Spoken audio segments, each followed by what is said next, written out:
Welcome back, everyone, to another HCS Top 10 clips. This time around, we're putting a bow on the entire season. It's the HCS AMD Power Plays Top 10 clips from all of 2024. All right, let's kick this top 10 for the 2024 season off the right way in Descendant's hands. Right now, he's going to be sliding out towards that shock rifle. Finds an easy kill as he picks it up. The quick scope for a double is nasty. Spots a third player bottom middle trying to get away with camo. You're going nowhere, son. And Descendant also spots the last player to grapple into him. A couple of bags and an overkill to his name. All right, number 9. We saw an overkill for the 10th. Can we get an overkill for the 9th? It's Looney on Forbidden, finding 2 easy kills to start this one off. The third player is going to be a gunfight. He has to win, does so, rewarded with the snipe. Now, Looney's going to play his life here just well enough to get the timing on a body shot for the overkill. Okay, so we got back-to-back overkills to kick this thing off. It's going to be Glory's triple kill from Argyle, if you remember this one. It's pretty special. The Irishman put himself on the map, made his name known with a couple of snipes here.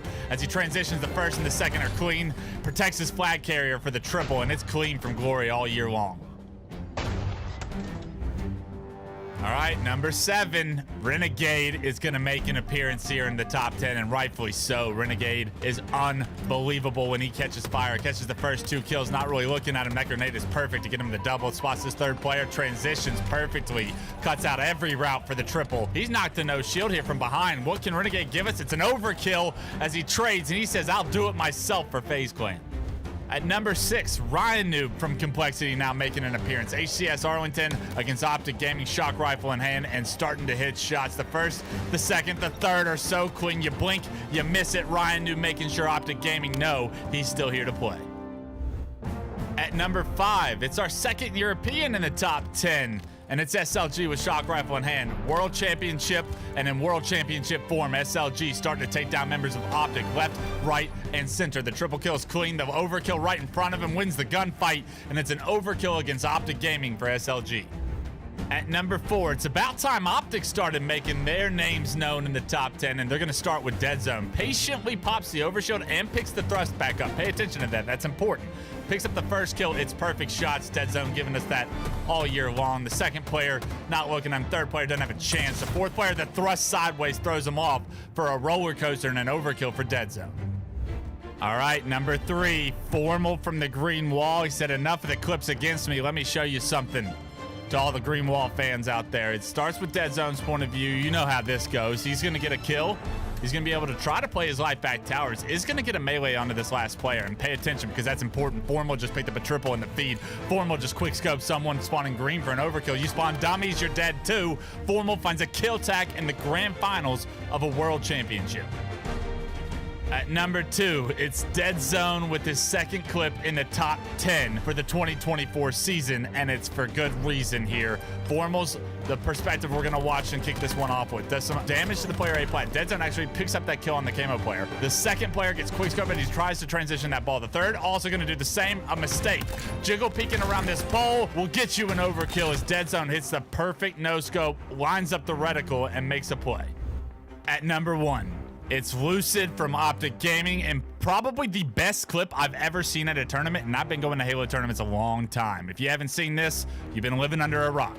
Mental starts off the clip by throwing off the snipe. Unfortunately for Mental and Shopify fans, Lucid's there to catch it. When he catches it, you already know something good's going to happen. He cleans up the first kill, the body. Second shot is perfect. This player back tower gets spotted, called out, and taken down. Lucid gets that bit of information right there that fourth player's flanking him. No scopes him perfectly with the lineup, the jump back. Everything is perfect, and Lucid puts this team on a highlight reel.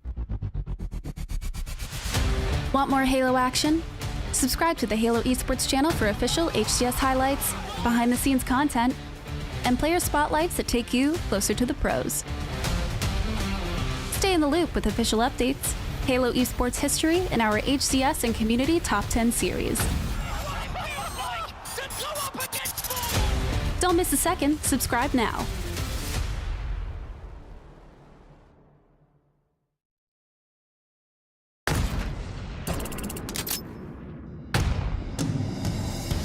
Hey y'all, it's Clutch here, and today we're excited to introduce S&D Extraction, the newest competitive mode coming to Halo Infinite later this year. S&D Extraction is Halo's version of the popular tactical shooter mode. Here's how it works. 2 teams of 4 compete on asymmetrical maps, with one team starting on offense and the other on defense. Your goal on offense is to plant an extraction device at either A or B sites while the defense tries to stop you.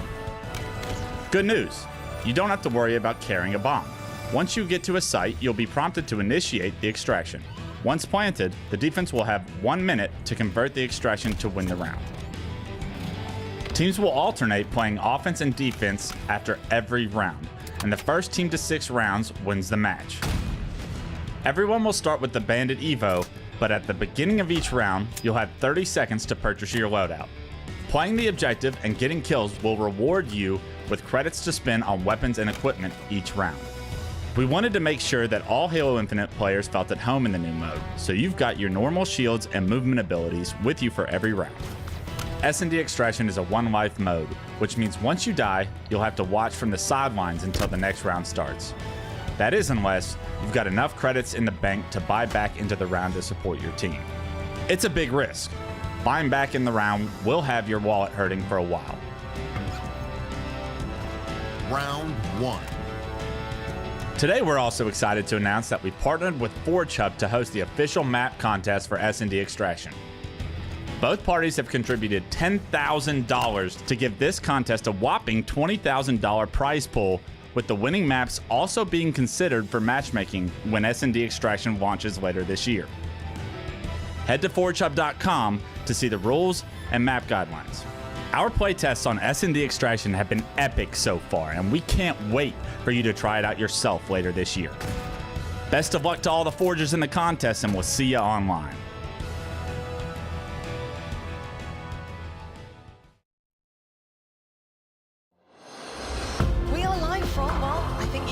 Dallas, Texas, and we're here to bring you the fiercest Halo Infinite competition from all around the globe.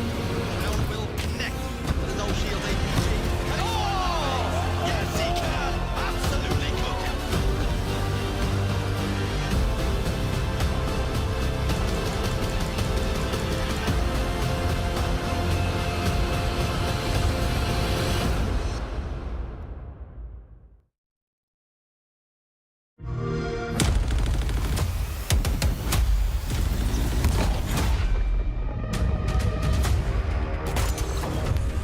Party's over.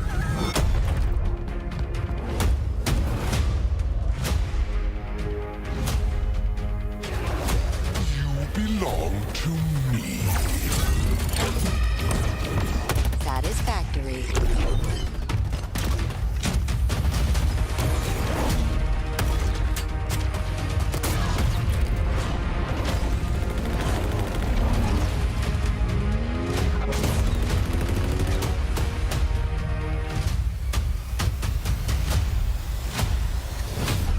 Special delivery.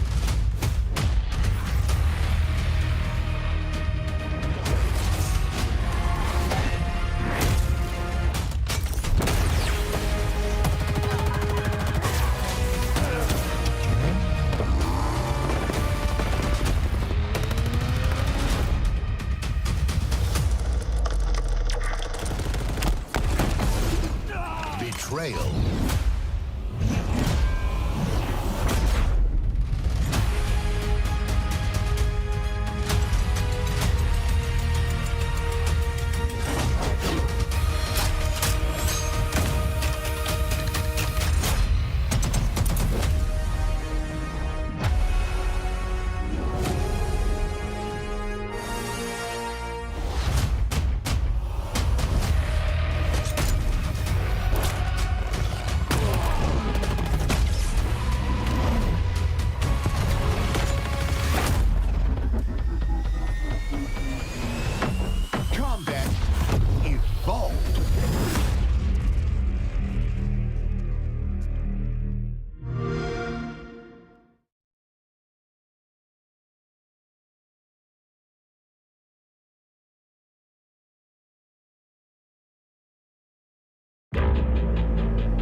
saw what they're bringing into this game. Formal picks up another one. The triple kill killing spree comes in as well. 2 dead, 3 dead. Yeah, let's go. Maybe Guys, pushing you, pushing you. Woo!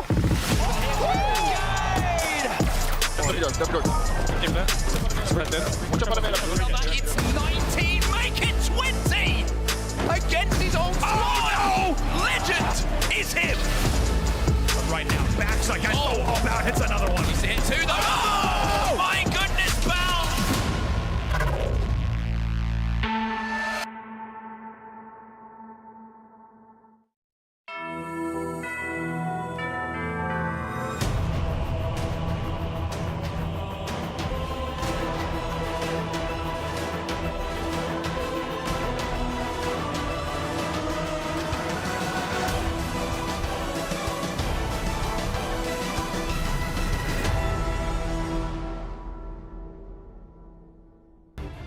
Hello everybody and welcome to the 2025 HCS Arlington Major hosted by OpTic Gaming at the beautiful Esports Stadium Arlington.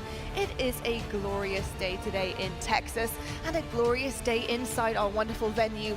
Looking primed, ready to go. On the main stage we have all of our teams getting warmed up, ready to take some mean series off one another because it's our first LAN event where you're seeing things in full swing. My name is Lottie Van Prague. I'll be hosting all weekend long alongside two wonderful guys who are back on the analyst desk once again. Wes Clutch Price, we have Why Not Be Casting Tony. First of all, Wes, welcome back. How are you feeling? I'm feeling great. I was wondering when it was going to hit me that we're kicking off the 4th season of Halo Infinite, the HCS. The lights turned on, the intro with the Spartans started playing, the music starts going, and now I'm ready for some Halo. Now I'm stoked to be here. We finally get to see these new teams play on LAN for a major. This is going to be a lit weekend. I can't wait to see some of these new teams kick off. I'm very, very excited. Of course, our third time being here in Arlington, another OpTic event as well. We have a lot to talk about, Tony, but what are you excited about seeing first things first at this major? I mean, it's the first event of the year, so it really is an opportunity for a lot of these teams to really set the tone for the rest of their season right now. It's important. Honestly, you want to start off on the right foot. I'm excited to see how every one of these teams duke it out, especially our Big 3, Big 4, Big 2. What are we calling it now? I know, it's difficult, but I guess we'll have something to come up with by the end of this weekend. We'll know exactly where some of our teams have been standing because, of course, last year, it was a completely different story, different rosters, different outcomes. You couldn't have really, I think, guessed how dominant one team would be in Halo Infinite. I think that was the question on everyone's minds coming into last season was, is it possible to be dominant at this game? And Space Station Gaming, they proved everybody that they could do it multiple different times and take home that World Championship. Yeah, they had a couple bumps in the road and a couple close series and pretty early in the bracket throughout their dominant year last year, but they always managed to figure it out. They always figured out a way to get back to the grand finals, and when they were in the grand finals last year, they were flawless. They certainly were flawless indeed. And Space Station Gaming, they just continued their dominance. I think a lot of teams, because of what happened last year, had to switch things up, Tony. I think it caused an extreme kind of catalyst, a massive weight on the shoulders of other players thinking, how are we able to stop these? Well, a lot of things happened post-season, but also during the season. Roster changes that were also coming into fruition before even our entire season had finished. So Tony, talk to me a little bit about this off-season. You've been working, of course, all of our open series. We've been hearing your voice, your dulcet tones in our ears for months now. How has that been? Yeah, I mean, if you're coming into this year and this is the first event that you've watched since Worlds of 2024, you're like, what the heck just happened now? You've been living under a rock. Very few times do you see a team win a world championship and then go a separate direction, but it created this OpTic roster, you know, which was nicknamed the God Squad early on. Shopify Rebellion picking up some of the pieces and look at how that's worked out for them. And then you have like this new SSG roster, fresh off a world championship. Well, now you have two MVPs on the same team. You have two of some of the greatest minds to ever touch the game of Halo. It really has been exciting, and again, it is so different from what we had last year.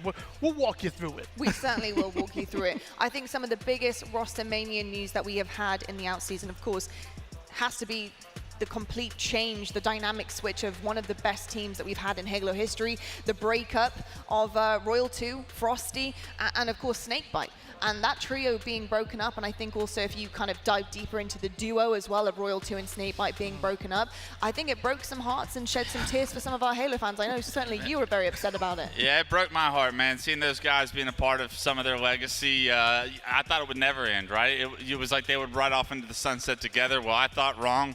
And now I think it's an opportunity for each of them to kind of find themselves once again. This is something that Royal 2 and Snakebite haven't done in 15 plus years, is explore what a team and what a game of Halo on a stage like this is like without the other one next to them. So exciting moments going to happen very early this weekend as they get to kind of kick off their new journeys, and they've all found themselves some comfortable homes, I'd say, with some early success. Yeah, they certainly have indeed. It was a bit of a bumpy road, I think, at start. And obviously, Rostermania, that's kind of what it brings, right? You don't really know. It's all guesswork. You're hoping that a team change, a different dynamic, a shift in maybe motivation is going to be what you need, what the doctor ordered to remedy some problems that they were having.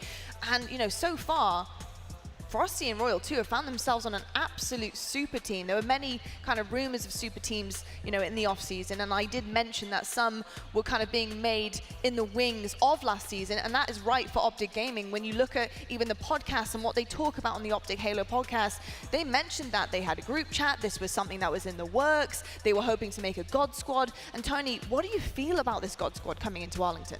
Well, I mean, they brought this squad together in order to win tournaments, and so far there's been a lot of second places leading here, you know, whether it's online, whether, you know, even at the phase, the K-Son event. So right now for them here in Arlington in their own house, they want to win this tournament. They want to set off the year right in the first major. Yeah. Yeah, just talking to Bound briefly as this team was forming, the expectation, like the questions he was asking, he's like, do you think this is the greatest team of all time? I'm like, yo, slow your roll, young blood. Like, that's a statement. You haven't even played a game together yet. I mean, this team has the talent to be extremely special. But so far, we've seen competition rise to the occasion and give them everything they can handle. This OpTic team has so much expectation behind them from themselves. We'll see if they can kick off the season on the right foot, but the second places leading up to this have got to be a little like cause as far as hesitancy and how great will this team actually be compared to their competition. It almost feels like with the nicknames and with them coming together that it kind of motivated a lot of the other squads to say. It's an insult. Yeah, like, you know, this offseason really has been fun to talk about and fun to watch. That's the big point is you hear God Squad, and especially for the likes of Royal 2 and Frosty, people that like didn't even get their like the second team's option as far as SSG forming. That's a slap in the face to the two of the greatest to ever do it, and you got to know that they're fired up, and I think that that's why we've seen the early success online and at the K-Son event from Shopify Rebellion. I wouldn't be surprised if that same chip is still on their shoulder coming into this first event. 100%. It leads me on very nicely to Shopify Rebellion and deep diving on this new roster, and it's funny to think that this 4 were considered the leftovers. Well, I'll tell you something about leftovers, folks. They're my favorite. Yeah, I think actually, leftovers is everything gas. tastes better the next day. It's just facts. Everything. You take out the fridge, you heat it up, Cold and it's pizza? just fire every single time. And that could be exactly said about Shopify Rebellion because they have been fire. They have lit a fire under themselves. This unbelievable roster that has come together and is proving that they can do it, and they've proven it online. They've proven it on LAN at the K-Son event. Yes, things can get hairy and dicey at times, but they still managed to take the dub. They're coming into this event very much as the firm favorites. Wes, what do you make of Shopify overall? Oh, I love this team. I love the makeup of it. You have Frosty and Royal 2, two of the best to ever do it, like I said. What did they do? They got put in a situation where, hey, OpTic formed, SSG formed. What are we going to find as far as talent out there? Do we want to pick up some proved veterans, or do we want the new young guns that have made names for themselves across the last year and give them a chance? That's exactly what they did. They find Last Shot and Cycle, two players that put themselves on the map individually with their play, carried their teams in specific situations last year that were unbelievable. And now they have these young, fired up young guns that are unproven, haven't got the accolades yet, but they want it bad. These are the kids that are on before you scrim and they're off after you scrim playing the game. That fires you up as an old dog. The saying goes, like, a young dog makes an old dog, like, like feel healthier and more active, right? 100%. And you got to think that that's what's going on here. It'll fire you up, and I love the idea that Frosty extremely feels disrespected with how his name was thrown around in the hat. He showed that he can still be known as the best player in the game. This offseason, he has looked like the best player in the game. I think there is a level of comfort that's coming across our screens every time we're seeing Shopify play, and that actually was found pretty early on. I think that says something about when you find the right team dynamic and maybe a little change of pace for those two as well, Royal 2 and Frosty. It just brought a whole new motivation, a whole new kind of, I think, performance out of the pair of them too. So comfort levels are looking really good for Shopify. Early success though, Tony-wise, what do you make of that? Why are we seeing such early success out of this roster? Well, it's actually, crazy to me because you look at the squad and you see the experience that, of Royal 2 and the Frosty bring to the table, and you see the young and hungry Psycho and Last Shot. But one thing that you don't see all the time is them clicking right away. The chemistry, the vibes, just everything just seems to just work and click for this roster. And I think it not only translates, outside of the game, but it comes into the game as well. Their chemistry, their vibes, it's out of this world. Now, let's talk about this pecking order here that we're kind of going down, just seemingly so. And I would say third rung on this ladder right now, just based on the K-San tournament alone, would be SSG. Now, Space Station Gaming, a dominant last year, sealing things off, of course, with that Halo World Championship and that ring to go with it. But of course, a whole different dynamic change. And something that shocked everybody was not only this split up of the trio Halo gods, but also the split up of this dominant World Championship roster. That was definitely not in our cards for Rostermania. Wes, talk me through this change and also this brand new roster we're seeing here today. Yeah, you have to think what was going through the minds of Stellar and Eco when they get told the Bound and Legend are leaving. I mean, we had just done the unthinkable, winning 4 out of 5 events the year before. How are you guys not happy with what we have here? There's a little bit of an insult that comes with the fact, the idea that they're not happy with what they've achieved. But for Eco and Stellar, I mean, they have won with several different teammates across different Halo titles. So they put the pieces back together, and what a better addition that you can ask for than Lucid, right? You add Lucid to any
Once upon a time, there was a lonely astronaut. He had dreams of winning a Halo World Championship. He was faced with open qualifiers and pool play matches. Many fierce competitors attempted to make sure his championship dreams didn't happen. He admirably fought through the Halo competition, for nothing can stop an astronaut from becoming world champion. The end.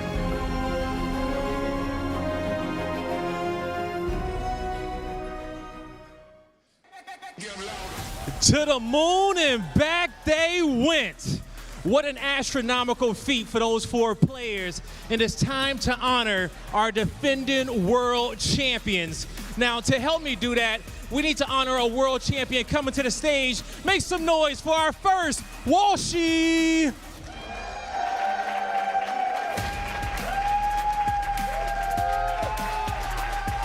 Damn near perfect season for Space Station Gaming. Now it's time to give them their rings and show them their love.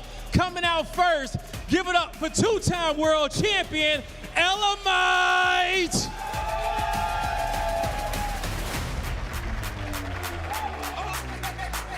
Coach getting it done.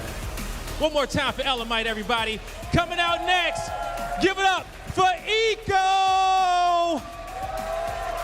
Eco grabbing his 2nd world championship. Now followed up by his duo, it's Stellar. Grabbing his 2nd ring as well with an interstellar performance last year. Now coming out with his 1st ring, make some noise for Bound. The young superstar becoming a world champion for the first time. Now let's bring out an international superstar, it's Legend! Grabbing his 1st ring for the European scene. And now a world champion, Legend grabbing his ring. Now let's get the roster back center stage one more time. Everybody get to center stage.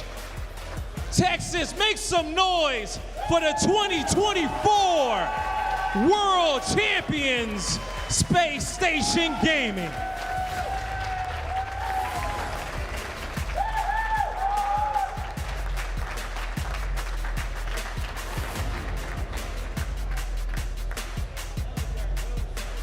Well, there you have it. Our 2024 season is officially over as we head into our brand new one, 2025. Space Station Gaming get it done on the main stage, pick up their rings, and they're pretty happy, I'm sure, with that. But I can't help but feel like it might be a little bit strange for them to be on the stage. Be awkward. You know, it must be a little bit just to be honestly real here. There's some space in between. There was. I was noticing. Bound and Eco. Yeah.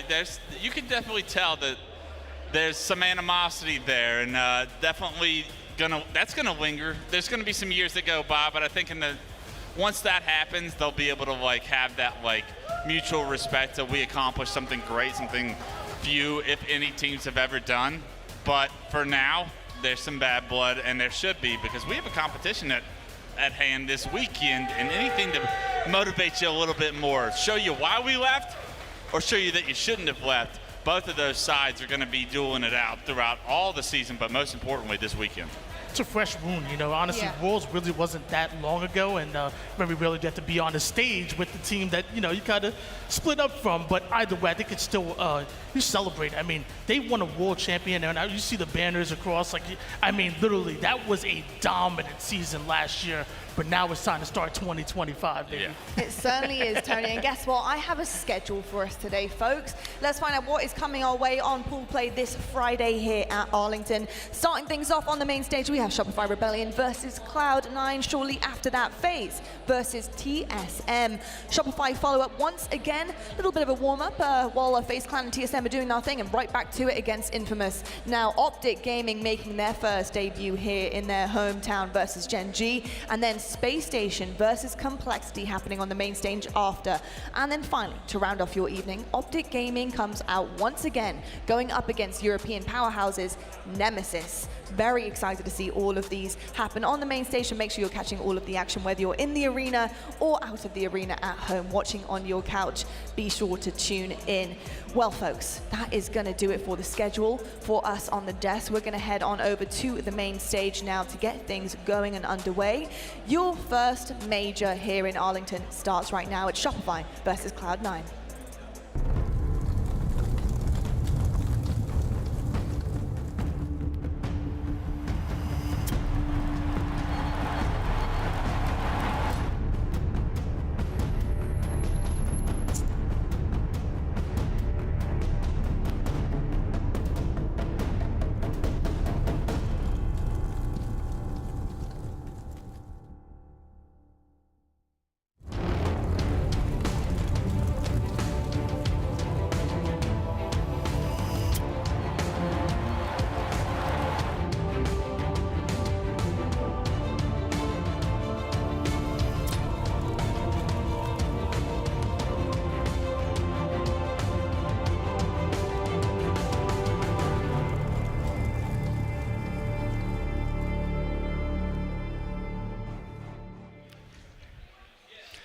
And welcome to 2025, everybody. The new season is finally here. We are back in the booth. It's on Sam Bravo, and we have the great pleasure of kicking off this wonderful, wonderful major and kicking the season off, Andy, with two amazing teams here ready to go on our main stage. We really do, and let's not forget, this is not just a 1 versus 8 seed, right? We've talked about 5th through 8th seeds are pretty wild, so this is a matchup here that you could actually feel like, it feels like more of a 1 versus 5th seed, right? With the amount of talent on C9, this is not going to be a walk in the park for Shopify, right? They're going to have to make sure they show up in a big way in the first series of not just the tournament, but the year as well. And it's a great opportunity for us to see what Shopify bring into the table, right? We had the table setter, as we were calling it, a little bit, a couple of weeks ago now it was, where they obviously took home that first place. Split games of OpTic Gaming.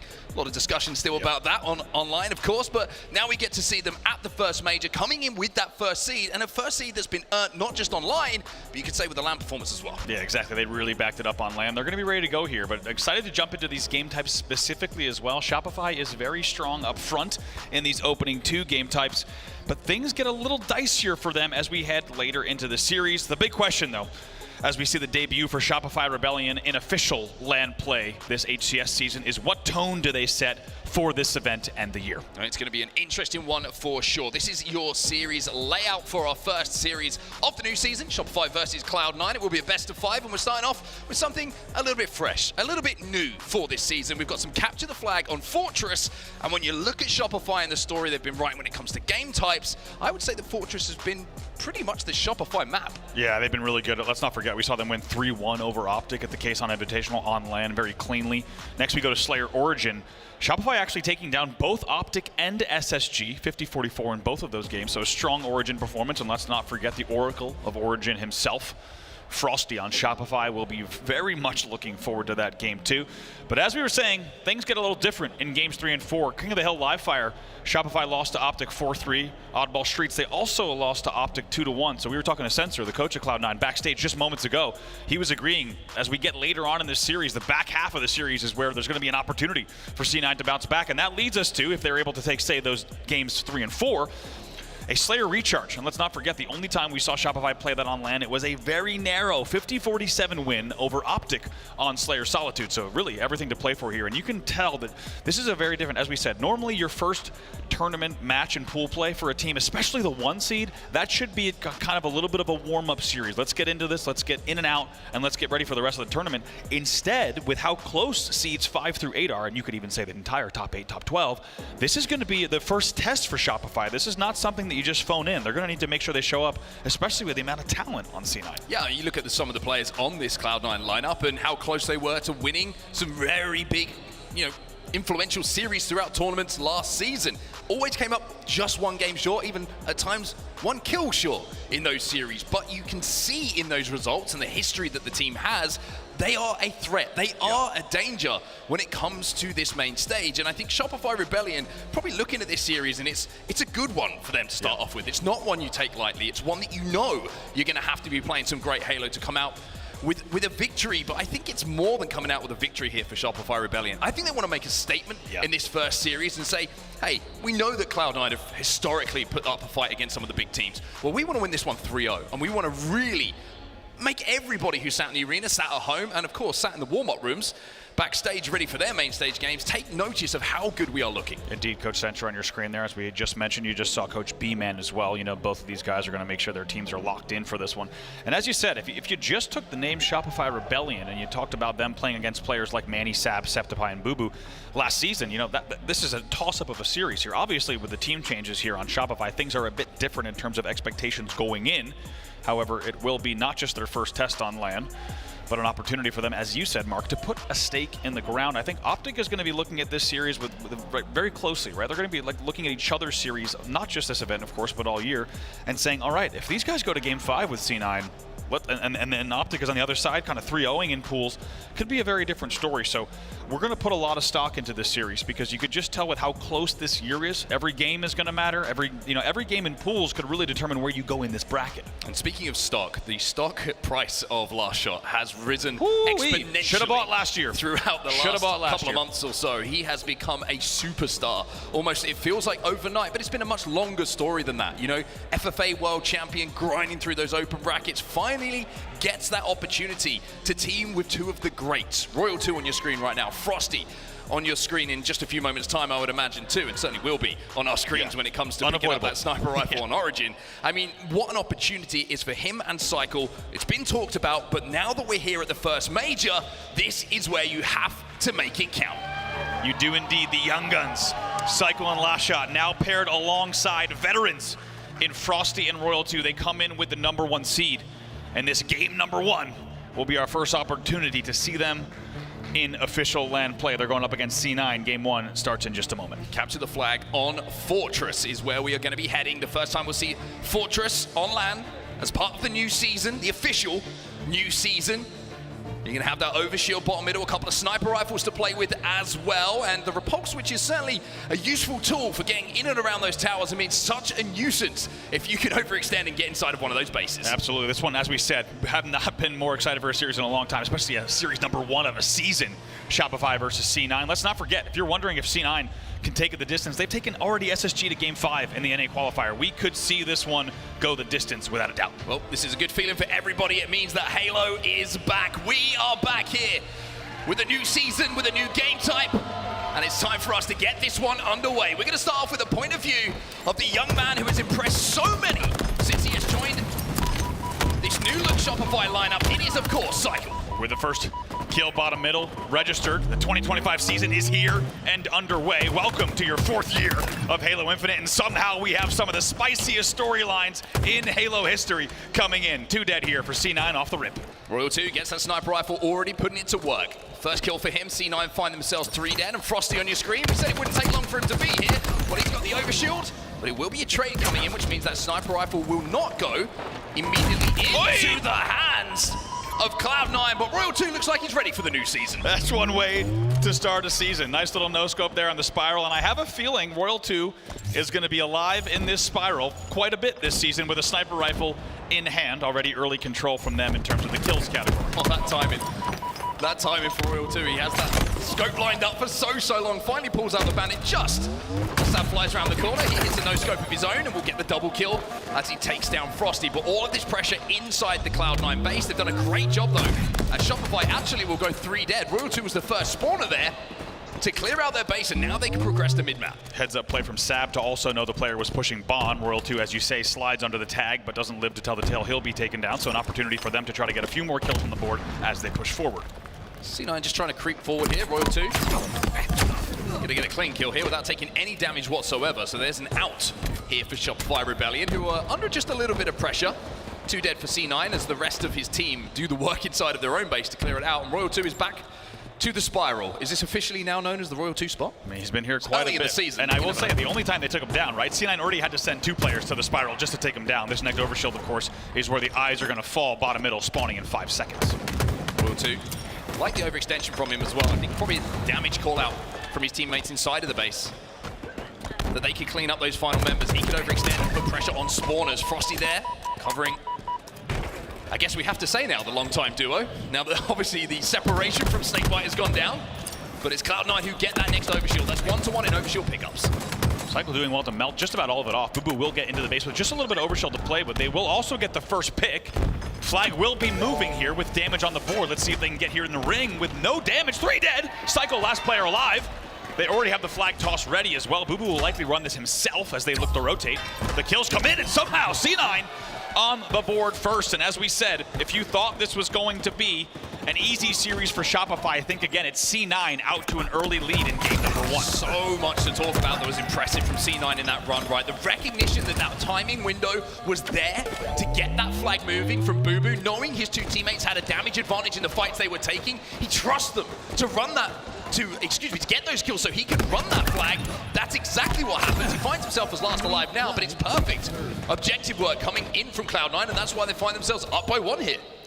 Couldn't agree more. Really, the timing here on this map, the sidelines and the nooks and crannies of both the spiral and the snipe elbow are such that when you get the right damage, you don't necessarily need those kills. Brainer across the map here from Frosty. If you don't necessarily get those kills, that's okay, because you have the damage, you have the sightlines, you can start those runs, and that's exactly what they did. Let's not forget, they pulled that flag with only 1 dead, and they perfectly execute on the players that were still remaining here. 2 dead for Shopify once again. One thing that's been very impressive for me so far from Cloud9 is the way they've actually fought out of their base. There was some really good initial pressure, a couple of 2-3 deads that they found themselves having to fight their way out of, but Shopify have had to really scrap and fight to get that flag moving without taking a lot of damage on their way through, and that's why you're seeing, even though Shopify Rebellion are outslaying Cloud9 right now, the score the way that it is. Frosty being taken down inside of his base, and Sab is going to grab the Shopify snipe. Sab wins that 1v1 of the spiral, a big one. It's 2 dead yet again here. Flag is being pulled, so needs to play this carefully, watching for the elbow spawners and pushers. Another overshield goes to Cloud9. Should be a couple of kills going here to Sentinel as well. There's one, the second one gets picked up. As the return will come in on his side of the base, and Shopify pushing forward, but it's Cloud9 who make the decision again to clear out their side of the base first. It's 3 dead once again, and this is the game now that Cloud9 can play. They can be careful. They can make sure their base is clear before they have to be aggressive, because they have that lead. Yeah, it was even 4 dead. Last shot was first spawner now, and that's a big pick from Last Shot to make sure to get that kill. We'll see if the flag continues moving here, but a big response from Shopify. Where is that flag is the question. Already down at the bond. 2v2. Looks like Cloud9 trying to prioritize keeping map control for now, keeping numbers up. Return should come in pretty comfortably here for Shopify Rebellion, and indeed that one will go home. So 7 minutes left on the clock here. Frosty's starting to get a little bit more aggressive with this sniper in his hand. Cycle's going to find the first pick. Frosty's got numerous targets in front of him, but Septify holds his nerve in that fight to get the kill. It's 3 dead though. On the side of C9, Royal 2 inside of that base, trying to get that flag moving. That's staggered as well. Boop was your first spawner staggered. This flag should go based on what we saw in the numbers and the pacing alone. Let's see if they can hold it. Last Shot did so well to fight as the first spawner, and they might respond here. That flag now down on the arches. Still some work to do here. Cloud9 again, defensively, somehow or other, making this work. And now Last Shot, well, he's last alive. Yeah. 2 players from Cloud9 fly towards that return. Elbow spawns might be the only thing that can save this flag from moving, but there's a counter cap opportunity now. C9 are being aggressive on this. Let's see, they get the flag down to ring 1 here. They are 2 dead though, so they need to be very careful. Manny needs to make sure he's picking up very important kills here. Might even go for the back line clean with a touch, so the flag will stay alive. It was 3 dead, however. On paper, this should be a return. 4 dead now. This will be a return. We will stay here at 1-0 with 6 minutes left. Will Cloud9 regret that? Because they've tried to force that flag. They've lost the kills along the way, and as the overshield pops up, they lose the overshielder as well. Frosty's inside of the base. It's just a trade though, and Cloud9 are going to have to make a defensive play once more. Man, is this ever a heated game 1. You can just tell how much C9 is pushing Shopify. 3 were dead for C9. Manny was your last player alive. 5:40 left, and has required unbelievable. Beautiful shot here from Last Shot. And he's got a few more to play with despite the name. That was the most continued damage. That was the most casual no-scope I've ever seen. He was like, get out of the way. He was like, brushed him to the side. And now he continues to output damage. C9 trapped in their base at the moment. There's another casual, almost lackadaisical no-scope coming in from Last Shot, and now he runs that flag. C9 3 dead, Septify only 1 alive, and the cover is coming in from Frosty.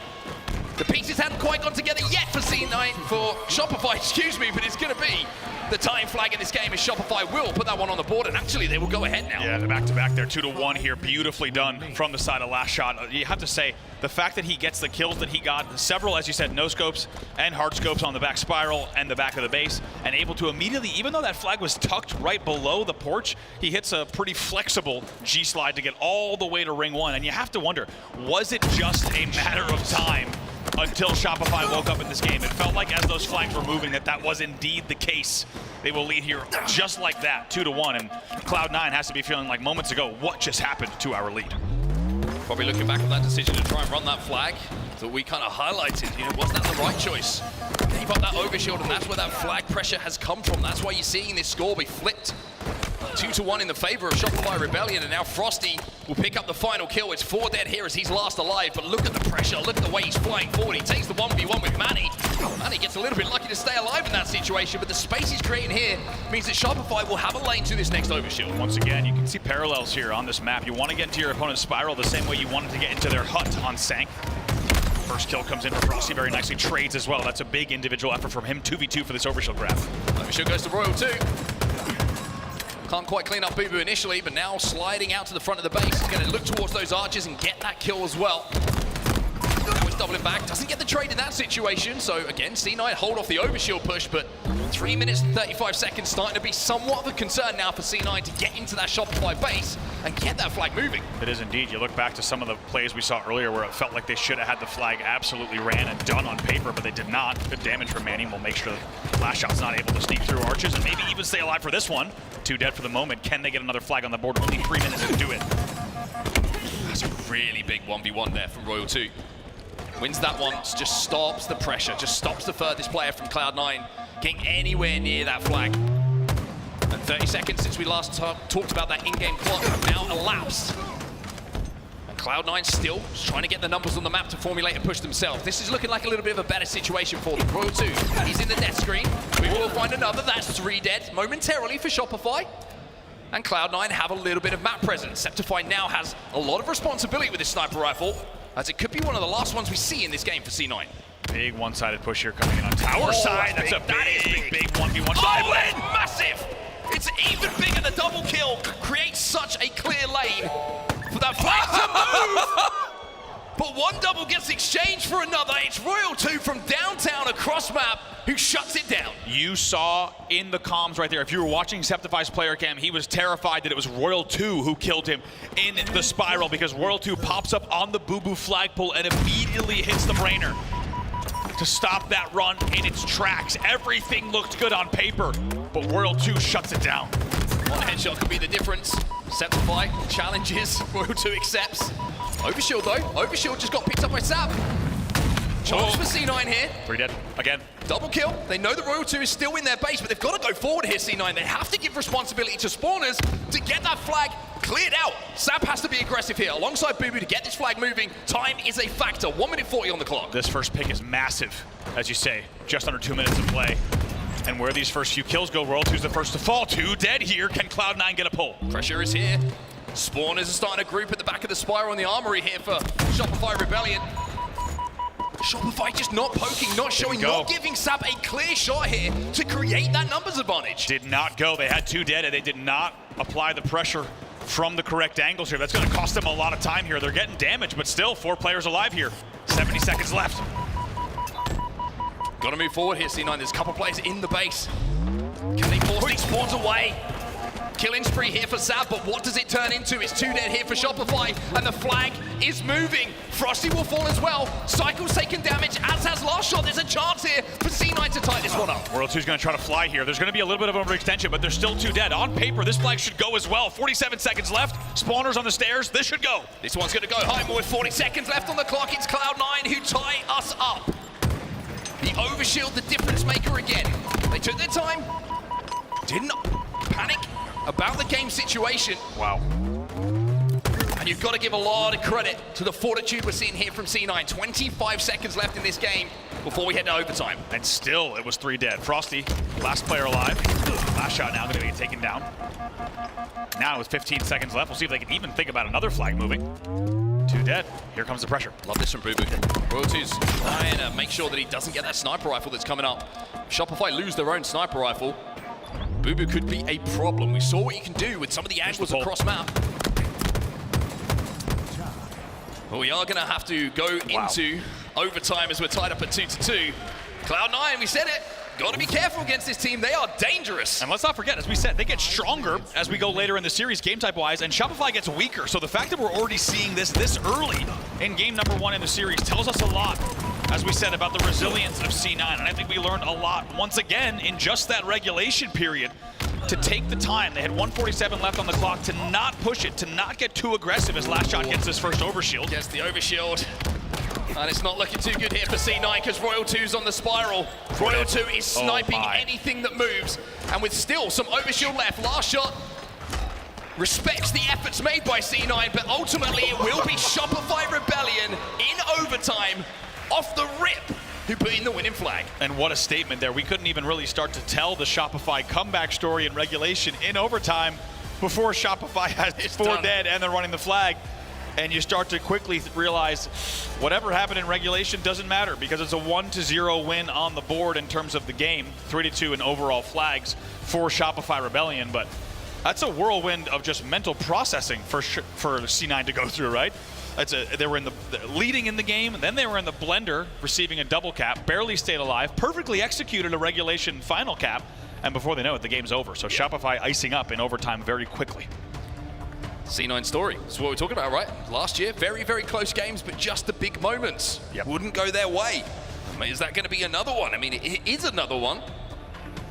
They do so well with their final push in regulation time to get that tying flag on the board, to send it into overtime. Like you say, patience, execution, everything was there.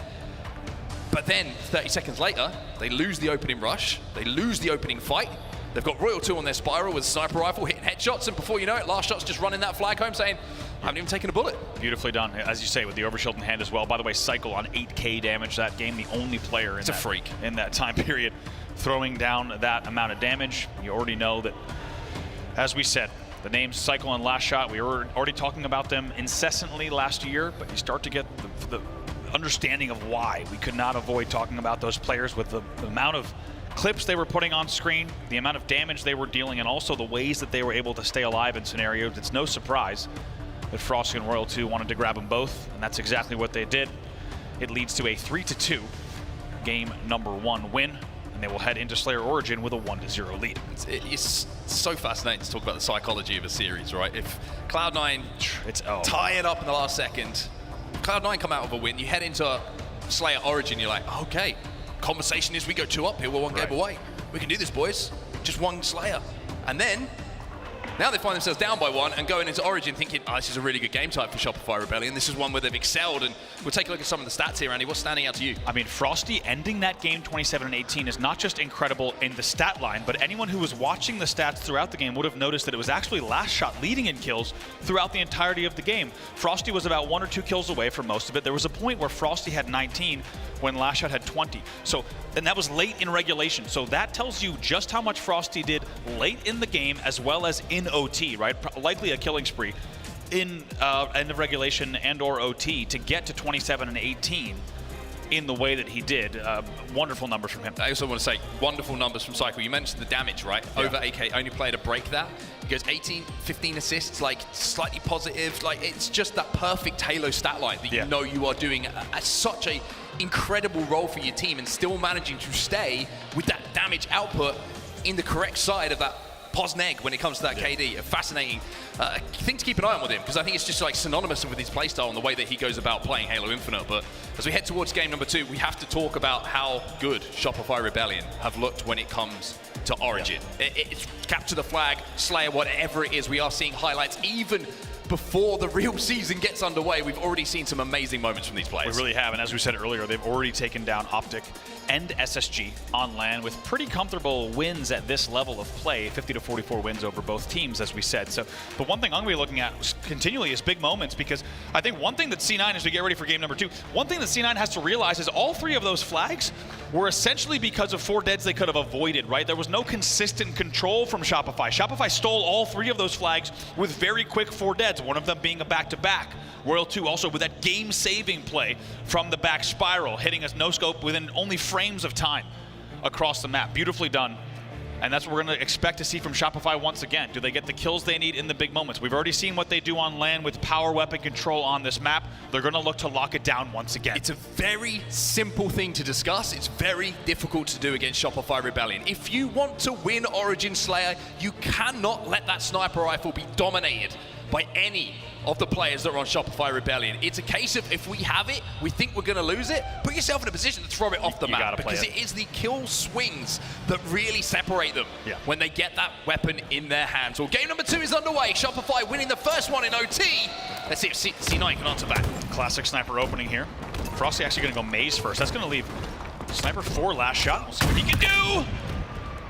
2v2 on the map. Can we talk about how Frosty just left the sniper rifle for last shot?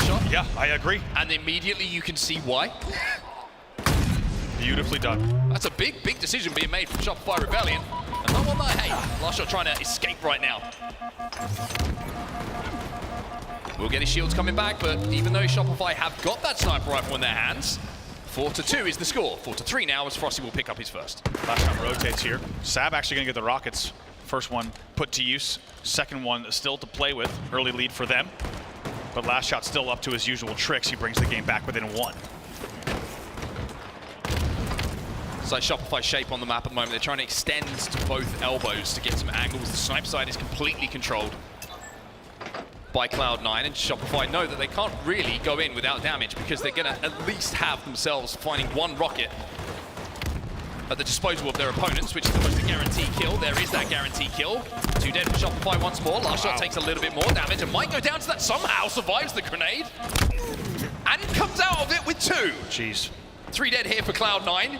That is a ridiculous play from last shot, and that one did not involve a power weapon. It really was, and somehow they keep the game very, very close now. You felt like with the control on the weapons that we just saw C9 have, as well as positioning on top cat, that they could have started to run away with it, but keep the game here within 1. 11-11 now on the board as we rotate back to snipe side. A big battle here at Royal 2 and last shot gonna narrowly escape. Both of them low shields here as they push cat and top snipe as well. Well, the lead has changed now. Shopify Rebellion have taken that 1 kill advantage. Let's jump into the comms now with Shopify and see how they're sounding.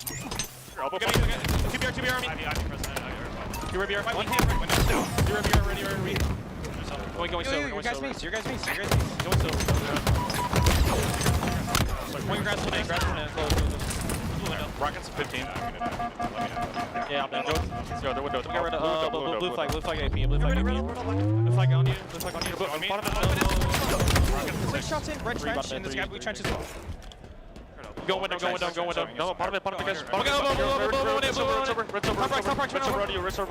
Shoot. Top right, doesn't know you. One guy blue elbow. Watch out, Silver. Nice. One guy blue elbow. Blue elbow. I got your back. Blue elbow. He's running away with rockets. I hit him twice. Chase this fucking guy. Top right. He's top cat. Blue bear. Watch out, blue bear. Watch out, rockets. On me, why? Snipe this. Sticky. There were 2 snipe. Yeah, snipe coming up at 3. Oh, grass. Two grass right now. Yeah. Grass and base. 2 on you. One grass, absolutely grass, with Ross. One shot going. Grass, silver on it. He's shelling. Red silver, yeah, he's hiding there. Just hiding. Sniper. Keep holding that person, keep holding. Grab the sniper now. You guys are playing sniper. Yeah, they're pre-mid. Top 30. Watch out. They're pre-mid. 2 dead. Red, on me for maze. Window weak. Blue bear. Let's go. Alright, blue almost one. Blue cave right now. Blue cave going back to blue flag. Back to blue flag. He's sitting blue flag on the road. Going down to blue BR. Blue BR now. Game rock. Yeah, I'm getting shot from rockets. Go progress on me. Top right. I'm one shot. Top right 20. 3 shot. One got blue BR now. I'll be.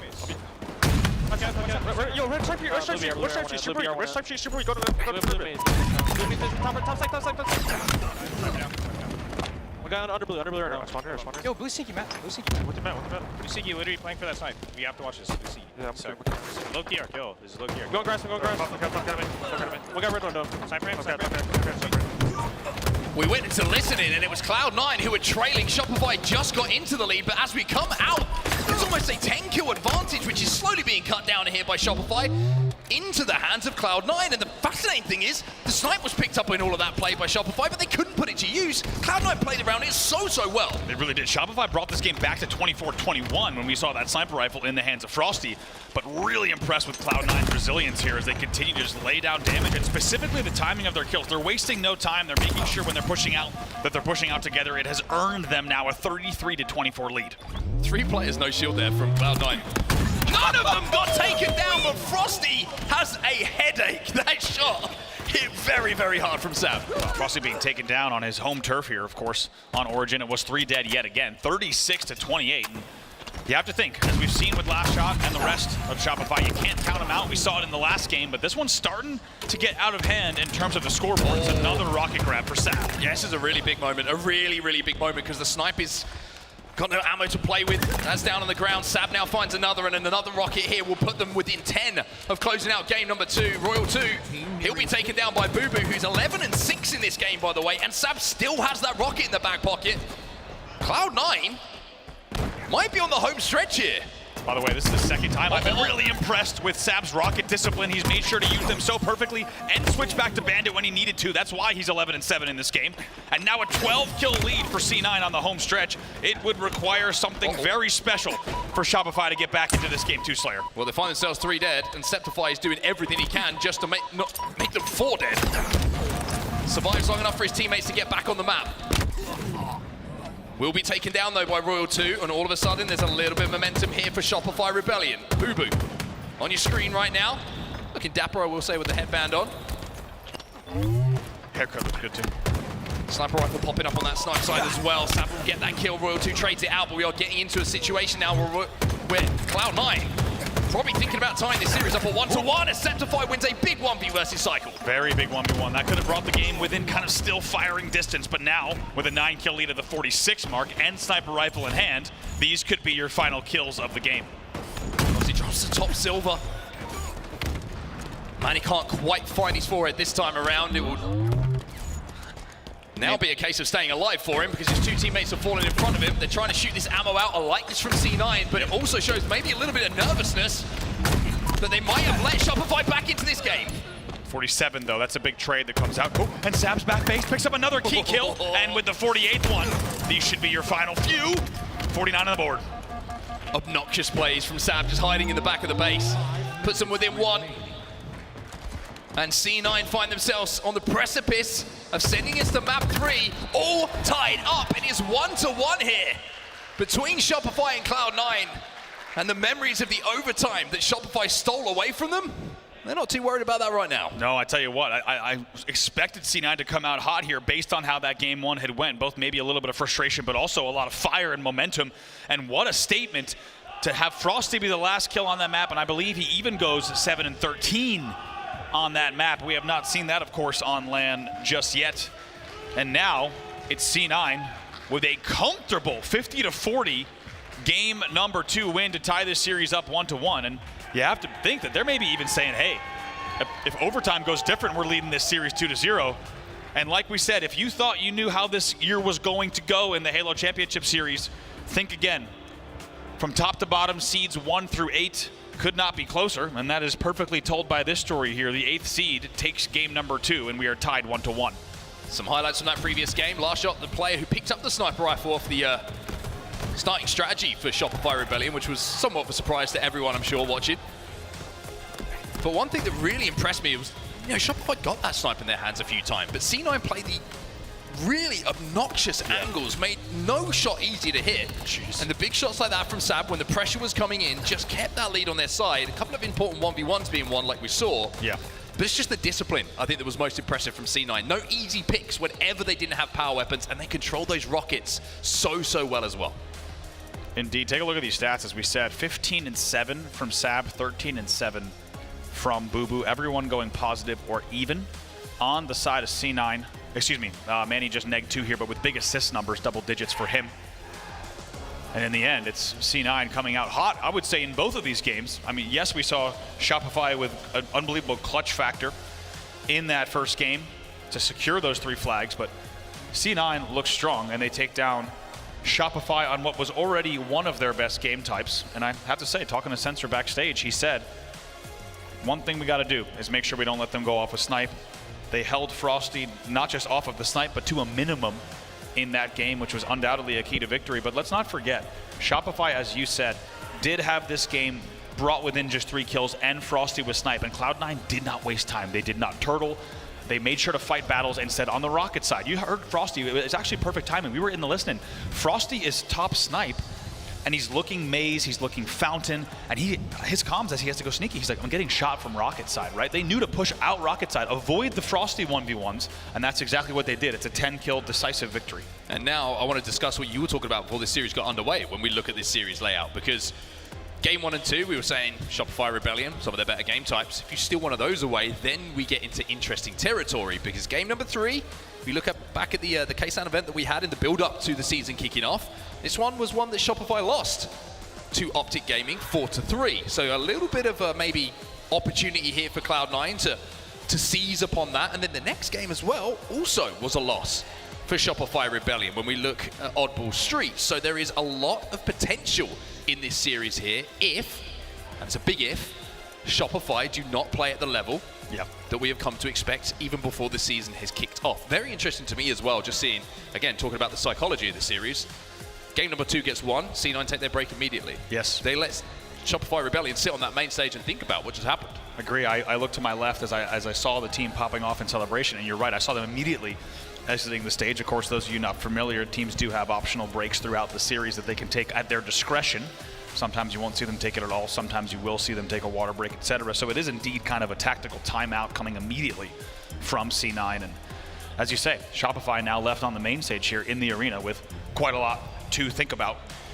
But man, did this series ever pick up, I think, even faster than we were expecting. We knew it was one that was going to get interesting at the mid-series mark, but instead, right off the rip, that game number 1 down to the wire, and game number 2, a clear upset win for the side of C9. Yeah, it's very, very interesting to see how this series does progress when C9 rejoin the stage. Of course, we're going to rejoin the series as well, but I've got to say, man, it feels good to be back. Like, another year Halo Infinite. We're so gassed to see it. We've got new game types. We've got all of these crazy roster changes that have gone down, and it is, if you didn't tune in and see some of the interviews that went down at the K-San event in the build-up to this event, like, it was such a good insight for everyone. I think he was watching, for us, all of the fans of Halo throughout the world, to hear from the players about what this season means to them. It's like redefining themselves as players and their achievements. It's something we're so lucky to experience, I think. It really is. As we talked about kind of in the lead up to this event, it's something special. And I think if you've been watching Halo for 20 plus years, you kind of get that feeling that this year truly is something different. This is not something where the same teams are battling and it's continued rivalries. Somehow we have a clean slate. The top 4 teams have changed. The World Championship team, as you heard in the pre-show and I've watched all off-season, has broken up, and they've done it because they thought they could be even better, and in doing so, dismantling other rosters and organizations, even friendships, right? Creating new rivalries. You've got everything on the line here, and then you've got teams like C9, right? These guys have been on the main stage for a long time, fighting for big top 4 matches, top 3 matches last season, and now they're putting the number 1 seed, a tournament favorite here, for many the tournament favorite, up against the wall in your very first series of the entire year.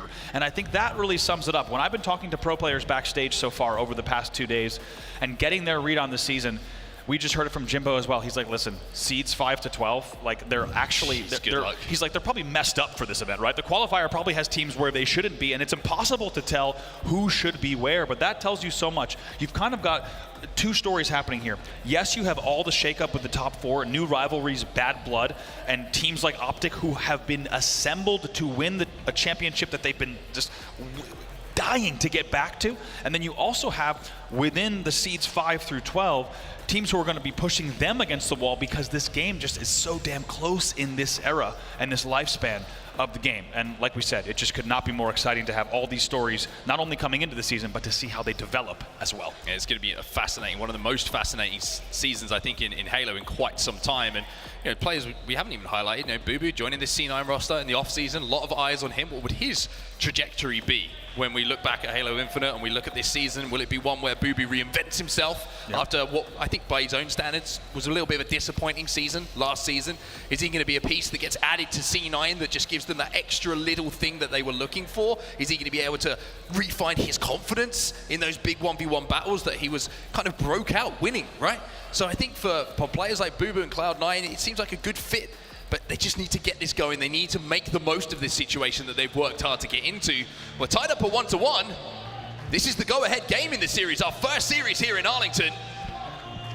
And you've got to wonder at the end of it, who's going to come out with that 2-1 series lead? And got to say, it's an interesting pivotal game 3 here. If this was something like a Strongholds, I think right now C9 would have the momentum because they're able to play faster. So far from what we've seen through that Slayer, they're able to play at a little bit of a pace where they can get sneaky. Their team pushes are perfectly timed and they get away with angles that Shopify was not expecting or anticipating. Here in King of the Hill, it's going to be a little bit different here. From the pace of that Slayer, things are going to slow down for just a second as we focus on each individual hill. This will give Shopify a chance to maybe lock things back down. We're tied up 1-1. Here we go, game number 3. Well, is it Cloud9 looking damn good in that game number 2, or is it maybe Shopify who looked a little bit off the boil? We're going to find out here in game number 3. Royal 2 fighting Manny, and nobody comes out on top as both trade. Over on that camo side now, Frosty trying to deal with another player in front of him. It's going to be Bubu. And this opening rush, you can see the Shopify do have the advantageous spawns here towards that first hill at the back of B. The back of green, I should say. Now that camo is being contested by 2 members of Cloud9, and Frosty is doing everything he can to hold them off. And you can't really ask for more from someone in that situation. Manny goes early on camo, so it's 3 dead. You saw him jump once. He actually did not snag it. And look at the hill already as well. Disastrous. That should also be a camo for the side of Shopify, if I'm not mistaken. We'll check and observe. Oh, as Royal 2 starts to heat up as well. What a start for Shopify Rebellion. Yeah, everything's starting to line up, not just the bullets from the rifle of Royal 2, but the teamwork as well from Shopify Rebellion. Flawless in that first hill. So flawless that Bubu and Septify haven't even got a kill yet. Interesting that Septify gets this camo late. It must have been a fact of Shopify not identifying where Manny had died with it. But right now they're shutting it down. Septify's going to try to stay alive. Plays this risky. But camo runs out here. Wow. I mean, the fact that Shopify managed to pick up kills around a camo player while still pressuring him, having no influence whatsoever, it's just fantastic teamwork again. And Royal 2, he's on a triple kill himself. He just picked up 2. He's looking for Septify. I think the timer might have elapsed for the triple, but it's an unofficial one as he takes down 3 members of C9. Wow, like you say, we didn't know because we hadn't seen it right away how much time had elapsed on that camo, but as you say, so impressive that they were able to shut down. A little bit of a ugly trade coming in there. Will be 2 dead for Shopify though. So not as much time as you might expect Shopify to have on this C-Plat hill after what we just watched on our screens. Yeah, it was an ugly trade indeed. It was an ugly noise I made as well. I don't know where that one came from, but apologies to everyone. It matched the moment. Last shot now, commanding the back of the tower.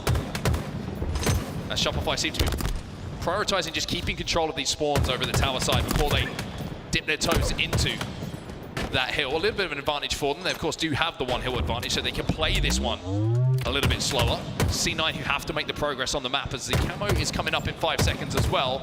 C9 just got some spawns over towards it as well, so they've got some numbers heavily towards that power up. Let's see how this camo goes. Maybe a different story for the side of C9. Sap narrowly stays alive and will come away with it now. 1 dead for each side. Royal 2 saw him, and Royal 2 dismantles him. That is a heartbreaking moment for Cloud9 as Royal 2 makes a big play and he gets out of this. Royal 2! What?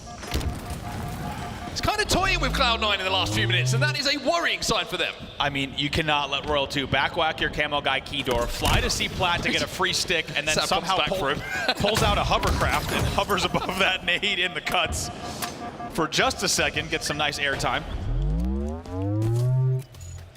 We were watching the X Games last night, something out of that. Royal 2 just knows how to defy the laws of gravity.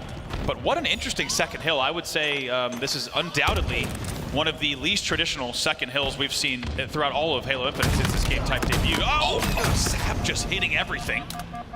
And finally, they take the lead on this second hill, and it's been a clunky, unorthodox one. It's 4 dead. They will continue scoring here. Yeah, I think clunky and unorthodox is a really, really good way of summarizing what we've seen. It's kind of just been a scrap, right? It's been a brawl around that tower hill. Nobody having full control, it felt like, as the camo kept being an influence on where players had to turn their attention to.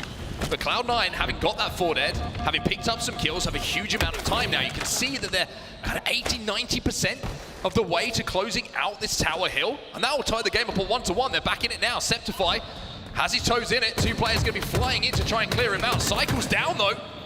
One more player may be able to contest, but no, Bubu's going to convert that into the hands of Cloud9. And much like this series has been so far, we're tied up at 1-1. Tied up 1-1. I'm pretty surprised the way that Shopify played the end of that hill. As soon as I saw last shot go pillars and look B, I'm thinking, okay, they're giving up this hill, which on the scoreboard, they should have given up the hill. But then they send 2 players top mid cuts as well as dummies, and they kind of get these unnecessary late deaths at tower. We'll have to see if that pays off for them. And in the end, it does. 4 dead. They do get the rotation, and they will be the first to start scoring on your 3rd hill. QT in the hands of Frosty as well, so he can be a little bit of a nuisance to take down. Bubu, though, flying through, aggressively pushing Frosty. I like this from Bubu, just putting pressure on that hill player almost immediately. The QT has expired now, so he's not going to be able to port back out of there. And Bubu comes back for more. He wanted seconds. Bubu somehow still alive, by the way. This is a nuisance indeed, and he will even force the trade there for a momentary 3 dead for the side of Shopify. Not an easy play from Bubu, as you said, to fly from camo. By the way, speaking of, might be a clean grab from Septify. He's just going to try to tiptoe between some nades, and he does, and lives to tell the tale. Even picks up an extra one. Nicely done from Septify. They trail by just a bit on this 3rd hill, but man, these hills have been battles since the first one. I really like that decision from Septify as well. It wasn't one of those situations where he's like, I get this for free. Sab's doing a good job of putting pressure on, but Sab went down, and Septify was like, you know what? My job here is to make sure the Shopify don't get this camo. If I get out of it, that's a bonus, but I need to ensure they're not attacking this hill with a power-up. And having got out of that situation, Cloud9 have the advantage with about 2/3 of this hill in their favor, but Shopify pick up some kills, and Shopify with 3 Cloud9 members now in the death screen essentially tie this hill up. It is so tight between these 2. Timing is not good here, especially if Bubu dies. This actually should be a Shopify hill based on the numbers that we just saw and the timing. This one actually should finish right here unless there's an amazing A-bags push. Septify's flying. Sab's right behind him. Septify might have an advantage here in this fight. Last shot. Can't convert the hill though, but Frosty will be there to put Shopify 2-1 up. So a little bit of a deep breath taken by Shopify to hold off that final push from C9. They have the lead once more. Really nicely done by Shopify. Things started to get dicey when Sab was last player alive at Rat Tunnel, and he stayed alive in jail a little bit too long, which actually put their spawn cycle off. Then Bubu and Manny die at green and big, and as soon as that happened, with aside from, as we said, a miracle A-bags push, they're not going to get that stop there. They need to make sure that doesn't happen again. Shopify leading 2-1. Just got to be careful, Cloud9 here, that they keep the composure, that they keep what has brought them success, that discipline in these final moments. Signs that maybe there was a little bit of desperation on that hill, like you say. And with 1 minute and 24 seconds left on the game clock, Royal 2's got the snipe, and C9, well, they're already 2 dead here, and Royal 2 can reset up around this tower as it looks like they're trying to play for time. They will play time. 1:14 left on the clock here. This should be a comfortable hold as long as they continue to slay at this rate. 3 dead again for C9 now as we approach the 60-second mark, and this will just be a slay battle. Shopify needs to fight out, grab control, and then hold to tie up this game. It's a tall task. And every bullet that gets hit by Royal 2 here puts them closer and closer to going 2-1 up in this series. It takes time off of the push that's going to be formulated by Cloud9. And with the rest of Shopify just hunting down Cloud9 players, the time is a problem. 40 seconds or so left on this hill and left in this game, and if C9 don't get inside of it, it'll be a Shopify game. They deny the last shot camo, however, it's traded out. 3 dead. Septify's your last player. 1v1 Royal 2 for the camo. Royal 2 flies out, hits the body, cleans it up, gets the camo, brings it home, and off the back of the killing spree. Maybe that's the play that just solidifies things, but with the green spawns, the attention taken away, Cloud9 are inside of this hill, and Royal 2's life is a little bit more difficult than it was a few seconds ago. Shopify 2 dead, Shopify 3 dead, and Frosty last alive. Frosty last alive. He's gonna get taken down here as well. It's 4 dead. And a miracle play. Somehow spotting out the camo, gets the melee, it's cleaned up. And now it's Shopify that needs to have a very good push here. Here they come with a tower and mud push coming over C-Plat. They've only got one push here, Shopify Rebellion. Stacking the hill. Cloud9, they have to get damage, they have to stay alive here. Have to be disciplined. Septify gets the first one though, and that gives them numbers. Should be good here. They will stack again.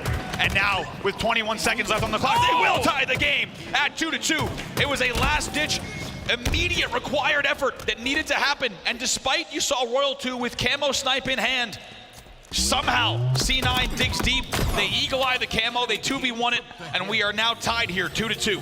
2-2, tower control in the hands of Cloud9 as well. A trade comes in on the tower as we move towards top middle. C9 are inside of this hill, but tower control has been wrestled away. But there's 2 dead here for Shopify. Septify inside of that hill, it's 4 dead essentially for Shopify Rebellion.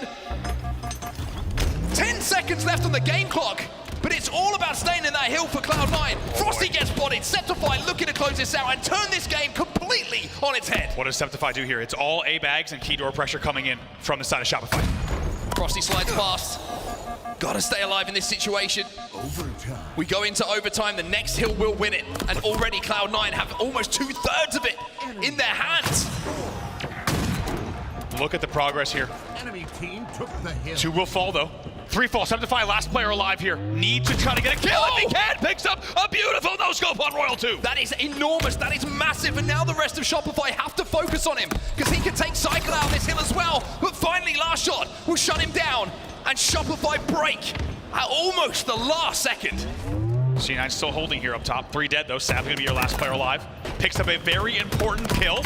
Almost gets the second, but the assist comes in, so the damage was valuable here. Septify now, last player alive. Can he get the camo and stay alive? Last shot's gonna hunt him down. It's a big sliding no-scope from the cuts. And Shopify Rebellion tie this hill up.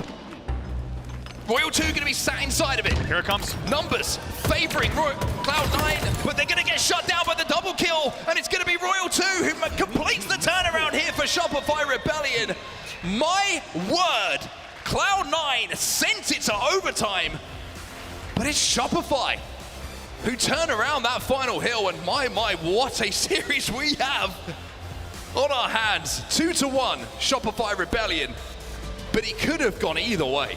It really could have been either team could have taken that one. It is another overtime win for Shopify Rebellion over Cloud9, and they lead this series only due to overtime wins so far.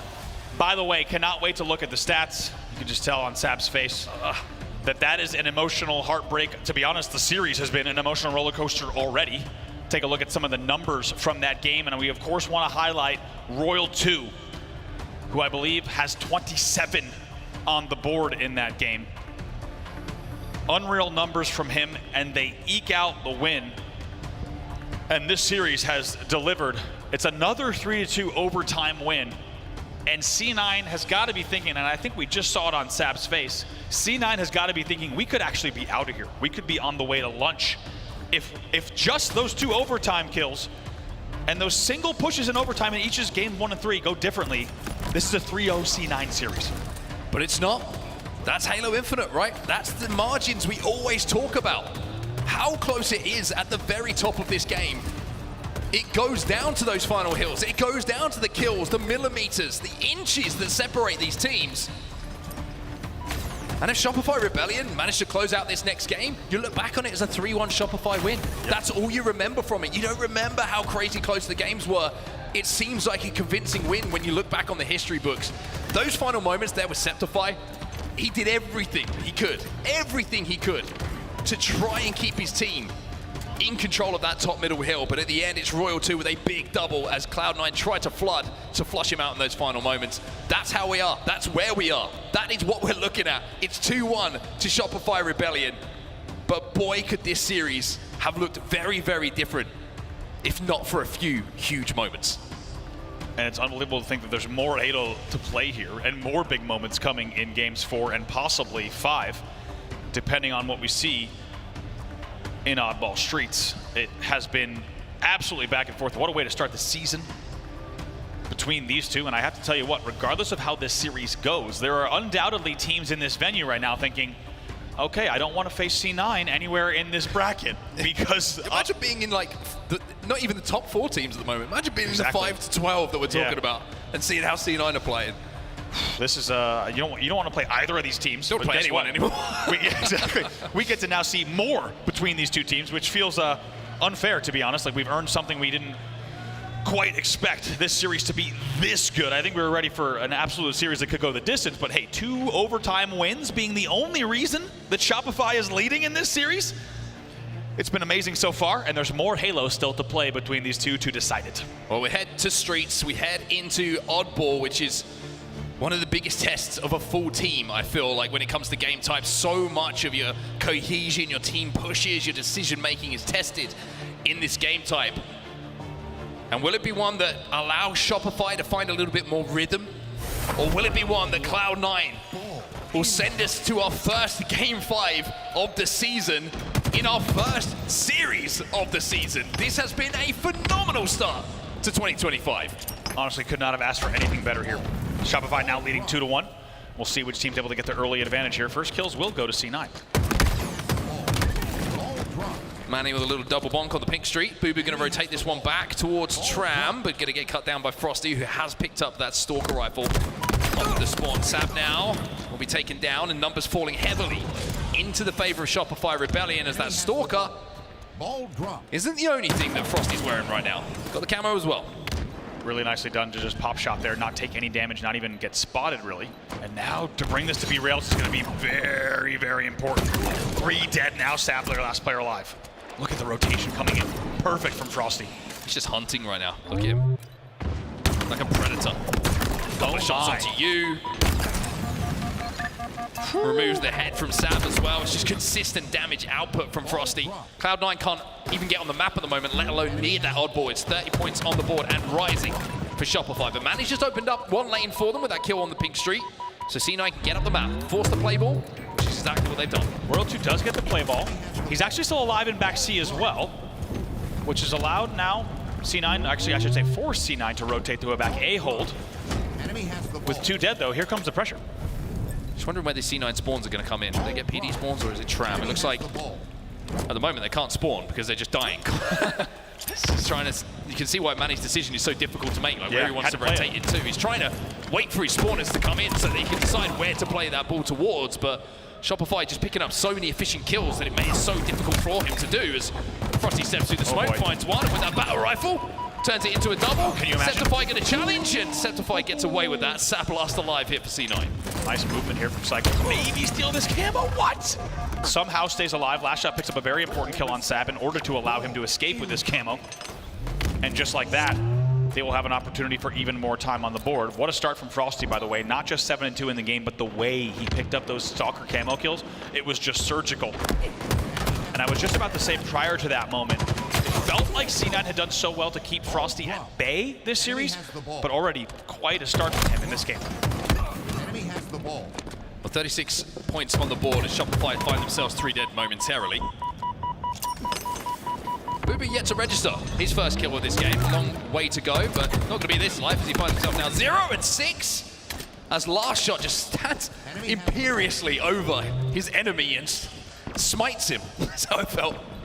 And you get the feeling that Shopify is coming out not just hot in this game, but it feels like if they were to win this game handily, then they could easily brush this series off, right? If they go to Game 5, it's different. It's a little bit of a mental challenge. However, if they can just dominate in this game as they have done so far across 2 rounds, and even across 3, I think mentally this team will go in with a lot of momentum, and that's, you could just tell that they want to get out in this game. They want to end it here. Last shot again. Just holding down so many good power positions. Outputting damage, helping teammates collect kills. Now he has his 1v1 and of course he wins it. Manny cannot get up those stairs without it costing him his life. Last shot now, gets the shields back, gets another trade. It's 2v2 on the map right now. The Oddball is down on the statue, so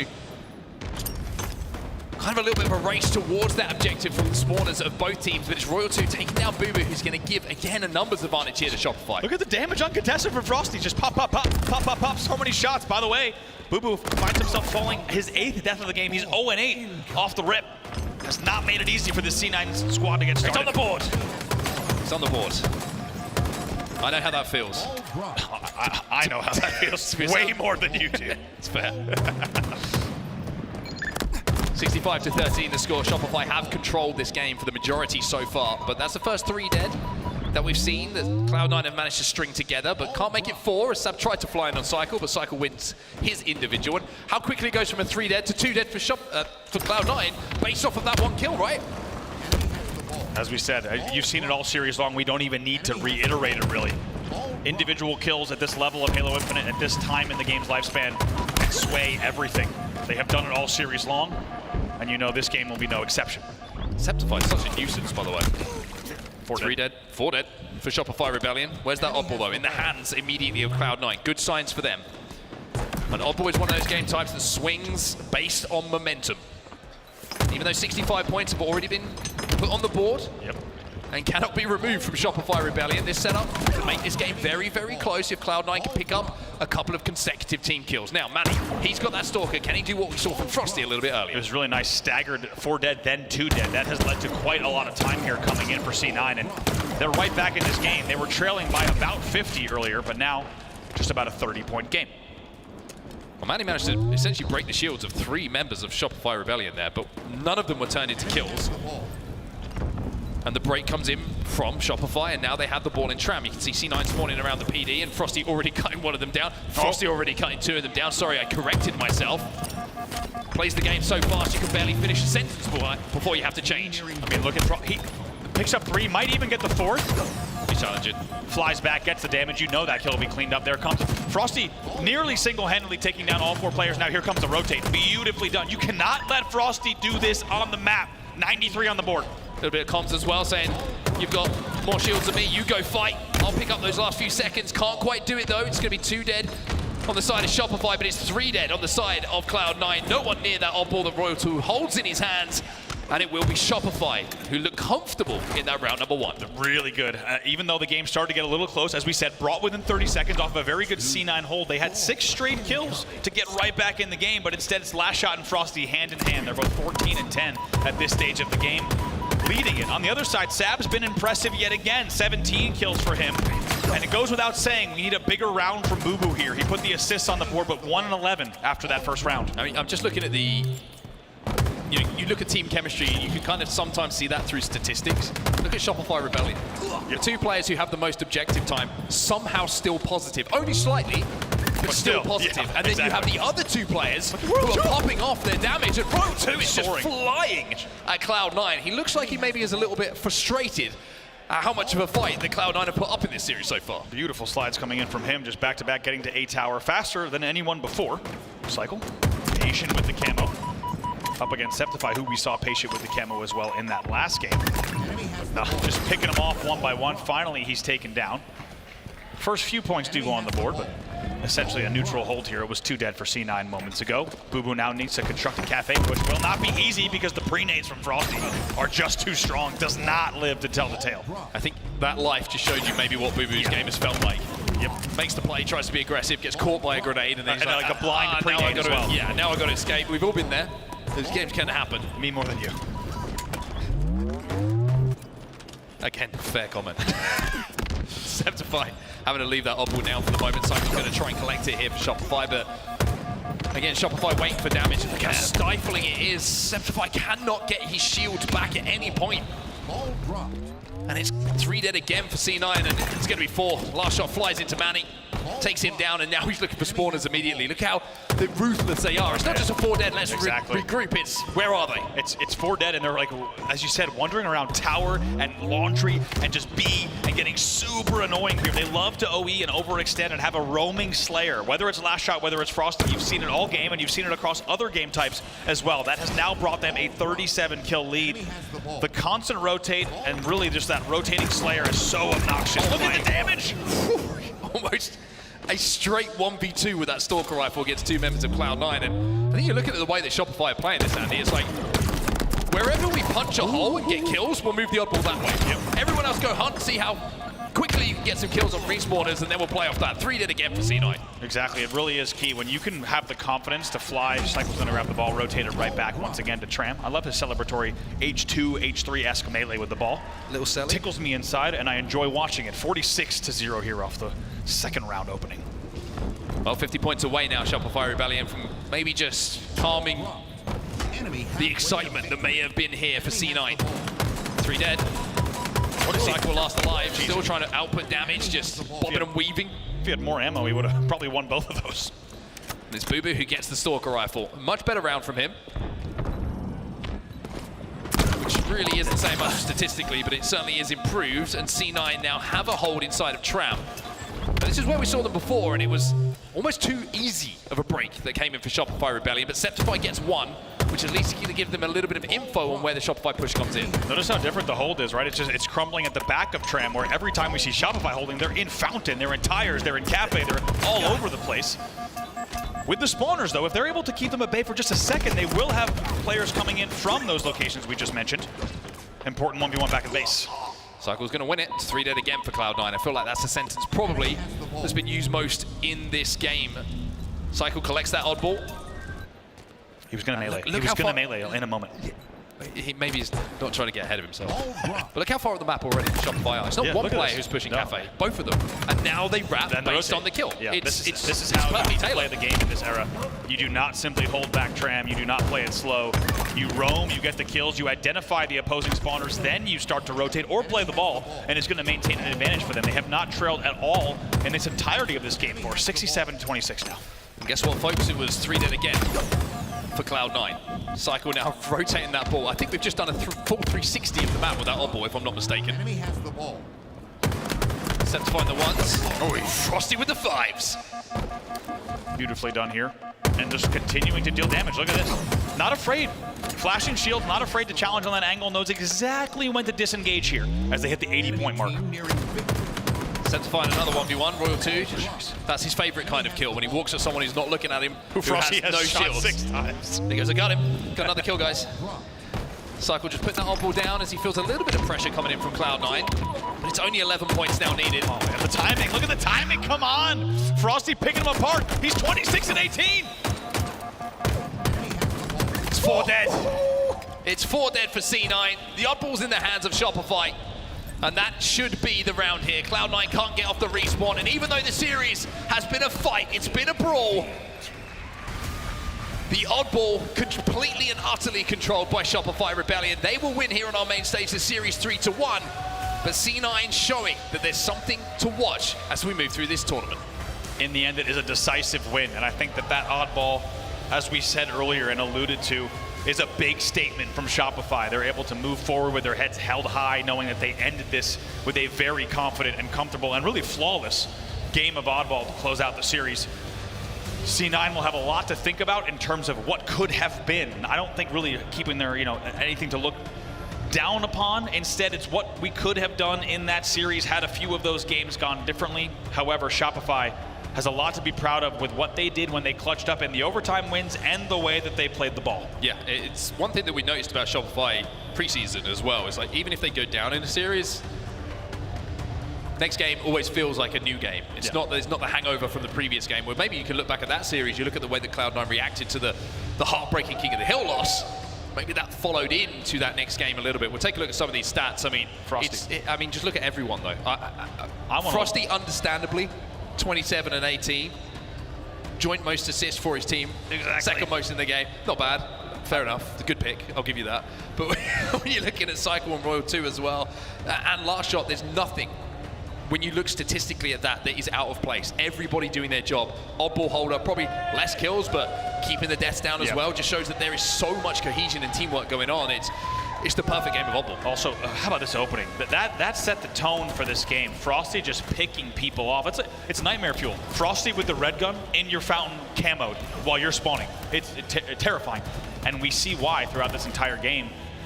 You identified, I think correctly, Frosty as a potential X factor for Shopify for this event. And I think this series was a great indication of that. When Frosty is doing things like that, they are unbeatable. When we saw him earlier in the series with kind of quiet numbers on the Slayer Origin, they lose by 10.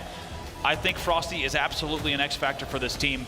If he plays his best, there might not be anyone that can take him down. We'll have to see what he puts together this weekend. I mean, you're just looking at these replays here, and when we're looking at the side of Shopify Rebellion, it's very rare you actually see 1v1s, right? It's always damage that's been done that someone else is playing off the back of. it's just amazing to watch. It is amazing to watch, and I think that Opera was Shopify looking like Shopify were expected to look coming into this series. But speaking of Shopify, speaking of Frosty, we've talked enough about him. Want to hear from him? I do. He's on the main stage now with Blaze. Let's catch up with Frosty. Thank you so much, Onset and Brav. Texas, show some love to Shopify Rebellion as they put on a show on this main stage and kicks us off with a win. I got Frosty with me on the main stage. And Frosty, how does it feel to be able to come out here and set the pace today and come out with a 3-1 victory like that? It feels great. I mean, we're getting the early tournament jitters out. Obviously, this is a good team, so I always love playing tough teams in pool play. It really gets you going and locked in for the rest of the tournament. Definitely does, okay? And they put up a fight, okay? All the first 2 objective game modes went down to the wire, nail-biting action there at the end, but how important was it to have a clean oddball to close us up 3-1 and not go to another Slayer against these guys? Yeah, I think it's a good game type for us. We knew we were capable of that, and we knew they're a good team as well, right? So them playing it close like that, we just knew like they were playing well. We just needed to step it up, and that's what we did in the all-ball game. Definitely did, okay? Came out, got a victory there in that series. Now, you guys are coming off a win there in the preseason at the K-Sign Invitational. What was in your, like, how do you guys not get complacent after getting a win like that and being able to come into this tournament and get another W? Yeah, I feel like we're just always constantly improving. There's always things that we can talk about and things that we are trying to nail in the head and try to improve upon. So I feel like that's just the way we work as a team. There's always something that we're kind of looking forward to and trying to get better. All right, well said. Now, lastly, you're wearing new colors this year. You got some new fans, all right? What do you want to say to Shopify Rebellion fans out there? Yeah, I appreciate everybody supporting us, old and new. We're going to definitely make every tournament as entertaining as possible, so it's nice to have you guys here supporting us. You heard it from the man himself. One more time for Shopify Rebellion, everybody. That's going to do it for me and Frosty on the stage. Lot, take us away. Thank you so much, Blaze. Always lovely to hear from Frosty. Phenomenal player. I got to say, just unbelievable season so far that he's having. And I know it feels weird saying that as we're at the first major, but of course, we do get the wonderfulness that is the off-season, right? And of course, online tournaments, we had the K-San event, so much to kind of bite your teeth into before we do get into the actual regular season. And I've got to say, he's picked it up exactly where he left it off in the off-season, looking fantastic. Now, I do want to talk about Shopify, but I will say in this series, I learned far more about Cloud9 than I did Shopify Rebellion. I want to give them their flowers. Great way to end off that series, and thank goodness for that too. And I think, you know, Frosty put it best. You know, jitters coming into the first major. There's a lot of pressure on their shoulders right now. They're the favorites coming into this one. But Cloud9, we talked about how some teams haven't had their chance to show us what they've got yet. Coming into LAN, they were looking fantastic. And Wes, I have one word to describe why I think that they were able to keep up with the pace, and I think, honestly, a star ability of Shopify, and that was discipline through and through. No matter the situation, no matter what they were dealt, they had discipline, and often, more times than not, in a situation where you think, oh, that sucks, I'm sorry, you're not going to come out on top on that one, the discipline actually helped them pull it back. Yeah, absolutely. I mean, that was a much closer series than I think anybody on this desk would have thought going in, but you heard it from Frosty himself. Like, they respect the hell out of Cloud9, and they think they're a very good team. So I don't think it was surprising that some of the games were close. Cloud9's going to be kicking themselves for the minor mistakes that they made in games 1 and 3 specifically that really maybe made the one cap difference in both the hill and the flag. But there was one play that Last Shot had where he was the last guy alive, and we talk about like the minor things that teams need to focus on and prioritize. Last Shot, last guy alive, somehow gets into the pit inside house, and by the time his team respawns, creates a little bit of havoc. He jumps on the guy on the hill, kills the guy on the hill, and then also is able to clean up a kill outside. If Cloud9 is able to keep track of names, knowing Last Shot hasn't died yet in that situation, and they're able to find him and flush him out of that situation, they probably win that game with how it went. Obviously, everything else has to unfold, but Cloud9 going to be kicking themselves, but showing a lot of promise. Have a lot to walk away from this series happy about and proud of, and knowing that, hey, if we can push Shopify the way we just did outside the oddball, we can have a great weekend here still. Something I was also very impressed with from the Cloud9 camp was definitely that Game 2 Slayer. And Tony, when you're looking at Cloud9 and what they're able to accomplish there, you know, they had a pretty significant lead throughout the entirety of that game, and were able to hold that up true to the very end. What is it about that game 2 for Cloud9 that had you so impressed? I feel like even going as far back as last year, they've always been a Game 2 Slayer team. They've always been a Slayer team in general, but they've had troubles finding their way getting over the hump in that Game 5. And I think that's why you bring Boo Boo Dubu to the roster, is to bring that experience, to bring that clutch ability. Like for me, when I'm looking at their Game 2s and what makes them so good in Slayer, it's their ability to lure you into a false sense of security. It's their ability to get defensive, bait you in, and then trap you and attack immediately. And I feel like those type of metrics or those type of statistics should transfer over to a King of the Hill, to an Oddball. But the problem is that Shopify Rebellion just got the lead on them real quick. And then the problem with Cloud9 is they gotta get that offense better. The defense is tough, defense is stout. They need to find a way to break more often. Yeah, they certainly do indeed. I will say, I think there was a clear difference maker in between the 3 games that we saw to that final one here.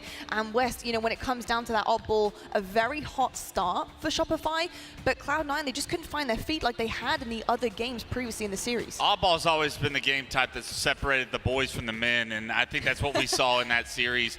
The games were close up until the oddball. Oddball takes the most cohesiveness, the most teamwork, the most strategy as far as when do we get this ball, where are we rotating it, and you have to have the gun down individual on your team for a specific amount of time. Knowing when to drop that ball, where to be looking, what your responsibility is with that objective is by far the most difficult decisions to make at the highest level of competition. And I think Shopify obviously probably I would say Shopify is our strongest oddball team. So when I saw that as game 4, I was like, all right, we can wrap a bow on this series. I don't think Cloud9 is going to be able to hang with them in the oddball specifically, but I think there's going to be a lot of teams that we get to say that about when Shopify's oddball rolls around. So far throughout the offseason, they have dominated the oddball stories when I have watched their scrims, and it showed its head here, and it was very important that was game 4 because nobody wants to go to game 5 this early in the tournament, especially not with how game 2 went in the Slayer for Cloud9's sake. Just obviously giving some love here to the stats on our screen, and of course Royal 2, the highest KD on Shopify Rebellion, and of course the lobby too. I will say, Wes, you know, he has been looking different. I think everybody knows how good Royal 2 is and history, right? It repeats itself every single year. But there is something about his gameplay this time around in this season. What did you think the big difference maker is for him? I mean, he's getting to be that anchor, but he's also just like got guys around him that are flying, and when that's happening, you can see him starting to be a little bit more aggressive than the traditional Royal 2 we know and love.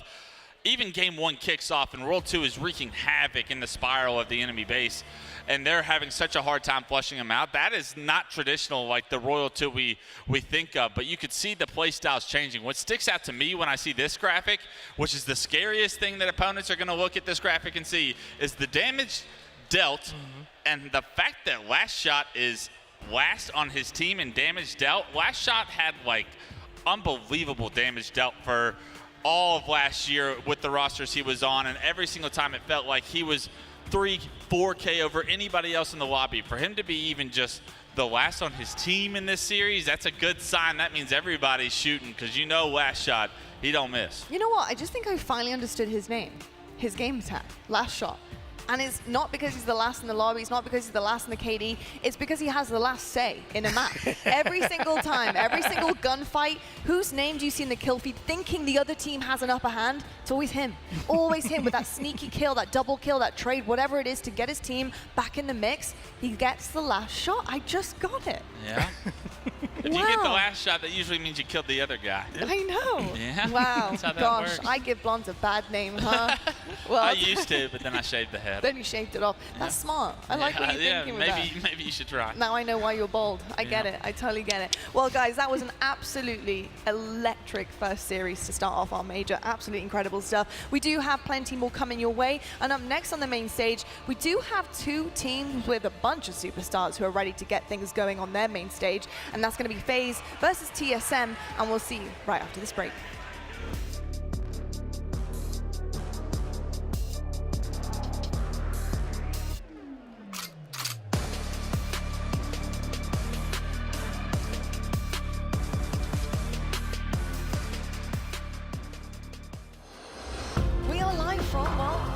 West in Dallas, Texas, and we're here to bring you the fiercest Halo Infinite competition from all around the globe. Now will connect with his old shield APC. And oh! Yes, he can! Absolutely cook.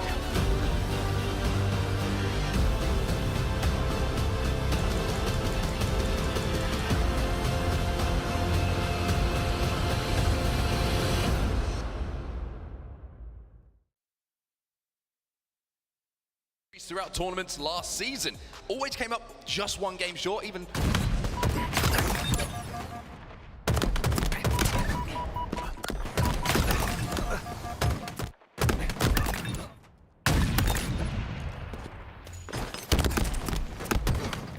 Flag returned.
Party's over.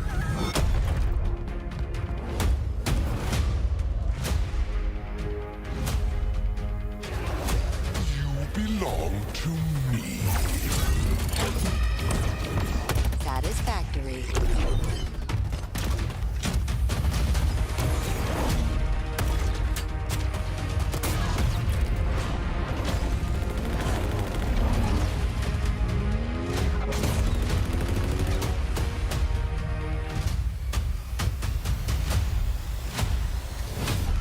Special delivery.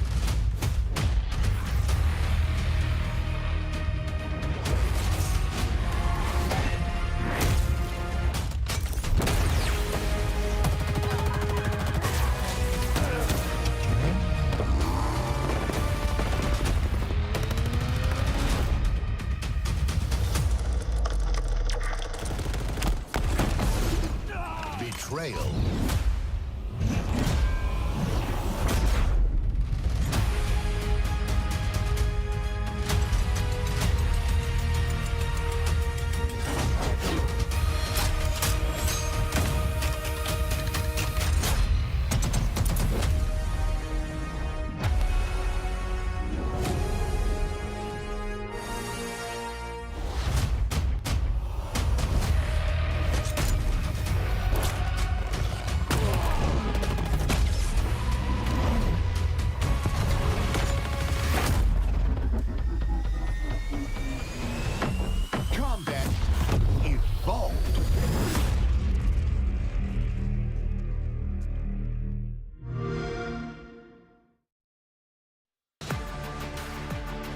and welcome back to the 2025 HCS Kickoff Major here in Arlington, Texas, hosted by the one and only OpTic Gaming. Of course, my name is Lottie. I'm joined on the desk by Goofy, who is back, folks, and of course we've got Tony here as well.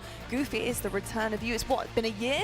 Yeah, it's been a full season. Oh my goodness. I couldn't be more excited to be back. So excited to have you back, Goofy. And honestly, I'm excited to, pick your brain, your expertise, previous pro player. You've been on the scene for so long, so much Halo history under that belt, and I'm really excited to dive deep into what you think about these matchups. Speaking of, how did you find that first game?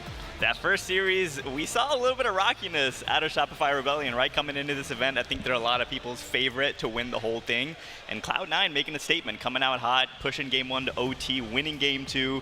So if I'm Shopify, I'm going to get more buttoned up and get prepared for some of these grueling series coming up. Yeah, certainly will be indeed. Now, folks, of course, you might want to know what is coming your way today, and we do have a schedule for you. If you are just joining us, welcome. You did miss a banger, though, by the way. The previous series, like Goofy said, a lot of shocking things happened, but we do have a schedule for you guys as well. And we do next up have FaZe versus TSM, which is going to be really exciting, as well as Shopify Rebellion making another show on that main stage versus Infamous. And of course, OpTic Gaming versus Gen.G, our first look at the hometown team. Space Station Gaming, the previous Halo World Champions, looking a little bit different roster-wise, going up against Complexity. And then to round off the evening, of course, we have the hometown team once again going up against Nemesis, our European powerhouse, who have actually been dominating the European scene in the off-season to get to this point. So very exciting day ahead of us here on pool play as well. And speaking of pool play, we do have a bunch of different pools that at the moment I'm not really seeing too much kind of, I think, disruption potential. I'm still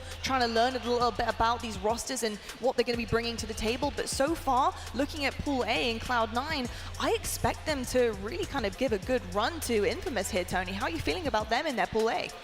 I mean, Pool A is going to be a tough one for Cloud9, but I mean, going into this tournament, you had Shopify Rebellion coming out as #1 seed. I think we've had Cloud9 maybe coming out as that #2 when going up against like a squad like Infamous. That matchup right there, Cloud9 and Shopify Rebellion, I'm not going to draw too much for that. If anything, I thought they played really well. Now you got the really difficult one out of the way. Now let's push forward. Let's make sure we secure that top 2 seed, and who knows, maybe Shopify slip up and maybe you steal away 1. 100%. Not likely, though. 100%. I will say Cloud9, I feel like they've set a precedence, though, right now. I think we've seen exactly what they're capable of early on. I mean, that's day 1, first series of the entire weekend. Surely it only gets better for them as they go on through the weekend. Yeah, you would think so. Cloud9 came out as well as you could hope going up against Shopify Rebellion, right? If I'm Cloud9, I'm definitely going to feel good about that series. Obviously, you want to win it, but it's pool play. This is a time to kind of work out your kinks. This is a time to work out some of those issues that you're having as a team, and right now Cloud9 is looking good. Well, I've got my eyes on 2 different teams right now because, of course, coming up next your way is TSM versus FaZe. Let's talk about TSM first because I'm excited to see them in action. We haven't seen them yet on LAN. And Goofy, we're used to these 4 names being a top 4 disruptor as of the history will have it. But so far online, they haven't really had that energy about them. We haven't seen anything from them to kind of give us that idea that they might be disrupting anything here so far in Arlington. So what do you expect from them in this first series? I expect this to be a good series. This is a sleeper series for me. I think TSM has the potential to upset FaZe. I'm not predicting that. I do think FaZe is going to come out and make a statement in this series, but TSM was my wild card in my predictions because you look at this roster and you know what this group of people can do together. We've seen it. Like you called it, Lottie, they're the disruptors of that top 3, top 4. They historically have been that.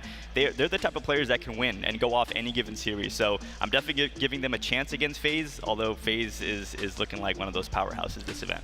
When looking at the event, who are the teams that seemingly play better on LAN? Who are the teams that have that experience with upsetting some of the best teams that are going into the tournaments? Who is the trio that actually got 3rd place at Worlds the last time they played together? This is again the first time since that season 1 that we're going to see Druck, we're going to see Talik, we're going to see Soul Snipe. These players really have been there, done that type of team, and I feel like although 2025 has been a bit of up and down, they play different on LAN. I'm excited for TSM.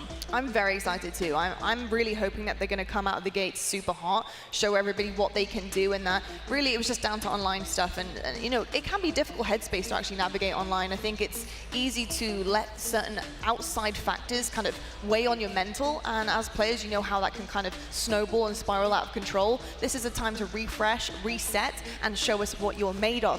But on the other side of the stage, trying to completely continue that snowball down the hill with extra snow, if you would so speak, is going to be FaZe.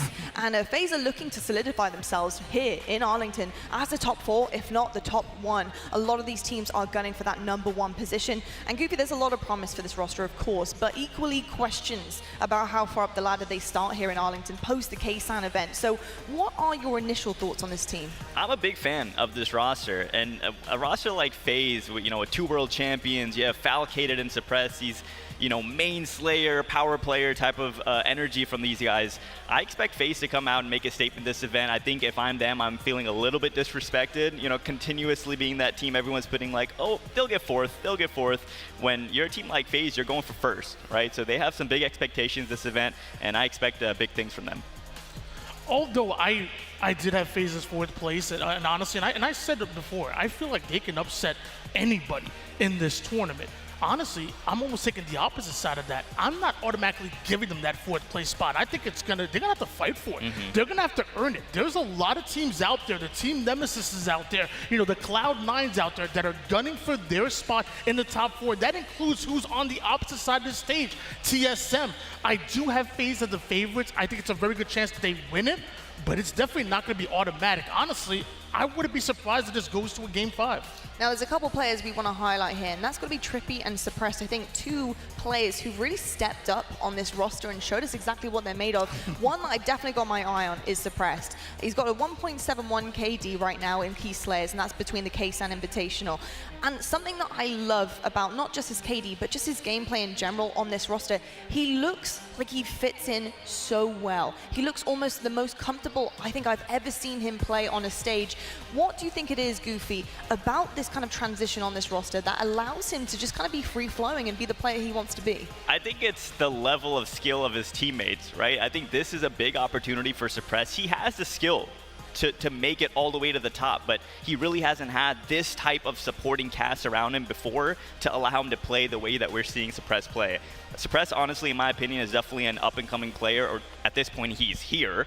But he's that player that, you know, you're surrounded by Trippy, Penguin, these established names, and Suppress is really here to show that he is one of the best players in the world. 100%. I actually get fully what you mean by that, and it's not that he is up and coming in a sense, and I think it's more so like when you're reeling off some of the best slayers, the best players in your head, you want to be the one that people blurt out. That it's a no-brainer, right? And he definitely has that potential, hopefully on this roster, to be one of those that comes straight to your brain that fast. On the other side with Trippy though, I mean, a lot of people had their doubts about Trippy at the end of last season, and I personally was hurt by that because he is a world caliber player. This is sad to see any kind of hate towards this young man, and I'm loving what I'm seeing with Trippy. He's come out of his shell once again. It looks like he's totally shook off everything that happened last year towards the end with his team. How are you feeling about the Tripster right now, Tony? I think both of these players should feel honestly disrespected. You know, starting with Suppressed on the left-hand side, you know, left off of that Shopify Rebellion roster. Well, let me tell you, him and Cycle were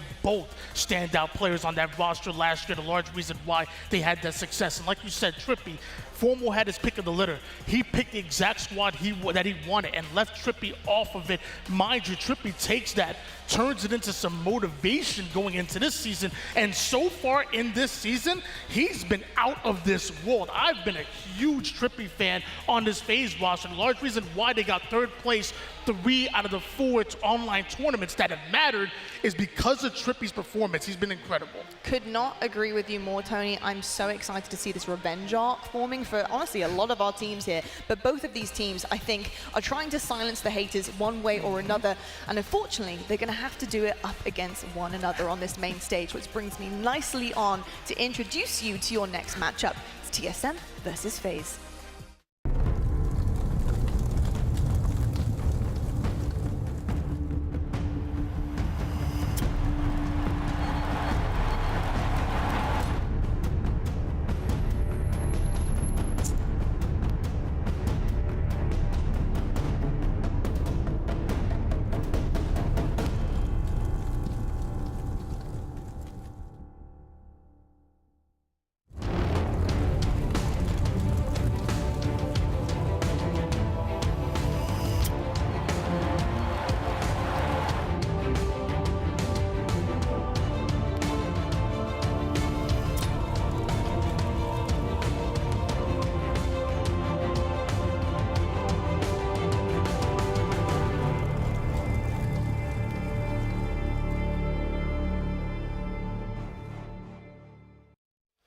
Welcome, Arlington, to kick this 2025 season off. It's Clutch here, and I'm with Dave Walsh, the legend himself. And we got our first series of the weekend, Dave, and this one is going to be a banger. 3 versus 6. It's TSM versus FaZe, the disrespected versus the underrated, and someone's going to come out on top and start their season off on the right foot, and the other team is going to be left trying to pick up the pieces for the rest of pool play. And you know, both these two teams have ambitions of attempting to get further than they've ever gotten so far throughout the off season right now.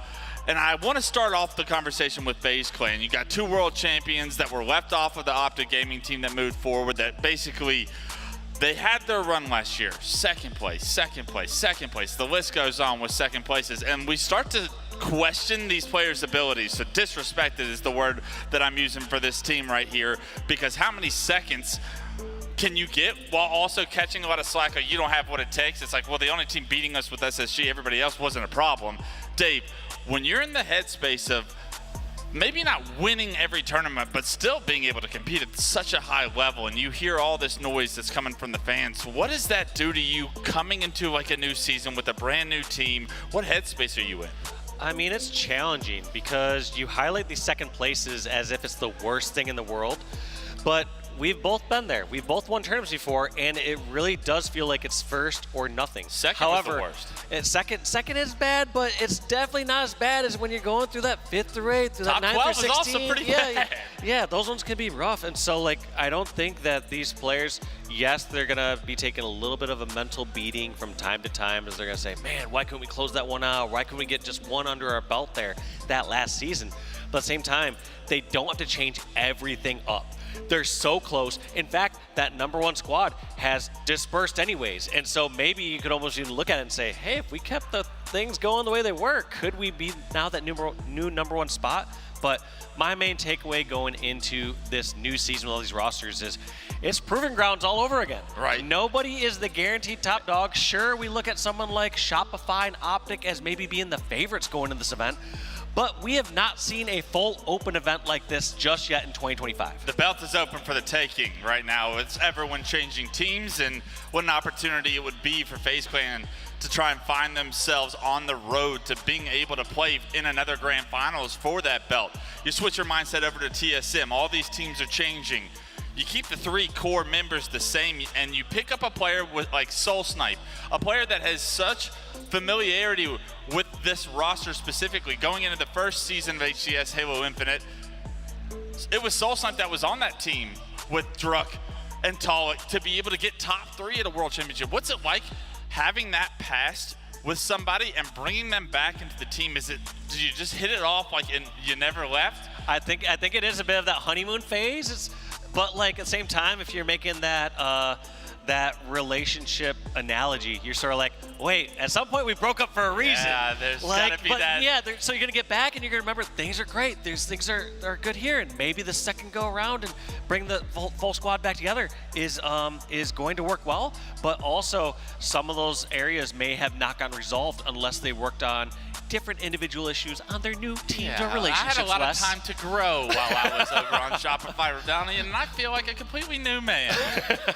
It's all about if you left on good terms or not, but it seems like TSM, from what I know, these guys are like friends in and outside of the game. So I think when Soul Snipe did leave that team long ago, it probably hurt to like no longer team with who you consider some of your best friends. You always see them hanging out with each other outside of like the venue at tournaments. So I think that cohesiveness, being able to have like some of your best friends as your teammates, wanting to ride and die for them, essentially can only make you better in game as well. Absolutely, but yeah, I'm excited to see these teams playing out. One other thing that I don't feel like we've properly covered too is we now have full brand new rosters going on to new maps and modes, and it's going to be interesting to see which teams really excel on making the new metas, making the new strategies that are going to be used Tournament 3, Tournament 4 throughout this series. Before it used to be, hey, guess what? You know, you have 4 players that have been teaming together for 1,000 days. You know that they're going to break this down very well together, but now that they're separated, how is this going to go out? Yeah, we haven't even talked about, really on the desk even, kicking off the show, is the map mode combinations, like you're saying, that are being added. what those do, where they show up in series, is vital to teams' opportunity in series. We kick this series off, ladies and gentlemen, with 2 brand new maps. One being CTF Fortress. Love it with dual snipes. You get an opportunity to really showcase the individual pop-off opportunity. And then we go to Slayer Origin, something that, yes, Coliseum back in Halo 5, a lot of these players being Halo 5 pros have tons of experience. But with Halo Infinite Sandbox and your ability to move a little bit different and faster in Halo Infinite, that map plays a little bit different as well. So very quickly, are you thrown into the gauntlet of the new changes coming into this new season rather than King of the Hill Live Fire, something you've been playing since what feels like the game came out? Exactly, yeah. So you're going to have all these new, like you said, changes, and it'll be interesting to see which ones. I think there's a great opportunity for new teams and players to take those reins and establish the strats. And also you might start to see maybe that stubbornness or that strong-headedness on new teams of saying, we're doing it this way, and then they're not performing as well. So I'm really excited to see how that plays out here in this first tournament. A couple of teams come to mind, honestly, watching the offseason, how strong Shopify has looked on Origin and Fortress has really given them a leg up in a lot of these online tournaments and a lot of scrims. You gain momentum, especially when they show up early in the series like this. Other teams, their percentages on the new map modes are clearly going to be struggling. We'll talk about those teams when they're coming up and as they go throughout this tournament, and if they can find a new meta, because I think that's also something you touched on is just because this is like the meta currently, the map is so new or the mode is so new that, yeah, it works for now, but what happens when someone's playing chess and counters that one thing that you're doing? Now all of a sudden, that's got to be the new meta, and how that evolves over season, the actual chess play amongst where we want our pieces, where we want to control, that's going to be an exciting thing to watch over the weekend because it will develop, especially at a major tournament on land. And just seeing which teams overcomplicate it or make it easy. Yeah. When I see a team like Shopify, sure, they had a very close series, that last one against Cloud9, but when I see their gameplay, it feels like they're not overcomplicating anything. It feels very seamless. It feels like somebody might lose a fight, whatever. Nobody's panicking, the whole team doesn't fall apart. But also at the same time, it seems like somebody wins a fight and somebody's moving right in to the next position. They're all flowing in together. And then I feel like on that flip side, maybe sometimes when I look at Space Station, I'm like, this is very 4 brilliant brains inside this game. And I almost wonder, are they going to make it too complex when they play together? They have such a high ceiling of what they could build out and how they could play off each other. But at the same time, you're going to have every single one of those members, when a potential mistake is made, question like, oh, we could have done this different or done this better, versus just getting to that next fight and winning that next fight. Right, when the idea of what everyone is doing is already understood, you're not second guessing it. And I feel like that's when I had my most individual success, was when I could just play my own screen and not have to worry about, oh, is someone going to do this? Like, no, it's a known commodity that someone is doing this. Yep. When everybody's playing their own screens, usually good things happen. I think Shopify has showed you that even in the first series of this tournament.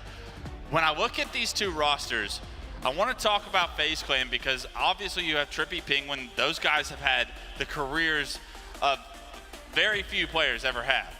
You have players like Falcated, someone that hasn't quite had the placings that really replicate the level of Halo I feel like he has played throughout his career. He's always had teams that have had lackluster performances, and he's been like the saving grace on a lot of those teams that when they've had successes.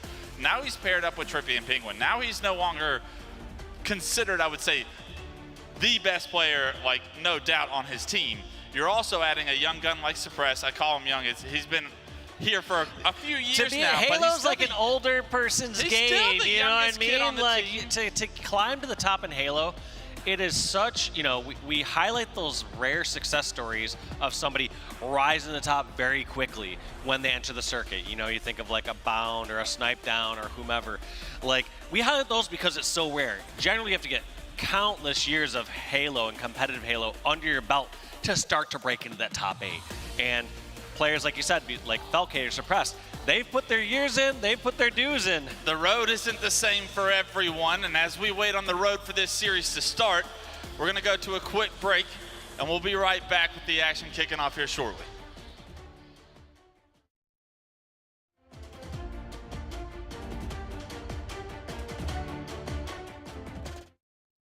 Hey guys, it's Oath here, your friendly neighborhood grassroots streamer, and today I'm going to take you through the top 10 ranked sniper plays. Submitted by you, the fans.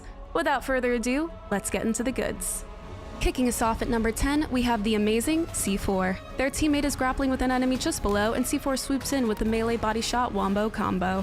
In an unlikely turn of events, the entire surviving enemy team decides to have a party in this one precise corner of the map, and C4 shows them the meaning of pain. No scoping suspect number 1 at the top of the stairs before beating down his target from the start of the clip and then brutally taking down the final teammate to secure the extermination. Number 9, Deedle. Absolutely sending it up these stairs and around the corner with zero fear, which is my preferred way to play all gas, no brakes. They come out the doorway, deliver a clean headshot, comes out, sees the ping, gives us a cheeky sprint slide no scope, 180s, takes out enemy number 3 to earn the over, almost gets taken out by JTL over there, back from the grave, but Deedle locks in for the counter snipe and secures the kill tack.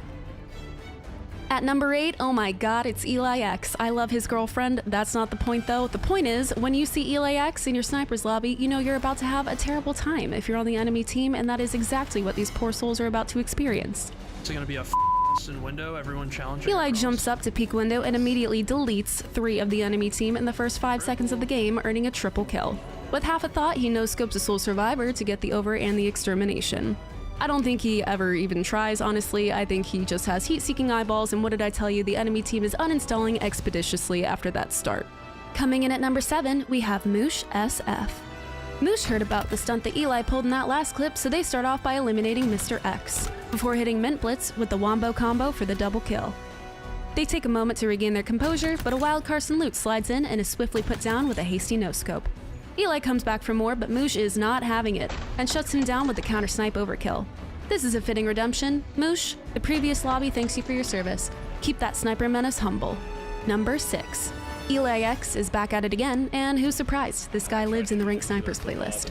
He cleans up 2 enemies for an easy double, takes fire from above, but he is unbothered by such trivial things such as sniper rounds and lands the counter-snipe.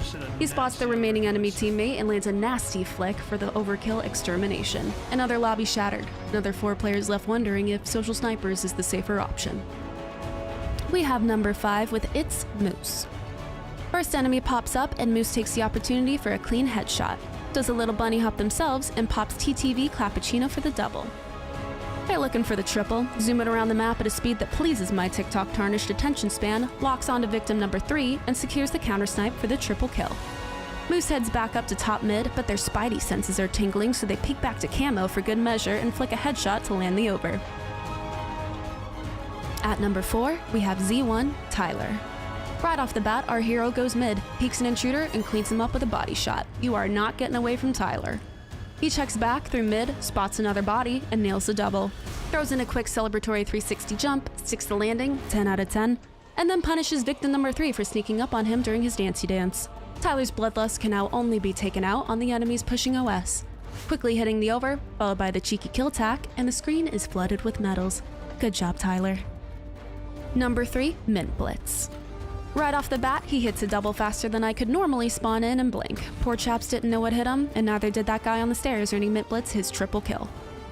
He jumps off the platform and executes the first person he sees. That's an over. Heads back up to the base and takes out LSJP before they can retreat behind cover, securing the kill tack. He's looking for the next medal, and oh, would you look at that, 2 more heads served on a silver platter.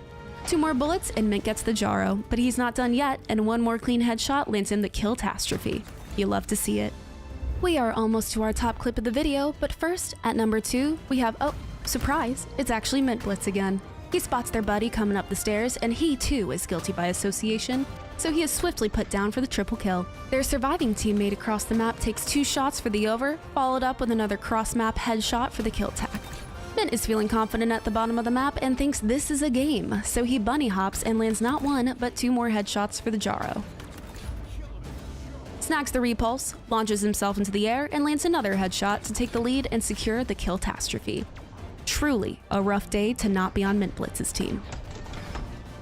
And finally, closing us out at number 1, we have Swolviet.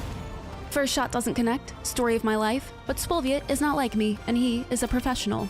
So he's gonna make up for it in a second with a disrespectful repulse body shot. Swolviet goes for the triple, and unfortunately for the enemy team, he has unlimited ammo and all the audacity. So for the next few seconds, you are going to watch him go on a rampage that results in a kill-tastrophe. Bullets, fists, flying.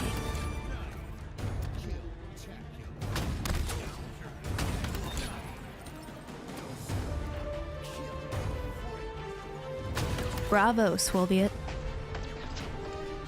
The next playlist we will be covering is Ranked Arena. Do you think you play Halo pretty good? Is Arena your game? Do you hit your shots sometimes and it looks kinda cool? Me neither. But that shouldn't stop you, and you can submit your clips anyway. Click the link in the description and submit your clips to be considered for the next top 10 list. If you land in the top 5, you'll earn yourself an in-game HCS bundle. Congrats to our top 5 winners here, and enjoy your in-game items.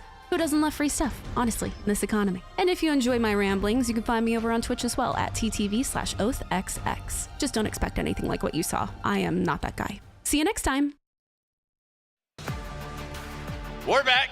We're still in Arlington, and we're still waiting to get this series kicked off today, but it gives us an opportunity to just keep punching on these storylines. I mean, the players, they did a phenomenal job over the offseason. It gives us every bit of content that we could have, every team switching up and creating the hurricane, probably the largest hurricane we've ever seen in the history of Halo. I can't think of a time where there's this much turnover, turmoil, like just pure content amongst the players. What stuck out to you the most throughout this offseason as far as the most surprising change? I'm going to remove SSG from that equation because I think winning 4 out of 5 and then changing your roster is insanity. So outside of that, who was the most surprising, and also which team are you looking forward to the most kind of potential-wise as this year goes on?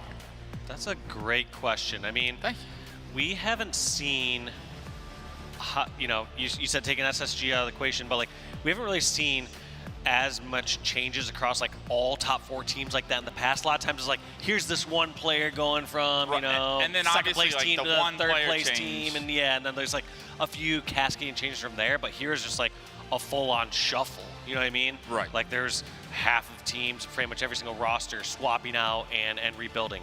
But I'd say the biggest surprises to me is I think the ones that I thought were going to be better on paper, at least from the limited amount we've seen from scrims in the case on Invitational. Still early. Turned out to be in the very early stages, not the absolute best. And then the ones that I felt like on paper weren't as strong, particularly I felt like Shopify had some questions for me. They ended up being, in my opinion, the strongest based on that case on an Invitational. Right, sometimes things just click, right? Sometimes it's like that new team fire is what it's called, where everything's just going right, your play styles are meshing, the energy's right. Sometimes things don't click immediately. Were you ever a part of teams that you thought you put together, like the new God Squad or like the next big like rivalry at the top, and things didn't go according to plan at the start?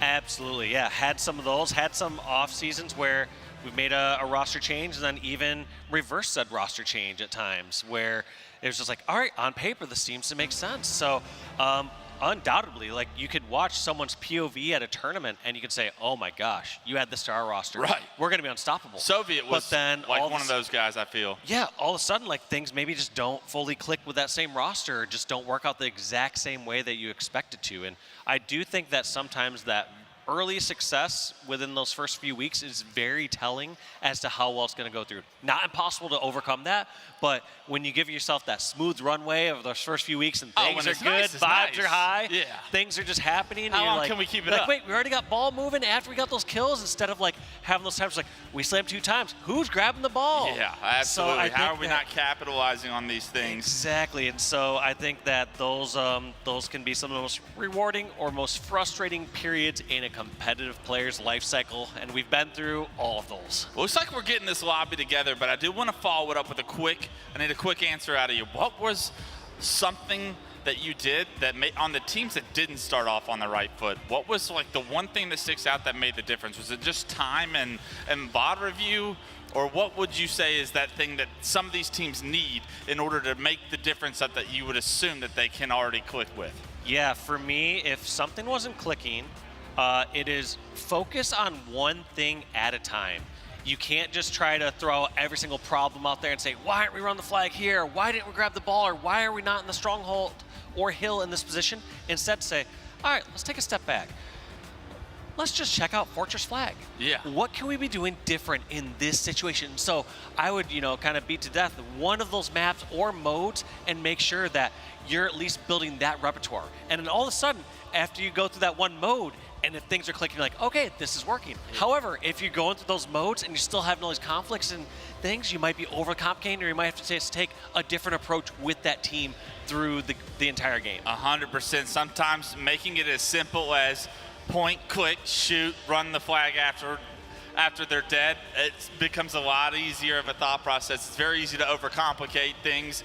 And we'll see which team finds the easy successes here. It's going to be Fortress CTF. We got the game loading in. 3, 2, 1. Dave, our first game of the weekend's kicking off, first game of the year, and it's Fortress CTF. You got 2 S7s and an overshield bottom middle. And me personally, I love a couple of S7s with an overshield paired with it, because you get to just rain terror on some enemy spawners that are coming from very enclosed locations. So I'm looking forward to see who has the most pop-off potential in this game one specifically. Setting the tone for the series is massive. Which player do you have your eyes on to get that S7 and start going to work? Ooh, that is a great question. Obviously, every single person in this lobby has that potential. But if I had to pinpoint one person, I don't know. Would you say Suppressed? I was going Suppressed. That's what I was hoping for. Can we kick this one off with Suppressed? And I'm going to hope that he's grabbing the S7 for FaZe. And if he's not, we're going to have a team talk after this. But of course, just like that, we're going to give it to him. But it's going to be Talik. Look how quick that was, too. Talik just knowing to counter snipe all the way across there. He's not worried about someone going all the way towards top tower. But we start up wrong POV because Talik taking out the sniper, getting 2 more kills, has all 3 kills for TSM here off the start of this game. Who's going to start off hot talk? Says I will, as he finds the first 3. Places himself right top middle. Spots Valkated under the base, not able to hit the shot, but a lot of presence so far for the kid as he able to hit a body shot. That player's forced it back down. There has been someone getting behind enemy lines and talk because he misses that shot. The flag is going to be on the move, but both snipes now in the hands of TSM, and both snipes starting to do work. It's Druck and Talik. And that can be dangerous there for Trippy, because Trippy tried to make that play, tried to relieve pressure from his teammates who are getting killed off spawn.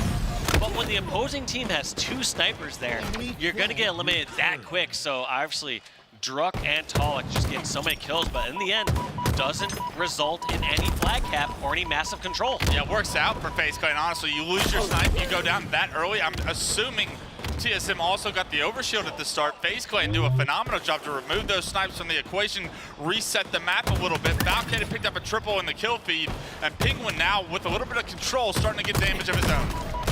And that is looking actually mighty good for FaZe Clan, because you always try to look at how's your team doing when your team has control and how's your team doing on the back foot.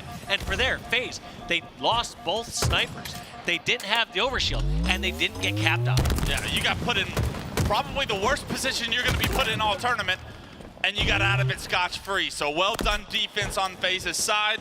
Way to eliminate some of the power curve that you saw TSM grow. Overshield number 2 is going to be coming up here shortly. Druck making his way to the middle, but doesn't have his eyes on Trippy. Great placement by Trippy to peek, get that kill, and now FaZe Clan will have numbers advantage for this overshield. Yeah, let's see who gets this OS, and just every person dropping nearby is going to go in the hands of Suppressed. And I expect him to fly straight up towards that flag. In fact, does a 360 repulse to close that gap even a little bit quicker.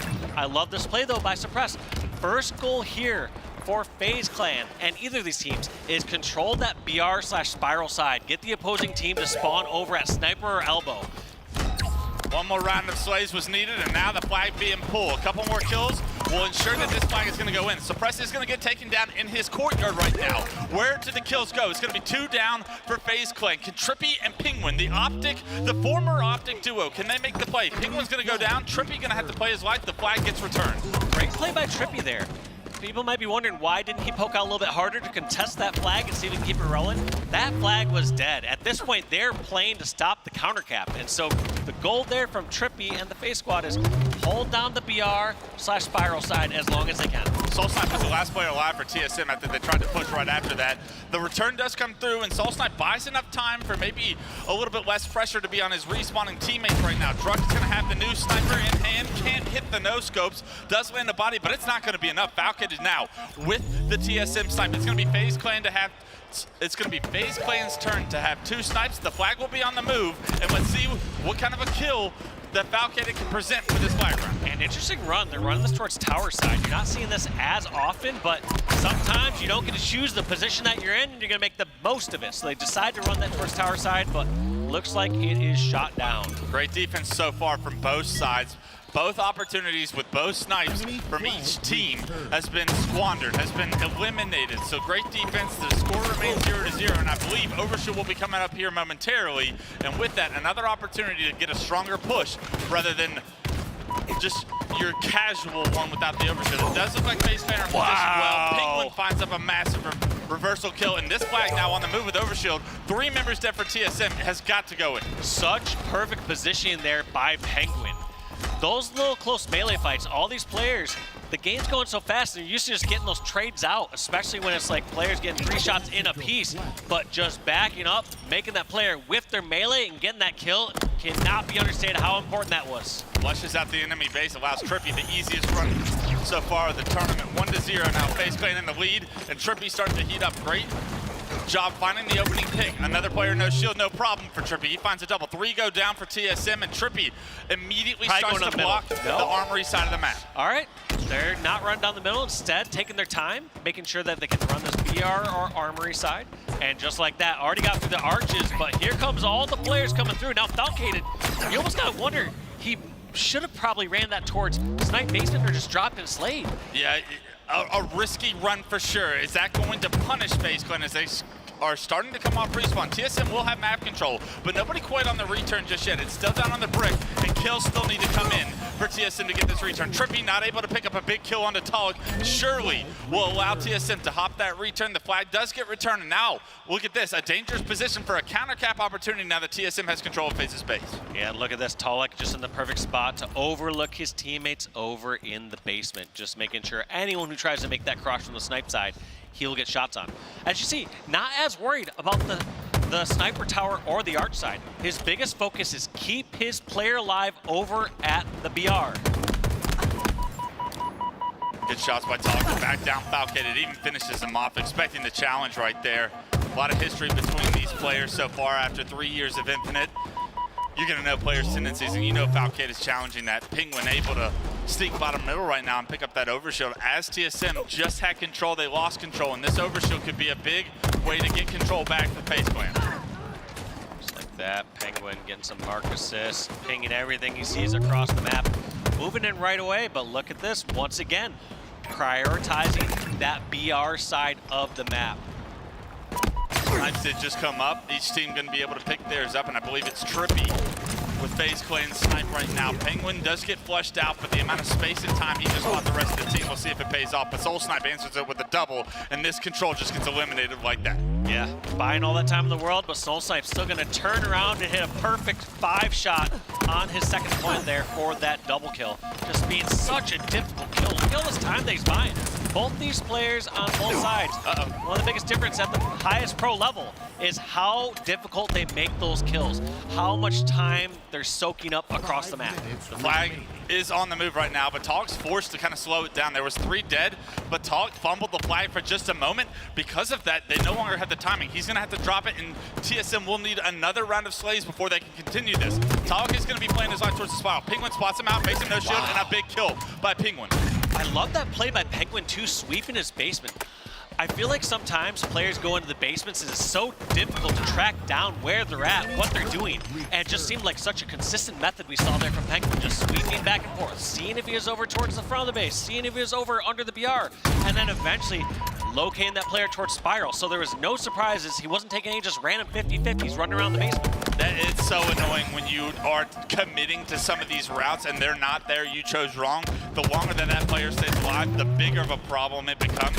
Penguin doing a phenomenal job, like you said, to flush that player out. It's a double kill for Trippy, a triple kill for Trippy as he heats up, killing spree. Flag getting pulled at the worst time for TSM fans right now. It is going to be bottom middle. Overshield is up, and TSM are coming off respawn. This is where game one will be decided here if FaZe are able to get this overshield. Penguin's able to get the overshield, a touch on the flag as well. Trippy and Suppress both pick up kills, and this is going to be a 2-0 lead for FaZe Clan. And such good communication and no panic there between that Trippy Penguin combo. You saw Trippy could have maybe desperated down there and said, I'm gonna try to grab this OS, and then grab the flag, and then just died, and then Penguin wouldn't have had the control or coverage. Instead, they had to calm back and forth. Penguin just saying, chill, I'll grab the flag, we're fine, just stay alive, and they're not throwing away any unnecessary deaths, just panicking at the last moment. The World Championship pedigree paying off here in game one of this series. The flag is going to be pulled by Cherish. 2 go down, 3 Great go timing down. too, 3 Falcated. dead. It's a 1-on-2 situation. Falcated is able to stop the flag momentarily in the courtyard, but what can the rest of FaZe Clan do coming off respawn? Yeah, Falcated do everything can, but I was gonna say that's just mostly a great flag pulled there by TSM. I would actually be surprised if they're not able to rally this one all the way back, but it's going to be more challenging. Now you have someone like Falcated with Snipe over at the Snipe Tower, this is gonna and be the pressure is Dave. on. This is going to be challenging. Falcated, top your tower with Snipe hitting a body after the first headshot. They are able to get him out, but I do believe that flag did get returned. So 2.5 minutes on the clock. That flag in your courtyard, something you feel like you needed at this moment if you were TSM. Making it a one-cap game had to be the goal, but FaZe Clan do a phenomenal job of stopping it dead to rights once again. Yeah, and you got to wonder how maybe TSM botched it a little bit as they had everything set up when the flag was pulled. You have 3 dead, you have the flag already towards bottom center. At that point, it's just get near the flag carrier, because the only way that they're going to get an angle is going either towards their front courtyard or having some obscure spot. So if you're close to the flag carrier there, as long as you're avoiding grenade, you're going to be safe. You can punish that same player. And in cases like that where it's crazy or tumultuous, it's okay just to roll with numbers. 100%. As long as you don't get hit by the same nade, you're good to go. Right now, Overshield's coming up, and it looks like FaZe Clan was on top of it again, but Talik able to sneak in, get that kill, and pick up that Overshield. This flag now in the courtyard as he's trying to find out where the rest of FaZe is. They're able to find that first pick. They want a touch on this flag. 1 minute and 37 seconds on the clock. They're not going to get a touch, but what else can Talik do? It's not over yet right now. 4 go down for FaZe Clan, and TSM should at least be able to get a cap at the respawner. Able to immediately capitalize on the damage done And look to at that Talik. spawn by Suppress. Yes, another spawn on the spiral. FaZe Clan do not I'm sorry, TSM do not block the correct spawns, and right there, that was just such a difficult situation to try and play around, especially when your flag carrier goes down. Yeah, it was bad thing after bad thing there. One, the fact that FaZe had somebody towards the elbow side that could finish off the weak flag carrier. And the second part is the spawn over towards Spiral or BR. There could have been a chance still for TSM there to get that flag cap and rally that back. But as soon as Suppress spawned there at Spiral unknowingly, it was just over. They didn't know it at the time, but it was over. The importance of having people in positions to block spawns comes back to bite TSM in that moment. And right now with 38 seconds, FaZe Clan all focused on defense right now. Just don't let our flag get pulled for free and we win game one. We see a lot of our players do a lot of pings across the map, but I feel like Penguin's taking the lead so far this tournament. I see every single fight or engagement that he's in, he's pinging where that person's at before he's disengaging. The exact marker is so important a lot of times, is knowing where this player is and where he's headed. A good asset to add to Infinite's gameplay, and you will see that throughout the season, especially when camouflage is involved. If you don't know that you can ping the camo guy, a lot of the times that's how SSG was able to do it last year and have so much success against that. And as we wrap up here in game one, it was back and forth in the early on, but FaZe Clan showing such powerful defense in the moments and then seizing the opportunities they had, come away with a 2-0 victory to take the 1-0 score in the series. Yeah, and it looked scary at the start of it with that start we saw from Talik, with the snipes, the control. But after that initial break, it was all FaZe. FaZe were looking so good throughout the rest of that game. It didn't really feel like there was many times it was scary, like there was some scrappy grabs and some scrappy pulls from TSM that got back to their base, but FaZe still staying calm, cool, collected. Someone like Falcon pushing on through, getting the kill, getting the sniper, seeing the bigger picture on how to stop that flag gap. It's suppressed that leads the team in damage, but Penguin's stats that game were absolutely unreal. I think I saw 29 next to his name. I don't know if that's 7,700 damage or 7,700 pings, but I just saw a lot of numbers there for Penguin. I'm sure every time he saw somebody, he pinged and took him down, so it was at least 29 if I had to guess, Dave. Penguin absolutely popping off, and a player that we talk about players that probably felt disrespected over the offseason, and a new addition to OpTic last year. And although you didn't come away with any of the major championships, Penguin, I felt like, had a hell of a year as an individual. Every single time it was on his screen for OpTic Gaming last year, he was on fire, it felt.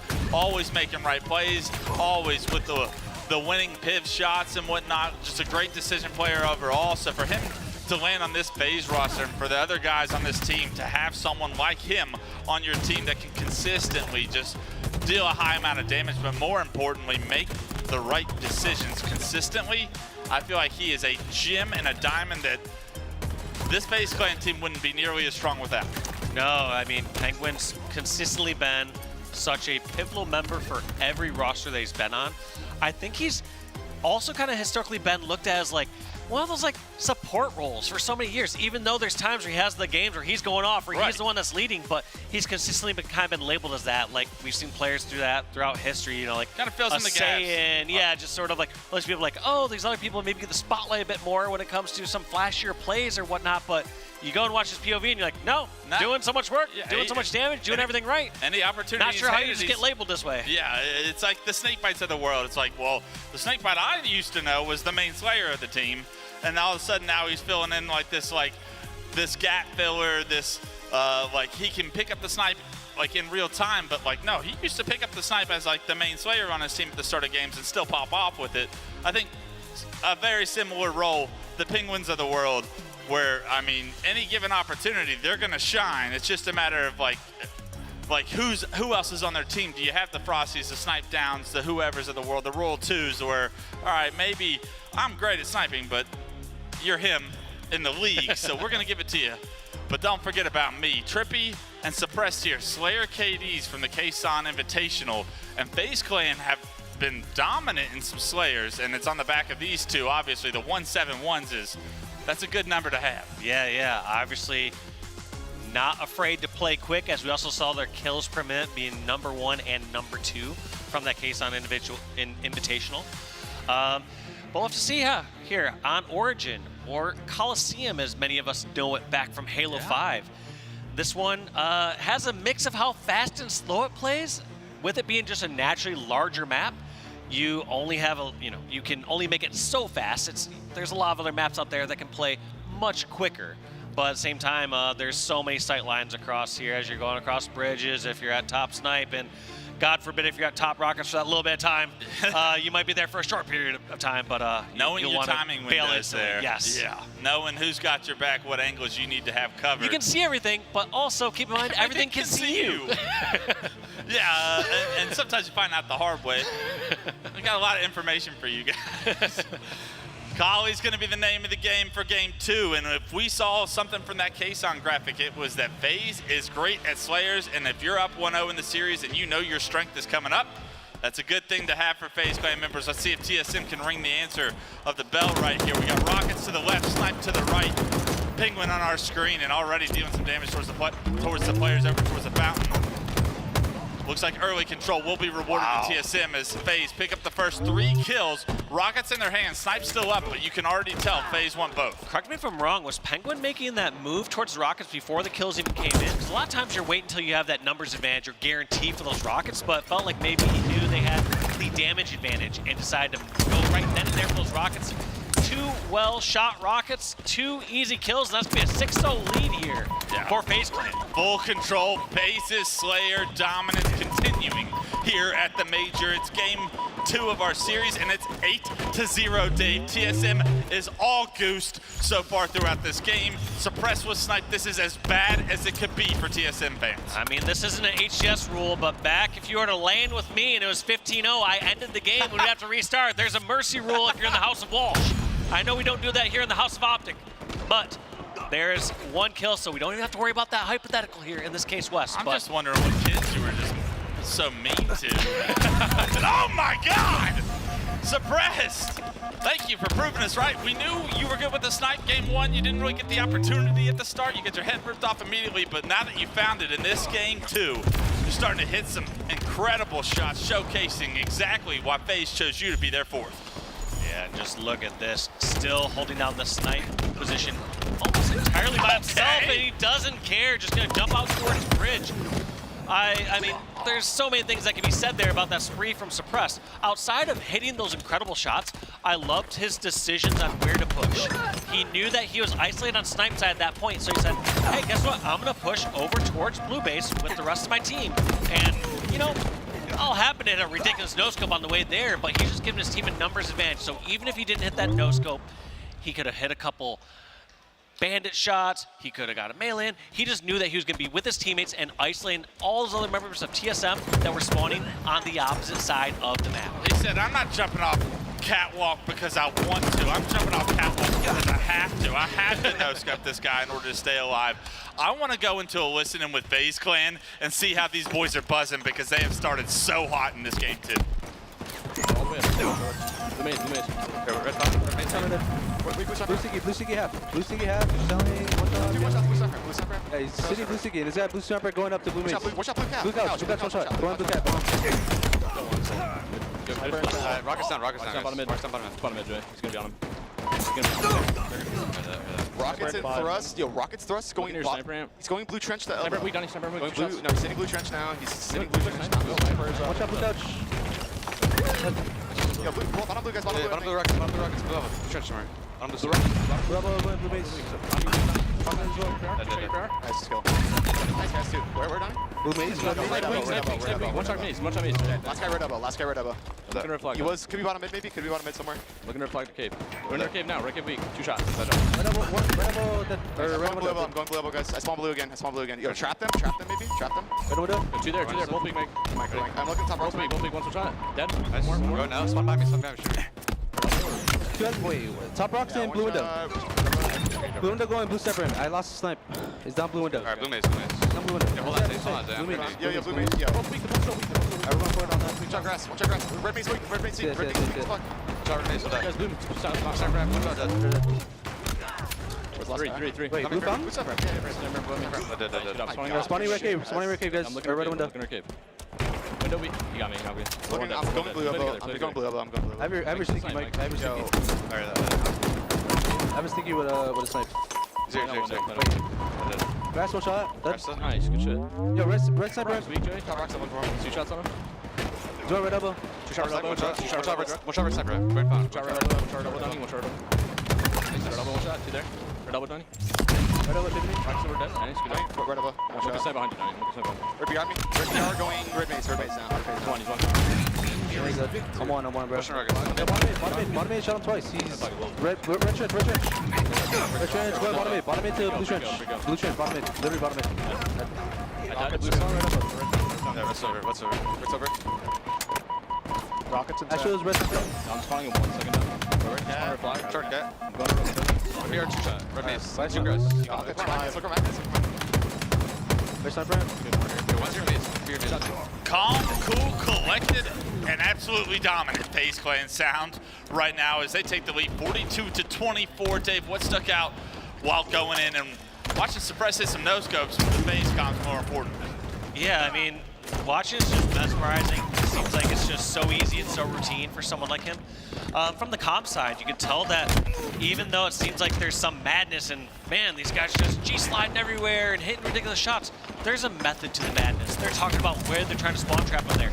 In fact, one of Suppressed unforeseen deaths came from them saying, hey, we're spawning them over at red, this is fine. And then he's like, guys, a couple spawned over at blue. I thought we said we were spawning them at red. So It's okay to have some slips like that, but you see the trust that they have in each other, and what a dominating game number 2, 50-28. Is this our best Slayer team here in the HCS right now? Yeah, at least starting off that way. We're going to start the narrative here. They continue to drop 1.71s, and I think they kept that ratio in that game. A 1.71 is not something you consistently do against top teams, but it looks like FaZe Clan, they have their Slayers figured out. The power weapon control was perfect.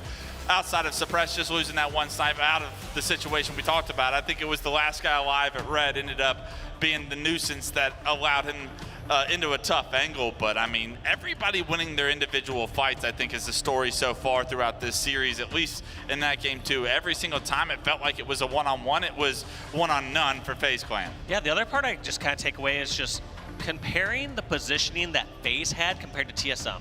Almost the entire game, they were over at side base or up towards top snipe for the FaZe roster. And anytime they lost it, they weren't the ones running down in trenches or running around through elbow. They took methodical steps towards getting towards Fountain or Oven and then pushing over towards top snipe. And once they had top snipe, everything else pieced together. You have all those angles towards the courtyard or towards trench or anywhere else. But I would say throughout that game, if I had to ballpark it, it was 70+% of the time that FaZe had control of the sniper area. It felt like 100% of the time, in all honesty. 70's generous to the 30 to TSM, but a 50-28 performance, 15-7-3 from Suppress. He had just about every snipe, and he was doing work with that snipe. We've been gassing this guy up. What's it gonna take for someone like Suppress on FaZe Clan to take that next step, to be able to do this more consistently, especially as the competition gets harder, you go further into the bracket? How do we see this Suppressed Sunday night? That's a great question. I think that the difference is when you get towards some of those top 3 teams, those top 4 squads that they'll be competing against, is you have less room for error. You're called out that little bit quicker. Those players are gonna hit those shots just 5% better than the other competition. And those are sometimes the difference between life and death, between you getting a chance to shoot that second sniper bullet for a second no-scope. So I don't really have a good answer there. I think that your just margins for error are smaller, and if he's hitting his first shots, if he's still making the right decision, if he's not trying to play as a solo one-man wrecking force, he's gonna be fine. But sometimes players get in their mindset like, oh man, all right, I'm going up against Renegade. I gotta play out of my mind. I'm gonna charge every single time and challenge all these fights. And it's like, no, you got here by playing off of your teammates and doing this as a unit. Sure, you're gonna find yourself in some random individual battles where you just have to win that or die. But the rest of the time, it's going to be how well are you taking the macro vision of the game and building that all together. So far, the macro looks good. Let's see if FaZe can keep it up. This series not over yet, though. It's just a 2-0 lead. And we've seen these players on TSM specifically be down 0-2, looking like they're about to get bounced from the series. And somehow, after the bathroom break, the team talk, they come back, and a fire gets lit up, and all of a sudden it gets to game 5 and they have all the momentum. What can TSM do in order to turn this series around? And I'm gonna lead you into this question with also a little bit of extra context I want to work with. Is we just got done with 2 of the new maps. Let's go back to the basics and go back to the things we've been doing for the past 3 years. Yeah, we're going back to maps and modes that everyone's going to know how to play. So FaZe showing that, at least as of now, on those 2, they're a bit ahead of TSM. They have that down to a better science, and they know what they're doing in those situations. However, something like King of the Hill or Strongholds, there are fewer decisions that have to be made when it comes to the objective play compared to like a CTF. You know, do we go for a counter pull? Do I sit back and defend? In this case, it's going to say, do we get the kills? And let's jump in the hill. Somebody get in the hill. And so there's fewer decisions to be made there in a case like TSM. Not saying that they can't make very complex decisions and work that out, but in a case like this where they've been kind of getting outmaneuvered across the map, it's going to be a game of Slayer here for TSM. Can they match them kill for kill? And if so, then they're going to be able to scrap up that time. But if they can't match FaZe in the kill department, I fear that we might see a 3-0 here. Yeah, absolutely. I think the power weapons, especially in that game too, when the power weapons are neutralized and symmetrical, we saw how dominant FaZe was in that category. TSM, you're going to have to get your hands on some of these snipes. You're going to have to do a better job of competing for the power that's on the map, because the Rockets, they were easy kills on Kali. You saw how that broke open the door pretty much to what Game 2 score was very early on. The snipe also making a difference. Also in suppressed hands, that's going to be a problem when he's jumping off catwalk, no-scoping us. It's hard to stop that once it's already in motion. Can you get something going at the start of the game? You got camouflage delayed 30 seconds. You had the snipe top middle. I want to see someone from TSM have a hot start and earn their team a level of presence on this first hill. And who better to start it off? Let's go with Cherished. I like this a lot. Game 3 of our series starting up, and Cherish, someone who's been quiet for the series but made a name for himself last year. I think it's clear what both teams are prioritizing here. We used to see a strategy of who's going top, who's going for hill, and it seems like FaZe sending everyone towards hill, but still somehow getting dominated off the start there. You saw all 4 FaZe members going towards bridge, going towards nest, and just getting taken down one by one. Camo's going to be coming up, and Cherish has this Quantum in his back pocket, allowing him to be able to make a play. A lot of damage on 2 players that are forced to drop key door. Camo is going to be grabbed, though. It's going to be suppressed behind the camouflage with the camouflage right now. Dead to rights. Cherish already on a hot spree right now, up 4. But look at the progress on hill number 1. It's going to go into TSM's favor, no matter what FaZe clans want to be able to say about it. And just like we talked about, Wes, if you can get those slays, easy decision. Grab inside that hill. So a massive start there for TSM. Only 8 seconds off the clock. We're going to see a lot of hills accumulated over the course of this game. We're not seeing anyone play clock anytime soon. This could be bad news, however. The hill immediately rotated to by FaZe and Trippy with Camo now and Snipe. And Cherish getting caught off guard after the information gets given to him by a teammate inside the house. Right now, Trippy having so much presence, top, middle, roaming with Camo Snipe. The hill already over halfway controlled. All of the momentum from TSM starting to get dwindled away. Such great plays by Trippy there too. Not afraid just to fully commit to helping with that snipe in that position. Some other players, I think, would have gotten that first snipe shot and then backed off and just worried about anyone else pushing out from garage. Instead, Trippy knew that 2 out of the 4 members from TSM were pushing out towards green and pillars, and so he had no hesitation after getting that first body shot to commit towards that direction and help his teammate over at green. So TSM have done a good job. They've broken the setup of FaZe. FaZe getting about 60% of this first hill. Trippy being able to stay alive, use a sniper as a shotgun apparently over by the pillars, finding enough space. Now FaZe have found the opportunity to retake this hill. So TSM, although they broke the first setup, it's going to be 2 setups that they're forced to break, and Trippy with the snipe is going to deny entry from the dummy ramp as he hits the body. It's immediately cleaned up, and FaZe tied this game up 1-1, and Trippy still has the first snipe. Still looking good here. So one thing that FaZe have shown is they can be put on the back foot and claw their ways out. We need to see TSM doing a better job of that. One thing I've always done, you know, we've talked about how do you make your team better? What do you do when you're working with a squad? Is I try to evaluate what are we doing in worst case scenario and what's our strategic way to get out of this. I'm not just relying on somebody to pop off and hit a random 4-shot or 5-shot to get ourselves out of the situation. Where we position ourselves so we have our best chance of getting a double team and breaking out of this bad case scenario. You can't rely on the great plays that are rarely made, the statistically low chances of those continuously happening, but I mean, we talked about those should be icing on the cake. Those ones where it's like somebody does something, they get a sticky across the map, they hit a 4-shot, like, all right, that's a bonus for us getting out of this situation. Now, what are we doing if nobody is popping off like that? Yeah, if nobody got a lucky shot. Yeah. Right now, I do want to talk about the power-up control. It's been all FaZe Clan once again. This game is just 1-1, and there's a lot of progression in this third hill towards FaZe Clan's side, but we've seen both snipes and both camos go towards FaZe, something we wanted to see TSM improve on. So although it looks like TSM started this game perfect, those mistakes, those things are starting to linger in this game 3 and are continuing to make it more difficult for TSM to have success. Right now, this hill being highly competitive as all of FaZe Clan do go down. TSM, this is your moment to stay in this series. You need to make something happen here. And they realistically only need one round of slays here. If they get the kills without too many deaths, they're going to spawn all the way back towards mud again, and it's just too much ground to cover. We're not really seeing an overwhelming amount of slays here. In fact, one member down for TSM, make that 2. And everyone's kind of down low here, so these last couple fights is going to happen. Looks like it's going to be up to Penguin. Can Penguin save the day? He does! He gets the double kill, and he is now going to grab these last few moments in this hill, and that one is a heartbreaker there for TSM. It was a 50-50 coin flip that Penguin's winning. That can't happen.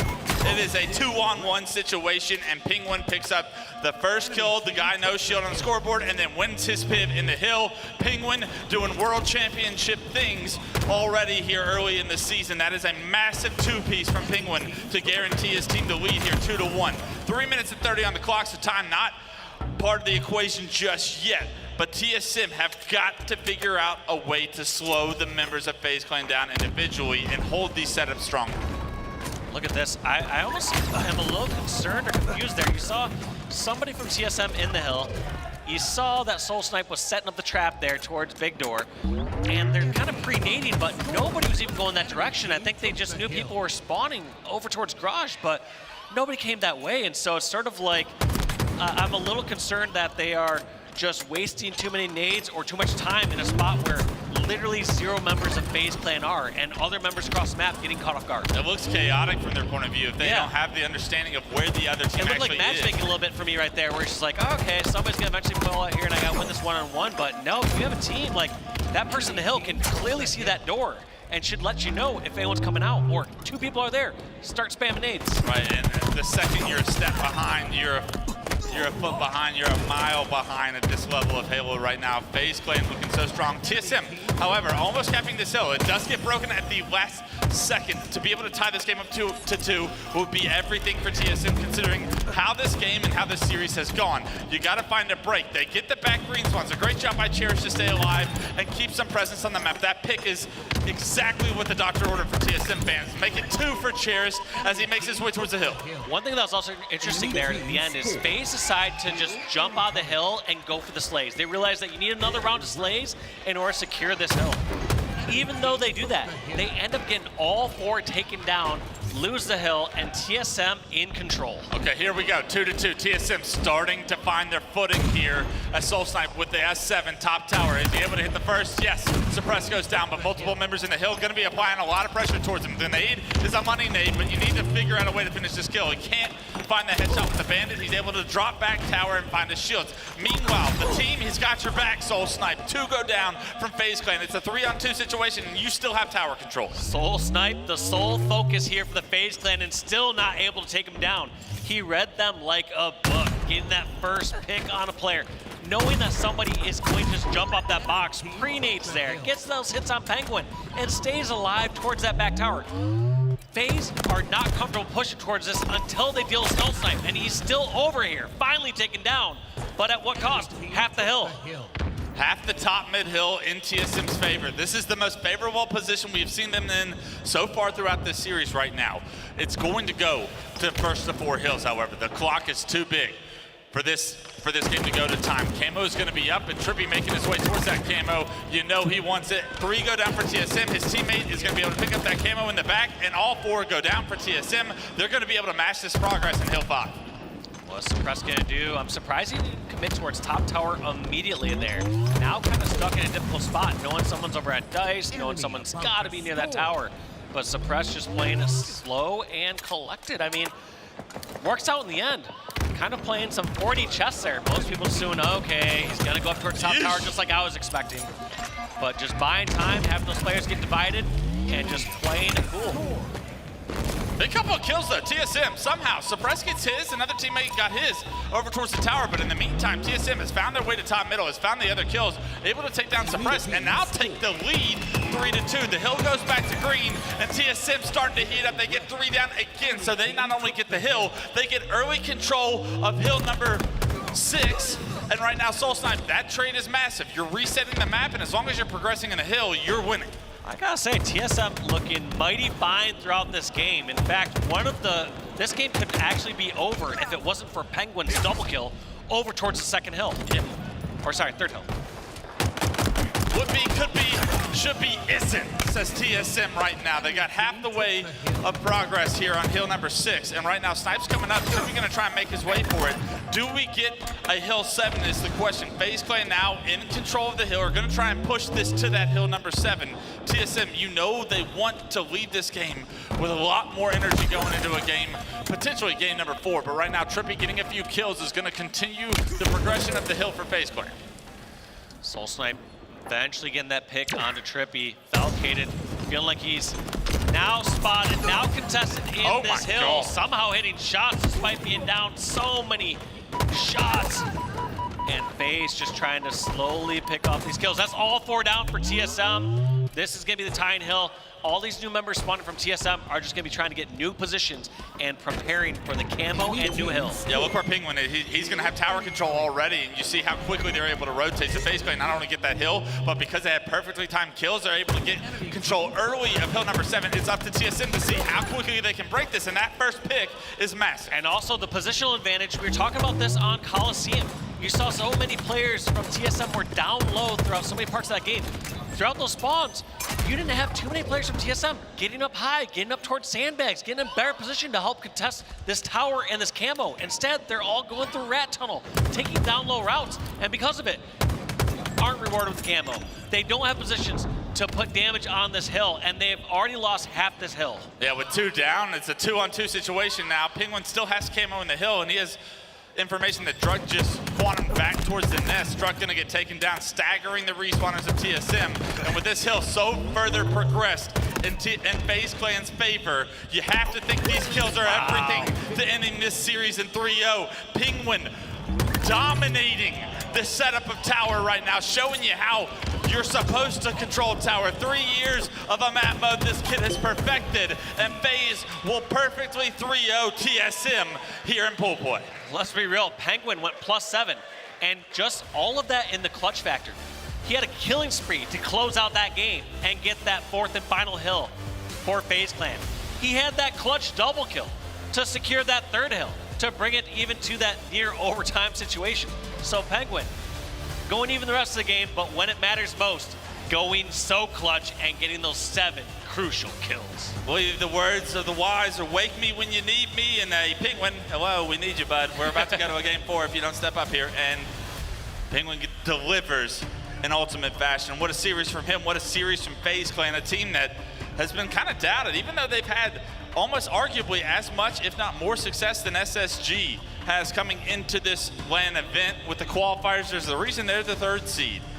And there's teams out there that think that, hey, if anybody amongst the top 4 teams are able to get upset, it's this FaZe Clan roster. That's got to be an insult and a reason to play and make a statement early on in this tournament. 2025, the year of proving yourselves, even though all these are seasoned veterans and have had so much success. Feels like people are starting at square one and having to reestablish the pecking order. Yep, hey, guess what, guys? We're still better than you.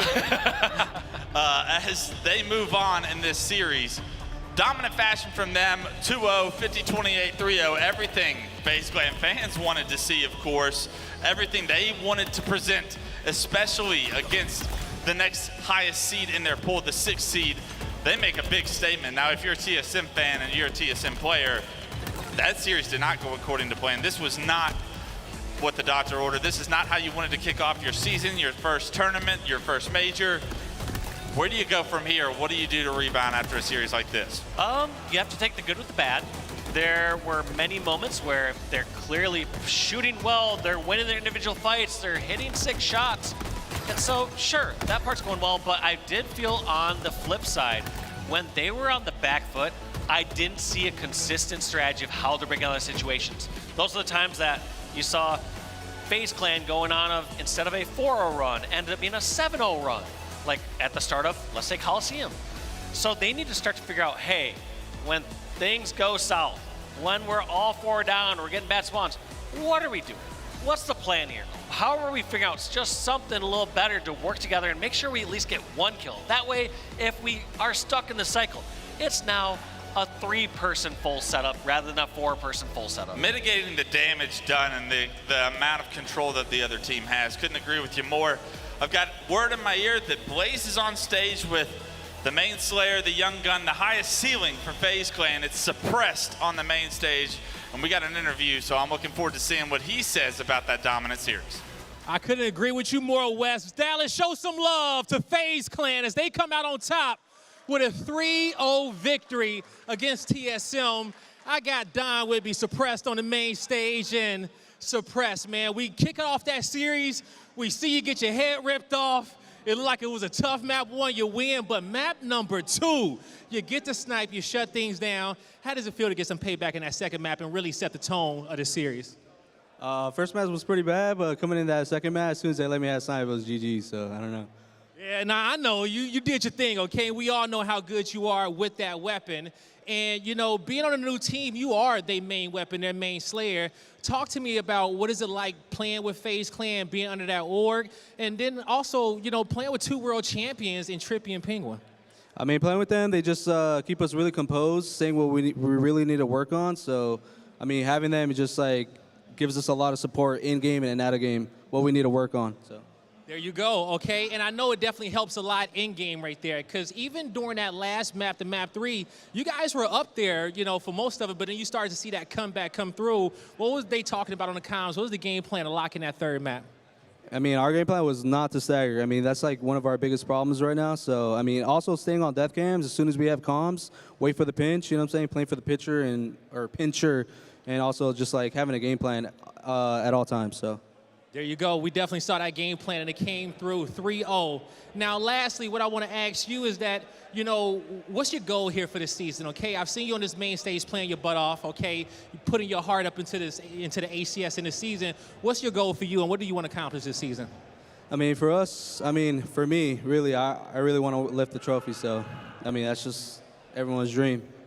It is everyone's dream, and I know you can get that one done. One more time for FaZe Clan on the stage. That's going to do it for me and Suppress. Lot, take us away. Suppress really is just too cool with it, you know? Suppress is like that guy. He is that guy. And I've got to say, it was transitioning onto screen as well. I mean, his performance was lights out. And I think it kind of partners nicely into what we were saying before that series and how comfortable he looks. And I think he put that on show for us today. He is looking awful comfy up there, especially with an F7 in his hand, as he mentioned. I've got to say, I disagree with him on that first map, though. He said, you know, I wasn't so good. I thought it was excellent. I thought it was an excellent start from FaZe. I think in terms of their defense, we saw everything on show. Not only were they able to, you know, pull, get caps, capitalize on everything, but also their defense was fantastic. They weren't letting TSM really touch anything or convert anything despite all of the pulls that were happening. Goofy. Overall, though, that series, what did you make of it? That series said a lot for me about this FaZe Clan roster, right? We talked about it before the series started. There's a lot of questions about FaZe coming into this event. They have the 4 players that could win a championship. There's no question about that. The question is, can they put the pieces together when it counts most? And right now, this was a great start for FaZe. A very, very good start indeed. And looking across the board here, of course, we do have some exceptional results here from FaZe, and maybe not so great from TSM. Obviously, the kills just weren't coming through, and I think there's a couple of reasons for that. I think, one, they couldn't find their foot when FaZe were really applying the pressure, and 2, you need power weapons and power-ups to get anything done, and if you don't have the tools, basically, in your tool belt, it's going to be very difficult against a very dominant FaZe roster. What did you make of the lack of organization about those power-ups and power weapons, Tony? Yeah, I mean, as you look at the KDs, obviously nobody over at 1.0, and I'm thinking about what were some of the most memorable moments throughout that series. I think of Trippy getting the triple kill with then patience to grab that overshield. I think of in that game number 2, Suppress going off, 15-2 run for FaZe, and he was slaying with the sniper. And even in that game 3, I think of Trippy again with that camo snipe combination. What do those all have in common? Power weapon control, power up control. You cannot win at this level if you're giving up 95% of the power weapons and power ups. TSM, they have to get more disciplined going to the rest of this tournament and grab those goodies up. They certainly do indeed. I think I love something that Suppress said on the main stage there, because it's not often you actually get to really understand what they're working on, but he gave us details there as well. I think something that I took home from it was the not getting staggered. Obviously, that is the aim of the game, right? Is to not get staggered, but the staggering they were doing, especially on Origin, was formidable. It was so hard for TSM to get out of that hole once they were put in it. I mean, the staggers coming in not only from FaZe, not allowing them to breathe, was allowing the pickups of the power weapons. That's exactly what happened. They weren't allowing them to get back in, to get any form of control, and of course those weapons in their hands. Looking back on things though, Goofy, if you were TSM, how would you kind of try and play that kind of Origin a little bit differently to try and get out of that hole? Would you wait a second, take a beat, try and regain with your team, try and group up a little bit? Yeah, I mean, ultimately, I think Tony said it best. It's about power up and control, right? I think FaZe did a really good job not letting TSM find their footing in any way. TSM was always scrambling, and you could tell FaZe worked on exactly what Trippy was talking about, right? The staggers, the pinching, playing for the pincher. TSM really just didn't have an opportunity to be in the driver's seat this series, and FaZe just kept the pressure on. They were pushing their advantages, pressing their advantages, and you know, great start for FaZe. I love that you bring up the not getting staggered. Like, I remember back in Season 1, Season 2, a lot of my matchmaking teammates were complaining about some of the maps being snowballing. I'm like, well, it should be. Like, if you go one down, it's not the end of the world. But what do you do? How do you value your life? Give your team enough time to spawn up and reposition. What happens, like, when you go 2 down, when you go 3 down, that's when things get out of control. So I love the fact that FaZe are working on that. Like, if you go 3 or 4 down, you should get snowballed. You need to find a way to stay alive. It's actually something that Shopify do exceptionally well and actually can be a massive difference maker. It's very difficult to get all 4 dead on Shopify. You might get 2 or 3, but that last player plays their life so perfectly that you can never quite get full utter control of the map.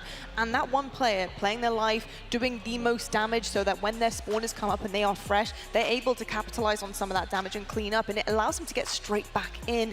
That is so important. The livability of a team means everything, and I think a lot of people forget how important that is. You can't just ego chal everything, friends, because a lot of the time it won't work out. But yeah, you know, a lot of takeaways there, I think. I'm a little bit disappointed with the start for TSM. I was really hoping to see something kind of come through. Anything you want to take away from that for them moving on that maybe we can grasp onto? Yeah, if I'm TSM, when you lose a series like that so dominantly, you kind of got to just brush it off, right? TSM isn't that type of team to just get 3-0'd like that. So if I'm them, you kind of chalk it off, you brush it off, and you move forward. You know, obviously you can learn from that series, make sure that you don't make the same mistakes again, because pool play, you have some wiggle room, but when you're in brackets, it's a lot less margin for error. So if I'm TSM, brush it off, but make sure you're learning from your mistakes. I also love the fact that we did see them kind of correct a few things towards the end there. Yes, it wasn't the result they wanted, but it certainly was more competitive in that final map, so that's some good things. And then Tony on the other side, FaZe. Looking great, a fantastic hot start, and actually something Goofy and I were talking about was it's actually the start we were expecting from Shopify to have in their match against C9, but the fact that FaZe came out so dominant and hot obviously only means good things for their weekend. Yeah, I mean, I think this was really important for FaZe to have a matchup like this and to look as dominant as they have been, because it is going to set the tone for the rest of this tournament for them. They had to come out dominant. They had to make a statement. We talked about these players feeling disrespected. When you come out like this against a very capable TSM roster, that says a lot about your makeup. That says a lot about your mindset, the way you're coming into this tournament. Certainly does indeed. Well, folks, we have to move on because the show does also go on. And coming up next, we have 2 teams. One we've seen before on the main stage. Right at the start of the day, it's going to be Shopify Rebellion. And they get a second chance at showing us that dominant performance going up against Infamous. We'll see what these 2 teams can do right after this break. We'll see you for more HCS Arlington.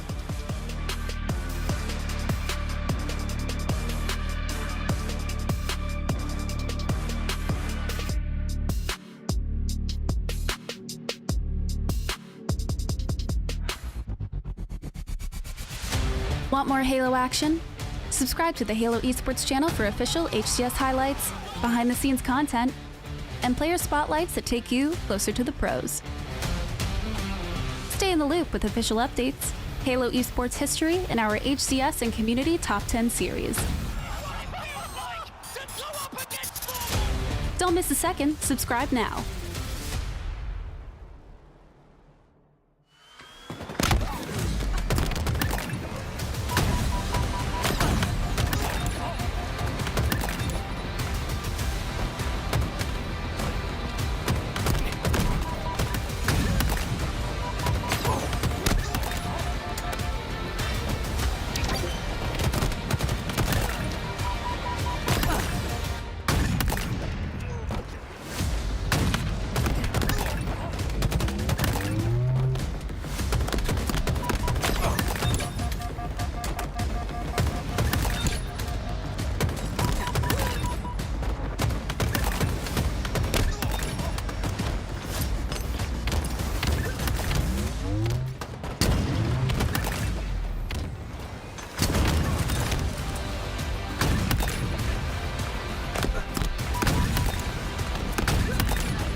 What is up, Halo fans? It's Clutch here, and we have the HCS AMD Power Plays Top 10 clips from the 2024 World Championship.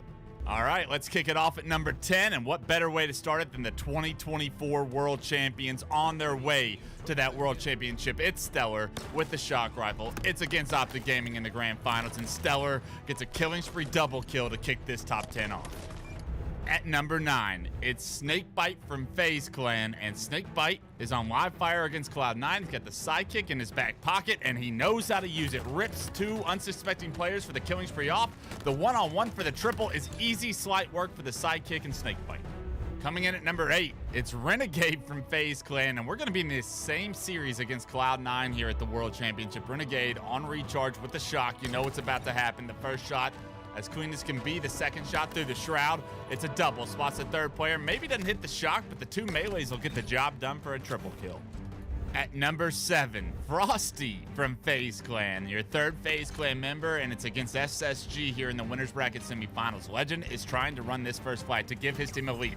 Frosty says no with the plasma. A beautiful instant aid of the plasma will give Frosty the opportunity to find a double. Not only that, but the rest of FaZe Clan are here. They're going to get it. Not only the return as Frosty hops onto it, but Snakebite gets a counter cap as well.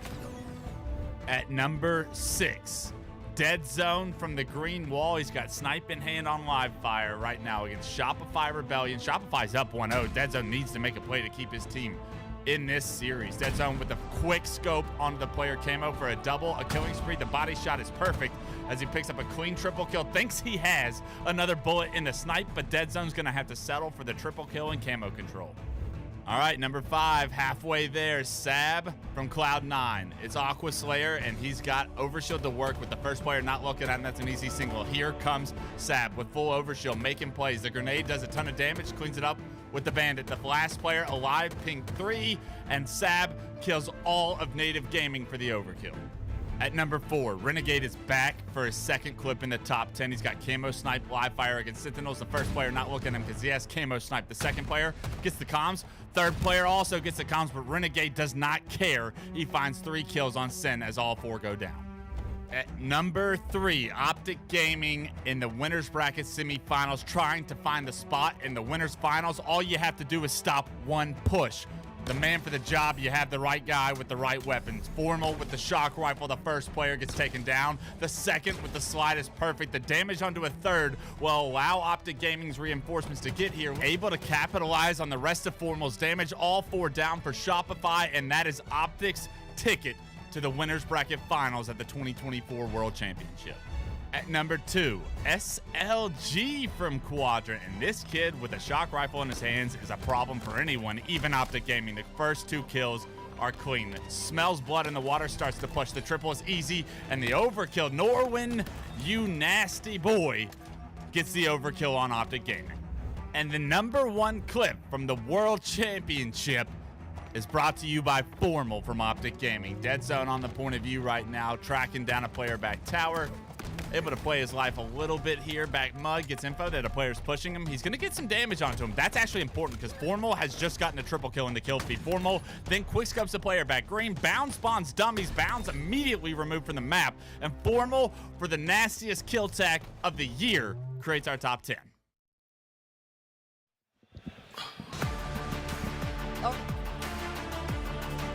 Arlington kickoff major hosted by OpTic Gaming. Before the break, we saw an electrifying FaZe on that main stage, taking TSM honestly to a game that we all thought was going to be competitive, but it turns out it wasn't. FaZe looking dominant right now as they start their first day off here at the major. Hello, welcome if you're tuning in for the first time. Lovely to see you. I hope you do stay with us all day long because we have some world-class Halo on show for you. My name's Lottie. I'm joined by Wes and Tony. Fellas, we have some very, very exciting matches today. You know, I think a lot of the time we look at pool play days like, you know, just settling in, seeing what's going on. Nothing too crazy happening, but so far, so good for a couple things. And I think, honestly, in that first match, Shopify Rebellion versus Cloud9, I was really pleasantly surprised. I think we saw some dominant performances from Shopify Rebellion with how they managed to close things out, but Cloud9, they really surprised us, and I'm excited to see where they're going to be at during pool play. And of course, as we go through the day, we're going to also start to see some familiar faces on that main stage too. In the pools, here's the updates. Pool D, looking at this one a little closer. We've got Complexity versus Luminosity. That just happened. Complexity take that one. So yeah, big stuff happening, and obviously waiting to see where Space Station lands. Upset already here today. Complexity, Spartan the Dog coming out, making it known that he's doing this, he's committed this season to a higher power, and for a different reason other than himself, his brother, his 4Trav hashtag, and looks like he's already starting to come out, make noise, and create upsets. LG was the the 5th seed in our bracket, and now all of a sudden Complexity making some noise. So not often do we see upsets this early on.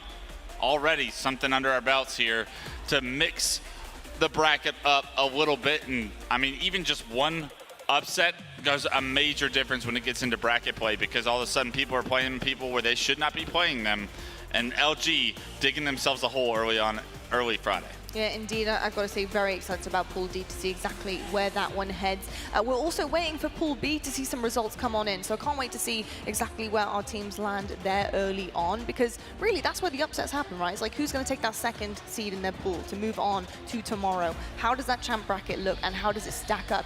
A lot of things to work out today, folks. But with that, we talk about our next matchup, and kicking things off, we do have, of course, Infamous going up against Shopify Rebellion, and let's talk about him. Wes, this team was put together fairly last minute. Kind of concerning in some sense. Does that concern you? Very concerning. There's a lot of individual talent on this team, but I mean, when you look at this roster, there's one person that we have to talk about, and that's Lethal. And I'm so happy to see Lethal on a roster still to this day, because someone like Lethal, I figured with the way that the last few seasons have gone, I wasn't sure if he was going to continue to play and if he was going to choose to step away from Halo entirely. And for him to be, in my opinion, in the conversation of GOATs, greatest of all time, this guy and the legacy that he has in Halo is bar none. And let me repeat that, bar none. So an opportunity to continue to watch Lethal, his greatness, his point of view is something I will always look forward to, something I will always cherish. And for him to at least find himself at this tournament, I want this team to be good. I want this team to give him an opportunity to continue his legacy respectfully. Let's see if they have what it takes. This is going to be a tough series, however. Certainly agree with all of that, and I do think that, you know, had things been done a little bit earlier on for some of these players, I think Lethal could have honestly ended up on different rosters. I think he would have gotten quite a few significant offers on different rosters. He played great last year. Last year, he was lights out. I have no complaints at all. He was a formidable player, and I was very, very surprised with how he kind of came out of the gates. So I'm looking for him to have a really big season here, and especially with this team to see how they kind of do and pull together dynamic-wise after such a short period of time. But Tony, when it comes down to the actual players on this roster, what does that composition look like for you? I actually love the composition of this roster. You look at a player like Ezzo, who comes from the clan community, has played in like a bunch of smaller leagues, but didn't really play in these HCS tournaments until very recent. We got a chance with Envor and the boys, and he showed out. And then you have a Collect, and you have a Descendant who play very similar to each other, high sensitivity, know how to stay alive, know how to put down damage and take a piv. And then finally, like you mentioned, Lethal.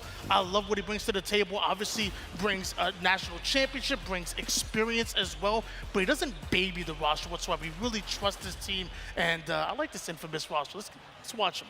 Let's see what they've got. On the other side of things, though, of course, Shopify Rebellion, the team I think everybody expects to come out very hot in this series to make their mark. And now there's a young man on here that I've been desperate to talk about, and I think we're going to talk about him an awful lot this season. That's Lashot.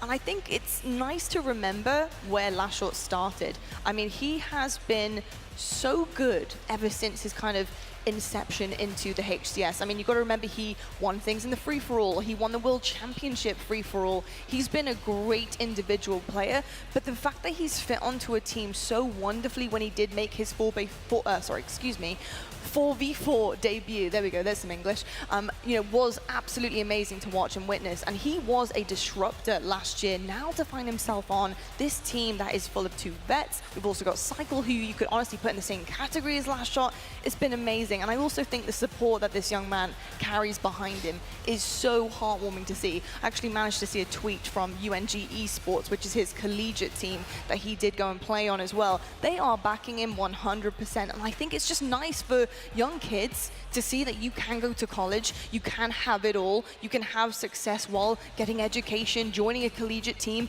doing everything that young kids should be doing to further themselves. And Last Shot is a prime example of that. Just really, really proud of this guy. Couldn't agree more with you. I think the world of this kid, and I have ever since I saw his screen, and then you get to meet him and how humble he is and how like on par with just respectfulness, professionalism, everything, every checkbox gets clicked. And I mean, I love to hear him get passionate, and he's one of those guys that when he's finding groove and his team's having success, he's getting loud with the boys, but he's doing it like not to like trash talk the other team when he yells like, oh my God, and stuff like that. He's doing it to hype everybody else around him up.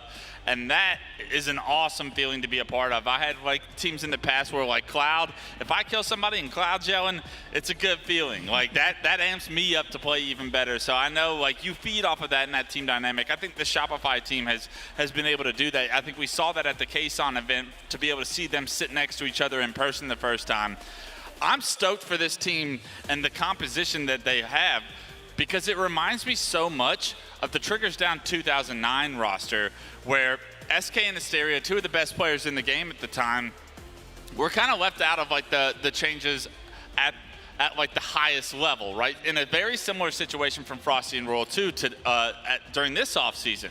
What did they do? They went out and found some young guns that had started to make their names in 4v4s, and those guys' names are Heinz and I Got Your Pistola. And I think we know, if you're a Halo fan, you know who Heinz and I Got Your Pistola are. 2 of the best Halo 3 players to ever do it. 2 of the best Halo players in the history of Halo, in my opinion. I mean, they're both top 10 for me. And to be able to find the young talent like Last Shot and Cycle, who honestly remind me of Heinz and Pistola so much, what I thought competing against that Triggers Down roster when they formed was we don't have a damn chance. We would get 11-0 in scrims. I mean, I wasn't on some great teams back then, but we would get bodied, and it would not be pretty. And I'm like, no, these guys are the future of the top of the league. And when I watch this Shopify team and I see the success that they're having, I can only like replicate that to the feeling that that Triggers Down team has to this Shopify roster. And I'm stoked to see what they bring this weekend, because there's something about the old guys on your team feeling as underdogs and the new guys on their team needing to prove themselves that meshes so perfectly, and the atmosphere it creates it's a championship. Tony, we've got to run in 1 second, but you excited about this Shopify Rebellion roster? I really am. They got what it takes to win this tournament. Now we get to see them do it. Love to hear that. Well, folks, it is time to head to the main stage for all of the action now. But let's meet your teams that are going to be battling it out head-to-head. It's Shopify Rebellion versus Infamous.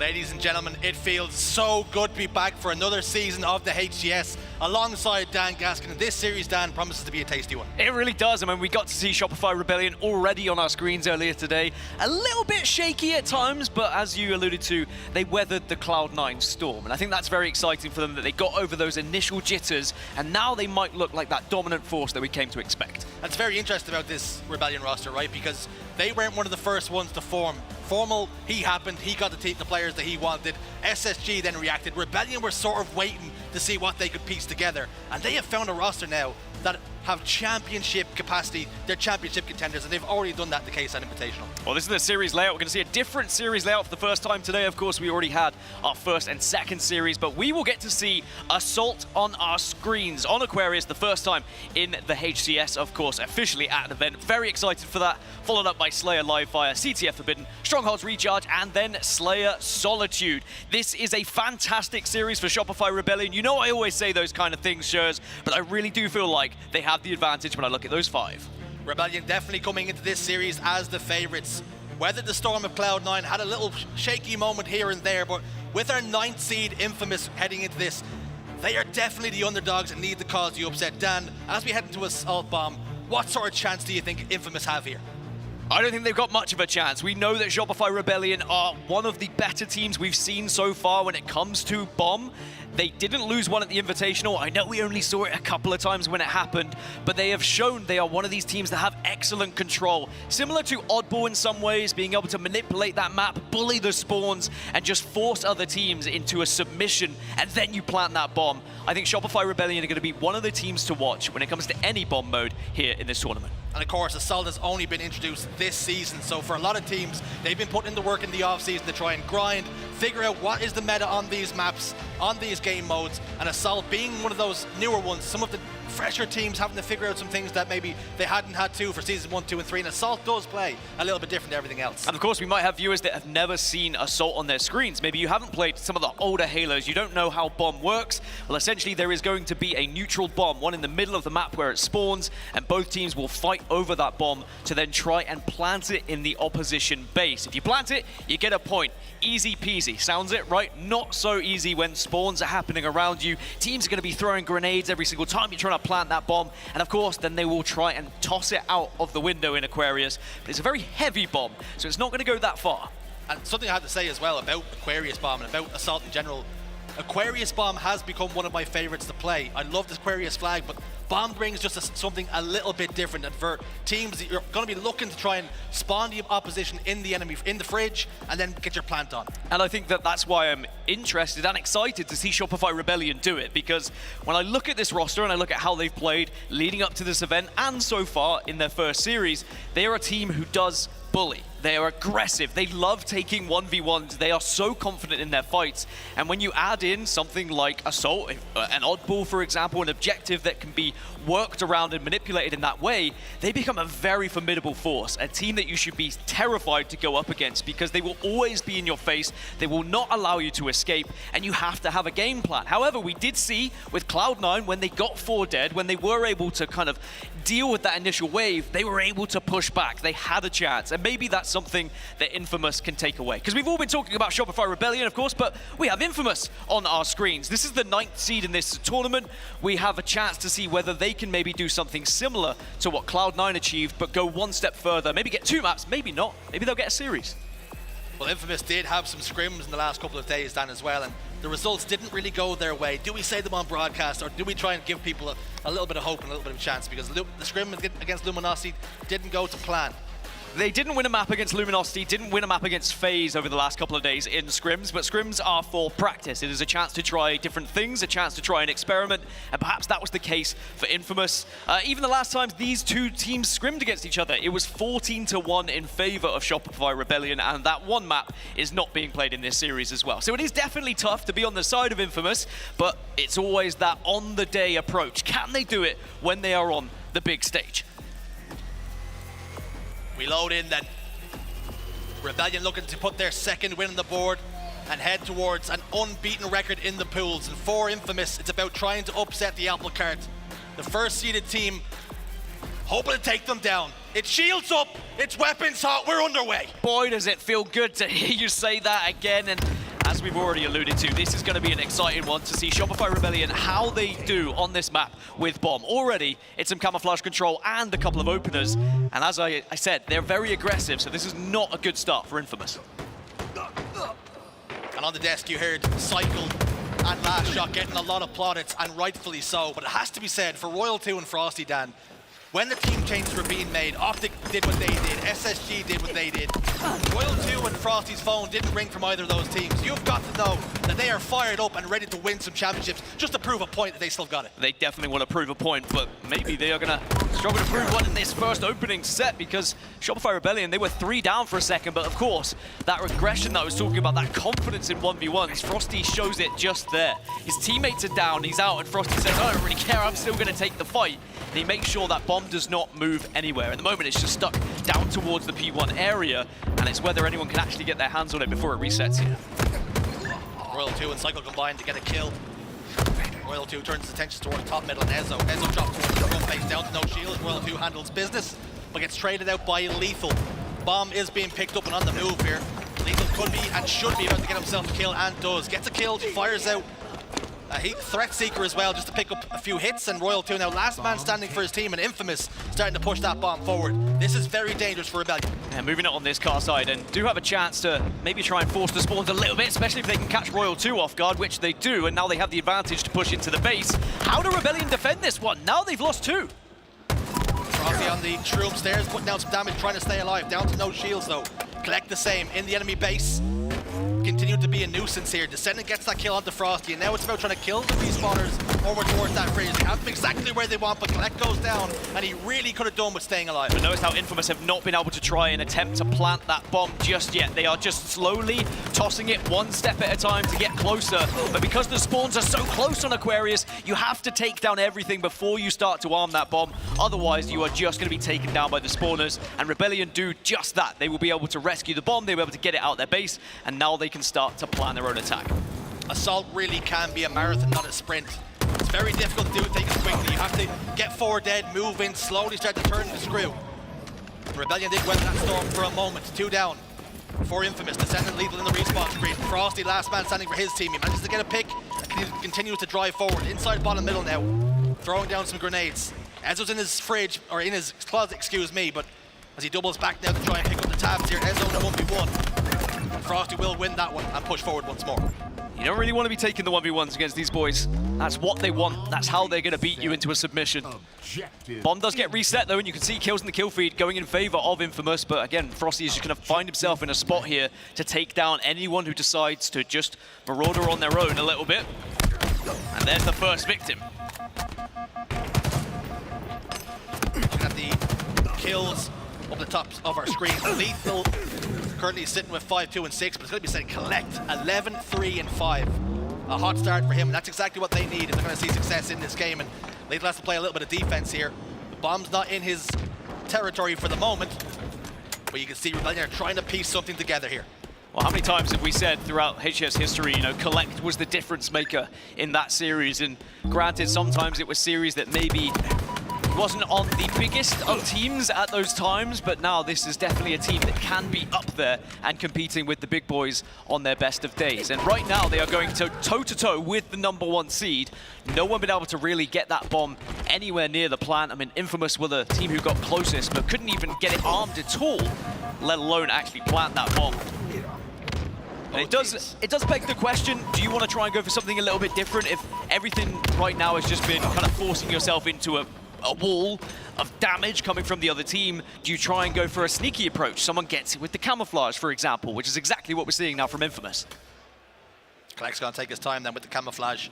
Has a thruster pack as well to get himself out of dodge if need be. As he moves over towards the bridge, Frosty's just spotted him out. That plasma shot will take down his shields. He has to delay this for a second because now they know exactly where he is. Has to delay, wait for his teammates to spawn back up. A lovely little skill jump that's been introduced recently. Starts to arm the bomb. Frosty's going to try and put a stop to it, and does. Will remain just that little bit armed though, as the bomb is still on the spot. Descendant gets a big kill, and now they keep pushing up. Infamous off spawn. Rebellion really need to try and force those grenades in to stop this arm. just a couple of ticks away, and Infamous do get the bomb plant. Infamous do take the lead, and all of a sudden that upset could be on the cards. That's brilliant from Infamous, because now with 7 minutes on the clock and having the lead, you can opt to play this one a little bit differently. You can be a little bit defensive if you would like, but if they get the opportunity again, it all comes down to that camouflage. Collect got over into that corner, was able to then make the jump, and Rebellion, they were on the back foot because of it. 3 are dead though for Infamous, and now Rebellion will look to try and respond.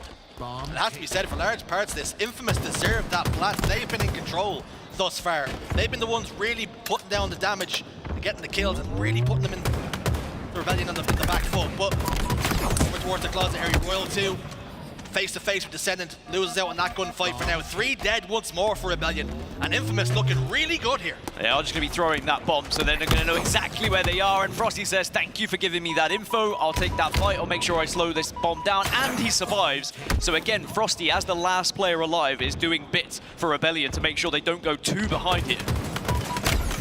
Connect top middle. Got a little bit of damage from Royal 2, and that was enough to turn the tide in that fight. Cycle continues to jiggle peak. Camouflage is up.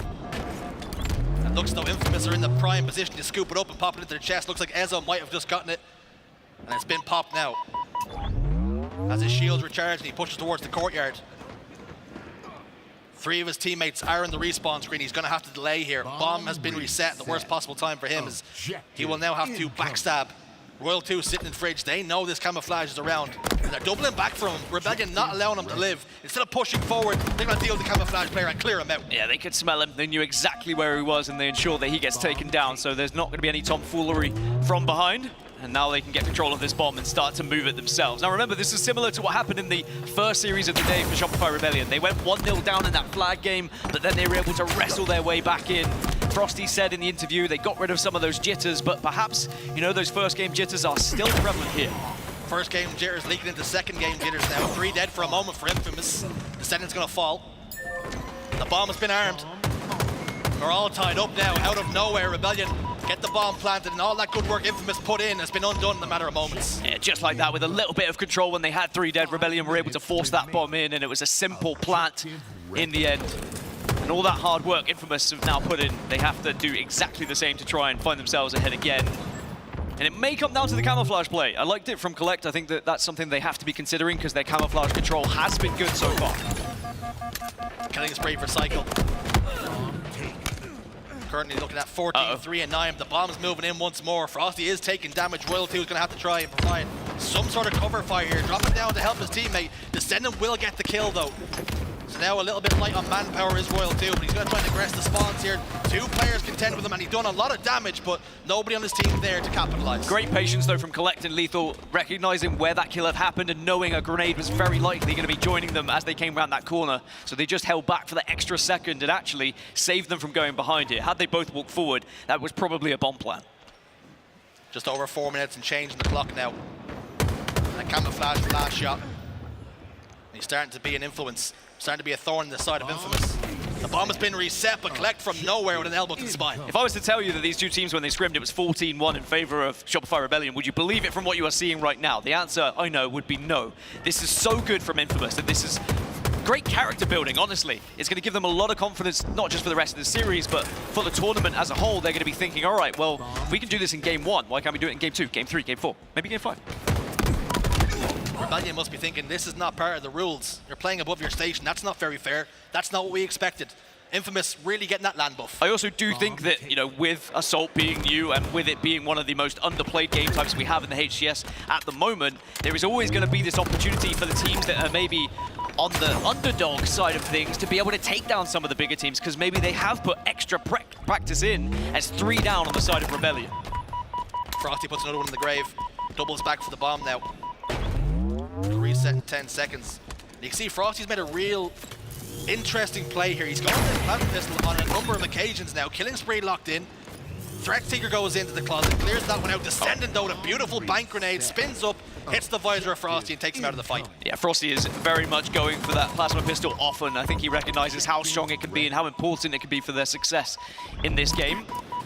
Bomb is still in no man's land at the moment. You need a little bit of control before you can start moving it. Now, I have seen a strategy employed by a few teams where you start to push heavily on one side and then you try and sneak that bomb the other way. So one team will try and contest you, they take the fight, and then you just sneak that bomb behind enemy lines. But it is difficult to do so. You have to be very kind of successful with that attempt. Now it's heading towards the 2-minute mark on the clock. You've got to start thinking that maybe the next plant will be the winner. Descending with the camouflage could possibly have the game in his hands here because it's Rebellion on the back foot. It's them having to try and play defense. Frosty's gone down, but unfortunately, 2 members of Infamous have fallen. It's very important now for Descendant to stay alive with this camouflage and remain an influence. Lethal towards the closet, so they're going to be able to combine here, work together. A little bit of bait switch. That was surely a backpack. We're going to have to get VAR. VAR is going to have to come out here. I'm calling that one a backsmack. Tough to see. Could have been a double kill, but sadly not going to finish with any success. And it is going to allow now the bomb to start to be moved on the side of Shopify Rebellion. With 1 minute 30 on the clock, if there is a plant here, you feel like it's just going to be game over, but Last Shot maybe puts 2 on the board and does so. He's starting to put more kills in his favor now, 15 for him. Like that, double kill opens the door. Here they come. Bomb army. Rebellion are starting to really apply that pressure now. Frosty with bomb in hand. Grenades are coming from the fridge. They're not going to be able to do enough. They just managed to get the stop. The ball's being touched. The bomb cans are being tossed out. Royal 2 is going to continue the fight. Descending off the back foot gets the kill. And they were moments away from a plant. And moments away from perhaps taking the victory. But that bomb did fall out of the base, did get tossed out, so Infamous will hold on. And now they can start to push themselves. Have to just maybe think about taking kills here. Don't think too much about the bomb, and I like that from Descendant. Just put it into a more difficult area for the opposition to grab. If they do find success with their kills, which they will, Royal 2 gets the dub. 3 dead for Infamous. It's a 1v1 map right now. Last Shot comes undone by Ezo. Gonna try and push that bomb forward, but Frosty off the respawn puts an end to that very quickly. Looking at Frosty's stats as well, 24, 14, and 20. Playing exceptionally well here. It's got to be said, Infamous have really given as good as they've gotten here. There's still time for them to snatch a win. I think Halo fans will be very happy to see how this game is going at the moment because it just sets us up for what could happen for the series and maybe for this tournament. As you can see, several members down. The bomb is going to be moved. Only 10 seconds remaining though, so it is very likely we might be heading into some overtime here. The issue for Infamous was that Rebellion started to spawn inside the base. So you have to clear them out and hope to put them towards the fridge instead. Infamous now have control of the opposition base, and they are starting to spawn over towards the fridge. This is the opportunity. They've dealt with Last Shot. They're starting to put bodies on the bomb. Unfortunately, they're starting to fall. 2 down on the side of Rebellion. 2 for Infamous. Etho's fighting tooth and nail for everything, but he falls. Yeah, they were able to toss that bomb out as well. Great defensive work from Rebellion. It was a massive opportunity for Infamous. They just couldn't get rid of that spawner. Again, you have to be very aware of those spawn locations and where they're going to be arriving from. Sometimes you can just tuck your head down and you can get a plant, but you can be mere milliseconds away from doing so before you get taken down on other occasions. Now Frosty's going to be able to move it, and you just saw an overkill in the kill feed from Last Shot. He has taken down the entire Rebellion, the entire Infamous roster here, and now Rebellion are going to be pushing forward. Driving forward is Last Shot off the back of that overkill. Puts 1 more in the grave, making it second. Descendant and Ezo over towards the fridge. They're coming in. They want a piece of Last Shot, and they bite off more than they can chew. 4 dead now for Infamous. Royal 2, hands on the bomb. Tick, tick, tick it goes. They're going to spawn in the fridge. Cycle, position top middle. Nobody on Infamous is going to get there, and Rebellion get the plant. Rebellion will put that one away, and they will get the victory here in Game 1. Infamous, it was a great effort, but in the end, Last Shot, who was struggling to begin with when it comes to those kills, pulls out an overkill into almost another overkill. I thought he was going to get off the back of it, but a big double to ensure that they have the lead here, and they will take down Infamous in Game 1. I think Onset and Brav talked about it in Series 1. When you look at the series, it's finished 3-1. No one cares about how you get the job done, as long as you push forward. They've looked shaky at times here, have Rebellion, but they've got another win on the board. 2-1 this time. They're just about squeaking through. It's another thing that Frosty said in his interview. They weren't worried about Game 1. They weren't worried that they went behind because they know they have the capability to get back into that game. And I think that is what is quite scary about this Shopify Rebellion roster throughout this tournament, is even when you think they might be down, even when you might think they've been struggling, they always have that possibility to get back into it. Well, Assault Aquarius does go in their favor, and now how much does this hurt Infamous is going to be my biggest question. At least they are going to be moving to a Slayer, which I think, looking at the series layout, would have been their best opportunity at finding a win. if they can be that close on Assault Aquarius, then maybe that bodes well for them. I mean, the incredible thing was Infamous were moments away from getting that plant. If a couple of kills go their way, if they have a grenade that they can spin up and hit some of those fridge spawners, all of a sudden we're talking about a completely different story. But as such, the ink is now starting to dry on Aquarius. Assault 2-1 the score for Rebellion, and now we drive towards Live Fire Slayer. And this is really going to be Infamous's chance to put a dent in Rebellion's title ambitions. I think it just comes down to execution, really, doesn't it? If you look back at that game, and the biggest things were just the final moments of getting that plant. Rebellion just seemed to have a bit more control when they actually were planting the bomb, whereas Infamous was a bit more forced when they were going into it. And that'll be something they'll learn as they move forward in the rest of the tournament as well. But you can see the stats on your screen there. I mean, Descendant putting up 30 kills, an excellent game from him. But I think everyone played their part. No one really struggled. I think there were times when there were dips from certain players or they started a little bit cold, but all 8 players seemed to be firing on all cylinders. And you have to say as well, these reps are invaluable for Infamous. Of course, remember, Rebellion have the advantage of they've already played on LAN. They've played together in that Kazan Invitational. For Infamous, this is really their first time and their first throw of the dice. Yeah, you just have to learn as you go and grow with every game, every series. And if you can find victories along the way, even better. But remember, it's pool play. You can have these games, you can have these series in pool play where you struggle a little bit and then suddenly you burst to life when you get into that championship bracket. So we'll have to see how Infamous handle this one. And that's another test. When you're a new team, how do you handle losses? It's very different. Losing a scrim game, you're like, yeah, it's just practice, doesn't matter. But when you lose a game that's that close, who's going to be there to kind of pick up the pieces here in this one? I think they can draw a lot of good things from game number 1, but Live Fire Slayer down. We always speak about how the underdogs have a chance in the games, particularly when it's the Slayers. And is it going to be the same situation here again? I mean, one takeaway that Infamous can have looking at Slayer Livefire is we did see Shopify Rebellion lose to OpTic Gaming and that Invitational you were speaking of. It was a close game, but I think any Slayer that you're losing, there's always going to be things that need to be worked on. There is always going to be opportunities there, and we saw it earlier as well in the first series. We saw Shopify Rebellion lose a Slayer, and I think Infamous have to win this one if they want any chance in this series. I know that sounds very simple, and we always say it, but this one really is there for the picking. What do you think? When you play in scrims and in tournaments and you lose a game type, it's far more valuable to lose that game type because you now know, okay, we've got something to work on, because they have just played Assault on Aquarius. They might think, okay, we're good, we won that game. But actually, as a matter of fact, they maybe weren't as comfortable as it could have been. Yeah, comfort is a big thing as well. But one thing we learned from game 1 is, like, in the slaying department, very successful on the side of Infamous. I mean, Collect was doing so well. Descendant was having a great game as well. If you are hot, if you are playing in that way, then you want to go into a Slayer to follow up. So I think this could be a really interesting one, especially if you can get early control against Rebellion. Don't get into that trading fight. Don't get into that trading war of 1v1 after 1v1. Rebellion will win that game. Instead, just try and eliminate the key pieces to begin with, and then bully them back. Don't allow them to set the pace of the game. Game 2 underway, then on board with Last Shot, the free-for-all god, now becoming Fours god very quickly. Royal 2 and Cycle though, they're in the respawn screen, watching the teammates on. Last Shot finds one into the body, was good enough. Looking to get tower control now, really plant his feet and pop off with a few snipe shots. As he trains his eyes over towards the camouflage. And anybody on Infamous now are in great peril if they poke up more than a pixel.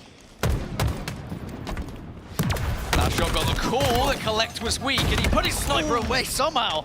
Picks out the double as well, but the sniper will be down on the floor. 3 are dead though on the side of Infamous, so the likelihood is someone's going to rescue it on the side of Rebellion. And yeah, it goes into Cycle's hands. Now, last season I was saying that this young man was the player to watch throughout the entirety. Every single time he was on your screens, he was doing something incredible, and now he has the opportunity with this squad to really put himself in the history books of the HCS. And we'll have to see how he progresses, but yeah, I really love this team. You know, you were mentioning it, how like it felt like it was the scraps that kind of got put together after what happened with the breakup of the World Championship winning side, but I really think this could be one of those rosters that everyone is talking about throughout the entire year.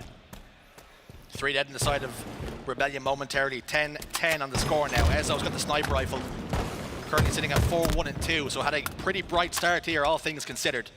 Lethal's got a kill now, and that will put Infamous into the lead, even if only for a moment. There's a bit of a skirmish happening over towards the camouflage side, and Last Shot put down some damage over towards Garage. Frosty will peek from the sandbags as well. Ezo's been threatened, been pressured a lot here. Cycles down to no shields. That snipe shot did connect to the body.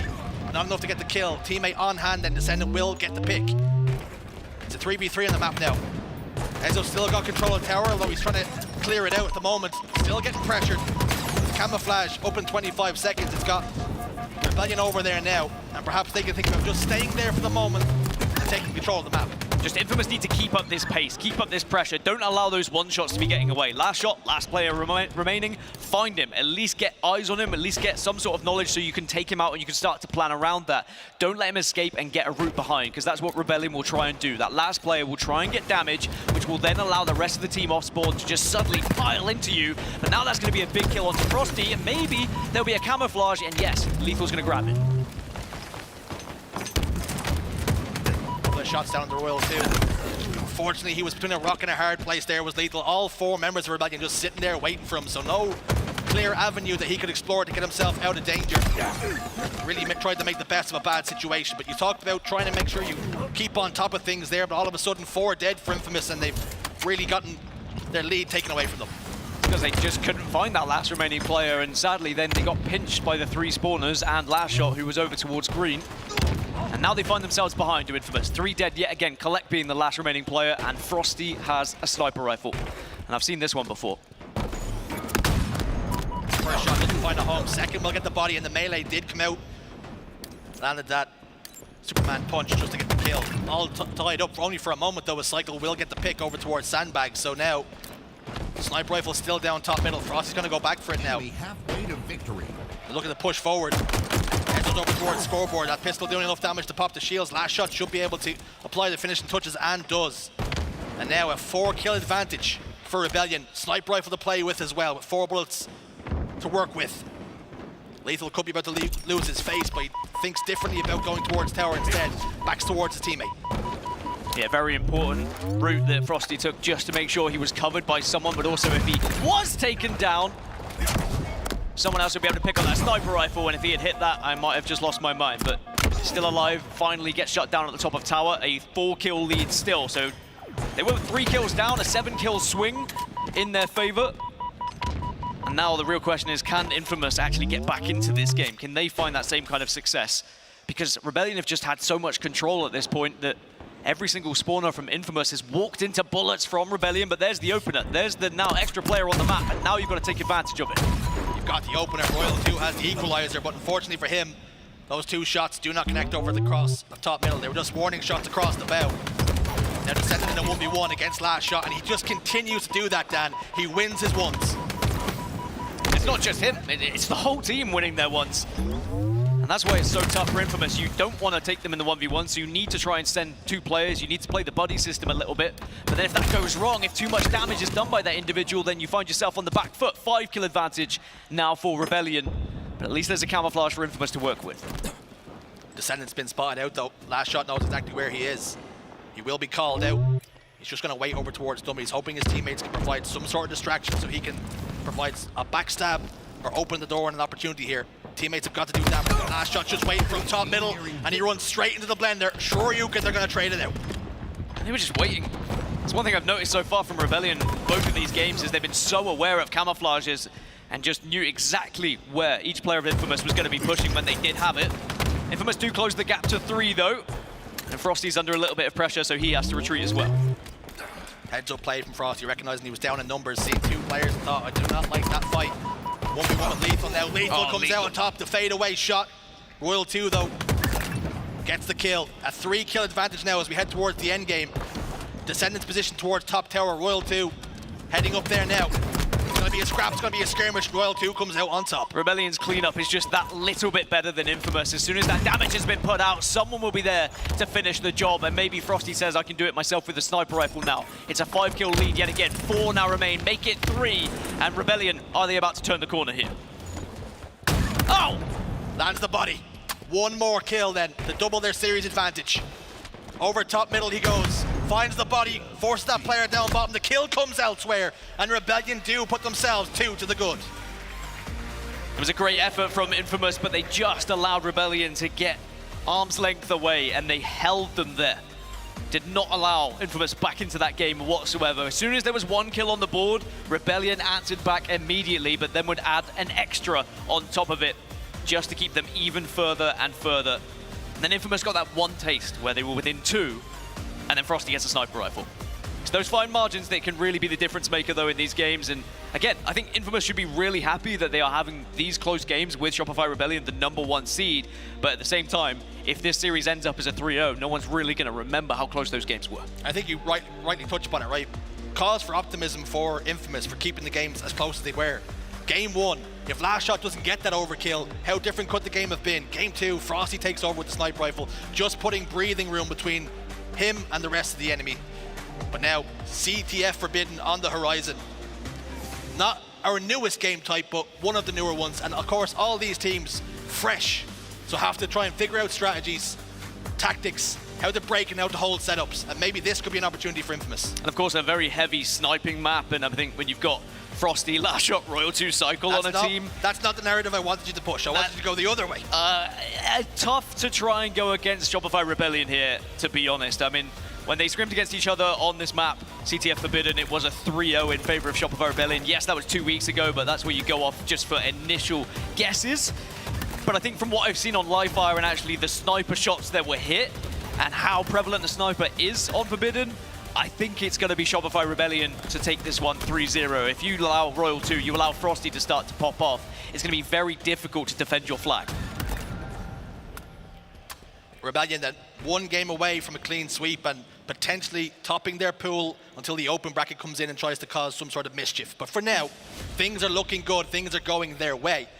And for Infamous, they would have been expecting perhaps to lose this series, and maybe their interest and intention will turn to the second team in their pool. But with the way this has gone, up against Cloud9, that could be a really good series, Dan. Yeah, I think that Infamous would have looked at the series and said, all right, Cloud9 is our main target. If we can walk away with anything against Shopify Rebellion, we'll be happy, even if that's just a map. They're going to be realistic. I think you have to be in Halo. You can't always come in expecting to beat everyone, especially in pool play.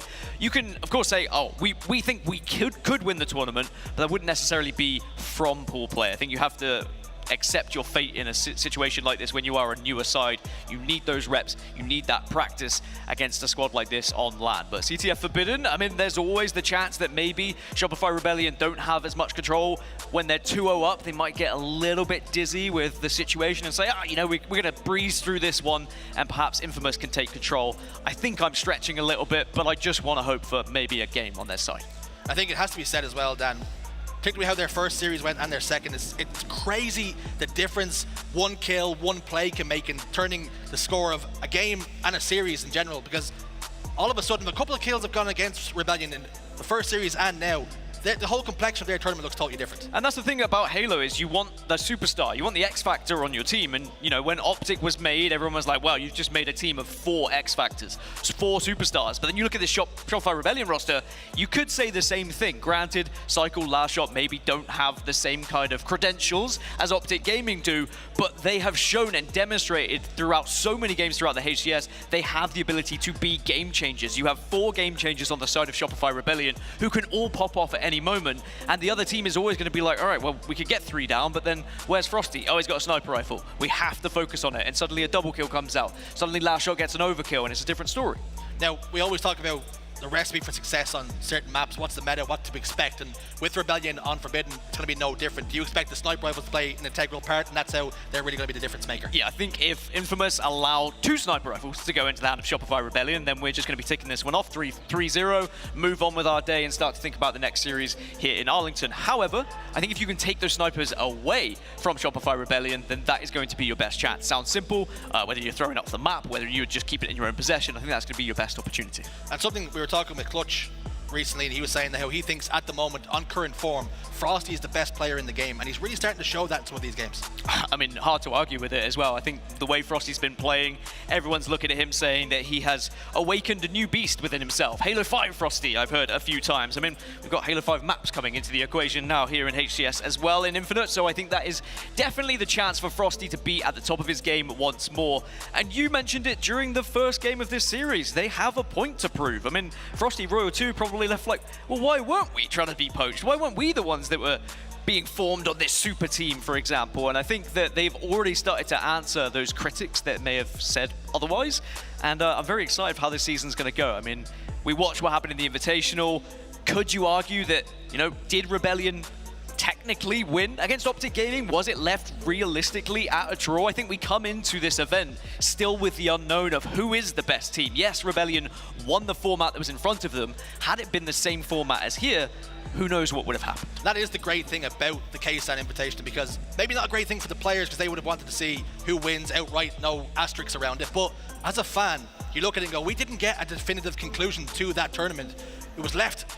One team won it in the upper bracket, and then they came back. There was no bracket reset. So now we have this moment where both teams are very evenly matched, and we don't know who's quite just ahead right It's now. almost set it up perfectly. It really is. Actually, I mean, even if by accident, but I think that Rebellion will want to prove at this tournament that, you know, it doesn't matter if there wasn't a bracket reset. We are still the best team. We would have got it done anyway if there was one, and the only way to find out will be Sunday here in Arlington. Oh, it will be settled one way or another, but still to settle this series here and now. Capture the flag on Forbidden. 2 sniper rifles do come into play, and we've got some big game players on the map that can have an influence. You speak about Royal 2, he has an illustrious career, Dan, of hitting these shots, and I'll expect to see something from him. Maybe right off the rip. Is he going to be the one that's trusted to pick up the sniper rifle and make some plays? I think he might be. I mean, whether you're the replay operator in-house or whether you're just somebody who likes to clip things on Twitch or YouTube, get ready, because this is one of those maps that does provide those big moments with the sniper rifles being available. You can see the quick push for the overshield as well. Almost so quick that it caught them off guard. 3 dead on the side of Infamous. Royal 2 has got to be asking, where did Collect come from? Such was the speed in which he covered that ground. Frosty's got his hands on the snipe and the flag, but Collect behind enemy lines, being a nuisance, body shot onto one. He's receiving a lot of pressure here though, has to try and get last shot and does, but Collect may have single-handedly stopped that flag run. How did that nade not kill last shot would be my question. He has managed to find the only pixel that was available to save him, but now Royal 2 has picked up the sniper that he would say is rightfully his, and I think that was a great early push from Collect, not only to stop the sniper rifle, but it also stopped the flag being pulled. Yes, it left the rest of his team vulnerable, but it worked out in the end. Royal 2 then, now has his hands back on his precious. He's driving forward. Ezo down to no shields. Now, no longer a problem. That's how you say words. Thought I'd forgotten over time. Was that an accent thing? No, okay. That was just me having a fat tongue. Just couldn't get the words out of my mouth. Lethal down to no shields. Just manages to stay alive for now, although not any more longer because Frosty has taken him out. Last shot combines as well to get a kill on his own. Royal 2 continues to put down damage here. Down to no shields, has to back away.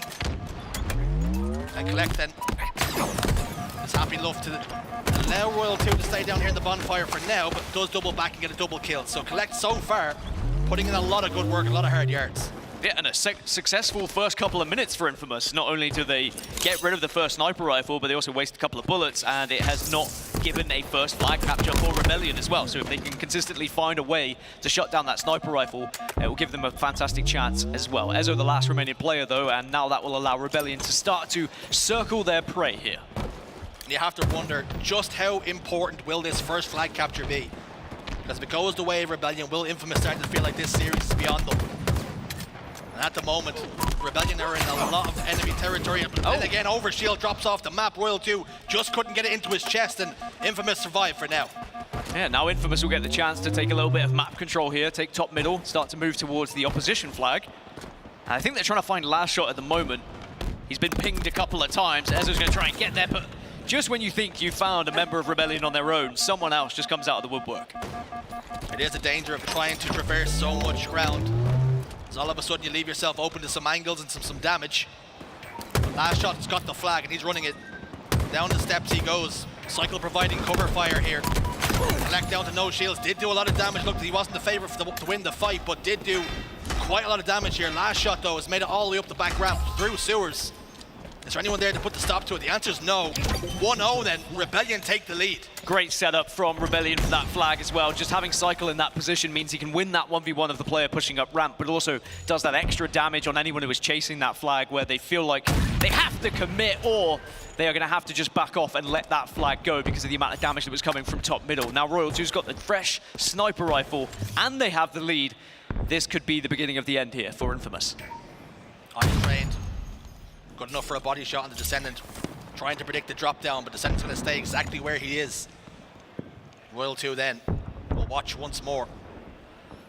Kills going across the map, and Royal 2 is about as comfortable as one can be all the way back here with the sniper rifle. He's often been told that's his playstyle. He likes to anchor, and this is as far back as you could possibly be with the sniper rifle. I have heard stories of Wes Clutch betraying him for things like this. I mean, he's ready to put his slippers on, get a dressing gown on the go, or a bathrobe for you Americans, and get a cup of tea. I think he's comfortable. This is exactly where he wants to be. Now he's just helped Frosty get the overshield as well, so this is going to be another push coming from Rebellion. Colette goes down, 2 are dead, and the push will come through, and a flag is going to be moved. Frosty opting to apply some pressure and aggression onto the fresh spawners. 3 dead for Infamous again.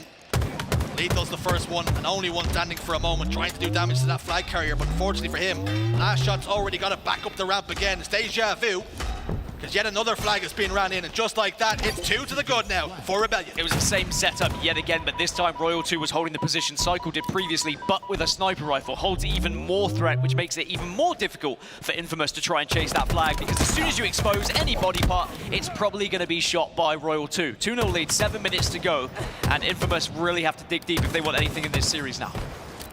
They're going to do it. It's most certainly going to be the hard way. The Commando in the hands of Cycle, doing that damage as Lethal slid across. Enzo's made it up the main ramp. Cycle knows exactly where he is. But notice how they don't really want to push yet. They don't want to get too aggressive until they have someone in that top ramp position. Frosty now finds himself there, so they begin to move up and towards the flag. As soon as they have someone top ramp, that's when they feel comfortable to start moving it, because it gives you options. Depending on where spawns are, depending on where control is, that's where you're going to be moving that flag. It really is like the foundation point of a flag cap. You have to have a player situated there, applying pressure to the new spawners, because they can't take ground. Their only avenue to get out is down through the sewer. 3 dead now for Infamous. And last shot in enemy territory. 4 dead now. The flag's going to get pulled. They have a spawner over towards the snipe tower, though. That's going to prove to be a little bit of a complication now for last shot. He has to try and take care of Collect. He doesn't do so, and Ezo eliminates him from the equation. It's a fortunate split spawn for Infamous, but the flag is still in a position where it could be grabbed by Shopify Rebellion if they want to commit to it. But they may feel by committing to it, they give up too much map presence. They might just let this one go and play this one smartly, especially with the overshield coming up. Cycle's good for 2. Has himself a fresh coat of paint now. Overshield locked in. Collect's going to fall as well. And for Cycle, you're exactly where you need to be at this very moment. Ezo spawned over towards the tower again. Cycle does not care, does not give a damn right now. Driving that flag forward, taking 0 damage along the way as well. 3 members of his team have fallen, so perhaps this one won't go in as comfortably as though it may look. Cycle drives forward, the overshield done just enough, and they complete the clean sweep. Shopify Rebellion are looking pretty hot here in Arlington, and even though there was a great fight from Infamous, especially in the first 2 matches, I think we start to see the brilliance as we got to the conclusion of that series. And I love that push from Cycle. He was holding top ramp, and I was going through my head saying, well, he got the top ramp position, he's going to send someone else in, but he said, you know what, screw it, I've got an overshield. I can literally run with this flag. Even if I get tagged, I'm at least getting around the corner. Sees his teammates go down, and he says, well, I've still got a full overshield pretty much, and he will throw that one in to make it a 3-0 on CTF Forbidden, and of course, 3-0 in the series. So Shopify Rebellion will be at the top of their pool until we see one of the open teams join them, who will have to try and battle it out to maybe to see if they could take that position away from them. It has to be said, if you look at that series layout now, the troubles that they had in Game 1, Game 2 and 3, a lot more comfortable for them. The 3-0 sweep against Infamous, which is probably what they would have expected coming into this, but they definitely grew in confidence as the series went on. I think they would have been expecting to 3-0 Cloud9 and Infamous, so I think maybe that drop of a map against Cloud9 might have shaken them a little bit, but I think to be humbled early on in a tournament is very important as well, because then you don't get in your head of thinking, we could have the flawless tournament, we could have that tournament where we don't drop a game. No, just get it out early, focus on winning, instead of thinking about anything too extra, especially in the first major of the season. Sometimes winning dirty is good enough. Rebellion, Game 1, they were really put to the test. Infamous threatened throughout. The overshield in the end, punching in that last flag, and it's really indicative of how good the teamwork was, particularly on CTF Forbidden. Dan, you spoke about how important the sniper rifles were, but their strategy and some of their setups were impervious. I think what's very exciting is not only have we got Shopify Rebellion, and we're talking about, you know, Rebellion, you've got OpTic, you've got SSG, you've got FaZe, but also the top 5 to 12 and the likes of Infamous, the likes of Cloud9, TSM, they are going to be some insane games throughout this tournament. This tournament is only going to get better and better as we progress. And speaking of getting better and better, Blaze has got an interview with Last Shot. Take it away, fella.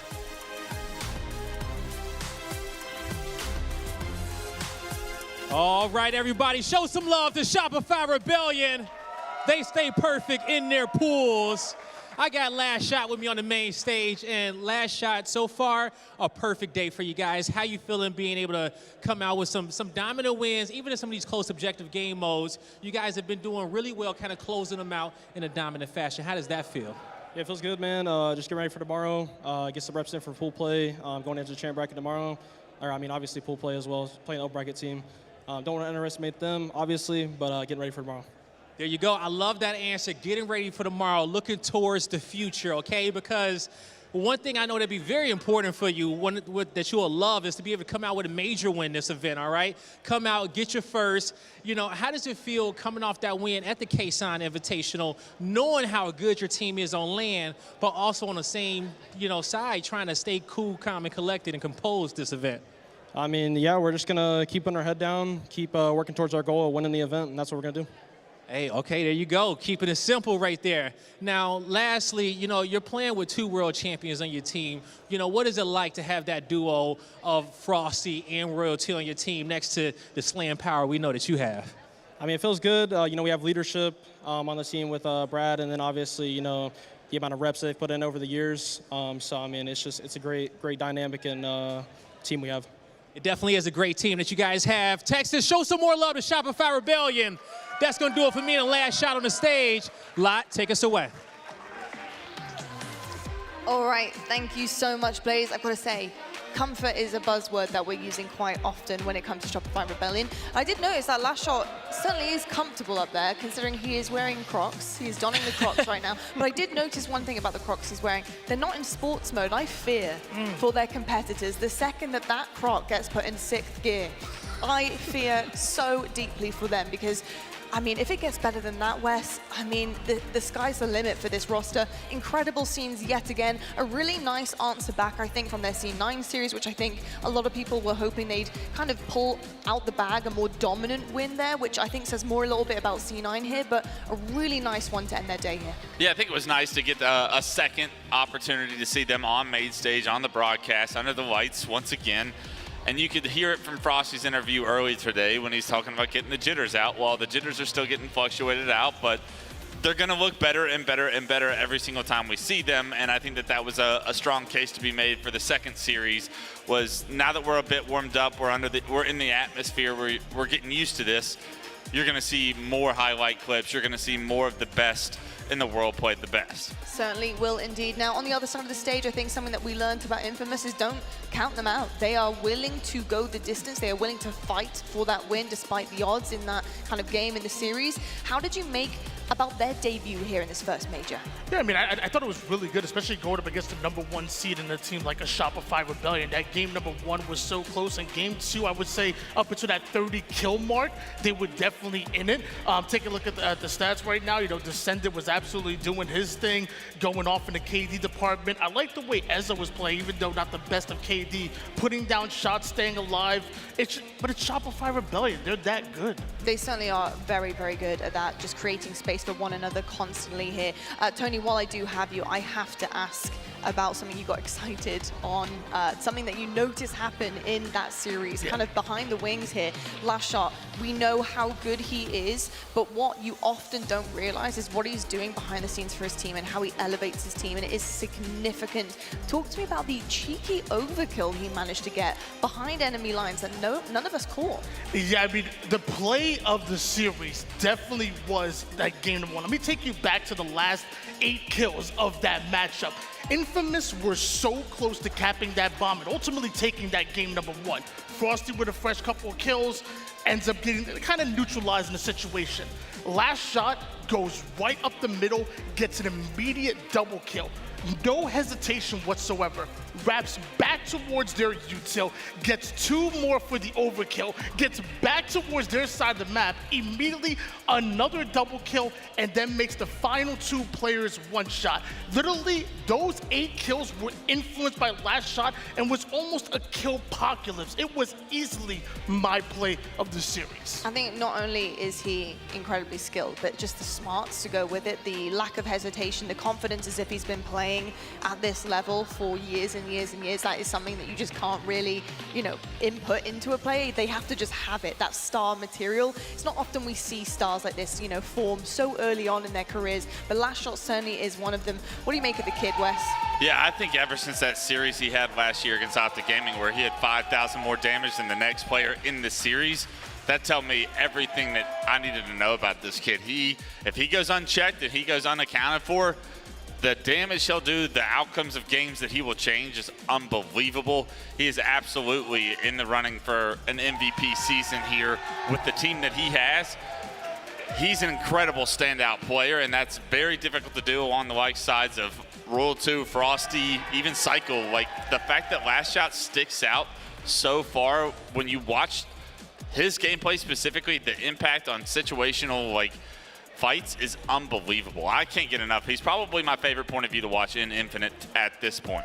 Yeah, I've got to say, I think for him especially, he's only going to grow as the competition gets fiercer.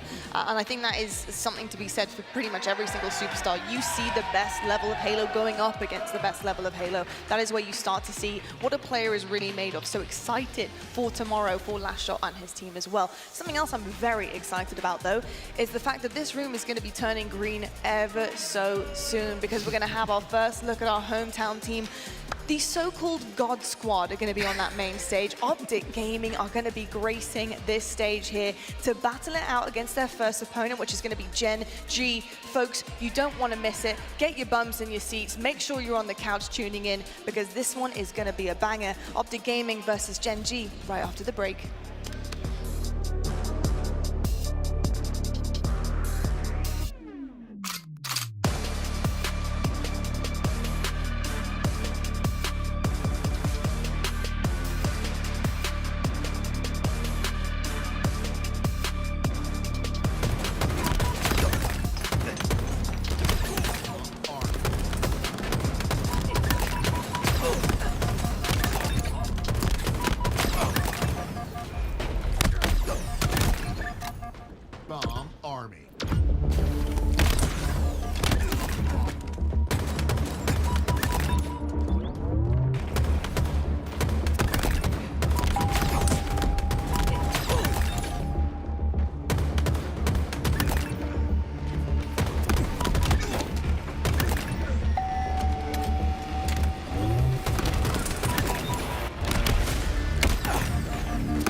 Hey y'all, it's Clutch here, and today we're excited to introduce S&D Extraction. the newest competitive mode coming to Halo Infinite later this year. S&D Extraction is Halo's version of the popular tactical shooter mode. Here's how it works. 2 teams of 4 compete on asymmetrical maps, with one team starting on offense and the other on defense. Your goal on offense is to plant an extraction device at either A or B sites while the defense tries to stop you. Good news, you don't have to worry about carrying a bomb. Once you get to a site, you'll be prompted to initiate the extraction. Once planted, the defense will have 1 minute to convert the extraction to win the round. Teams will alternate playing offense and defense after every round, and the first team to 6 rounds wins the match. Everyone will start with the Bandit Evo, but at the beginning of each round, you'll have 30 seconds to purchase your loadout. Playing the objective and getting kills will reward you with credits to spend on weapons and equipment each round. We wanted to make sure that all Halo Infinite players felt at home in the new mode, so you've got your normal shields and movement abilities with you for every round. S&D Extraction is a one-life mode, which means once you die, you'll have to watch from the sidelines until the next round starts. That is unless you've got enough credits in the bank to buy back into the round to support your team. It's a big risk. Buying back in the round will have your wallet hurting for a while. Round 1. Today we're also excited to announce that we partnered with Forge Hub to host the official map contest for S&D Extraction. Both parties have contributed $10,000 to give this contest a whopping $20,000 prize pool, with the winning maps also being considered for matchmaking when S&D Extraction launches later this year. Head to forgehub.com to see the rules and map guidelines. Our playtests on S&D Extraction have been epic so far, and we can't wait for you to try it out yourself later this year. Best of luck to all the forgers in the contest, and we'll see you online.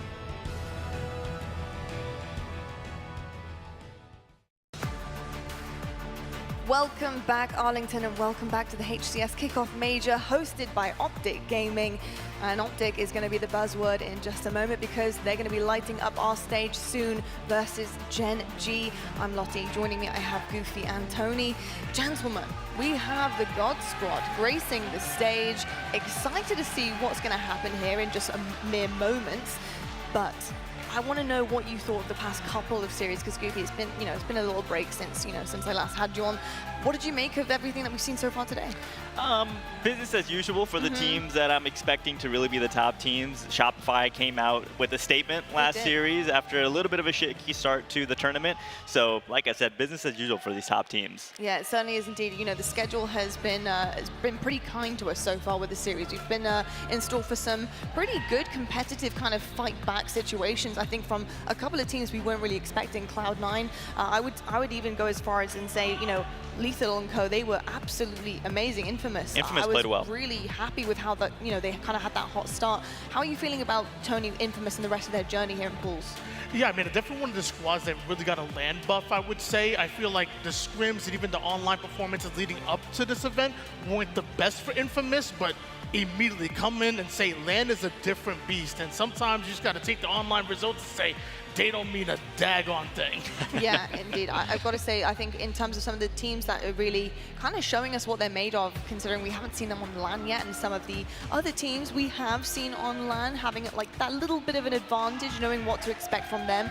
But excited to see what Gen G bring to the table, going up against OpTic Gaming coming up next as well. But as for pools, I want to know some of the scores. I don't know if we have any results that have been flooding through, but Pool A, obviously, as we know, Shopify Rebellion looking great, 2-0, right at the top of theirs. Waiting to see who that open bracket team will be, and coming into that one, fighting fit for tomorrow. Pool C, we got FaZe, sat pretty 1-0 right now. Haven't played Zero Tenacity yet. TSM, unfortunately, do fall short to FaZe kind of cause earlier on. And then Nemesis, 1-0 against Gen G. That's the one I was waiting for in terms of results. Pool B, the European roster, Goofy, already kind of bringing something to the table here, taking down Gen G, which is Ryan Noob's team. So I'm kind of surprised with that, but also excited for what that means with the mix. Yeah, Nemesis is definitely going to be a wild card team this event. Like in scrims, just in their overall performance, they've been playing so well. They really have what it takes to pop off in any game, in any series. So even, I mean, beating Gen G, and from my perspective, I expected them to beat Gen G. What I'm looking forward to is them against OpTic, right? Going into the pool, going into the bracket, them against some of these top teams, how they can play against them, compete against them, because in my opinion, they have what it takes to win. I'd be curious to know exactly how that one went down, kind of what the scoreline was. You know, what was the series like overall? Was it dominant? Was it really, really close? I'll have to find that one out for you guys behind the scenes, and we can talk a little bit more about it when we get to Nemesis later on. But yeah, excited about what they get to do against some of the high caliber teams for sure as well. Let's get this matchup started, shall we? So we have OpTic Gaming versus Gen G on the main stage. And let's kick things off with Gen G. Let's talk about non-hometown heroes first. Gen G. I mean, I think we need a little bit of an introduction here, Tony. For a couple of familiar faces we have here in the HCS, some historic vets on this team, as well as Ryanu. But for some newbies who are watching from home and who do not recognize maybe the likes of Carmen and Breaking Shot, talk to me about the composition of this. Yeah, I feel like a lot of people may recognize Carmen's name a little bit, going back all the way since Season 1. He was on that Oxygen Esports roster, and they did really good. But since then, he's kind of been flying under the radar a bit. Now has a big opportunity alongside Gen G, and you bring in Breaking Shot, who actually has some experience with Carmen during Season 2 and Season 3. Breaking Shot had some great opportunities alongside Complexity. Really loved what I saw from him.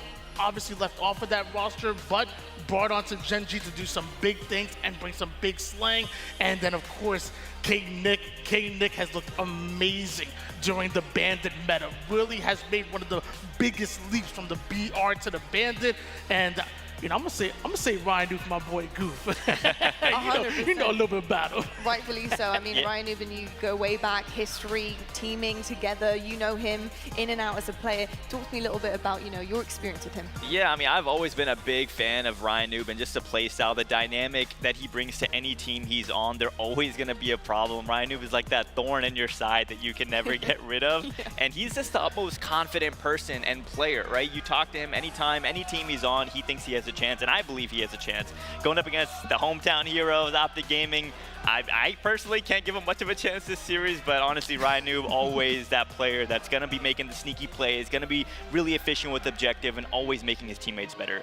100%. And something I do love about Ryan Noob as well is the fact that his belief really does kind of, I think, transition to the rest of his teammates, right? It's like you actually have to go out on that stage and believe you can win. Otherwise, why are you even stepping foot there? There is no point going into a series, a game, not believing that you can win and turn the tables in your favor. And that's something I do love about Ryan. I think it is contagious for his team, and I think that can actually be awfully dangerous, especially when you're going against opponents as an underdog. So really excited to see what he brings to the table with his team, leading the charge there. But on the other side, we do have OpTic Gaming, which we've been waiting very patiently to see in full swing, in action, and they're looking pretty good so far. In the off-season, doing the thing, they went to the Ksan event, getting awfully close with Shopify Rebellion as well, really going down to the wires. But Goofy, it's the first time that we're seeing them on the main stage, and it certainly won't be the last. So how do you think that they are looking for this series? How are they trying to, handle this? What are they getting out of it from your perspective? Yeah, from my perspective, OpTic Gaming is coming into this series confident and ready to go, right? They're ready to really show the world why they put this roster together. The storylines have been talked about already, formal, basically putting together his version of a God Squad, and they are. Look at this roster, right? Formal, Bound, Legend, Renegade. These are four of the, if not the four best players in the game on any given day, and we're gonna see the start of their journey in the 4th year of Halo Infinite in the HCS right now. A group of pedigree players right here, Tony. You could take your pick, but who are you putting a spotlight on right now in this series? Yeah, Formal definitely got his pick of the litter when bringing on the likes of Bound and Legend from that World Championship team. That was the first move, but I think one of the most important moves was bringing Renegade on this roster. In a weird way, it feels like Renegade is the X factor of this roster, because when he's ultimately playing at his best, when he's slaying and making sure he's consistently giving his team the advantage, they're able to play faster. They're able to play OpTic's brand of Halo. Watch out for Renegade. If he's popping off, OpTic could very well win this tournament. We'll have to wait and see. I can hear the whoops, the cheers already happening behind me, so why not play into it and give the folks what they want. Here we go. It's our OpTic Gaming match versus Gen G. Let's meet your teams.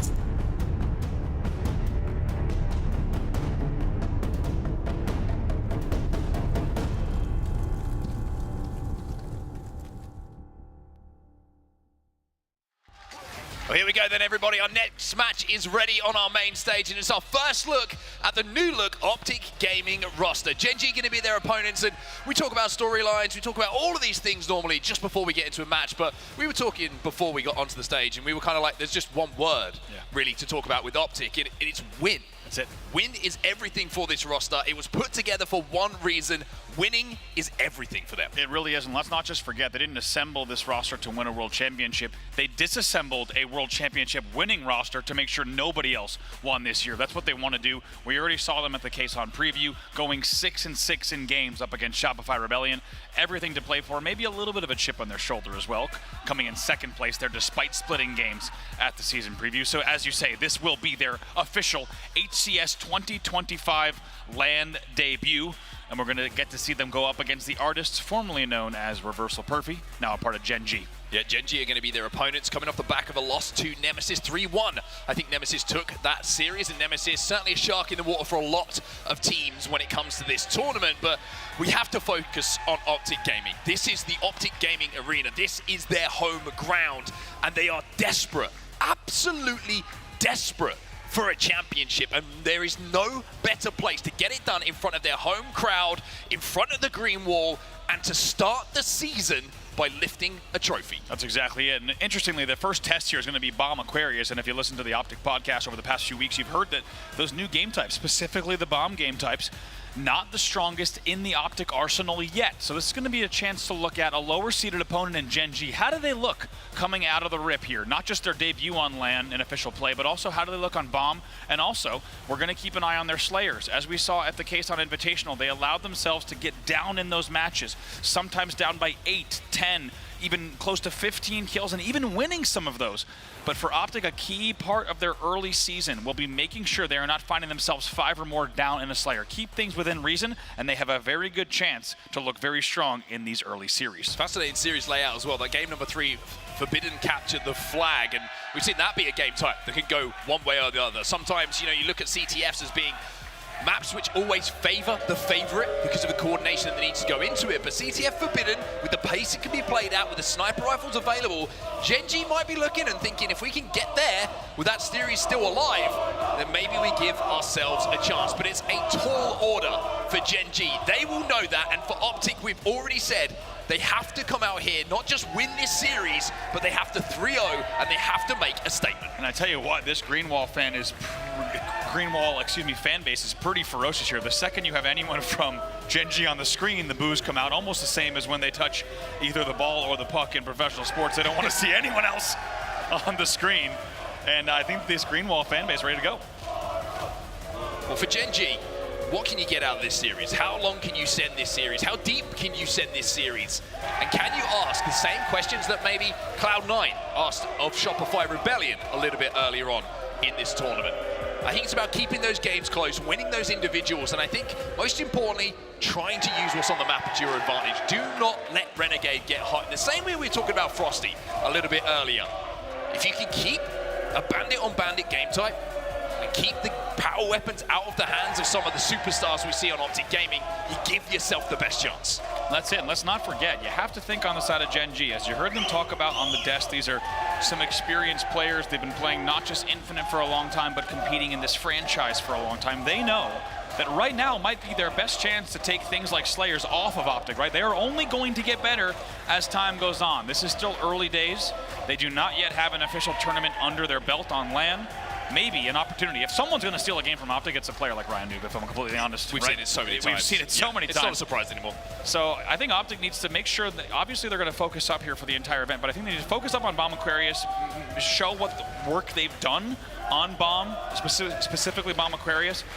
That's an important game one for them, but in the Slayers, I think they need to not let up. If they already were a little bit shaky on Slayers weeks ago, when you're playing against Ryan Noob, you don't want to be shaky at all. So we'll see what OpTic comes out with here in their debut in HCS tournament play in 2025. Well, it's going to be our first look at OpTic Gaming. It's our first look on the main stage at Gen G, off the back of a series as well, so they're certainly going to be warm, and OpTic are going to have to be on top of their game early on here in Aquarius to make sure that no mistakes are made. Aqua Bomb going to be our first game type. Dan did a great job of explaining to some of our new viewers exactly how Bomb works. And one thing we'll be keeping our eyes on is just progression of Bomb in this game type as well, as we have OpTic on our main stage. Gen G looking to slay the beast. Underway here, the debut for the God Squad. OpTic Gaming assembled for one reason, to not only win a world championship, but also defend against all others. 3 dead off the rip. It's a solid opening for OpTic. Bound with the hood up as well. It's Anakin Bound by the looks of things.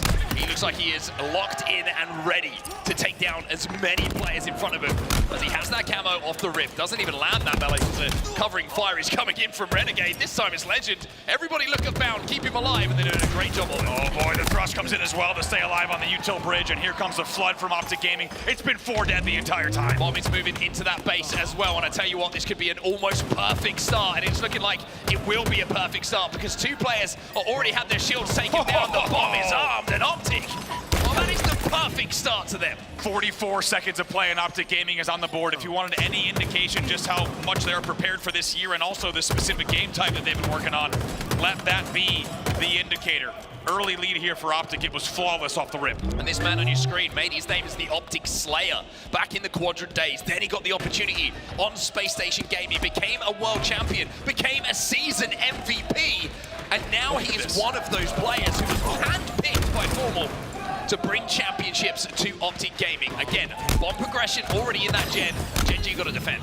King Nick with a very important car 1 flank there to slow down the rush, manages to get behind his opponents in his own util, which makes sure that this game continues only at 1-0. You got to think with 4 dead again, had King Nick not hit that flank, we could already be at 2-0. But OpTic Gaming continuing to fly forward. Tons of kills on the board for them here. 18 total, unbelievable. 18 total for OpTic, 0 for Common at the start of this game. Has not been able to get on the board as yet, and that is a great indicator of the pressure that they have been under. 3 players at the moment flooding towards top pink just to try and get some sort of space on the map at the moment. OpTic have controlled, I would say, 3/4 of the map for the majority of this game. Gen G just looking for a foothold, but Legend with a double kill. Bound inside your base. It's time to move that bomb again, OpTic. I mean, Bound is in demon mode, as you said, with the hood up, and man, is it ever showing. He's 5-2 off the opening teammates.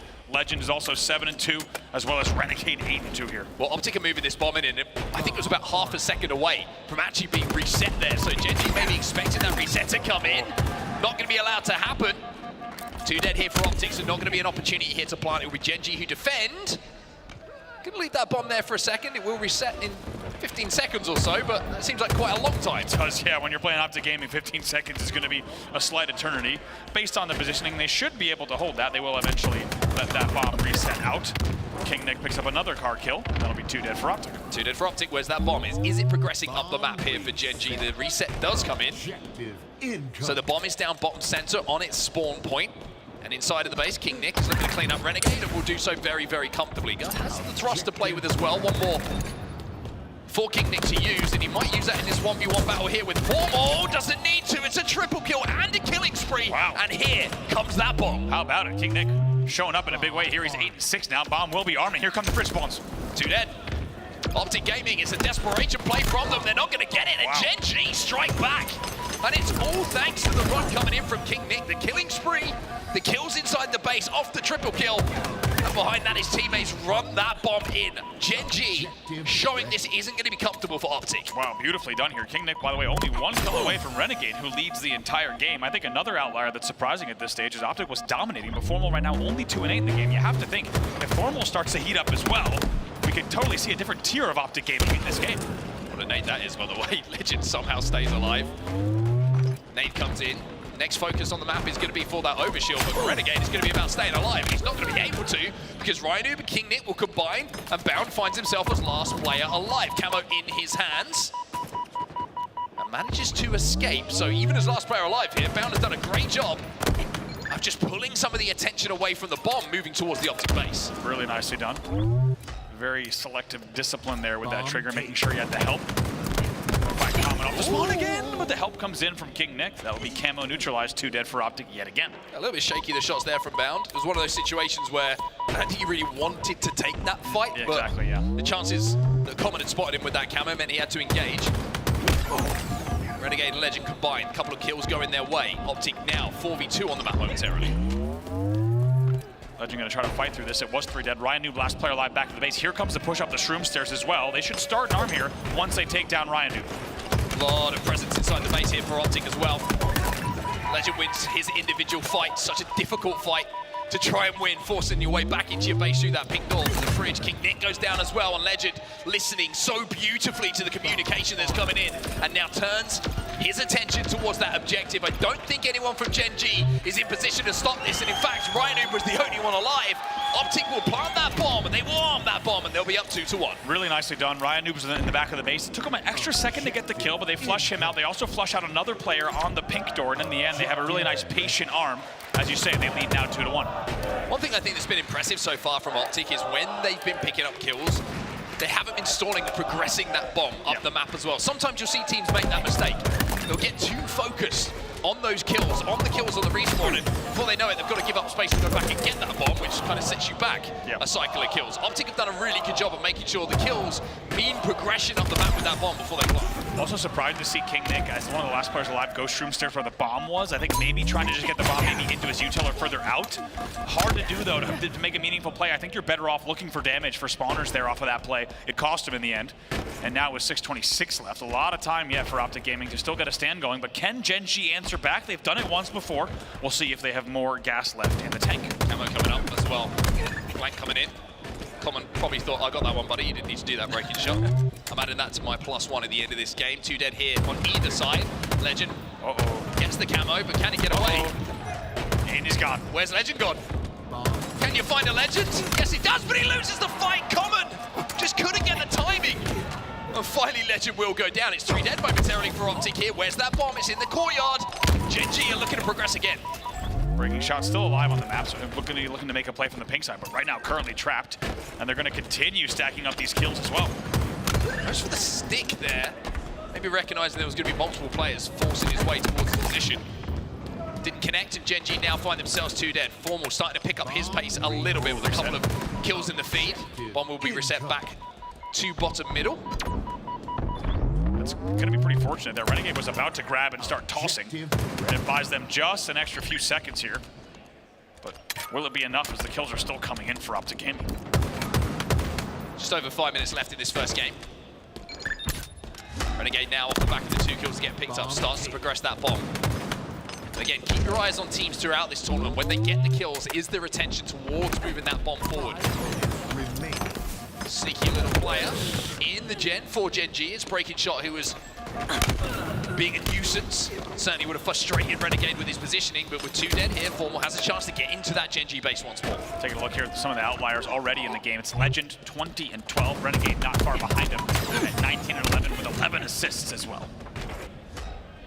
Bomb still being progressed towards those shroom stairs. Legend focusing on the camo instead. We'll get away with it. Should be a comfortable kill for him bottom middle. Gen G will be 2 dead again. Legend just slides. Again, tries anyway to slide away to preserve that camouflage, but it's not going to be the life he would have wanted with that. Bounce. Taking space in front of that bomb. Common, no shields, but still alive somehow. Bound manages to stay alive again. The back of the base, and once again, Bound staying alive in your util, not going to make it easy. Bomb's going to reset, but still, they got to deal with it. Objective incoming. Another minute gone off the game clock here. OpTic can afford to play this game. They have that advantage. They have that lead. They don't have to really worry about the objective too much if they're picking up the kills to keep the numbers in their favor. Bound getting shot from the most miscellaneous angles there. High fridge as well as his own flag, and just trying to figure out how to rotate around it. Bound at the moment, you can see he's just hunting. He's just trying to find members from Gen G that he can get behind, that he can get a free kill on. If he does that again, don't have to worry about the objective. Gen G can't plant that bomb if they're in the death screen, and I think OpTic are keeping that in mind with the way that they've played these last few moments. Not over yet. And you thought maybe after that second arm, OpTic might run away with it, but instead, Gen G has more. This is scary. Yeah, this is a scary moment here, because that bomb was on the shroom stairs. There's multiple players trying to flood and clear out the base for OpTic, but if it doesn't go right, then all of a sudden those kills fall and you're on the respawn. Renegade's trying to get an angle. The bomb is being planted here by Ryan. No! The geometry, that box has caused more problems in Halo Infinite than any other box. Who left all those boxes there? My God, guess what? You got to clean up your own house before you push out. You got to clean up those boxes. They're going to cost you. But Ryan, a really unfortunate grenade. He's sitting screens and tries to pre-nade the new fast jump. That nade sits at his feet. In the end, we've seen many a player complain about miscellaneous things on the ground, and that certainly is going to be one of those examples. They will not arm off of that. Talk about the advantage that the green wall can bring sometimes. Sometimes it's the bricks from the green wall that are a problem. But someone scattered around the floor. Yeah, it can be a problem. 2.5 minutes left in this game. OpTic with control of the top of the pink tower and the bomb firmly in their hands as well, as Bound just keeps trying to move it onto the Gen G side to keep that pressure on. But Legend, even though he's got the camo, finds himself as last alive. With a thrust as well now. And he's going to milk this time. Just wait. Little touch of the bomb to make sure it doesn't reset, and they're going to slay. I think Gen G know that there's a camo player around. They don't want to try to overextend and hyperextend towards that bomb, because the quietness on the map is kind of giving them the indication that something isn't right. Yeah. It should not be this quiet in this game type, which has been 100 miles an hour all the way through. Slows down to a crawl, but here comes the push. Legend now pushing in. Then off to see if Lucy's swapping. He's got a G-slide and a thrust. I mean, you see fighter pilots and the Gs that they have to be subjected to sometimes, but if you're on the receiving end of a 1v1 with Legend with those kind of equipment in the back pocket, it really can look something similar. Another win for Legend. Snaps on for his 26th kill in the game. And you can tell they're now just playing game maintenance and game management. Bomb will reset yet again, it looks like. 120 left as 4 were dead. Just 1 or 2 more rounds of slays here for OpTic. If they can win those fights and win those team fights, they should find themselves one up in this series. Bomb taken. Bomb is moving though, and there's players dead from OpTic. Legend's hunting. Legend finds his prey. 1 minute remaining. Come with me, Bomb. I'm taking you towards the gen. Such good movement. We've seen him time and time again hit all those G-slides with the bomb, and now just going to drop it and slay here. 50 seconds left on the clock. Sometimes it takes 2 to deal with Legend, and that's what Gen G recognize. They wrap back towards their base, but that bomb is still being kept frustratingly out of their line of sight at the moment by OpTic Gaming. And with 30 seconds left, they've got to win these fights on the car side here, Gen G, if they want any opportunity of tying this game up and sending us towards overtime. But the movement from Bound, and again, the thrust is good. And with 20 seconds or so left and a camo in their hands, it's 4 dead for Gen G. And this is looking like OpTic's little victory lap ahead of a 1-0 series lead. As you said, the micro there from Bound would be so frustrating to play against. He's picking up more kills. 4 dead again. 7 seconds left on the clock. Yeah, this is a little bit of stat padding here from OpTic Gaming. Everybody's going to be spawning together. Group spawn's going to come in, but there's not even an opportunity for them to get back on the map, as OpTic Gaming will strike first with a real element of control in that last 5 minutes of gameplay. And not just that, but even elegance to the gameplay from what we saw there. And that's how you want OpTic Gaming, if you're an OpTic fan, to open up their tournament and their season on a game type that we've heard from them on the OpTic podcast that they were specifically working on, and it showed here. Perfect game management, amazing slaying, moving the bomb when they needed to. Also, you saw a lot of solo efforts there. Last player alive, Legend with the camo, moments like that bought them an extra, probably took easily 70, 80 seconds off the clock in different moments like that. It's perfect from OpTic Gaming, and even though we saw Gen G get on the board. Oh my Renegade. 26 and 18 is impressive. 18 with 19. Drops 19 assists alongside him. We gotta see the damage. That's crazy stats. That's gonna be meaty. Legend 29 and 17 as well. 27 and 17 for Bound. A little plus 10 for him. Formal picks it up towards the end of the game, but there's only so many kills to go around. And when you're looking at damage, everyone's looking. Formal second most damage in the lobby. Exactly. I mean, just take a look at everything's working. That amount of damage. Look how close they are. Rarely do you see. I mean, of course, Legend's still within fighting distance as well, but Bound, Renegade, and Formal all within around 100 points of damage of one another. That's remarkable, the distribution of damage on that team. One thing that was a standout statistic there for me was actually damage taken. You see how low Legends was comparatively to the rest of OpTic Gaming.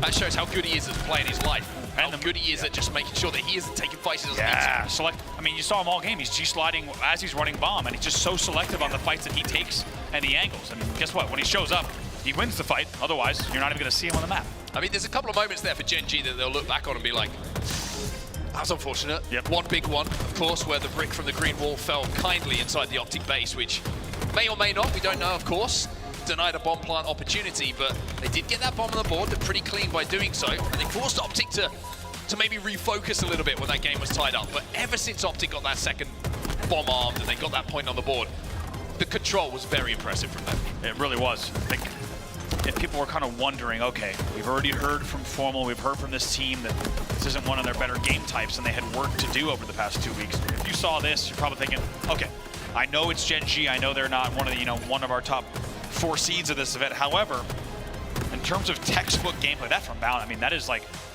how do you play against that? There's a player jumping over you, pop-shotting you, and then the second you turn around, he's going to thrust out of the way. Beautifully done. It's a 2-1 Aquarius win, though I will say, in terms of game management, it felt even more controlled from OpTic Gaming. That will bring us now to a Game 2 Slayer live fire. So Slayers, we always talk about being the opportunity for a lower seed to steal something away, but as we look at LeBound and we look at the duo, this is a duo that's been together for quite some time now. You're looking at the KDs from the 2024 season, and there's a season MVP on the right-hand side there, and there is nothing disappointing about those statistics. You can see why Formal was straight into those early conversations when he picked up who he wanted to pick up. Absolutely, and you even heard a lot of the drama of how difficult it was to assemble these exact players and how something like this roster was close to happening last year. But due to the way that SSG made their team moves, of course, that roster was instead assembled, wins a world championship, and then to make sure that they don't let anyone best that roster, they assemble what is now being rumored as a God Squad, but we're going to need to see wins on the board this season for them to confirm that title. But as you say, in the slaying department, not surprising to see how well they did last year. They're going to look to bring that same slaying prowess into this year as well. And as we heard, OpTic Slayers, if you look back 6 weeks ago, not their strongest game type. They have made huge improvements in the game type overall, and given the frequency at which you will see Slayers in every series, needs to be a priority for them. This is going to be their first Slayer debut on LAN. Well, live fire is going to be the battleground. 50 kills is the name of the game. Sniper rifle, of course, going to be influential. I've got my eyes on Renegade here on live fire. Love the way that he takes so many creative angles when he has that weapon in his hands, and certainly can turn 1 kill into 3 very, very quickly. And a focus for OpTic Gaming coming into this event, based off of what we saw at the KSAN event in the build-up to the kickoff here in Arlington, was if OpTic go down, it's about keeping it close, not letting those deaths start to snowball. We'll see what they can do here in game number 2. All right, underway. Is it an opportunity for Gen G, who had their moments of brilliance in game number 1? Is it a chance for them to get back into this series, maybe catch OpTic Gaming off guard? Well, even though it's 1-1, Renegade gets away with that sniper rifle. But playing the opposite side of the map to the camo at the moment, you imagine he's going to try and rotate to have an influence on where that does go. Indeed, he's going to rotate to the tower to create some angles, but King Nick, I think, just stole away with that. Remember, if Gen G certainly did, his breaking shot, actually, who gets away with it. Legend's flying in, and Legend won't even get to hit the QT. Wow. Because there's 2 players he had to deal with. They even avoid that trade for a second. This is a big moment for breaking shot with this camo, as they have a momentary lead here, and they can extend this further if he plays this correctly. Gotta find Renegade, though. Gotta find Renegade in this situation. Renegade has not been taken down. Even though they were picking up kills, they were picking up space. Renegade's still alive. With this sniper rifle, he lives to fight another day. Legend keeps him alive a little bit longer. King Nick finally takes Legend down, but Formal, again, take down King Nick, and Renegade's still surviving, even though kills are being picked up with this snipe. So Renegade does here. They kept the game within 3, but Gen G does play that camo well in the end. They maintain the lead. However, not enough. Still just a 2-kill lead for them. So throughout the carnage, it felt like Renegade was just playing keep away, knowing how valuable this weapon was.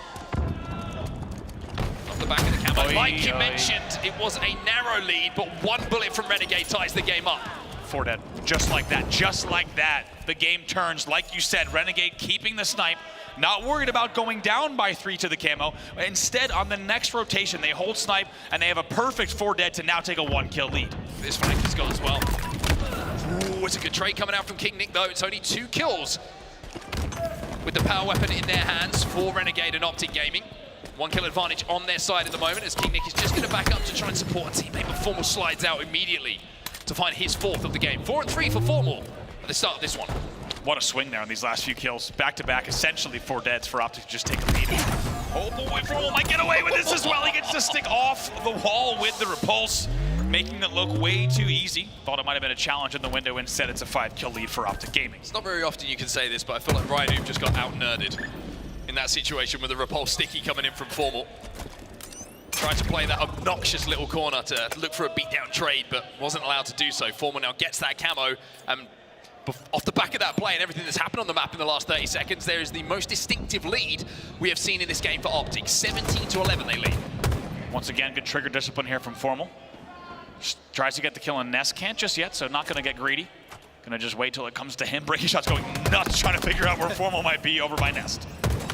Breaking Shot's still alive, even though it might not be for much longer as Legend's gonna fly in.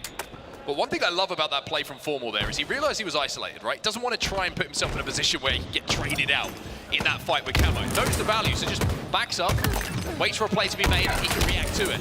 And off the back of it, OpTic are going to continue to keep that lead. 21-16. Breaking Shot now on our screens with a chance to pull it back with his snipe in his hands. See what they can do here. 5-kill lead, so not over just yet. An important no-scope. Maybe he can even hit a second one on the big door. Not going to be easy, though.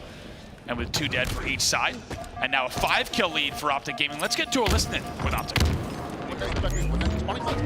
Bottom at 20. Dice by himself. Dice by himself. 30 dice for now.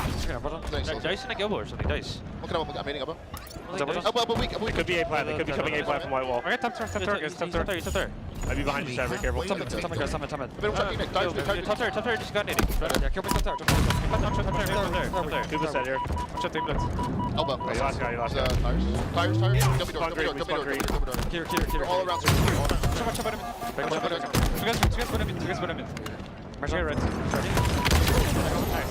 Back going red. Back going big door. Back going big door.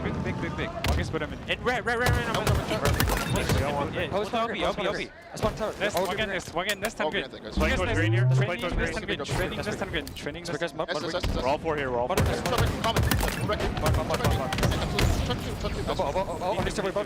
Two dead. Let's go break shot. Probably cuts. Camo's in 20, guys. Camo 20.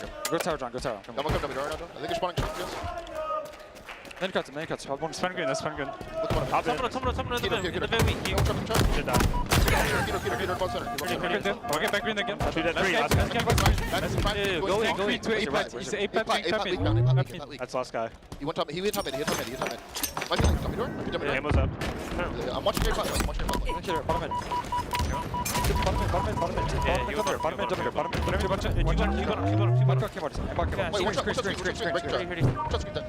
Well, OpTic comes as you would expect. The lead's still in their hands as well. So they jump out, they listen in. It's a 6-kill advantage, and Renegade, he's got that next camo. Yeah, really big swing of plays there. There was a moment where Gen.G could have gotten back in this game, and you heard Lunchbox in the comms saying, we're all here. And Formal with a really nice job to get damage from Big Door all the way to Nest, picks up the kill, gets damage back green, then they rotate out. It could have been dicey there, but instead they maintain an 8-kill lead. 2 flags back green. Renegade gets a little bit of a surprise, but recognizes that help is on the way, and indeed that help is now arriving, and somehow he comes out of it with a kill. He wants the extra challenge. And Gen.G find themselves 3 dead. It's 41-32. OpTic on the home stretch. Renegade's like, this is a bit too easy. I'm going to nade myself before I fly out of this angle. I respect it. Just to give himself a little bit more of a challenge. All skulls on for Renegade. 41-33 on the home stretch. Sniper rifle up as well. Common and Rhino find 2. To keep it a little bit interesting, but much like the story at the start of this game, it's repeating itself at the end. Sniper rifle in the hands of Renegade. Rhino does not give him an easy opportunity to hit a shot. Loved what I heard from OpTic. Even when things got close, there was no panic in the comms. They're just playing their game, and I think that's what you expect to see with a roster of this caliber. Breaking Shot will QT out, not much interest in learning about the rest of that. And just like that, Renegade's hitting body shots, but has not connected. It's 37-41, has to play the snipe. And what was an 8-kill lead at 38-30 is now a 4-kill game, 42-38. An enormous rally back from Gen.G in the late game. It really is. A couple of big kills being picked up though by OpTic. It's 3 dead for Gen.G. But important that Renegade threw that snipe off the map. If Gen.G get that in their hands, this game and the pace of this game falls into their favor, and they have a chance to really make this comeback. But now it's just about trades for OpTic Gaming. Rhino finds one, King Nick escapes. Or no, he doesn't, because Bound is there to clean up that damage, and Formal now looking to close this out. Formal getting back to tower as fast as he can. trying to help these angles, and look at this. They're trying to collapse. Instead, rotate here from Gen G to get out of the way of Camo and Cuts. Instead, they're going to try to play this from House, but just like that, it's 48 on the board, 2 to go for OpTic. Coming a breaking shot, get 2 though. And they're making them sweat for this one, Gen G. They're really making them work for it. Camo coming up as well. OpTic going to just play for the trades around this. OpTic likely just going to bait, as you say. Not even worry about snagging it. They can probably just milk the damage here. 48-44. They get pushed back, though. Hold up just a minute. Here's the flank. Big from Formal. Formal makes the play. Formal makes the flank. And with that, it will close it out for OpTic Gaming. They're 2 to good up in this series. Gen G tries to take advantage of that damage on dummies and cuts without any presence top mid. That leaves the flank open for Formal to go bags. And as you saw, there was no one even watching A bags as well. It's great awareness, unsurprisingly, from one of the best to ever do it. Formal, the man on your screen, will pick up the last 2 kills and ensure that OpTic goes up with a 2-0 lead after a 50-45 live fire Slayer. And I would say overall, OpTic Gaming playing the Slayer they wanted to, right? Getting up early. We did see them lose a few leads, however, making sure to never lose control of the game. Yeah, just really did a good job of, again, just not making sure that those deaths started to snowball. Make sure that they stayed alive, played their lives if they were last or one of the last 2 alive. Making sure you get out with trades is so important in those situations. Worth its value in gold, not just for keeping the score close, but allowing your teammates to get back on the map without having too much pressure onto them. And as we look at the series layout now in Pool B, in this best of 5, it's CTF Forbidden as our game at number 3 and OpTic looking to close out. And with the momentum off those 2, you expect them to come into this game number 3 just as hot. I think Gen G going to look back at that and think, man, we were able to bring back a game that was an 8-kill deficit. There's more we left on the table. This shot from Renegade, by the way, just flying in. And this entire spree, actually, from Renegade was a great way to start the game from them. And let's not forget, Gen G was leading early, but it was essentially right around this mark here, where OpTic Gaming just showed no signs of slowing and put a lot of kills on the board. A couple of highlights coming in from Gen G players, but you can see whenever you're on a Gen G point of view, you can feel the pressure that they're under on the map, right? They don't feel like they have a lot of space on the map. They're not the ones who have control a lot of the times in the fights they're taking. This is the flank from Formal. This is such a good experience to play from Formal in that situation. He knows that Gen G, backs against the wall, don't have many deaths to play with, so we're going to be all in wherever they are. Make that little play, take that extra second, play off damage. The route was free, he recognized it, cleans up the damage, and easy double kill to secure it. And now we head towards Forbidden. I'm very excited to see who's actually going to pick the sniper up for OpTic Gaming. Is it going to be Renegade who's going to pick it up? And that is a sign that everybody in this room who is sat at home loves to see. Congratulations to you. That is my favorite sign I've ever seen. Honestly, I have chills. The cancer reverse sweep. Hell yeah. Glad to have you here with us in this room. That is amazing. Greenwall fans showing up in a big way. Great to have them with us here in the building, and we always know they are loud and proud. And I would say after seeing that sign, for even more good reason to be behind this squad, seeing what they could do this season. See what it means to the fans, you can see what it means to the players as well, and you're never disappointed by the turnout from OpTic Gaming when we're here in Arlington as well. Always here to support the boys, and I think they're just as desperate as anyone to see a win. They want to see this team succeed as well. They want to see Formal get back on top after one of the most heartbreaking seasons you can probably put yourself through as a player who is synonymous with winning. Synonymous with being in grand finals and winning them as well. That record that looks a little bit less than it did after what happened last year, but starting off with a 3-0 here on the main stage against Gen G is the perfect way to just set the pace for what we can expect from OpTic. And just to once again paint the picture of how important this year is to Formal and OpTic Gaming, Formal on the record saying he would not have played this year unless he had this exact team. These 4 members, they've been trying to make it happen for a long time, and he would not be on this main stage if they didn't get this exact configuration of players. And this is their chance to prove why they did it here in their own arena. A historic opportunity. We're underway in game number 3. CTF Forbidden, first of 3 flags, is going to take home this game. If Gen G got something to say in this series, they've kept it close. And they've kept it somewhat respectable in these games, but the difference makers have certainly been highlighted on the side of OpTic Gaming. It's Rhino who gets away with that first overshot, though. 3 dead. He's already getting absolutely pummeled with shots. And now going to get flooded. Wins the 1 and stays alive. However, there's more flood coming. Going to do his best to stay alive for his spawning teammates, but not going to be easy. Legend, who's got the sniper rifle here for OpTic Gaming. interested to see what he can do. Looks like he's coming under a little bit of pressure in himself. He knows that there's a player above him. But if I know Legend, what you do? He's not going to be afraid to take this. Oh, and almost snaps, but a little bit of patience shown there by breaking shots and not show. Rewards him with that kill, but here's Formal. And there's the first headshot from his POV we'll see this weekend. Formal through the Ivy, beautiful shot there. As you said, breaking shot just making himself look like a block of ancient stone. Doing well. That's Ivy, that's Ivy, that is. That is Ivy indeed. And still doing damage here. Formal with a 4-0 opening, looking for the killing spree. And there it is! Oh, he lines it up, he knocks him down, and Ryan gets bodied as well. Formal, imperious. Standing tall, top center with his sniper rifle. Not good signs for Gen G. We talk about Formal choosing to assemble this roster, choosing to play with his roster. Head on a swivel, by the way, still 2 dead as that flag is underway. So much pressure then on this roster as a result. The damage he's output in the last 90 seconds of gameplay is unbelievable as that flag will be continuing on the move. Looks like that flag will be able to go home, and by the looks of things, there'll be more players challenging Formal. Finally going to be taken down, but not without doing enough damage for Legend to run that first flag home. Overshield is up top middle in now. 1 second, I was going to say.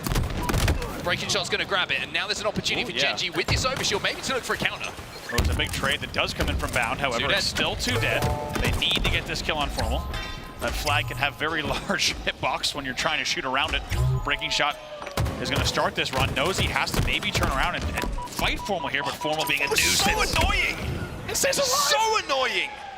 Unbelievable. That survivability from Formal is why that flag isn't moving. You highlighted perfectly. Breaking shot knew he had to deal with Formal. So he has to start a step, he has to turn around, and Formal's just like, okay, kill me.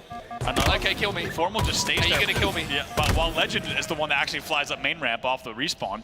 Beautifully done. That flag will go back home, and just when you think you have the flag away and you've done the hard work, they say no. Bound tries to come in, might even win this one against King Nick. Third person here. In the end, it will be traded out. 2 dead for each side. Little gift left by Bound there with that sticky grenade. I'm sure it wouldn't have been received quite as well from the Gen G member, but Legend now with a sniper rifle in his hand, not for the first time in this game. OpTic playing a little bit of defense at the moment. I think they want to keep eyes on that Gen G sniper as well. They don't want to let that one get picked up uncontested. Legend being very careful to stay alive here.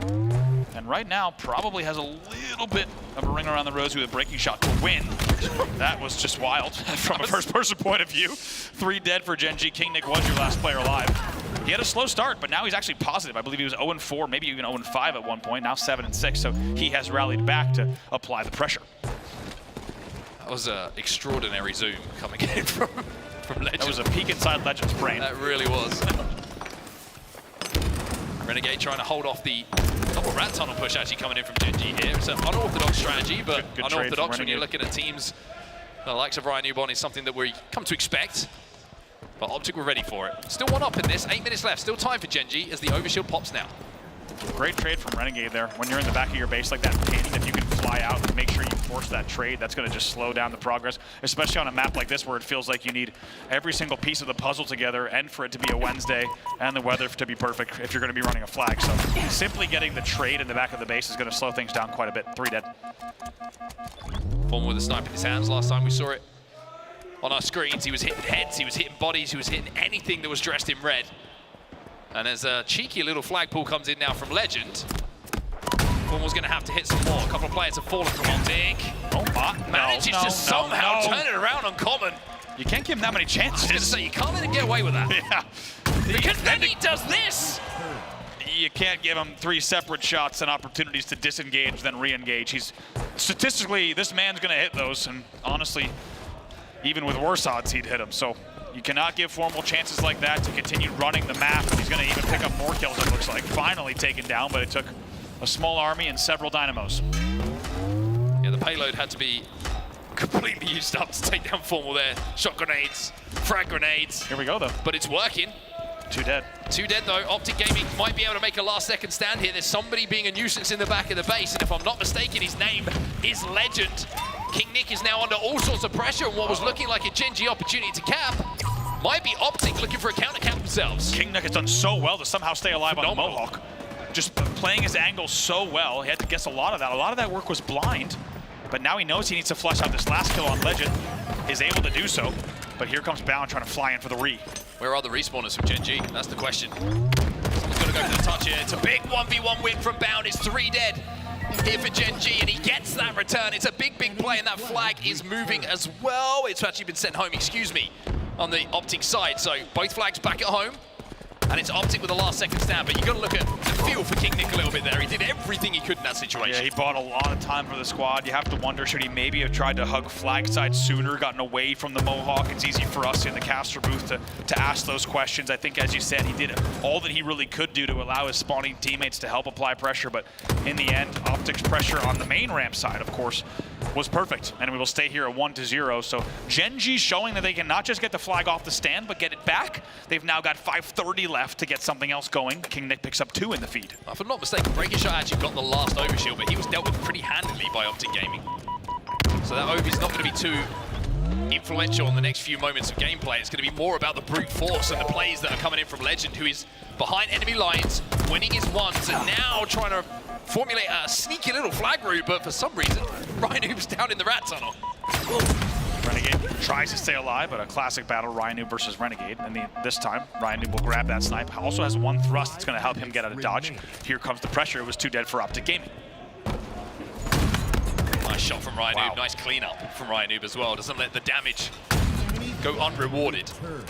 Gen G now with a good setup on the map here. Good pressure. OpTic Gaming respawning right in the back of their flag in the dark hallways. Thrust isn't good enough to get him out of that situation. There's still pressure here inside the base. Bound with that kill might have just stoked the fires for a few seconds here and calm down those flames, and OpTic can now get a little bit of map control once more. It's a really unlucky thrust from Ryanoo there. He tries to thrust out of the battle, completely disengage. Instead, he thrusts off of the pillar and hut, which keeps him in the sideline of Formal and really provides Formal with a pretty easy kill in the end to get them out of dodge. Just over 4 minutes left in this game. OpTic still only the 1 flag on the board, which gives Gen G a lot of hope that with 1 push, all the pieces falling in the way that they would want to, there's a chance to tie this game up. Overshield the next point again for both teams to fight for. OpTic look like they have top middle control. Bounce trying to find a couple of angles. Not quite the route he would have wanted to take. But sometimes it works out. It works out for you. But King Nick with a big win, a double kill for him. Lots of melees coming in there. It's going to be 4 dead for a second, 3 dead for each side. It's a 1v1. Both flags actually being pulled. Very rare opportunity there to see both flags being pulled simultaneously by the only 2 players alive on the map. So a little bit of a standoff here and kind of non-traditional battles to fight each of those players out of the corresponding bases. Oh my god, this is a messy fight, but Renegade will win it. He had a little bit of an advantage with that thrust that made the battle a little more difficult to predict for a Breaking Shot, but the win was the one that Renegade picked up. Flags are away from base at the moment, but not too far. You can see that Formal is looking for kills. He's looking to pressure Gen G off the respawn. He's doing a great job of doing so. Formal not afraid. Look at this, with no shield, just challenging to top mid and still dealing a whole lot. Even picks up the kill on Breaking Shot as well. We talked about Formal. There are levels to this man, and he is firing on all cylinders. That flag is moving as well, and with the output of damage and Gen G just being pressured in the back of their base on spawn, Formal damage converted into flag capped. It's Renegade who runs it home, but you have to say, it was all Formal, just pinning the back of the base. You talk about things that you can't let him do. It's a play like that. He was no shield when he started challenging Breaking Shot from the Mohawk, and then he goes up to the hut to finish the kill essentially single-handedly from our point of view. And it's plays like that that will just blow games wide open. Well, Gen G looking to respond here. And it's King Nick who's in the Formal position that we saw a few moments ago, but the issue here for OpTic is its defensive stand for them this time around. Ryanoo's got a sniper rifle. King Nick is still pressurizing respawners, and now he's going to turn his attention to that flag. It's 2 dead for OpTic, and Gen G, if they can get around this corner, and 3 dead now for OpTic. Wow. Renegade last alive. Gen G should be able to put this one home and make this a dicey last 2 minutes for OpTic. And they are going to have to put the pedal right back down once again. This flag should go based on the timing of the spawners. It will indeed. We're 2-1 here, less than 2 minutes left, and here comes Breaking Shot. There's a double cap opportunity here because Breaking Shot has the overshield, and OpTic haven't got up the map whatsoever. They're still trapped in the back of their base. Only one has fallen at the moment as they try to be obnoxious, and instead Breaking Shot says, you can stay there. I'm going to run this flag. There's going to be OEs from the OpTic side. Flag going to come in low. We have another battle to fight top mid without a doubt. Here comes the overextension. 2 dead. 3 dead. Breaking Shot last alive, and now has to think about how does he play picking this? up some kills, defending that flag long enough for his team to get back on the map. But here's Legend, here's Formal, and they're bringing the flag straight towards him. Gonna get that return, worry about the cap probably afterwards because they have that lead. And this could be the moment, if OpTic can clear out their base, that they can take home this series. Not over just yet. There are 3 overextensions coming in here. Formal's now pinned by those and the top mid angle. This is not over yet here. 1 minute on the clock. Whatever way this team fight goes, could be OpTic winning the game, winning the series, or it could be Gen.G countercapping and sending us to overtime. 2 dead for OpTic. They do get that return. Bound gets stuck on the knee. But it looks like OpTic have managed to just about clear out their base for now. They're still clearing out the final members, but OpTic, I think all the decisions they had to make there to win this game, they made correctly. They did indeed. Now, with only 36 seconds left, it would have to be an unbelievable timing here on the push. It's coming in from the Lily side and the Hut side. We'll see if they can get the picks they need. They can still get a flagpole here. Breaking shot gets taken down, though. Formal stands tall in those 1v1s, which he was so vocal about. It's 4 dead for Gen.G. It's OpTic Gaming who will hold, and with 15 seconds left on the game clock, I don't think anyone from Gen.G will be able to get across the map in time to get that flag moving. OpTic Gaming should take this one home 3-0 in the series with a 2-1 win here on Capture the Flag Forbidden. Beautifully done once again here. The clock will strike 0. The green wall loves it in the building. And that means you've got OpTic Gaming with a 3-0 series win in their debut in 2025, not just at this event in their own building, but also for the season as well.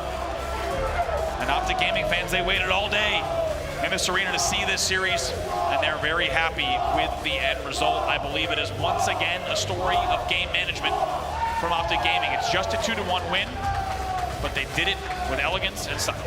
I think the big thing for me was just the end of that game where the Gen.G pressure came in, 2 flags away from home. Every decision that was made by OpTic Gaming wasn't about capping flags, it was about winning games. And I think they did a really good job of just deciphering what the most important thing was on the map to do at that point.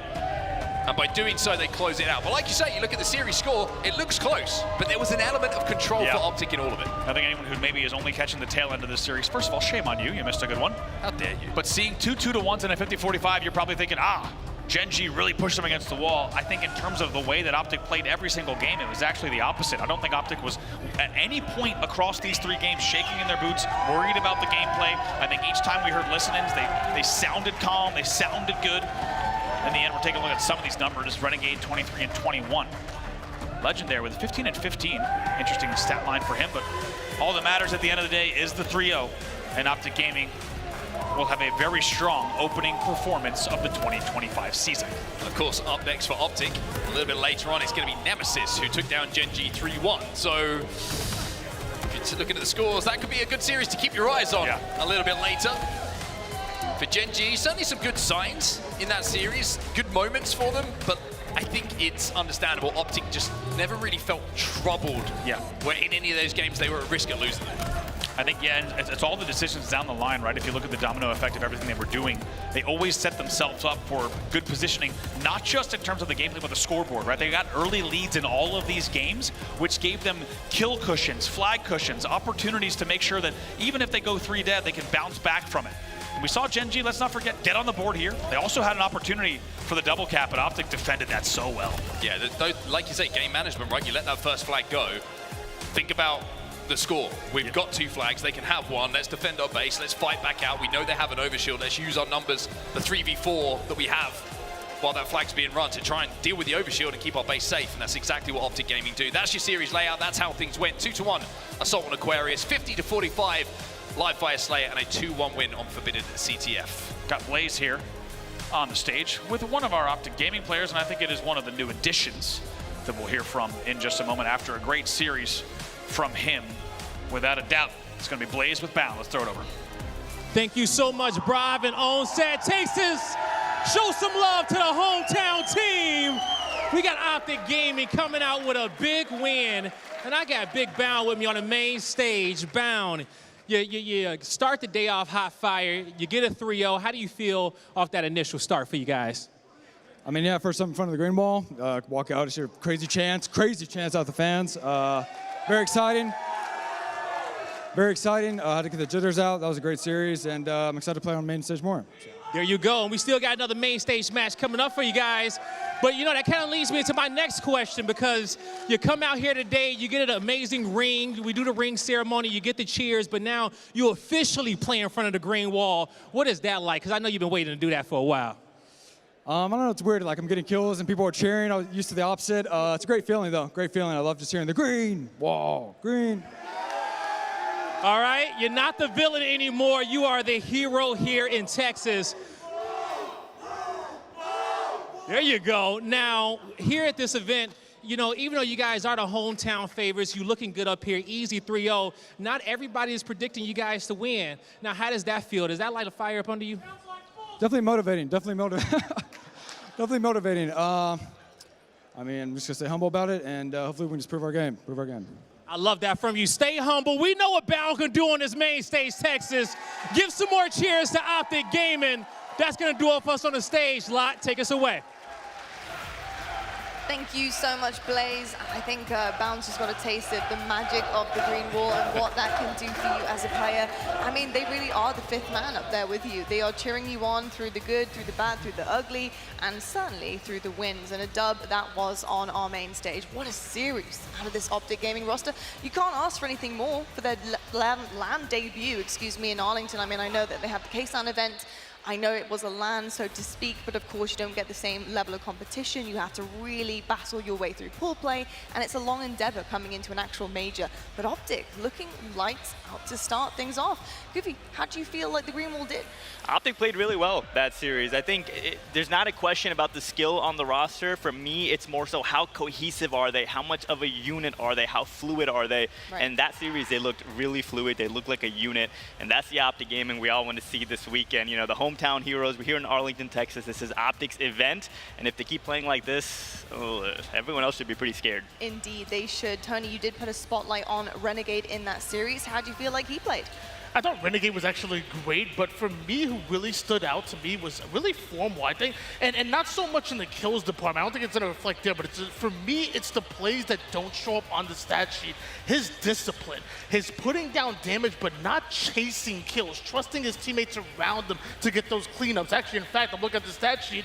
He had the most damage. He just puts down that damage, doesn't have to chase. He's like, you know what? You guys clean it up. I'm going to sit here and hold the anchor position. Yeah, and I think it's really important. I think when you're looking at the type of roster that this is, a very aggressive roster, superstars all round, you know, every single one doesn't miss a beat. It's really important sometimes to have someone who is that anchor, who is there when things get tricky and is not going to overchow or push a little bit too hard, who is a little bit of stability for the team. And Formal certainly does that very, very well. I think something for me, Goofy, that I'm really looking at for OpTic Gaming is about their pacing. And I think we know in history a blend is fantastic. And we've actually seen that with Shopify as well. But how do you feel like they're faring? Because typically, from what we've seen in the off-season and honestly the K-SAN event, they've been pretty fast and often trip up because of how fast they are. You know, it's the aggressive nature of the Slayers on their team. But how do you think they're faring right now in terms of pace? I think so far, so good for OpTic. I couldn't agree more. I think the biggest thing for them is their pacing, right? Especially at the highest of levels when you're competing against the best in the world. The margin of error is so thin, right? So it's about pacing, it's about pressing your advantages. That's what I think Shopify Rebellion does arguably the best in the whole world, is pressing their advantages, right? So we need to see OpTic do that this weekend if they want to come out with the championship.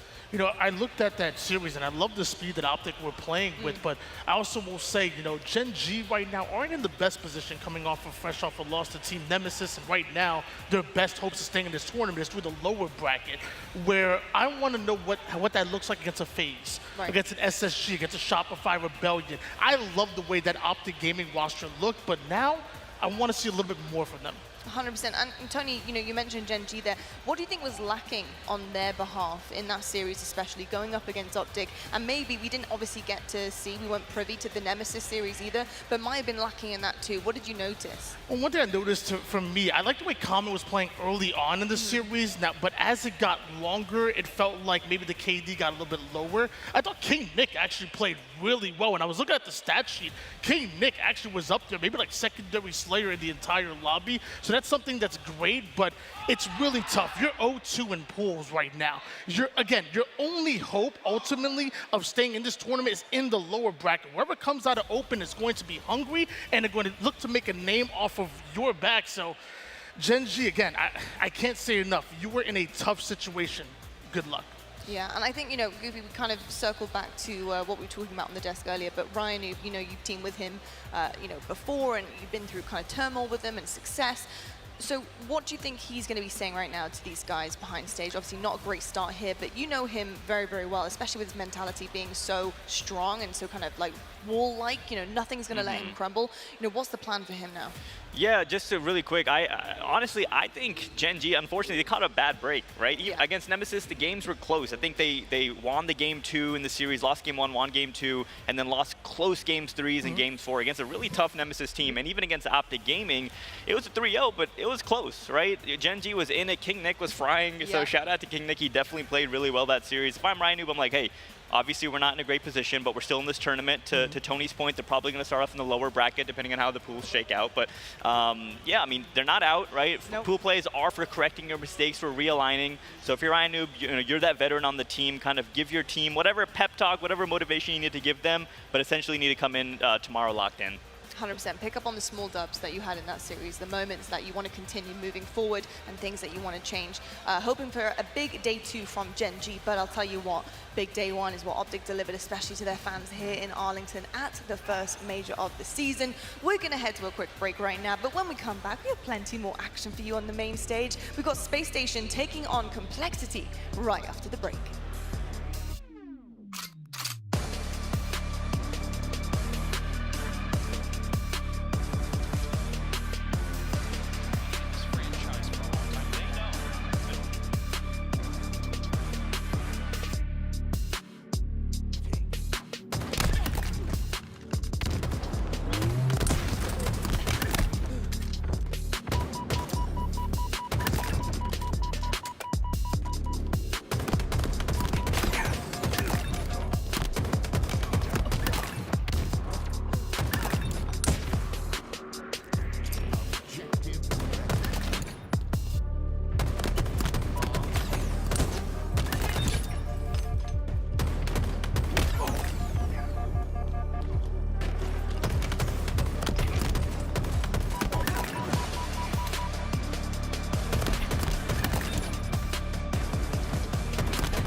Weeks ago, when you're playing against Ryan Noob, you don't want to be shaky at all. So.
Your flag.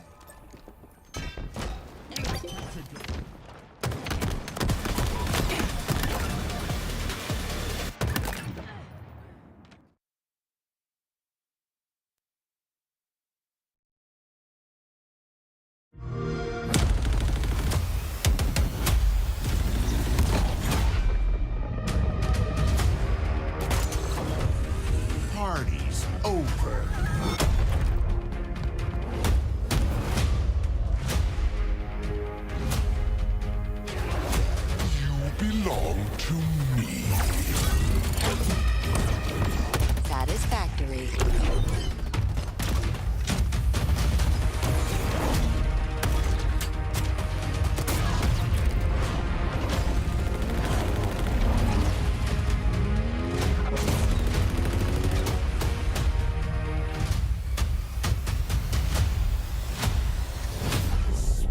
Special delivery.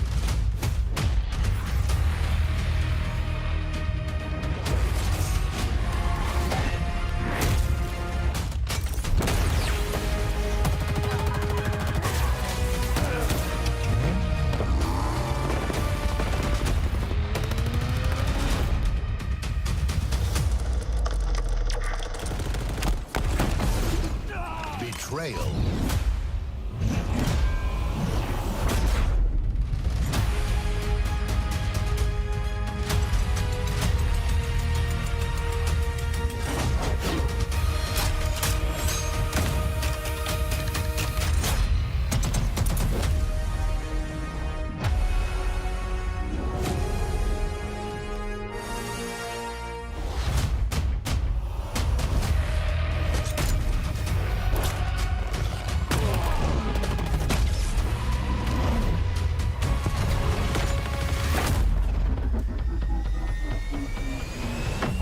Combat evolved.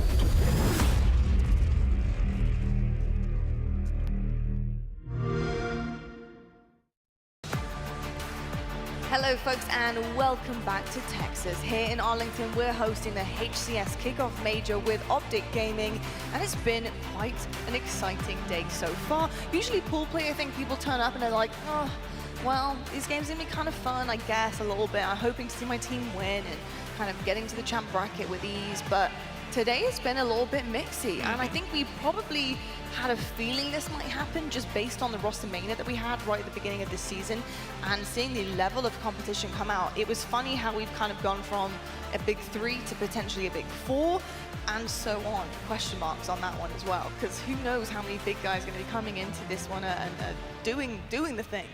Really exciting stuff so far from some of the underdog teams as well. Coming on the main stage and battling really, really hard. Some very big surprises. Goofy, how are you feeling about today overall, pool play day? So far, so good, right? We've seen some exciting matches, but ultimately we're seeing the top dogs staple themselves as the top dogs, right? We've seen OpTic Gaming come out hot. Shopify has cleaned things up. So I'm excited to see how the rest of the pool plays pans out today, but so far the top dogs are really holding down their spots. You know, I took a little wander back to the green room earlier on, and it was interesting hearing some of the casters that are off duty, just chatting about some of the top teams and how their day ones look. And Tony, something that was shared, the sentiment in there was that it's interesting to see how competitive things were getting. Not just the scoreline, obviously the 3-0s, the 3-1s coming forward, but how competitive it was actually in the series physically with some of these top teams and some of the, the likes of Complexity. We've got Luminosity also taking a map off Space Station Gaming behind the wings. Cloud9, for example. It's just interesting to see the competition so far already being quite fierce against some of our top 4, our dominant teams that we saw at the K-Sun event. Yeah, I mean, I think a lot of people were kind of sleeping on some of these teams that were outside of, the SSGs, the OpTics, the Shopify Blends, and the Phases. And I think that's kind of what the K-Sun event kind of did, though. It was a 4-team invitational where only those 4 teams were invited, but you still have competitive teams, strong teams like the TSMs, like the Cloud9s, like the Team Nemesis, and they're also hearing what's going on, chattering in the background. They're like, you know what? We're going to make you start talking about us. They certainly will indeed. And I'll tell you what, we've got a lot more talking to do because we are a ways through our schedule, of course, but we do have a couple of games left tonight. Folks, coming up next, we do have Space Station taking on Complexity, as well as OpTic Gaming making another appearance on the main stage, going up against the European powerhouses Nemesis, which I'm really excited about that final matchup of the night. I think it's going to be very, very exciting stuff. But talking about these matchups obviously means one thing. As we're getting through the day, we obviously have results coming in from pool play. And we had a little look earlier on at Pool B, which was going very, very nicely for Nemesis. So far, so good for both them and OpTic Gaming. Of course, that one, we'll figure that out as we get on throughout the night. But Pool D, something that we hadn't really seen any results coming through. Luminosity, they do go down 0-2 in their pool. Space Station right now at the top where they should be, but will play Complexity in a moment. Luminosity, Tony, surprised with the results so far? Did you have them kind of sat there when you looked at the pools earlier? Yeah, for me, Luminosity really were the biggest question marks. I feel like they come in as the number 5 seed, but they come in as a squad of they have to prove it on land a little bit more. And I still think they have a chance of maybe making a run. Right now, you're down 0-2. You're in a must-win situation no matter who comes out of that open bracket. But your journey is going to start no matter what, in the lower bracket or not at all. Luminosity, you're so good. Again, the number 5 seed. Show us what you got. Your journey's not over just yet. There you go, some wise words from Tony. I'd feel motivated after that one, mate, for sure, for sure. Well, let's get into this matchup, shall we? Because we have Complexity versus Space Station happening on the main stage. Kicking things off, though, Complexity and Tony, while I got you, there are some big names on this team, and this roster on paper, honestly, should be pretty aggressive with some heavy hitters such as Spartan, Precision. What are your expectations for them on this stage right now? My expectations for this roster coming into the 2025 season was honestly big. I wanted this team to compete for that top 4 spot and maybe pull off some crazy upsets. You know, you have the likes of Spartan the Dog, which a lot of people don't talk about. Sneakily, one of the best shots in the game. Formal giving his praise recently. Renegade the same. Precision, who was one of the more underrated Slayers from last year. He was absolutely lights out. I really like Huss as well as a leader. Mental on that Shopify Rebellion roster was fantastic. Like, the whole roster is so good. 3 top 12 finishes in those online tournaments, that's abysmal, honestly. For what we see and for what we know is this talent, the ceiling of this squad, this is not what you want to see. But a big win on Luminosity, maybe come on stage, show us what you got. Complexity, you still got something in you, I know it. Well, I think we're hoping that that's an online curse, and that's not exactly how it's going to go for them in this major this weekend. But I've got to ask you about the potential of this roster, and are you excited, Goofy, to see how they progress through this weekend and, you know, what you're expecting from them with this progression? Yeah, Complexity, to be honest, I agree, right? I think on paper and as a roster, they have so much potential, they have so much talent. For them to just be struggling like they have been online, it's surprising for me and for everybody. But what's encouraging to me is seeing how they came into this weekend, you know, seeing kind of their locked-in mentality. They had a good win against Luminosity, so really they're doing everything right so far. Going up against SSG is going to be a big test. We keep talking about the top 4, the top 3, and SSG obviously is a staple in those conversations. So if you're Complexity, come out hot, make a statement, right? This is the first event of the HCS 2025 season, so this is the time to do it. It certainly is indeed. You mentioned statement, and I think that's honestly the same kind of mindset that Space Station Gaming are having on the other side of the stage, right? They're looking to make a big statement here in this major, and it starts right here on the main stage. And Goofy, you know, I think it does take a minute to appreciate this roster and what they bring to the table as a team in terms of their individual skill and their prowess and how they're going to form together to create this dynamic that becomes unstoppable. What characteristics do you see coming out of this team that they can then improve on and progress with? Yeah, I really think Space Station needs to play to their strengths, right? They have so many skilled, you know, historic players, world champions on one roster. We talked about pacing earlier when we were talking about OpTic Gaming. The same conversation goes in for SSG. It's about pacing. It's about pressing your advantages. And they have the skill. They have the experience. They have everything on paper for this roster to be winning multiple championships this year. And this is the first event of the year. Let's see what they can do. Now, Tony, there's a lot of chatter on SSG and differing opinions on how good this roster is or can be.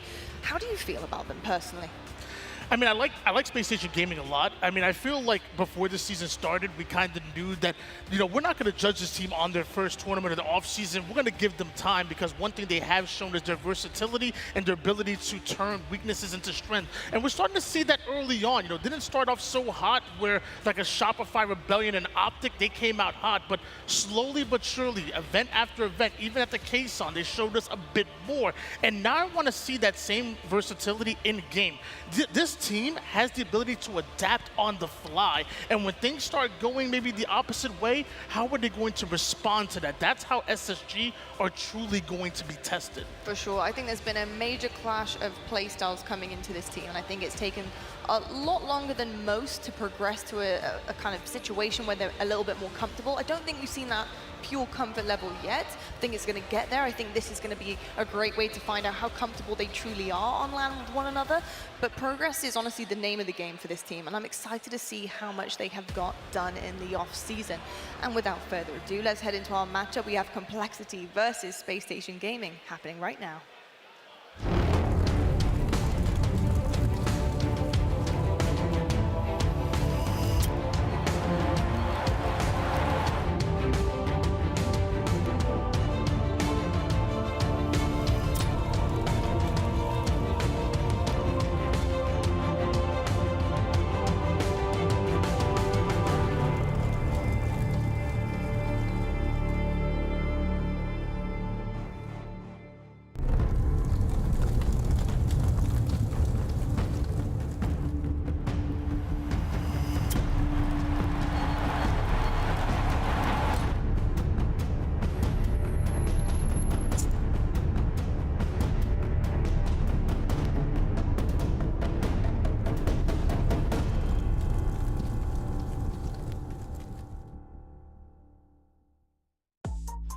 Welcome back, everybody. It's Friday night.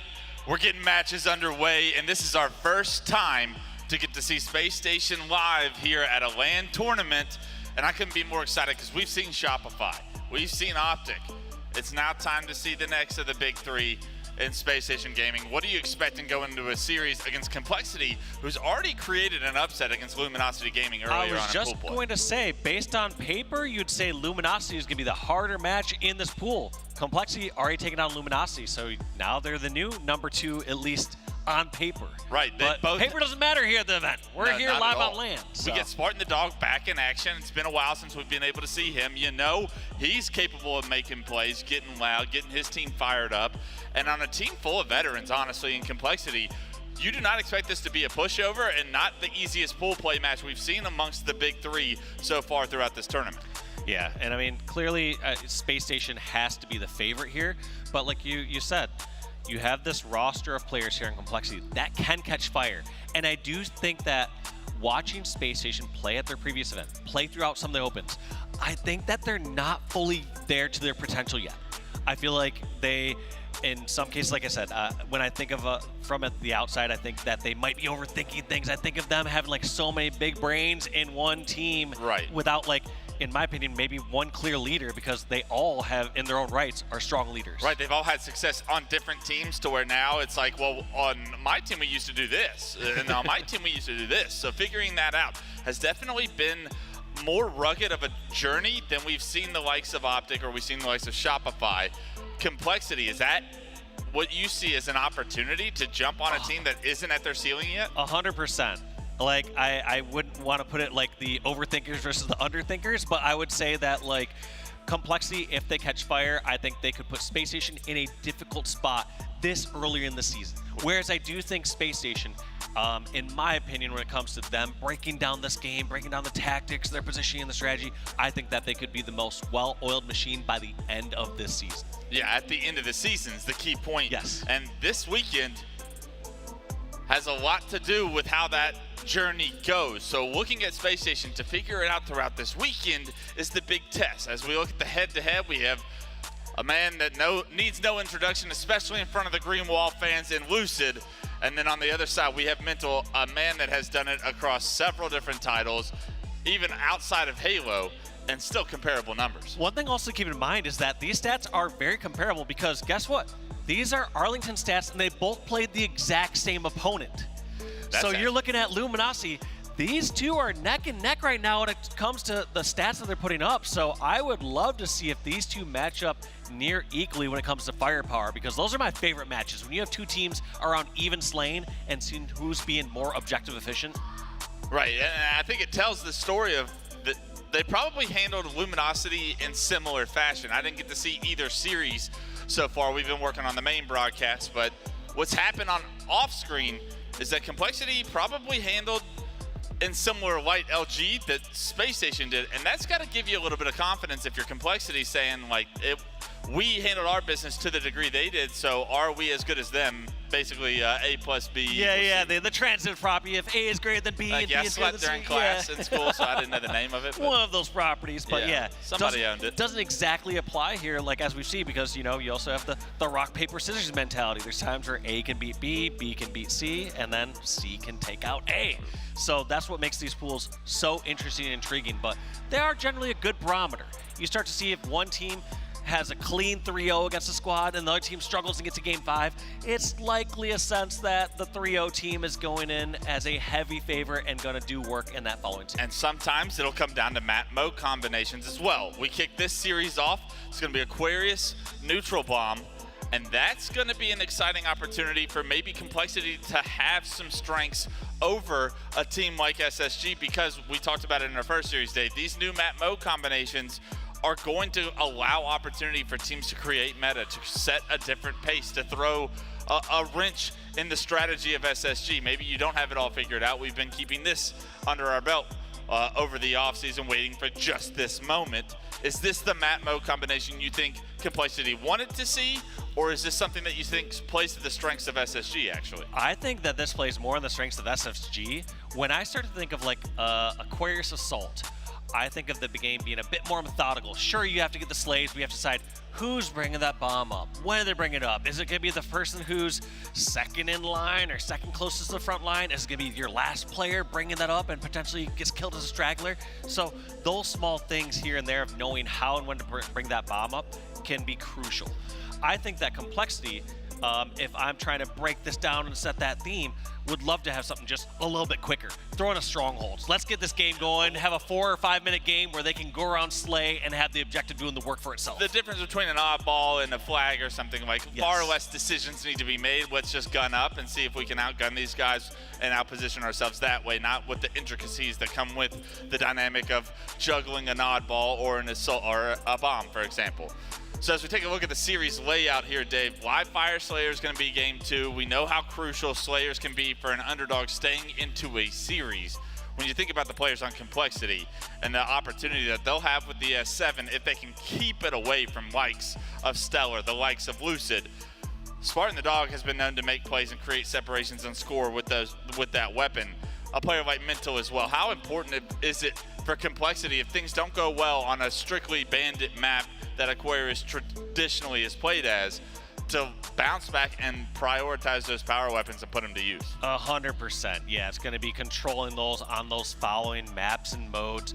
I was going to say that when I start to look at the spread of maps, especially game 1 and 3, it is going to be a bit more of that slow burn when it comes to playing the objective. It's not going to be the rapid game. You're not going to have a 3 to 5 minute game on games 1 or 3. Those ones are going to go likely the whole 12 minutes on both those modes. And so they have to be there for the long haul. And some of those players, they love to play that patient mode where it's let's find some mistakes, capitalize on that, and then push out. And some players get a little more impatient and try to force some action. We're looking to see if this goes to game 4. The strongholds is where you say complexity might have their biggest opportunity, objective-wise it sounds. So looking to see if it does get to strongholds recharge, can we get this to a game 5? Because as an underdog, that's really all you're hoping for, right? You just want that chance. You want that game 5 chance and to bring it there. Yeah, if we can get it to game 5, we'll have a show on our hands Friday night. The lights will be bright as ever. And man, as I take a look at this series, we have S7s, shock rifles, and shock rifles. So once we get through this grind of a neutral bomb game, everybody's warmed up after 12 minutes of neutral bomb assault where all you've been doing is shooting the bandit. You can best believe the highlight clips will be coming out of the superstars that are on the stage right now. Take a deep breath, everybody, because this one is going to tell us a lot in the series. Regardless, even if this is a 3-0, it is not going to be a quick 3-0. We're going to be here for a half-hour minimum. Not before this game starts, hopefully. I'm hearing that as we prep up this series, we actually have a little showcase video of the S&D extraction that we're going to play just before we kick this off. If you haven't checked out the new mode, I'm stoked about it. It plays a lot like your traditional S&Ds across the other franchises and video games, but we have our own twist here in Halo, and I'd like for y'all to check it out. So we'll cut to that. Hey y'all, it's Clutch here, and today we're excited to introduce S&D Extraction, the newest competitive mode coming to Halo Infinite later this year. S&D Extraction is Halo's version of the popular tactical shooter mode. Here's how it works. 2 teams of 4 compete on asymmetrical maps, with one team starting on offense and the other on defense. Your goal on offense is to plant an extraction device at either A or B sites while the defense tries to stop you. Good news, you don't have to worry about carrying a bomb. Once you get to a site, you'll be prompted to initiate the extraction. Once planted, the defense will have 1 minute to convert the extraction to win the round. Teams will alternate playing offense and defense after every round, and the first team to 6 rounds wins the match. Everyone will start with the Bandit Evo, but at the beginning of each round, you'll have 30 seconds to purchase your loadout. Playing the objective and getting kills will reward you with credits to spend on weapons and equipment each round. We wanted to make sure that all Halo Infinite players felt at home in the new mode, so you've got your normal shields and movement abilities with you for every round. S&D Extraction is a 1-life mode, which means once you die, you'll have to watch from the sidelines until the next round starts. That is unless you've got enough credits in the bank to buy back into the round to support your team. It's a big risk. Buying back in the round will have your wallet hurting for a while. Round 1. Today, we're also excited to announce that we partnered with Forge Hub to host the official map contest for S&D Extraction. Both parties have contributed $10,000 to give this contest a whopping $20,000 prize pool, with the winning maps also being considered for matchmaking when S&D Extraction launches later this year. Head to forgehub.com to see the rules and map guidelines. Our playtests on S&D Extraction have been epic so far, and we can't wait for you to try it out yourself later this year. Best of luck to all the forgers in the contest, and we'll see you online. Why, thank you, Clutch, for that brilliant S&D Extraction breakdown. It was perfectly explained. Crazy I did that live. You ever hear that you hate the sound of your own voice? Well, throwing it to yourself and then hearing your voice just makes it like tenfold worse. But we're back. We're in action. The map's loading up, and we're about to get Space Station Gaming versus Complexity underway. If you do have interest in S&D, there is a booth inside the venue if you are here and you want to check it out. But back to the competition, back to what's important most, this HCS Arlington kickoff major, and back to the second to last match of pool play here tonight. And what a banger, we have our first chance to see the defending world champs Space Station Gaming on our screens. And I want to kick it off with Stellar if we're able to. I love that, thank you, Observer. Stellar, someone who made unbelievable plays last year to give his team a world championship, back in action on Aqua's neutral bomb, making himself a very difficult kill, finding a kill, and gets neutralized immediately. And SSG actually going to be on the back feet here early on. And we got such a wild all-star roster here on the Space Station Gaming side. Imagine if you told me this team, let's say Season 1 or Season 2, you're like, this is the clear favorites on paper. But all of a sudden, we're kind of looking at this, unanimously, the caster crew ranked this around 3rd place for this event. But that's kind of wild considering the caliber of talent. You have Stellar and Lucid, both who have been MVPs in their own right throughout previous seasons. Yeah, we've had tons of players come up like Last Shot, like Cycle, Bound, Legend, guys that have put themselves on the map and made their faces known so far throughout Halo Infinite. So it's no doubt that the competition is as high as it's ever been. Even though Space Station look like an all-star squad, they're going to have their hands full. And as this match continues to go underway, it does look like Space Station are going to have a bit of early control, or they've been able to weather the storm right now. You see Complexity was able to get that first camo. It doesn't look like that first camo was able to transition into much control, but still, back and forth these two teams will fight until there's a significant number down. As I say that, SSG go 3 down, and this will be Complexity's opportunity to try and trap SSG back at the end of their base and advance that bomb for the first time. Gonna be tough to trap them in their base when the very first spawner, Snakebite, pushes on out and is putting the pressure over towards Complexity's side. This puts Complexity in a difficult decision. Do they go back and clear out Snakebite, or do they continue the push and try to go for the spawners on SSG? Looks like they didn't get to put pressure on their side, and it looks like Snakebite is trying to put in this pinch towards top car. Somebody doing just a good job of being a presence on the map right now. Needs to make sure he stays alive, and unfortunately gets caught clambering there. Stellar goes down. Eco just coming off respawn as well. Snakebite just making reinforcements of Complexity come all the way back for him. You can tell he's still a problem here as they could choose to leave him. And I like this play from Snakebite. He's not overcommitting here. He's not pushing back too hard. Right there, gets caught off guard, though, by Mental with the camo. But right there, Snakebite wasn't at any risk of leaving his teammates out to dry since the bomb was still in the center of the map. One way that Complexity could counter that is to push the bomb in towards the SSG base. As soon as he goes down there, the bomb starts to get advanced on the map. The bomb actually in the base and armed by precision. It's going to be Complexity taking a 1-0 lead here very early on. All it took was flushing Snakebite out of their base, and that was the trigger moment, like you said, Dave, to get the bomb on the move. The second they do that, they are able to force fridge spawns, and with that, get a perfect executed arm to go up 1-0. Yeah, they're doing such a great job. And I mean, you see SSG just getting slightly outslayed, actually a little more than slightly outslayed.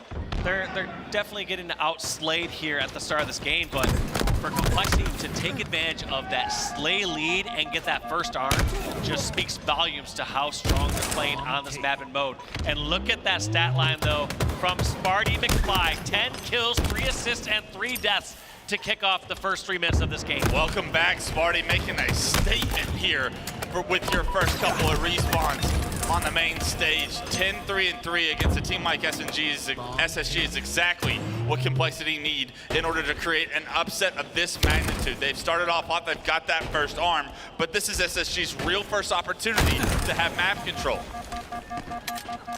Stellar trying to find fights, and the first thing he meets is a grenade exploding right in his face. Gets the trade out with the Huss, but Huss will be happy to take those trades when he's back in his own base. You're just at least trying to relieve some pressure, give your teammates some room so that they can push on out or get a fair 1v1. 3 go down for Complexity right here. It's Precision that's the last player alive. He's still alive. Haven't been able to flush him out, but this is going to be the first camouflage of the game for SSG. It's in the hands of Snakebite. They're finally able to take Precision down, so they know all of Complexity should be stuck on their side of the map. As I say that, though, they break open the door pink side. Eco and Stellar get taken down. Snakebite's got to be careful. He will be by himself with this camo right now, able to spot Mental. Mental gets a glimpse of him on the jump. It's just a trade to negate the camo from Snakebite that Complexity will take as they free themselves from the trap that they were once in. Look at that. You see the routes that Snakebite's trying to take. He's trying to make sure he's giving himself the best chance to win the easiest fight, create some space for his teammates, but sometimes you can't just beat an eagle eye. Someone's going to see you, and you got to fight out that battle. Sparty gets the bomb all the way in front of the base before getting taken down. Precision able to trade him out and get that bomb back into the circle. 3 go down for SSG. Jumping up, no problem. A great decision to drop the bomb and continue the arm. It's a 2-0 lead for Complexity Gaming. Just so well done by them there. Getting the kills, instantly moving up that bomb, getting the arm so quick. They're not wasting time. They aren't just taking a slow route across the map. You see them get a kill, and they are flying. Complexity dominating so far in this game. SSG cannot get on their feet. We've seen them with map control maybe once, and just as that happened, multiple go down. Precision with a perfect flank. Gets a huge melee on the first, a cleanup on the second, and the combo for this double. It's an unofficial triple kill for Precision here as he controls his utility closet, and this is exactly what you want to be doing if you're Complexity. That utility closet blocked forces Fridge and flag spawns, and then you can trap them. Perfect plays by Precision there. Precision topping the charts in kills, has 2 arms for his team, not wasting any time. And just such brilliant play there, too, with the plasma pistol. Some people are always just going to wait for that thing to charge up, and he's like, nope, perfect time, just going to tap this, melt the shields, and finish off that fight. Perfect plays by Precision, perfect shots by Sparty right now. 15, 5, and 8, heating up, and found himself a camouflage as well. They do know Lucid snuck out of the base. You can see Sparty looking around for him, can't quite spot him, so turns his eyes on the Eco. It's a trade with the camouflage once again, but a trade is a win when you're up 2-0. 6 minutes and less on the clock right now. Pay attention to that as this clock continues to dwindle. SSG's win cons are going out the window. I was going to say, one thing that SSG has going for them is they've somehow snuck this across the map at a time where Complexity's had control. That has to be tough for Complexity. I was about to land past SSG right there and say, hey, they've only had control of ping. They haven't done a good job of controlling gens or car side. That's been Complexity for the taking. But just as I was about to state that, SSG in a neutral situation, break that bomb over, get an arm, and get themselves on the board. And an absolute unexpected arm. An absolute overextension on Complexity's part. You saw one player on Complexity within the enemy base. As the bomb is starting to arm at his own base, you have to keep tabs of where the bomb is at all times. A completely different asset or a decision that you're trying to think about the entire time you're playing this game. Right now, the bomb, once again being armed, however, we're off screen. In the meantime, that bomb being armed could have ended the game in Complexity's favor if Snakebite wasn't here to stop it. Snakebite's going to try to get that bomb out, does so successfully, but the game could have ended just there. When you're playing neutral bomb, Dave, how important is it to continuously know where that bomb is and make your decisions based off of it? It's important to know where it's at, but I would say at this highest level of play, you're less frequently seeing teams just try to forcefully bring that bomb over or get a sneaky arm. That was a bit more popular in something like Halo 2, where you could have a bit more chaos going on and sneak by with it. But, you know, with how good these players are today, and with how much they're paying attention to what's going on across the map, you see that much less frequently. But it still can happen, as we just saw there during that previous arm with SSG. Or just went down for Complexity. It's Huss that's coming off respawn still. Snakebite with the camo and the bomb, more importantly, in the utility of Complexity right now. SSG trying to tie this game up. A double kill is exactly what Snakebite needed to do here in order to open up this space. They have to get a touch on the spawn. There's 3 still currently down. They're going to be blocking util. There is 1 player still in the back of the base, but Snakebite is here with camo, unsuspected. The bomb being armed as Snakebite and the rest of SSG defend. They're going to tie this game up 2-0. Despite a slow start there, SSG put a second arm on the board. And this is starting to look a little scarier here for Complexity.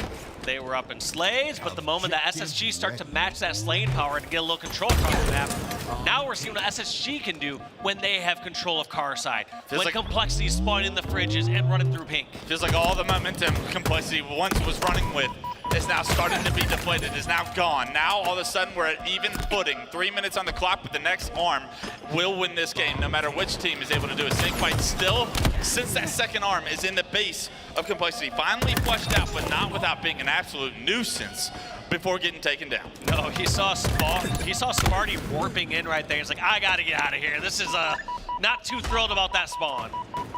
But Eco gonna try and move this up. One risk that we see here when teams try to move up the bomb prematurely is they put their team at a numbers disadvantage. If you give a free death bringing that bomb across the map, it's just too much of a loss that your team can't really afford at this high level of play. You can't give up a 0-for-1 death without getting a significant amount of damage onto that opponent. And that's what the risk of bringing the bomb in early is doing. Yeah, you saw each time Eco touched that bomb and the indicator went away for Complexity. They pre-nated him each time. This plasma pistol is doing absolute work. Huss finds his second kill as the bomb is coming across the bridge. Ooh. The rest of the defense is Lucid and Snakebite for Space Station. They stand strong so far, finding that first kill. Precision is going to pick up the camo in the meantime, but it does look like SSG are in a promising spot. I say that Precision embarrasses 2 of them, and now all of a sudden you have a lot to deal with this camouflage on the loose. Anyone in front of Precision I just see is dying pretty much instantly, and somehow he's living with a sliver of health. Just doing so good during every single fight. Continually making the correct decision, hitting his shots, just dealing damage nonstop. Finds Stellar out, and that's Precision as the last player alive. These are big kills. Like I said, everyone in front of him just dies. He even sees just Lucid for that tiniest bit of time and gets that fish. He was in a 1v4 situation, takes out 2 players. That all of a sudden changes it completely when Complexity is spawning in a 3v2 versus a 3v4. Yeah, if he gets taken down there, we could have been calling game shortly after, but because he finds 2 kills, he releases all the pressure from Space Station in that potential push. Well done by Precision, obviously at 21, 11, and 16, he's doing his part. But who else can from Complexity can step up and make the difference to punch their ticket to a game 1 win here? Mental on screen, taken down. Stellar with some good shots in the utility closet, able to stay alive. Needs to try and get his shield back here as he's able to relocate front base. That bomb still not moving. You can tell that plasma pistol is our prioritization for Complexity with the damage that they've been able to do. Nobody finds home there, and kills traded in Space Station's favor once again. Yeah, neither team is rushing or panicking about this bomb just yet. They're saying, next arm basically wins here. Let's get some slays, keep some control, and then let the bomb happen after that. Good entry from Eco to open up maybe some of the defense that Complexity has right now. 2 go down for Complexity. It's a 3-on-2 situation. Eco challenged with moving this bomb up again with the help of Snakebite. Unfortunately, Snakebite gets taken down, and Complexity gonna regain map control until Stellar shows up, doing Stellar things, finds himself a double, and looks to push the 3rd. Can he find the 3rd? That's an unofficial triple from Stellar. As if he can turn that corner, it could have been something great for SSG here. But the battle for camo was what was more important in the meantime. As you see, Eco gets taken down. No burn on the camo, but does throw it in front of his base for Lucid to pick up. Yeah, Lucid's got this camo. Now let's see what he can do with this power-up. We've seen in many other hands thus far, with varying results, but looks like Space Station pushing this bomb, and Precision, the only one really left that can stop this. They're gonna arm players this. are spawning in the fridge, and I don't know if anyone can stop this. That's gonna be Snakebite and SSG arming 3 unanswered bomb arms to reverse sweep game number 1. Yeah, it took them a minute to wake up, but SSG figuring out a way to not only get an arm on the board, but to take 3 unanswered arms after the hot start from Complexity. SSG showing you that they are here to play, that you thought this comeback was possible. Well, now it's not. at least here in game one. And what a performance to kind of weather the storm that they had to, knowing that their backs were against the wall what felt like very early in that game. Yeah, it honestly looked just really bad for them off the start. They felt like a little rigid and too predictable for me. It felt like every single time they spawned, like, okay, well, SSG, they're just going to push out pink, push to the opposite fridge, try to create up some space. Didn't feel like they had that flexibility to make other maneuvers. And then out of nowhere, after that second arm, they decided to move that bomb across the map without having the slaves across the map, whether they recognized the overcommitment towards their gen or something, and just flooded the complexity base to get that first arm. And I feel like that had to throw off complexity, because after that, you saw Precision saying, maybe we get our own sneaky arm, versus what was working before. They were just out slaying and getting those arms from the complexity side. About even damage across the board on each side. Complexity got it feeling good, I guess as good as you can after being up 2-0 and losing the game in game one, but showing that they had the individual skill to at least play with the likes of SSG throughout game one. There was a lot of individuals fought and won on the side of Complexity.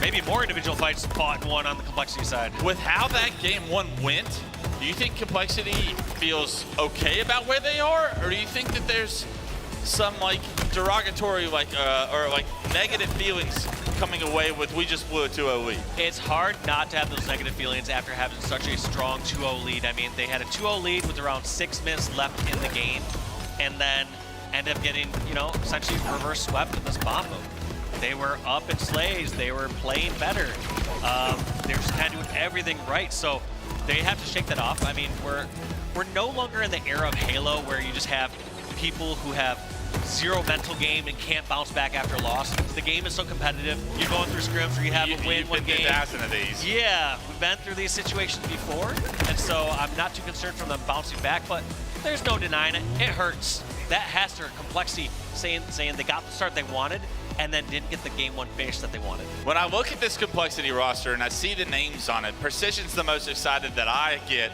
when I read that name, because that's a player I put a lot of promise into in year 2 of Infinite, and since then it hasn't been really at the same level as the last shots, the cycles. The success hasn't been there at tournaments. He's individually played great, but hasn't had like the team or really the successes that you would have thought a player playing to the caliber every single time we're on his screen. It shows. We saw glimpses of what we know to be a great player. For this Complexity team to try to bounce back, how important is it for Precision to continue the pace that we saw him throughout that game, winning his pivs and making the plays that he's capable of? Yeah, I mean, it's the reason that you saw that dominating start there for SSG. Obviously, total team effort, but end of the day, when you saw who was getting a lot of those finishes, who was winning some of those 1v1s or 1v2 situations over in the gen or when they had camo, it was Precision. Right, and taking a look at the head-to-head Slayer stats right now, there's only been one Slayer, I believe, to account on this scoreboard so far, but we're going to get a lot of stats here as this pool play goes on. 19 and 10 was what Mental gave the likes of Luminosity Gaming earlier on today, and Eco with the 17 and 13, a 1-3-1, and when Eco's slaying out with the likes of Lucid and Stellar on his team, you know good things are happening for his team. Likewise with Mental, though. Mental, a very methodical, slow player. If he's going 19 and 10, that was probably a very dominant game. Likely a very dominant game. Also, one thing we can keep in consideration is they likely played a different map too. So even though these stats are against the same team, you can have varying results based on which map you're playing and how much those can snowball. 100%. Whether or not you got to set up or whether or not it was like an Aqua Slayer where you kind of got to go with the rest of your team and you're trading your life out for the better end of the team's results at times. Game 2 is going to be Live Fire Slayer. We got the S7, we have Camouflage. And the way these boys are shooting already, I'm excited to see where that weapon goes. Hopefully Snakebite doesn't throw it off the map. We know he's famous for that a lot of the times. Please, Snakebite, keep the snipe on the map. Let people have some fun, come on. It's for the people. Eco is who we're choosing to start this one off with. He's going to go for nest control early on, denying any push out of Big Door, and this is a lot of information he's able to give the rest of his More team. deduction at this point. Yeah, like you said, the information is saying nobody's over here, so you guys are getting overloaded towards top center or towards camo.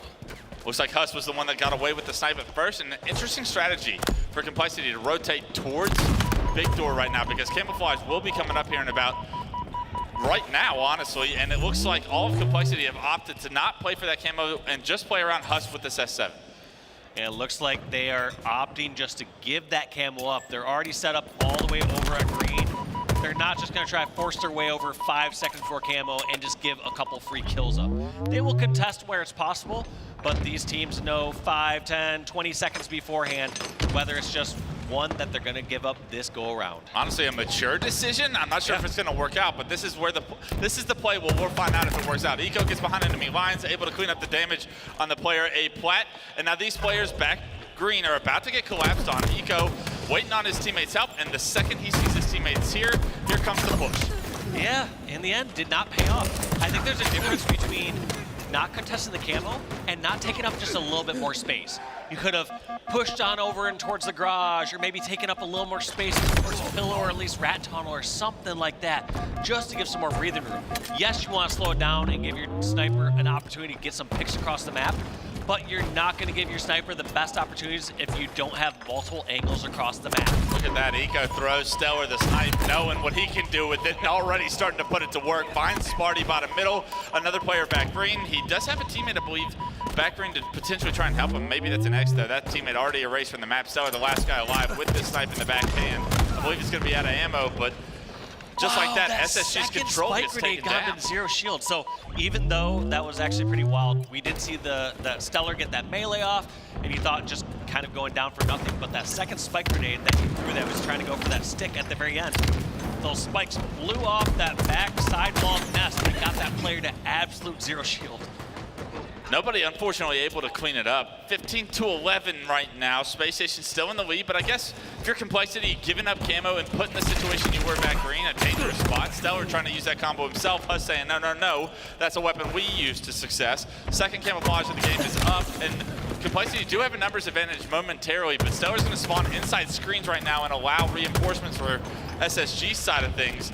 Who's going to be able to get their hands on this camo? Eco choosing to try and find a little bit more information out before he goes for it, and because he kind of wavers for just a second, he gets taken down. That camo's still on the ground somewhere outside live fire, or outside by the camouflage. It's going to be Mental that's been able to sneak away with it, and perfect time for the snipe to come up as well. Yeah, grabs that sniper, has camo, now only behind by 3 kills. It was a 6-kill lead, I believe, for Space Station just a little bit earlier, so let's see if they can close this gap here. Space Station not making it easy though.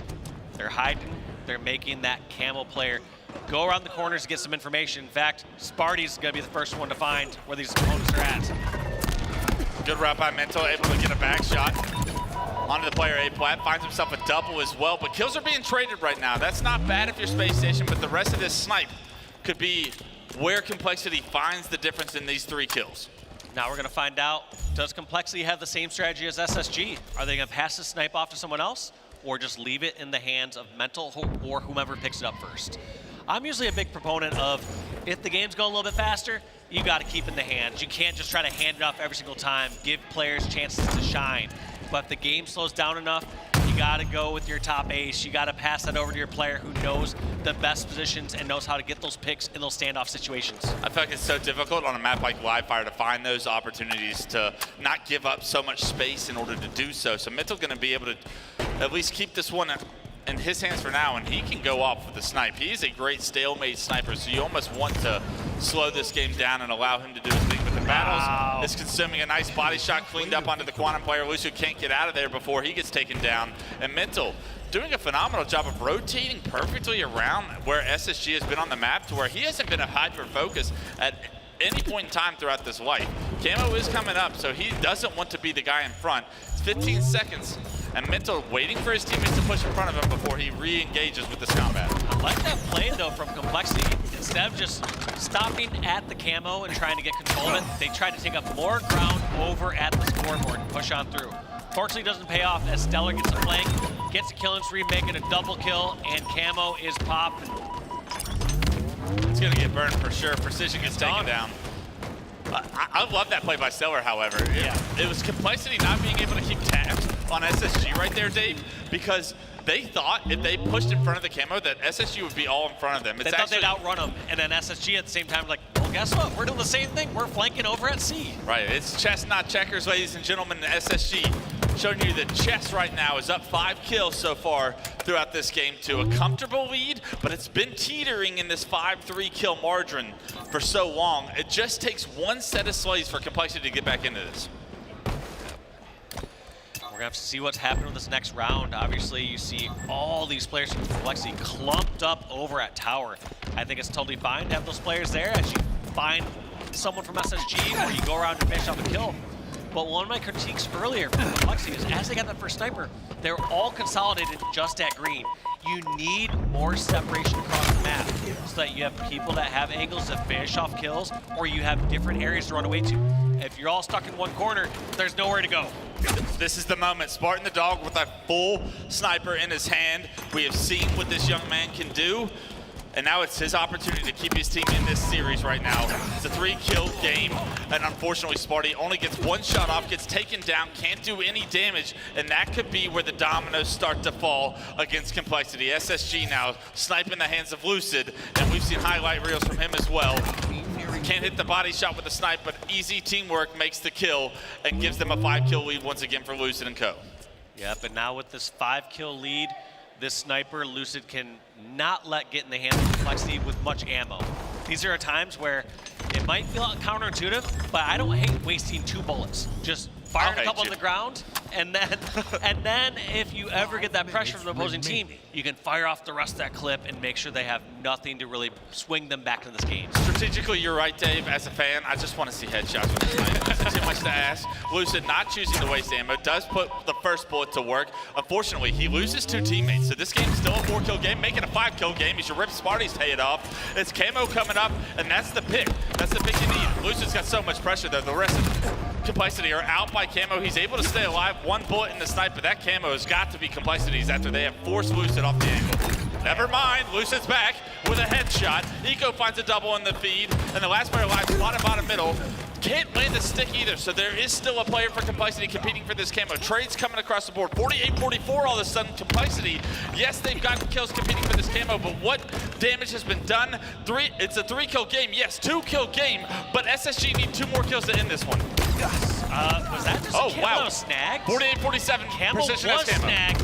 1-kill game here. Complexity showing no fear. There's a lot of times teams will turtle up as soon as the opposing team has 48 kills, not wanting to be one of the foul deaths. Complexity fighting fire with fire, pushing out, getting all this info, and getting themselves back in this game. Oh my God, SSG Precision knows where they're all at. SSG is trapped right now. He knows where they're all at. He gets that first fight, but does 49-48. Unfortunately gets taken down. That melee from Eco changes everything. 49-48, and everyone on the map starts to crawl. Right now, all of SSG towards green and towards the scoreboard, all of Complexity towards the snipe. Who's gonna try to make the play? Complexity don't have any room for error. That 1 kill is a massive kill if damage is able to be treated out. It's Stellar with the Quantum right now. He's got to be aggressive, and a trade comes through. Lucid gets the melee, and this game ends 50-49 as there's trade in melees. It comes down to 1 kill, Dave. 1 kill. That's 1 bullet the Sparty could have hit with the snipe. That's 1 difference that you could have made with your life, and all of a sudden the series is tied up. But it's also 1 kill away from SSG taking a 2-0 lead. That is insane, and SSG getting by the skin of their teeth. I mean, those games, they cannot be feeling great about. You know they're going to go back and review that tonight and say, all right, what are we changing? What are we doing different? Those are not the margins that they want to be winning by. But at the end of the day, just winning through a pool play is the most important part. A win is a win, but you don't want to just be putting yourself in all these heartbreakers here. You want to talk about heartbreakers, though. Think of it from the other side of the stage. You're up 2-0, and you figured out a way to lose 3-2 in game 1. You just lost 50-49 game 2. You feel robbed of not being in this series right now. You feel like you have done everything right up into a point, and you still have dug yourself the biggest hole you could dig 3 games into a series. Yeah, and I think at some point it is that clutch factor, or there are so many coin tosses that happen at this high level of Halo. Like I've talked to Lunchbox before, and he's just like, teams are real good. There's a lot of games that just kind of come down to that 1 or 2 final kills that happen at the end, or a couple decisions here or there that really swing the entire game and the entire series. As we take a look at the highlights from this game too, I mean, I can't wait for it to get to that Camo that comes up, and it looks like each team is trading 10 kills apiece just to try and compete for this Camo. I'm like, whoa, everybody slow it down. The Camo's not that, I mean, it's important, but it's not like, the game's about to decide based off just respawners just aping this, like, this camouflage pillar, and trades are coming through left and right, and the lead is getting bigger and it's getting smaller, and somehow it's working out both ways.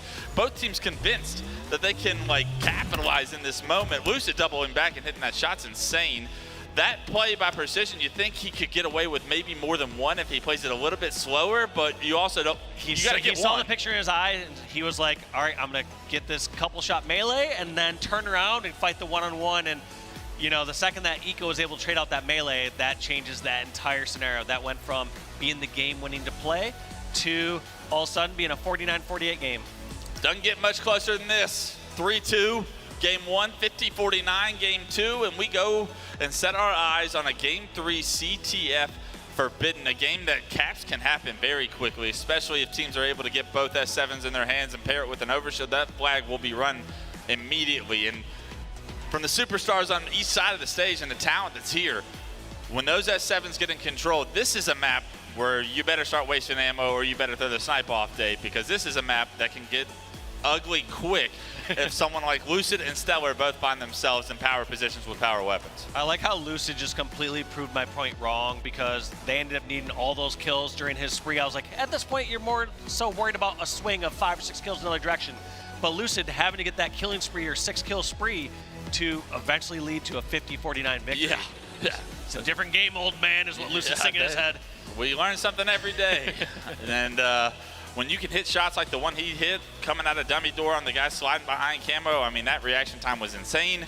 And that, looking back on that kill was massive to just keeping the lead in that game. That gets tied in Precision as camo, all of a sudden it's a much different feeling. Look at all those banners. 4 out of 5 banners hung last year from the Space Station Gaming organization. That's some final boss type stuff, huh? That is amazing here. That is so good from them. And my guess is some of us are thinking, oh, is that stopped? Like, because we see this roster shift, but I'm sure for the players inside SSG and those org owners, they're saying, nothing's changed yet. We haven't seen the results of the first tournament this year. We're planning on that to continue. Yeah, I saw a conversation on Twitter like throughout the offseason. It was like, well, if Bound and Legend go to OpTic and Stellar and Eco stay on SSG, who holds the belt? And I was like, well, it's the players that hold the belt, but you got to give the leg to SSG because that's the organization, it's the logo. I mean, you look up, you don't see anything but yellow and black right now in the banners outside of the one hiccup. I saw those rings, and those are Space Station Gaming rings. Yeah. I think there's no question in who that belt belongs to. So right now, SSG, I mean, you got to still, no matter what's gone on online throughout the qualifiers coming in, looking at this roster, you have to know, deep on Sunday, they're going to be here, right?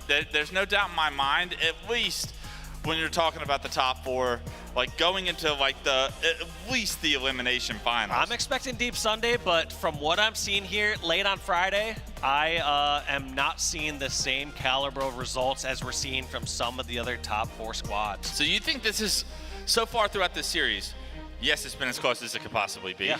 So you're saying that even with the games that Shopify kind of had to weather the storm and fight through earlier on. I guess you're right. I mean, Shopify had like, what, 3 OT games so far, arguably? Like, Game 1 went to OT. Game 3 was an OT. Yeah. I guess they had a...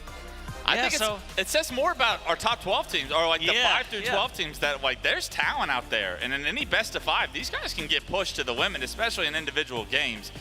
It really has just been like that singular oddball performance that like made you think Shopify was like, all right, they're on another level. They're here, yeah, and especially when you close out in that sort of note in the series, like, okay, look at them go. Yeah, when you get to finish on that dominant side. I think you're correct, though. I do think it speaks more towards the level of competition we have here throughout the group, because, you know, it's so easy for us to get focused and talk more around the teams that have been ranked in this top 4. Yeah, it's easy to talk about the great ones. It's easy to talk about that, but then you come and you see all these teams taking them the distance, taking them into overtime. Was people too, okay?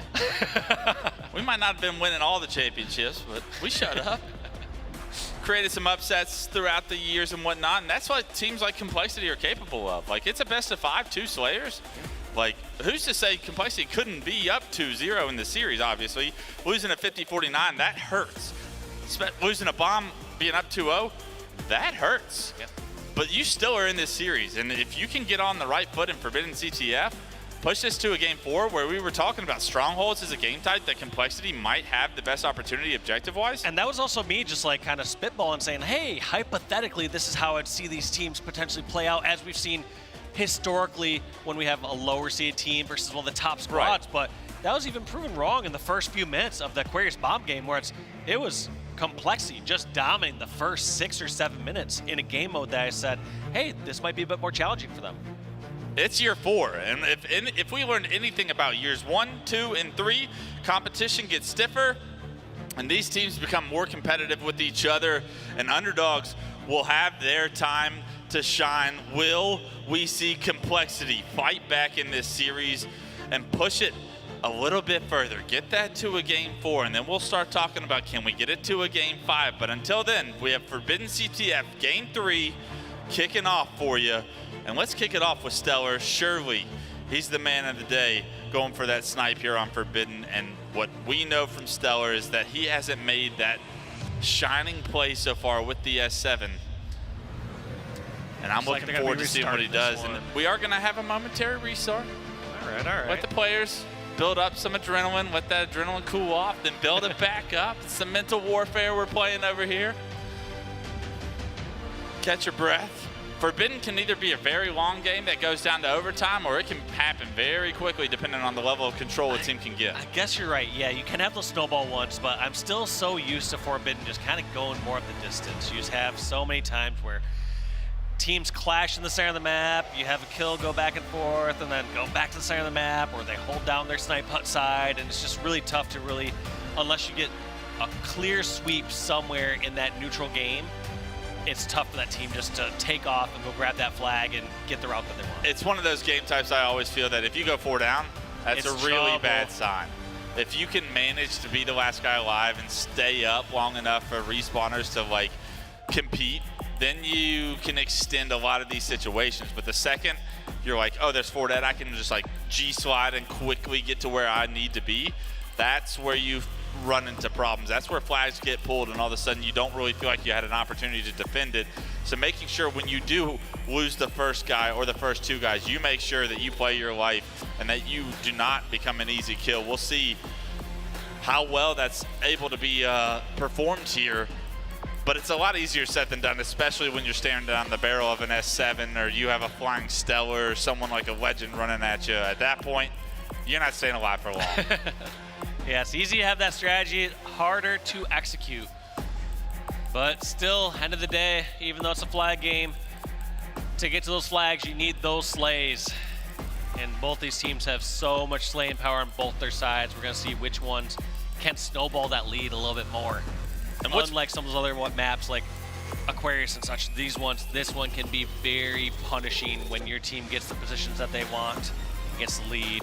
And there are not very safe routes that you can take to get out of that spawn trap. What's promising, I think, coming into this game, if you're Complexity, you're down 0-2, you showed that you can slay with the likes of SSG. You showed that the Slayer 50-49, yeah, we can slay with them just about every single time.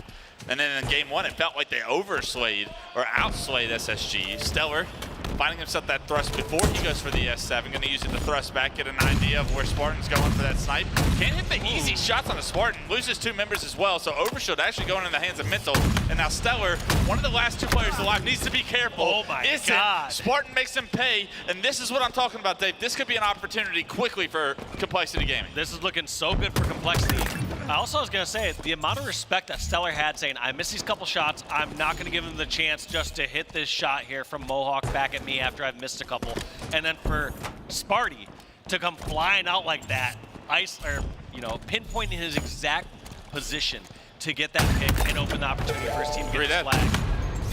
Let's go, no shield. What route are we taking with this one? We're going underneath, Dave. We're hitting the tunnels. I think the downside of going tunnels here is sometimes that means the opposing team can go opposite tunnels. They can go take over the top of the map. And so we're going to have to see if this actually punishes Complexity here for taking this route. In the end, they get the flag, so no big deal. But there are 2 members down here for Complexity. Ever since Stellar missed that snipe, they've been paying for it right now. Sparty's starting to pop off, 4-1-0, playing perfect Halo to get his team a 1-0 lead here so far, continuing to hit bodies, and an Untraditional flag run, yes, but they make it work. Fantastic. Complexity get a 1-0 lead. Did he get another body? Yeah. He just hits every no-scope. I always watch these VODs, or I watch the tournaments, I see every pro hit every single no-scope, and then I'm like, I'll just fire up a matchmaking game here, right here. And I just whiff a couple, and then, yeah, it doesn't work the exact same way for me. There'll be a day, Dave, where you're tearing to your grandchildren. You used to hit every snipe and beat. I will, and there'll only be a couple clips that exist, and they'll believe it. They're like, all right. It'll be 360p. The game's in 15 FPS, 480p, but I guess you can sure, Grandpa. Let's go to bed. The kids nowadays, their reaction time, their precision, it's unbelievable. And right now, we're seeing SSG try to fight back, try to answer back from the hot start of Complexity. Lucid found himself the second overshow of the game, finds himself a double spot. Smarty as well. Can he get the triple? The triple is there for Lucid as 3 go down for Complexity. Might go Lucid, for a new one. Eco, flag on the move already. He's going to punch this one in, tie this game up, and honestly, Lucid still has control of the enemy sniper's side. And with these snipes coming up, you know, Lucid, part of him wants to wait for it, but he's got to help his teammate try and potentially turn this into a double cap.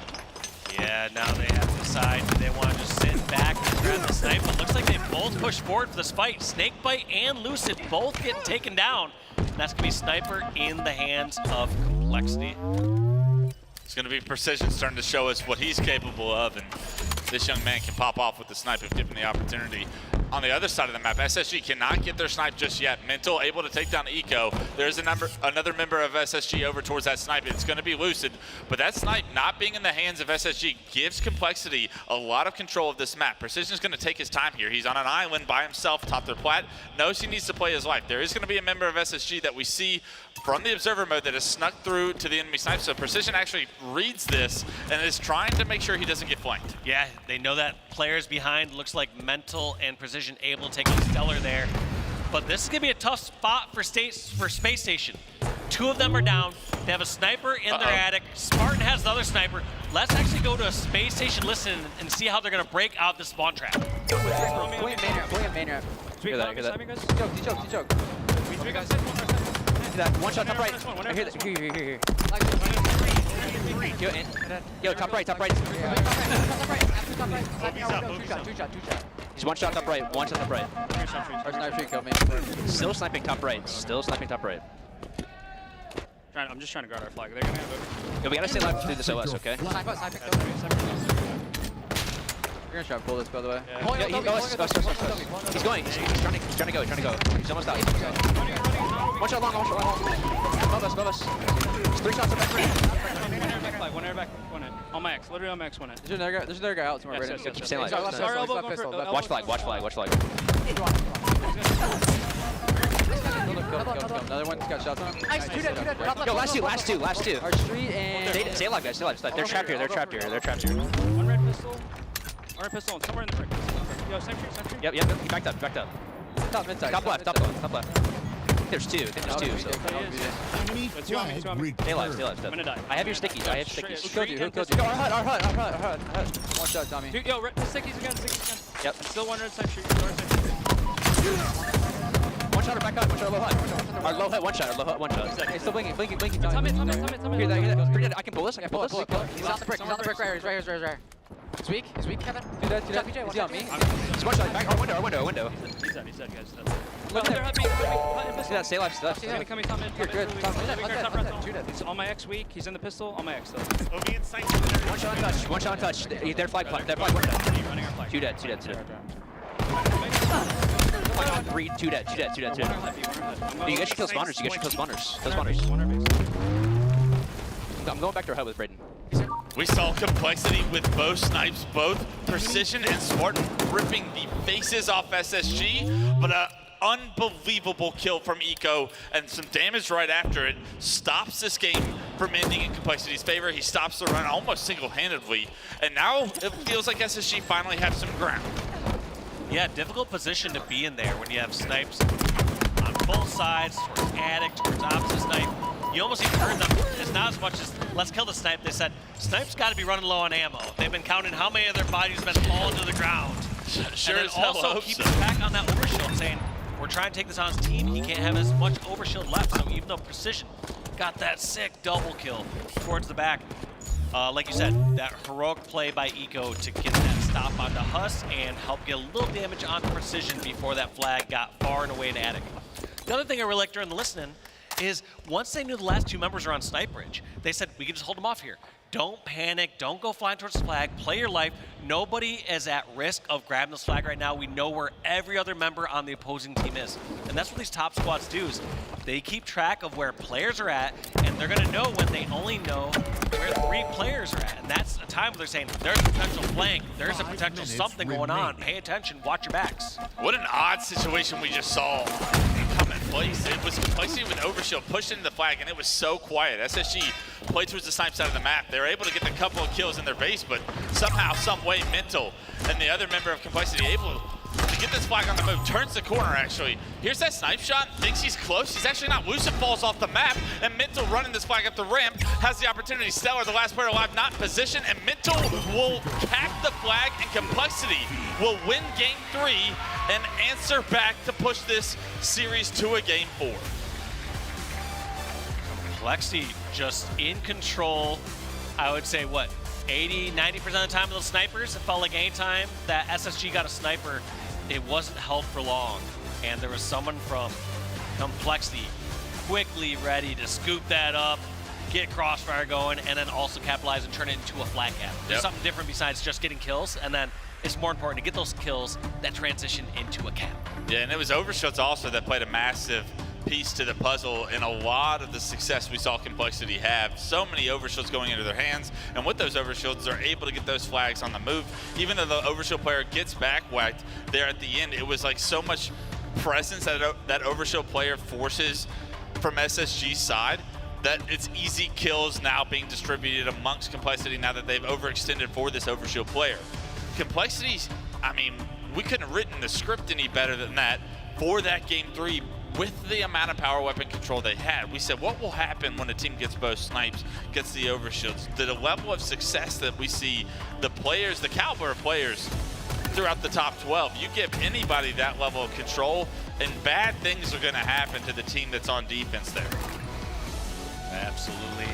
Here's one of the few OSs that we saw in the hands of SSG. Obviously able to make some great work with that. Lucid, in fact, I thought was going to be able to transition that original OS into a counter grab or like a double cap. Ultimately decided to just go for slays and hold down that side of the stake fight, but just shows how much these games can swing based on who gets the power up, who gets that last finish on a kill and can then roll it into a 2v1 or 3v2 advantage. Yeah, the telling moment for me there was both snipes are had. We're watching it from precision screen. Spartan's on the street, and you just see like snipe shots going across, and you just see in the kill feed, Spartan snipes, Spartan snipes. It's like, oh, so anyone that Precision's not currently sniping, Spartan's taking care of them. And we went to the listening, obviously, and we're hearing SSG saying, like, they're almost out of ammo. Yeah, it's because your faces are, there's bodies of SSG lying all around the map. Those are the sort of call-outs I'm doing these days where, like, I get rocket, I'm like, they're out of rockets, guys. Their rockets are gone. Don't worry about that. Took care of that power-up. Yep. Yeah. I made them use 2. That's a win in your books, or honestly in mine as well. Absolutely not, but I mean, let's bring this back to the series. Complexity, 3-2 loss, up to 50-49, heartbreaking. More of a dominant game 3 than we've seen of any of the 2 wins that we've seen from SSG in this series. Going into recharge strongholds, a very fast-paced game. There is a camouflage and a shock rifle. What does Complexity need to do in this game 4 to push this to Solitude Slayer for game 5? I mean, realistically, nothing different. Like, the way that they're playing great. Sure, they've lost a couple really close games, but you're losing this to one of the best teams in the world. So I don't really think they have to go back to the drawing board or play significantly different. It's, hey, keep winning your one-on-ones. This map has a lot of isolated fights. Good luck fighting someone like Precision when you get over towards pipes or you get into control. He's got to be winning a lot of those individual fights, and there is the start that Complexity want. They're going to go instantly for that trip cap. Where are these spawns going to happen? It looks like they're looking for the long haul, but it looks like long haul is not happening. It's going to be the elevator. They're going to hold the trip cap for about 5 seconds. Scratch that. Precision is going to try to continue a little bit longer. They're going to lose C, but they're going to get A. Like, you'll take this every day of the week if you're Complexity. Swap it back, and I think you would much rather hold A and B rather than B and C. We do have a member of SSG inside B. Maybe he jumped out momentarily trying to get inside the pipes, but I mean, the exact start you want if you're Complexity. The momentum from game 3 rolls into the start of game 4. You get the perfect camo play. You go 4 for 0 at the start, and now you're able to hop into C. There is a little bit of a cat and mouse game here going on where you hope to walk away with more than 25 points, I would say. But let's see how long this control still stands. They get him out of B initially with a grenade from Mental, it appears. Precision rotating like a madman across A to C with his shock rifle, continuing to put it to work. He's going to have more players to deal with than Lucid, and he can deal with them no problem as he finds the double kill. As said before, this map, based on some individual plays I've been seeing, is going to be playing great here for Complexity and Precision. Every single one-on-one he's taking on right now, he is just winning. Insanity. Who's next? Precision says as he takes down just about 3 players, making his way towards the elevators. Just a 37-0 lead. So SSG have done a good job of scrappily staying in this with the dominant performance that we have seen Complexity kick this one off with. But one worry I would have if I'm a Complexity player or fan is seeing that highlight reel off the screen to start this off. You know, they get the trip cap to kick it off. You see those incredible plays by Precision over in the elevator. That only amounted to a 35-point lead.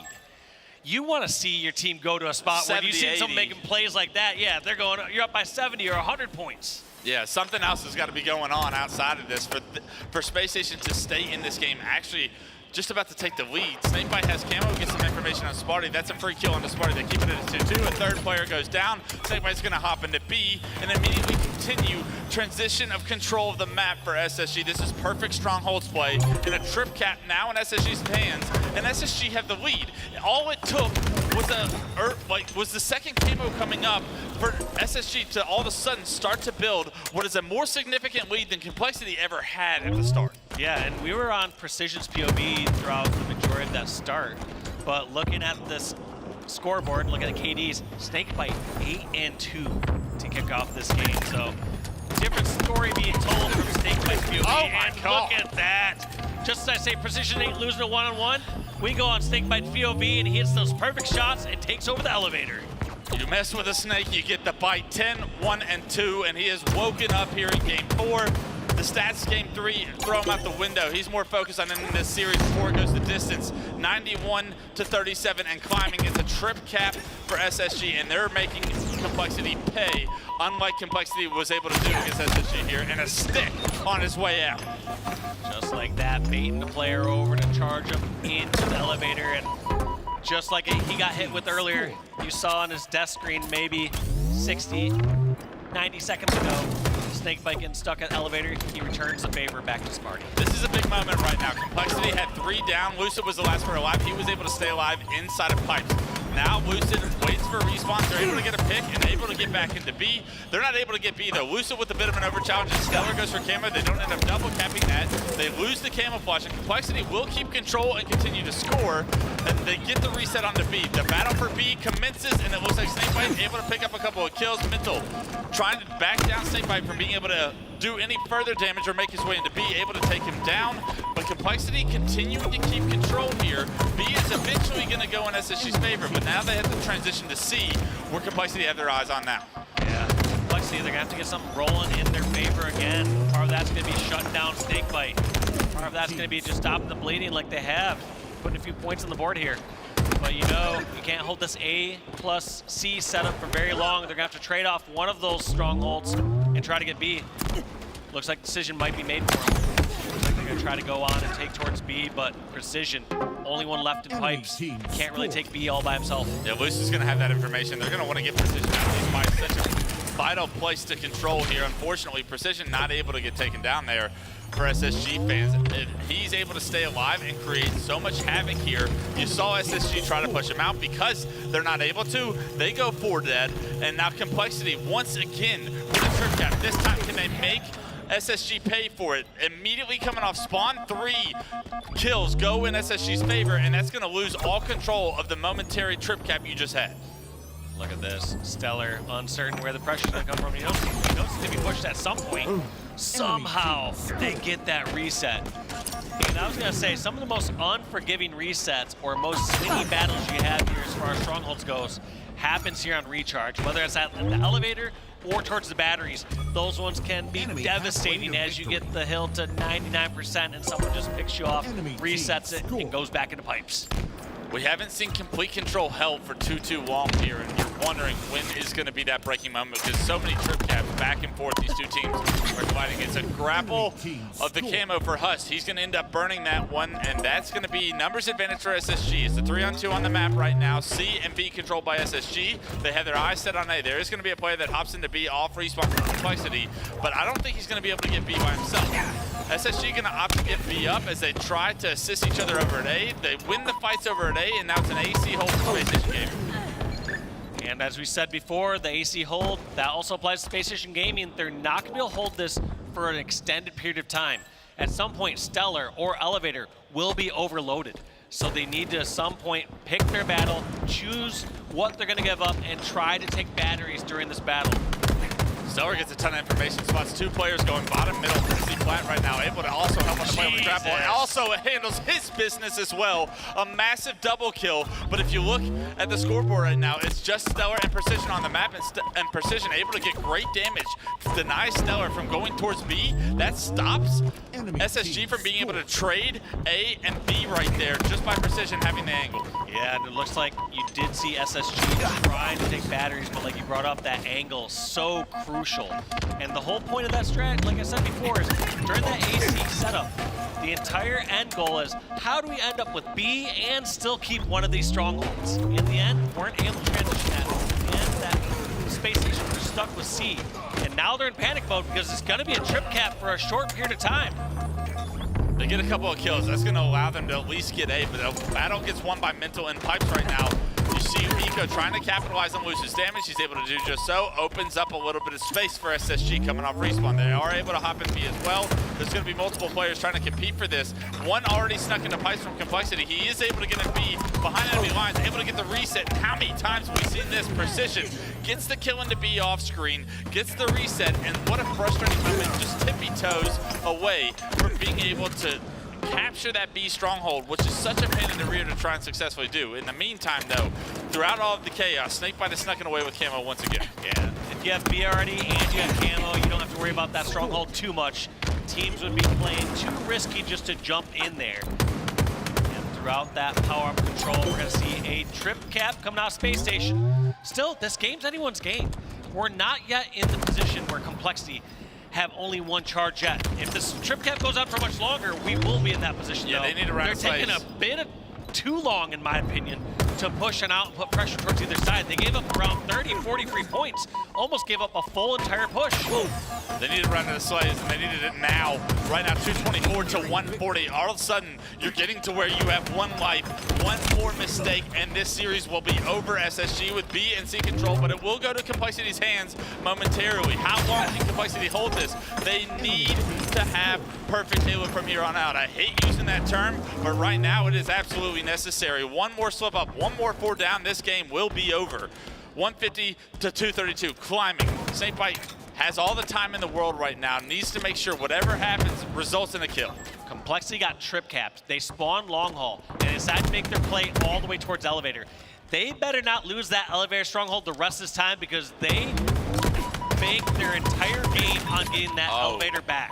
That was a big mistake by Hus right there. With the shock rifle, getting taken down. Snakebite killing not only Hus, but one-on-oneing the Spartan as well.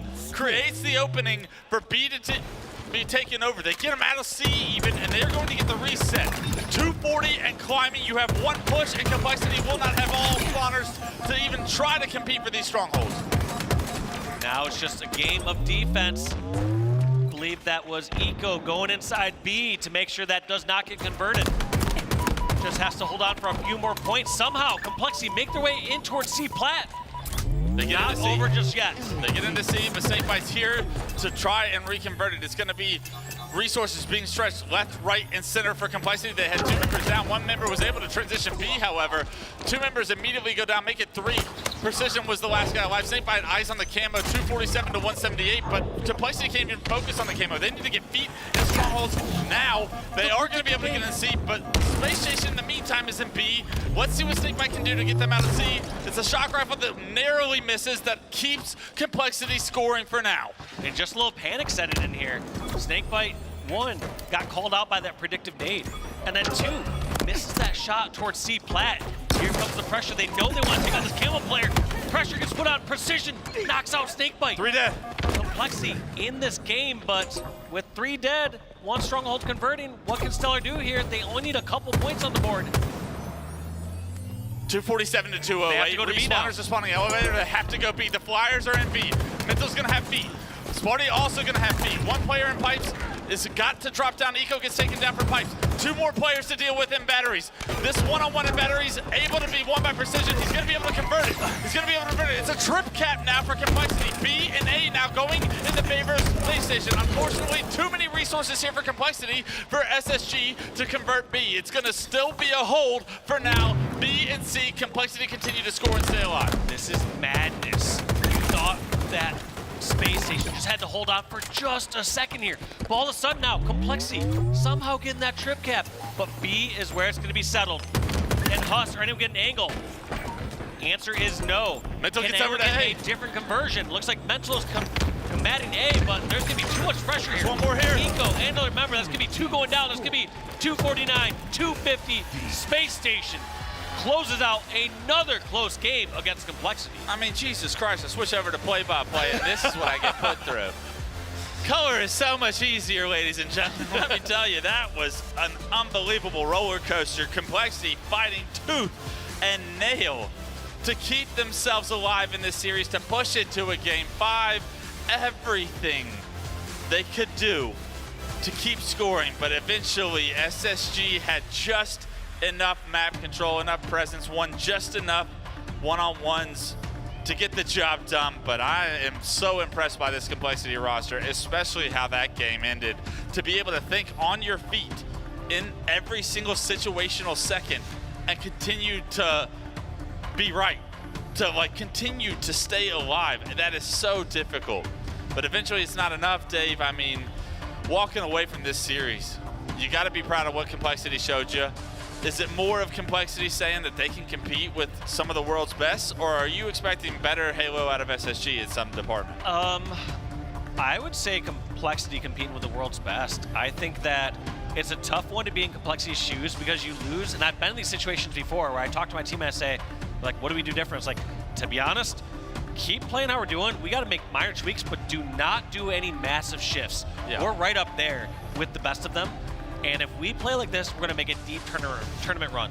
Complexity, so far from what I saw throughout that series, is making me wish I chose them as my wild card team. Yeah, absolutely. We haven't seen Nemesis on the main stage. We get to see them play against OpTic Gaming here as our last match of the night. But for now, Complexity leaving everybody with a little bit of a chip on their shoulder as far as they are here to play, and they will be a threat to some of the best teams in the world. And I mean, it was individual skill that I really think showed me that they can hang. And that's usually where teams kind of get separated. Like overall strategy, everybody has the right ideas, but you need to be able to win your pivs. And right now, taking a look at the kills, it's not by much, if at all, that SSG outslayed them even in that game 4. It's basically what, like Precision and Snakebite is the only ones going positive there in that game number 4. You have a couple other players going even, but those 2 players just playing out of their minds throughout that series. But, you know, enough hearing from me and you, Wes. I want to actually hear how Space Station are feeling about this. We got Blaze on the stage with Eco. Take it away, my man. Thank you so much, Walsh. Texas, make some noise for Space Station Gaming. They stay undefeated in their pools today as they get ready for tomorrow. I got Eco with me on the main stage. Eco, 3-1, taking down Complexity. Some close maps in that series, but what was the game plan of going up against them, and how do you feel getting that win? I mean, game plan is, you know, come in here and just do the things we've been practicing and just use pool play as our first day as a team, you know, to get on the same page and, like, I mean, yeah, just play, honestly. Yeah, there you go. Okay, that's the perfect way to use pool play, especially kick off the tournament, get those jitters out. And, you know, when it comes down to you and the new squad, you know, you guys have been really polishing up there throughout the scrims, throughout these last few tournaments. You know, what are you proud about for the team as you guys come into this event for some of the things you guys have been working on? I mean, I'm just proud of how hard we are continuing to work each and every day, to be completely honest. Honestly, yeah. There you go, and that's something to be proud about, okay? You got a team full of, you know, world champions right there, and, you know, today you come up here, you get your ring, you know, put into the Hall of Fame, you know, a defending world champion. How does it feel to, you know, this season be able to come back out here and be able to do that again with a new squad? Yeah, I mean, it feels good to, you know, come back, try to do it all over again, prove everyone wrong, you know. It feels good. Definitely does. Okay, lastly, what do you want to say to these Space Station Gaming fans here in the venue and everyone who has not left your corner? We really do appreciate you guys. We hear you. Yeah, appreciate you guys a lot. All right, you guys, that's going to do it for me and Eco on the stage. Lot, take us away. Thank you so much, Blaze. Eco is honestly ready to get back to business. He's like, listen, I want to go over this with the team. We want to find out exactly, you know, where the holes are. We need to plug them for the next one. It's back to business as per usual for that Space Station Gaming roster. But what a series. I learned so much about both teams, such value out of that gameplay. And there's so much to talk about. And I think, first and foremost, I think with Space Station Gaming, looking very, very good, able to close things out when it gets a little bit hairy, a little bit dicey, and that's honestly the ticket to success, right? When you get to these games where it's going to be difficult, you're playing good caliber teams, it's going to come down to those decisions, the one kills, who is managing to ice up when it matters most. And for me, that has been Space Station all over this. I think Carl, they really met them with some aggression, some pace, and it took a second for Space Station to get used to it, but we saw that in map 1, Goofy. How did you find Space Station adjusting to that pressure? Yeah, we saw Complexity Gaming come out hot with the 2-0 lead in game 1, and it was looking really dicey, but honestly, if I'm Space Station, that is probably the best case scenario of this series to go. You get the win, but it kind of opens your eyes a little bit on some of the mistakes, some of the things you need to maybe talk about as a team tonight, going into tomorrow, going into bracket play. So Complexity, I mean, specifically Spartan the Dog, really kind of reminding all of us that he is one of the best slayers in the game, having some huge stat lines in the early parts of the series. And then we saw Precision really come out and have a big game number 4. So it's a good job by Space Station, really kind of closing the series strong. But that was, I mean, that's the closest series we've seen so far today in, on the main stage. It certainly was indeed. And I got to say, in terms of the ratio to power weapons, power-ups, especially in that first map, it was pretty much all Complexity. I mean, it was impressive to see them set up for those, but that aggression, like you said, coming off the likes of Spartan Precision, really difficult to get anything going. But I've got to say, Space Station fighting back. I kind of want to know from your perspective, Tony, especially in that first game, where did you see it switch for Space Station? Where did you see that momentum start to pick up, where they were adjusting so well to what Complexity kind of dealt them? I mean, it was tough for SSG for a bit, but there was one sneaky play that Stellar made to kind of sneak that bomb over toward the back base when Complexity were overextended, and that kind of started the snowball effect. Like that gave them their first cap, still down by 1, but then remember, what does Snakebite do? He grabs that camo, gets max value with it, and then eventually that second one comes in, and SSG just clutched it out. Like, it was honestly a full team effort, but I think in that game number 1, it started from that sneaky play by Stellar. It certainly did indeed. We got right now the stats on the board. Snakebite with the highest KD on his team, and Precision, highest damage on Complexity as well. I've got to say, it's funny, the stats don't really do it justice, I think, in terms of the series that we had, because it was pretty even in certain regards. But I will say a big standout has to be Precision and Snakebite in that final map of the series, because both of them head-to-head, toe-to-toe, doing what they needed to do to open things up for their teams, allow them to get back in, and that's the name of the game in Strongholds. Yeah, definitely. We heard Walshy and Clutch talk about it. You know, game 4 was the battle of Snakebite and Precision, right? So just looking at these stats, though, I mean, 80 kills in the series for Precision, 74 for Spartan. Again, just going to reiterate, these guys should be feeling good and honestly proud of themselves so far, how they've competed in day 1 of this tournament in pool play, beating Luminosity and having this close match against Space Station. So, you know, good job for Complexity. They should be feeling good, but Space Station really showing us what they're about. I feel like we may be surprised by the performance of Complexity, but I know 4 people that aren't surprised, and I'll even throw a 5th up there in Ashes. Complexity themselves. Yeah. They knew, honestly, what they bring to the table. They knew their potential, and honestly, they came out, they really showed off. I don't know what Spartan and Precision ate for breakfast this morning, but give me 2, please. Give me 2. 100%. I honestly think they're going to be having that every single day for breakfast. I'm not surprised that they showed up and turned up like they had on that series, because that's exactly who they are. I mean, we talked about the superstar potential across the board in the series of every single player on the stage, and I've got to say, Spartan and Precision, they definitely stand out to me. Precision last year was so good. I'm not surprised to find him on a roster of this caliber with the like names. I can't even speak, guys. Can't even speak. The like-minded names. There we go. There it is. There's some English coming across as well with the gameplay. So really excited about them. How are you feeling objectively about this team? I know that they have the slays, they have the aggression and the pace to really kick things off and put pressure on early on. But objectively, that's kind of, I think, where it kind of let them down a little bit. You know, Space Station managing to sneak out the objectives.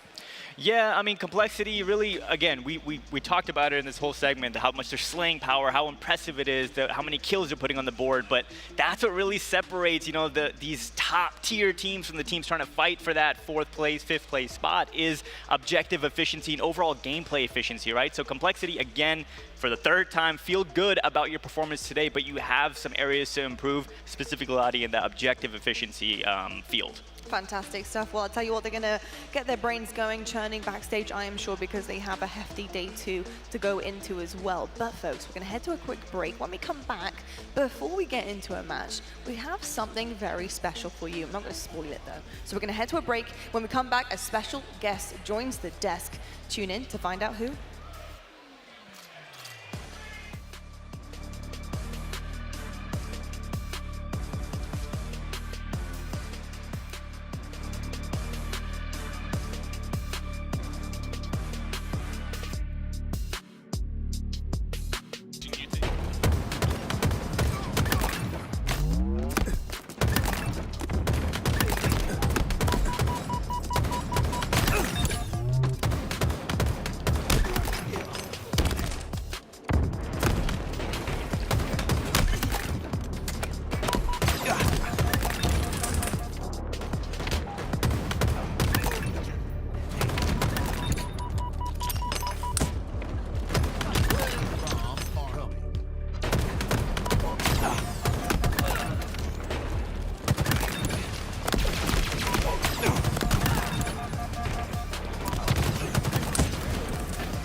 Want more Halo action? Subscribe to the Halo Esports channel for official HCS highlights, behind-the-scenes content, and player spotlights that take you closer to the pros. Stay in the loop with official updates, Halo Esports history, and our HCS and Community Top 10 series. Don't miss a second. Subscribe now.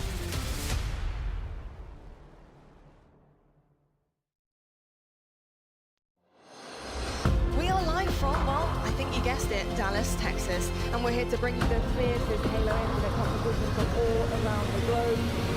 Will connect with the no shield APC. Oh! Yes, he can! Absolutely cooking.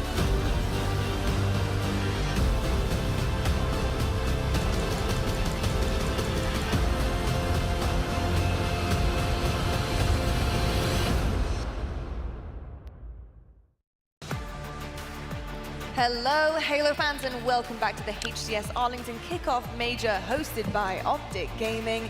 We are way into our day here in pool play. It has been so exciting. We've had lots of teams coming forward on that main stage and showing us exactly what they're made of, setting a pretty big stamp on that main stage in order to get through this weekend and find out where they will place by the end of this first major. My name is Lotte Van Praag. I'm joined on the desk by Wes, Goofy, and a special guest. We have Unicheck on the desk from Halo Studios. Welcome, Uni. So lovely to have you joining us. Now, I did say you'd be fans of everything that we're doing up here on the desk, but you're probably a lot happier to see somebody from Halo Studios, because often when we do have you on the desk, Uni, you are delivering the goods, and by the goods, something new, something exciting to the game. So why are you up here today? Yeah, I'm up here to talk a little bit about Halo Infinite's summer update, which is coming on May 6th with the Last Stand operation.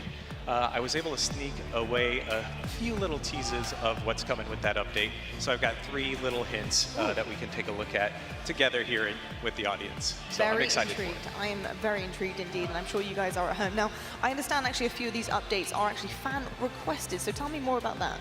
Yeah, so obviously been listening to the community since launch. Every update we try and do some nice things that players have been asking for. And for this one, the first one, it was a fan favorite feature in Halo 5, and we're happy to be bringing it back. And that's, of course, when you use precision weapons and you land every single shot, the perfect kill appears with a nice, beautiful star right in the kill feed. So you'll be seeing that this summer on May 6th. That's coming back. I'm excited for it. It's a classic. Love to see that going into the kill feed, of course. Letting your teammates know in your lobby that you are doing it. You're not just doing it. You're doing it so, so well. Wes, happy to see that one back? Yeah, I love that. Bringing that back from Halo 5. Such an easy way to compliment your teammate with some nice shots, comms, and just that perfect, that little roar, the perfect that Sniper gives us.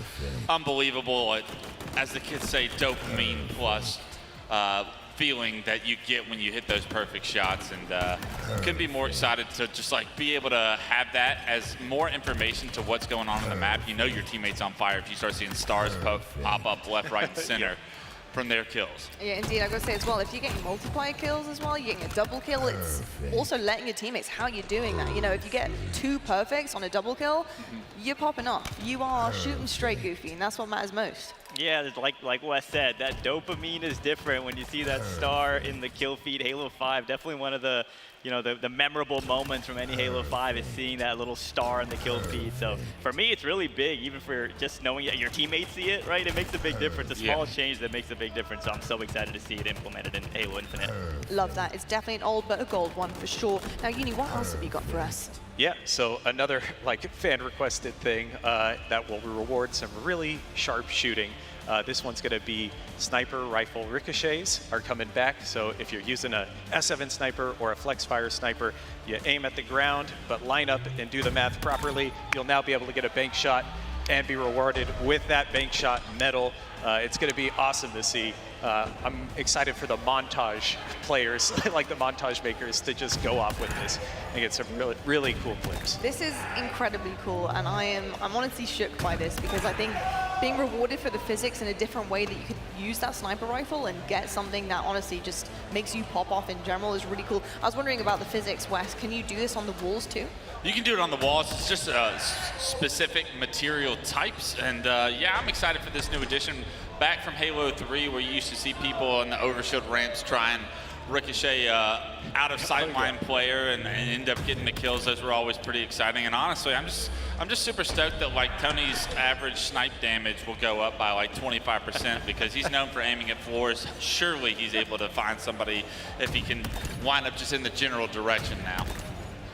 Love to see all of this. And Goofy, I've got to ask you, Halo 3, how many bank shots have you banked in your time? Oh, I mean, countless, right? Team snipers, Halo 3 on the pit. You start off in that BR spawn. You start shooting down the long haul. And hey, I've gotten a few in my day. But to Wes's point, even like strategically at a high competitive level, you would see players in courtyard on pit, ricocheting the snipes off runway, and that's actually a threat to worry about. So definitely for like, montage ability, I'll make up a word, it's going to be great, but really also in the HCS and the competitive scene, I think we're going to see it play a factor. I love to see it. I can't wait for that, actually. It's going to be such an interesting addition, I think, to competitive play, and I can't wait to see some of the crazy kills that our pros will get. You know what they're like. They're nerdy. They're really geeky with it, so they're going to be gunning for it, for sure, just to put an extra little bit of disrespect on their opposition's name, for sure. Uni, just to double check with you, in terms of the dates of when we can see all of this in action, do you guys have kind of any dates available that we would like to know about? Yeah, so we'll have a live stream right here on twitch.tv/Halo on May 2nd. That's going to give everyone their first look at the overall operation and summer update. We'll talk about the sandbox changes. We'll highlight some of this with more gameplay moments as well. And then a look at the customization that's coming in. It's probably one of my favorite operations in terms of customization. And then we'll also have the update actually landing on May 6th. So you got May 2nd live stream Friday, so exactly 2 weeks from now, and then that'll preface the actual update on May 6th. Love all of that. Now, of course, you're bringing some of the good stuff back, but Halo Infinite style. I've got to ask, is there anything new that we can expect? Yeah, I was able to sneak away like 2 images of the Mutilator, a brand new weapon. It's a double barrel shotgun made by the Banished. We've talked about it a little bit before, but these are the first official screenshots, and then we'll see actual gameplay right on May 2nd, like I mentioned. You can see it right there. It's double barrel. It's got a gravity hammer attachment kind of on the end. It's devastating. It's so much fun to use. So this is a mini grav hammer shotgun, double barrel, that you can put in your pocket and just get out and totally mutilate, excuse the pun, the opposition. Absolutely. I'm hearing that I right. appreciate the pun. Of course, of course, I appreciate a good pun. Wes, you must have been having a lot of fun at work. Yeah, I get yelled at in playtest specifically by John to stop mutilating the competition. I refuse to listen though, and I love to have this gun in my back pocket. The best thing about this gun to me is the double barrel shotgun's a ton of fun, like that click, click, boom kind of feeling you get from getting kills, but you can always keep it in your back pocket when it's out of ammo because the grav hammer's part of it doesn't run out of like energy to where you can always have it as a close range melee weapon. So I'm always like, yeah, I'll take my precision weapon. I got the close range figured out. And if you come in, you get smashed. So a lot of fun and like something that once it's out of ammo, it doesn't like lose its utility completely. So unique, I would say, to the sandbox and a lot of fun to have. Very unique indeed. And Uni, with the grav hammer aspect of it, obviously kind of nicknaming it up here, mini grav hammer. Does it have the full effects of a regular grav hammer, or is it a little bit smaller and more contained? It'll be a little bit smaller, but it'll still one-hit kill, and it'll still launch vehicles and people. It's a lot of fun to use, and grenades. I have thrown a sticky. You try to stick and me? tried to melee it. Yeah, Get that out of here. Yeah, it's a lot of fun to use, and I'm looking forward to showing it off on May 2nd for everyone. That is crazy. And guys, you did hear it first here with Unisec. You will be able to see all of this in action on May 2nd on the Last Stand live stream. So make sure you're tuning into that one, set your calendars so you don't miss all of the action unfold before you as well and what you can expect. Uni, thank you so much for coming up here, sharing all these secrets with us. I absolutely love having you. You can come every single event if you'd like. If you'll have me, I'm always happy to be up here. Amazing. Thank you so much, Unisec. Well, folks, we need to move on to find out exactly what is coming our way for the last part of the day. And what a day we have had here at Pool Play. Friday has brought some significant momentum to some of these teams. I think some that we may have been expecting and others we may not have been expecting. And my eye is right there on Cloud9, Wes. I really wasn't expecting the kind of start Cloud9 had to the day. Do you see them continuing that kind of pace and momentum this weekend? You know, that's the scary thing is Cloud9 looks so good, and then you see what complexity just gave Space Station, everything they could handle, and it really is starting to tell the story of some of these 5 through 12 teams are here to play this weekend, and there's only so much room at the top to where all of them are going to have to compete against each other for these spots, especially to get into the top 8, the top 6. but it's stacked. We have stacked talent, which might not be exciting for like late in the tournament, but like, tomorrow's going to be lit. Like all day tomorrow's going to be lit. Like winners bracket round 1, elimination bracket round 1. We're going to see a lot of good matches, and I can't wait to watch every single one of those here from the desk. Yeah, I've got to say, I'm very excited too. I think every single match has delivered something to be desired for, a couple of the underdogs here, but it's given a lot of potential forward, I think, as well for them. So yeah, very excited about day 2. We're looking at pools right now. They're being updated as we speak. And as you can see, we have one that is not quite filled out correctly, and that is because that's the last one of the night, and it's going to be OpTic Gaming versus Nemesis. What are you making of Pool B so far, Gu? Because that was kind of the pool we highlighted at the beginning of the show to be maybe the mixier one. Yeah, unfortunate, start of the tournament for Gen G going down 0-2 in their pools, but really the best is yet to come, right? Nemesis versus OpTic Gaming. Nemesis is a lot of people's wild card team for this tournament, and I'm really excited to see them in action here against OpTic Gaming on the main stage to close out our Friday broadcast. Yeah, it's going to be absolutely incredible. We kind of talked a little bit about Nemesis at the top of the show, about being that dark horse. Would you continue on with them being a dark horse of the tournament? Because I know there's been a couple of other potential teams coming forward here too. That's what's tough. I haven't even gotten to see Nemesis play, so I don't want to change my vote on them yet, but they got their hands full with OpTic Gaming, but Complexity was so impressive right there. Right. Cloud9 are impressive. TSM, you can best believe they're going to rebound and get better throughout this weekend. I put Nemesis in that category. I don't know where they fit exactly, but this OpTic Gaming series will tell me exactly where they fit. How competitive this series is right here. If they have an opportunity to outright win this series, then we'll call them the dark horse of the tournament. Yeah, indeed. I've got to say, when it comes down to this matchup specifically, it is very reminiscent of history that had been made in this very room with the European roster looking to make some waves and cause a scene in front of OpTic's home crowd. And that's exactly kind of what's happening here. It's replicating that. Of course, a different roster entirely, but their hopes and their dreams are kind of weighing on this very series. This is what's been done before them. Are they going to be that next roster from Europe to step up and do that? Looking at the caliber of players here, Goofy, what do you think? Maybe if it was one of the other teams in the top 4, but against OpTic, I don't know. I feel like OpTic's slaying power is really going to be difficult for a team like Nemesis to overcome. I am going to be looking out for Wutum in this series. He is going to be that for this whole season, honestly. He's going to be that player to watch for me because he has such a unique skill set, and I guess we'll call it advantage when it comes to playing mouse and keyboard. Oh, it's an advantage. The superior input for sure. Yeah, at such a high level, like he'll be running flag, and in between flag run juggles, he'll just be doing 360s and doing damage, and you'll see that in his stats too. Wutum is always consistently inputting the most damage on his team, so excited to watch him this game, this series, and this whole season. Now, Clutch, I know that you had your eye on certain things when it came to OpTic Gaming. What you're looking out for in day number 1. I know one of them was pacing for you. It's a big thing. Obviously, you have a very aggressive, fast-paced roster. They like to just push everything. That's just the nature, I think, of some of these players here. How did you find their kind of hybridness? Did you feel like they slowed it down when they needed to, pushed what they needed to on the last series that we watched them play? I don't think their pacing was really shocking, and I expected it to be in their first series. I expect them to start to raise the pace as the competition rises, though. I don't think they felt the need to really push the pace on some teams early in this bracket, but I think a team like Nemesis is somebody you really want to start to handle, and you really want to start to feel that level of domination and swarming and collapsing. I think as this tournament goes on, their pace will get stronger and faster. But this series will be kind of my temperature check is that the case? Are they going to continue to grow in that direction?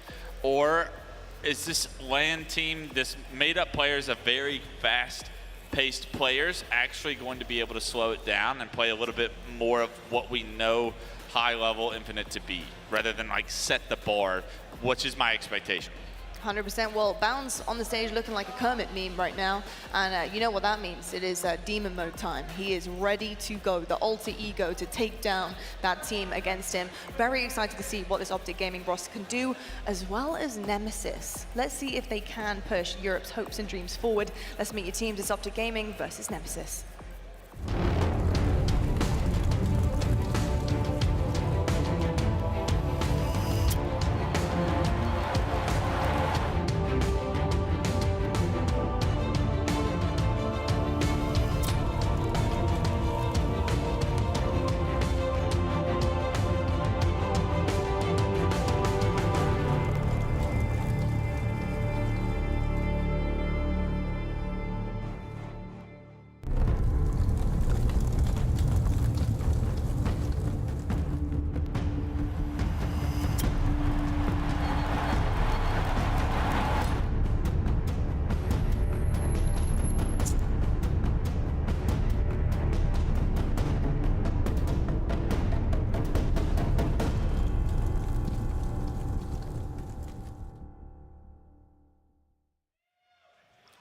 History was made in this very arena 2 years ago. Quadrant went on to be the best placing European team of all time. Today, 2 former teammates sit across from one another. SLG and Legend know each other inside and out.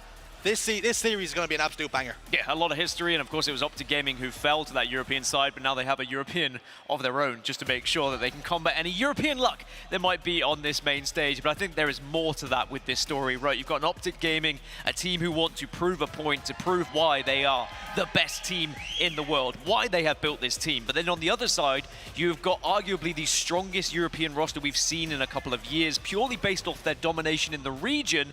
But can they fill that gap that was left by Legend those years ago when he joined SSG, and then of course now OpTic Gaming?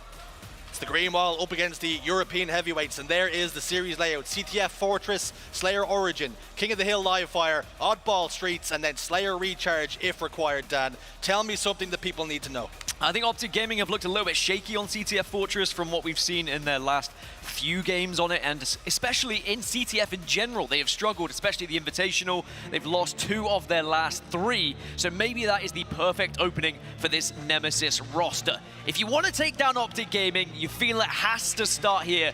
Get out early, show some domination, and get game 1 under your belt. Both these teams currently sitting at 1-0 in the pool.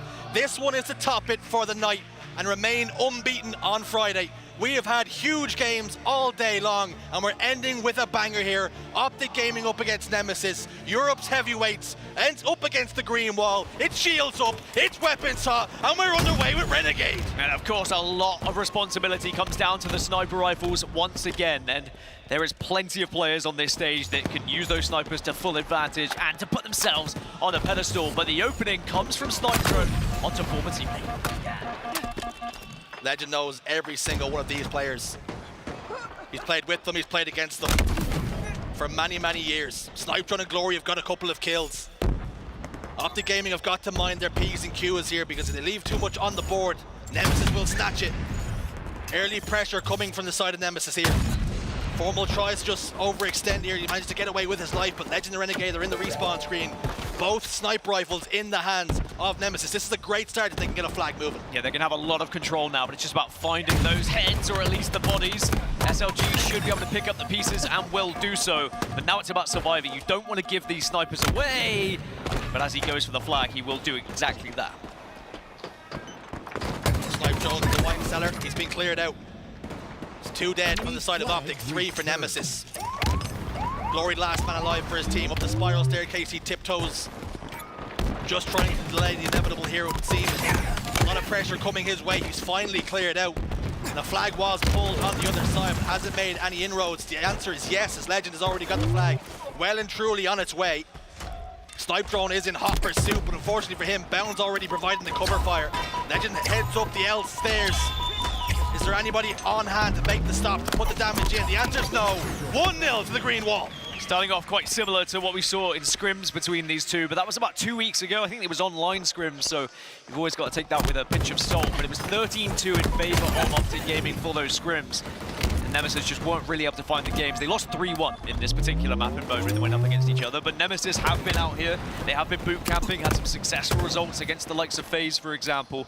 And maybe they can still come back into this one. It's annoying for them to go behind, but I think they would have learned that perhaps they had to do a little bit more with those sniper rifles. Boot him then. Seems we're on a medieval map. He's picked up the overshield. And he's pushing forward. Perhaps we should be calling it chainmail at this point. Formal in the basement. Takes down a lot of that shield, a lot of that good work that they've made, a lot of that progress now. Stopped at the halfway point, just like that. Bound with a back whack. Renegade as well. 3 go down for Nemesis very, very quickly. And all of a sudden, OpTic can push forward. Pushing forward, it's 4 dead. Now OpTic Gaming should easily be able to find these spawners and start to trap them, punish them a little bit, and get this second flag on the go. But notice how they weren't desperately going for that flagpole as well. They recognized they didn't have enough time to go for flagpole. They had to start looking for slays. But now off the back of it, Nemesis are actually doing very well to get a flag of their own. Down gets 1. There's some pings coming from Renegade. Wooten will finally take him down though. 2 down on the side of the green wall. Formal's got sniper rifle. He's the last man standing for his team. He's got to start finding some faces. Gotta start ripping some skulls. Formal's popping off here. and you can see he's put the fear of God in Nemesis. Oh, well, that jump may have just done enough to allow that flag to go through. It was literally putting your body on the line for your teammates as Nemesis tied up 1-1. Try as he might did Formal, but you can't take down the whole team sometimes. And sadly for OpTic Gaming, they have to watch their lead slip away, but that does show Nemesis have what it takes to put flags in here. Very important for them to learn that. Formal still holding top middle. Takes down the Irishman in Glory. Takes down SLG as well. Formal finding face, he's left, right, center. Wooten could be the latest victim. He dips away for the moment. Sniper rifle now out of ammunition, so no jeopardy if he is to drop it. He will finally get cut down. That's the kind of form you want to see Formal being in as well if you are an OpTic Gaming fan, but has not allowed them to push any further. Instead, now Wootum has the overshield and will be moving this flag. And of course, the only mouse and keyboard player in this lobby can whip around and face anyone that's shooting him. And actually, a couple have gone down on OpTic Gaming here. This could be a second cap. Wootum slides in, finds his base, finds home. 2-1 now the score, and 1 away from a Game 1 victory. Nemesis putting OpTic to the sword right now. And even though Formal's been hitting some shots with that sniper rifle, it's just been what's happening around him. OpTic haven't had the same amount of control as they did right in those early minutes. Nemesis have really been able to pressure them on certain areas and take that tower control off of them as well. And Wootum's just trying to do that right now, trying to get a little bit of information for the rest of the teams. Not spot Bound, but Bound is so good at hitting those shots long distance. Bound making himself a very difficult kill and had some help from a friend to keep him alive. Now OpTic now turn their attentions to offense as they push forward. Formal seems to know exactly where Glory is positioned, but as he walked up the steps, Glory dropped down and an easy kill for him. Renegade top middle, he's forced to drop down as well. This is good defense from Nemesis so far. You don't want to get lured into the trap of having to defend for another 6 minutes, though. I think if the opportunity does present itself, you can start to get aggressive. Like now, for example, 3 are dead. Take it. Take OpTic when they're struggling a little bit and try and finish this game off. Glory is going to take the fight and will win the fight as well. Love to see that if you're a fan of Ireland in particular. Big Ireland fan. Big fan of Bound as well. To be fair, he just picked up a double kill. Wootum will fall. 4 dead now on the side of Nemesis. All that good work comes undone. Bound can send the flag back home. The map will split for a moment. Formal's picked up a double kill on the Glory and SLG. He will eventually fall. Overshield's been scooped up, but this is an opportunity now for OpTic to tie up the game. Snipes did come up as well. Snipe Drone grabbed the sniper rifle for Nemesis. I didn't see who got it for OpTic Gaming just yet. But if Snipe Drone's been able to get away, he could certainly help defend this because they're very much on the back foot. Oh, Nemesis. They are trying to hide around every nook and cranny that's available so that they can avoid the sightlines of OpTic Gaming, force them to push in, and then just attack and surprise them out of nowhere. Renegade is setting up home base here, behind enemy lines. He's entrenched. They've got to get him out of here, do Nemesis.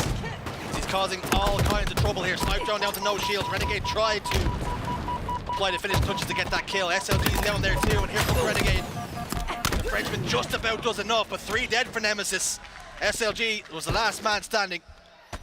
But fortunately for Nemesis, nobody in position to really push a flag forward. Yeah, there was a headshot that happened off screen. It could have been a no-scope from Snipe Drone, I'm just guessing. But that was really the difference maker in that push, and it was Snipe Drone with the sniper rifle, as we know he can do. He is just so trusted with that weapon. I mean, he's got it in his name for a reason.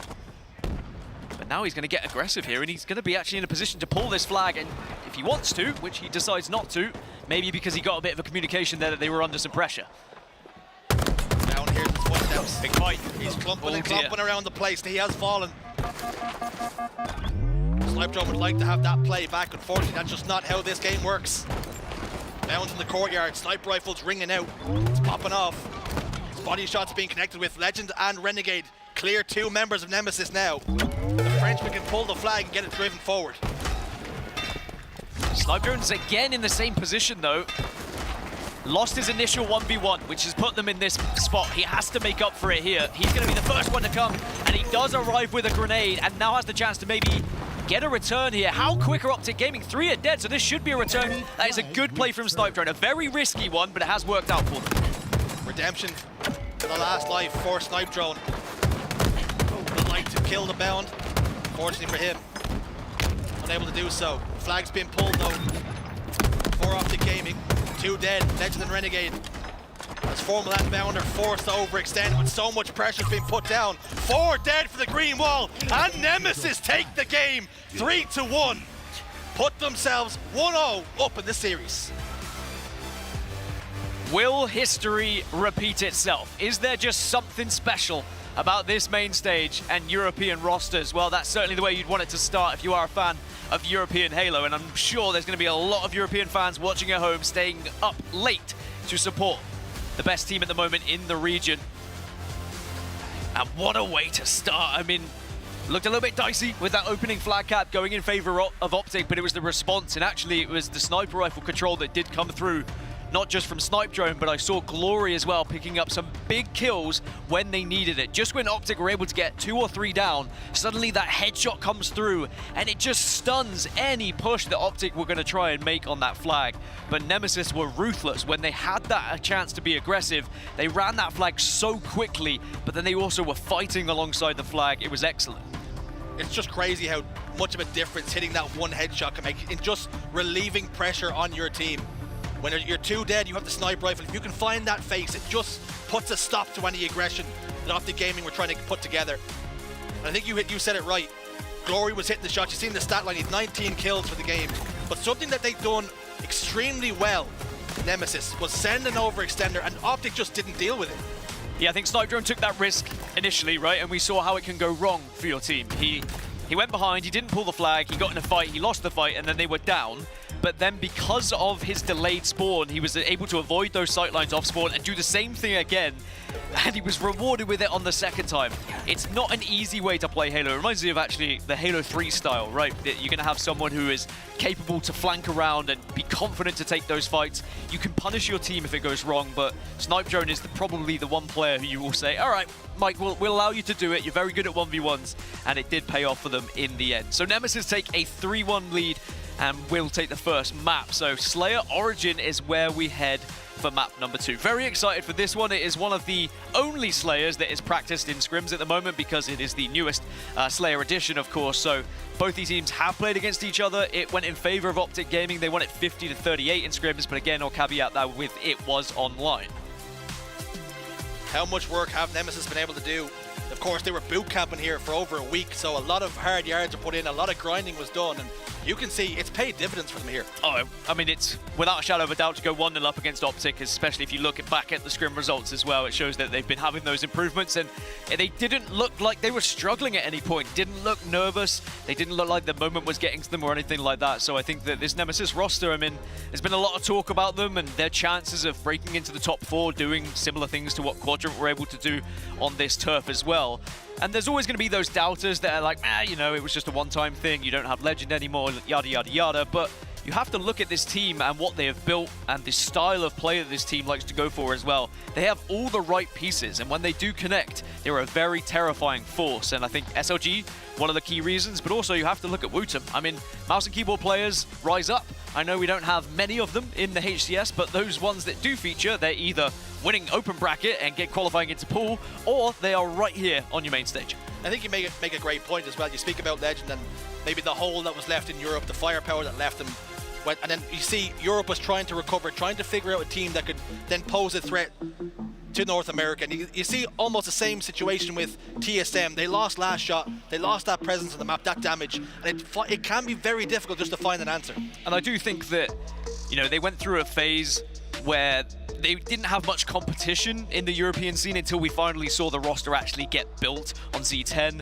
They now are a team that can actually go toe-to-toe with them, and I think Europe needs 2 teams to be battling out against each other to actually succeed. Otherwise, you're scrimming teams and it's just easy, easy, easy, and then you get to North America and you get trounced, and that's why it was so important they had the boot camp. Now, for OpTic Gaming, you're 1-0 down, you're on the main stage, and you're against a European side. You have to win this Slayer. If you go 2-0 down, that's when the nerves start to kick in. That's when those demons in the back of your head start to crop up yet again. And by the way, I bloody love that shot of seeing the Passion Pit and the main stage all in one. Excellent job, just want to say. You talk about pressure. For OpTic Gaming, it was a season of second places. They're tired of hearing the same old story. But they're here now to prove that pressure is just for tires, because if they lose the Nemesis here, all of a sudden question marks are made. doubts are raised. But can they bounce back in the Slayer now? Because if they find themselves down by 2, your confidence takes a hit. You stop making those plays that were coming a lot more instinctually. And you're on life support. It's time to rock and roll now in game 2 on board with Snipe Drone. I could very easily see this being a spectacular in favor of OpTic Gaming, by the way. That's the kind of roster that they are. So don't doubt this OpTic Gaming team is not up for this one, because they are capable of it. However, it is a big start from Nemesis, a 3-1 lead. Make it a 4-1 lead. It's all 4 dead for OpTic Gaming. Rockets in the hand of Nemesis, Sniper in the hand of Nemesis, map control in favor of Nemesis. Woodham's got 1 rocket left to play with. He's a long way away from the fight, though, it must be said. As a result, 2 of his teammates have fallen elsewhere. He has managed to get Renegade, so it's a 2-for-1 trade for the moment. Down to no shields, over towards the sneaky. And something that Frosty was talking about with Bravo in the back was how they like to play the silvers. And if you can play the silvers well and effective, then you can see some success. And maybe some teams can learn from that.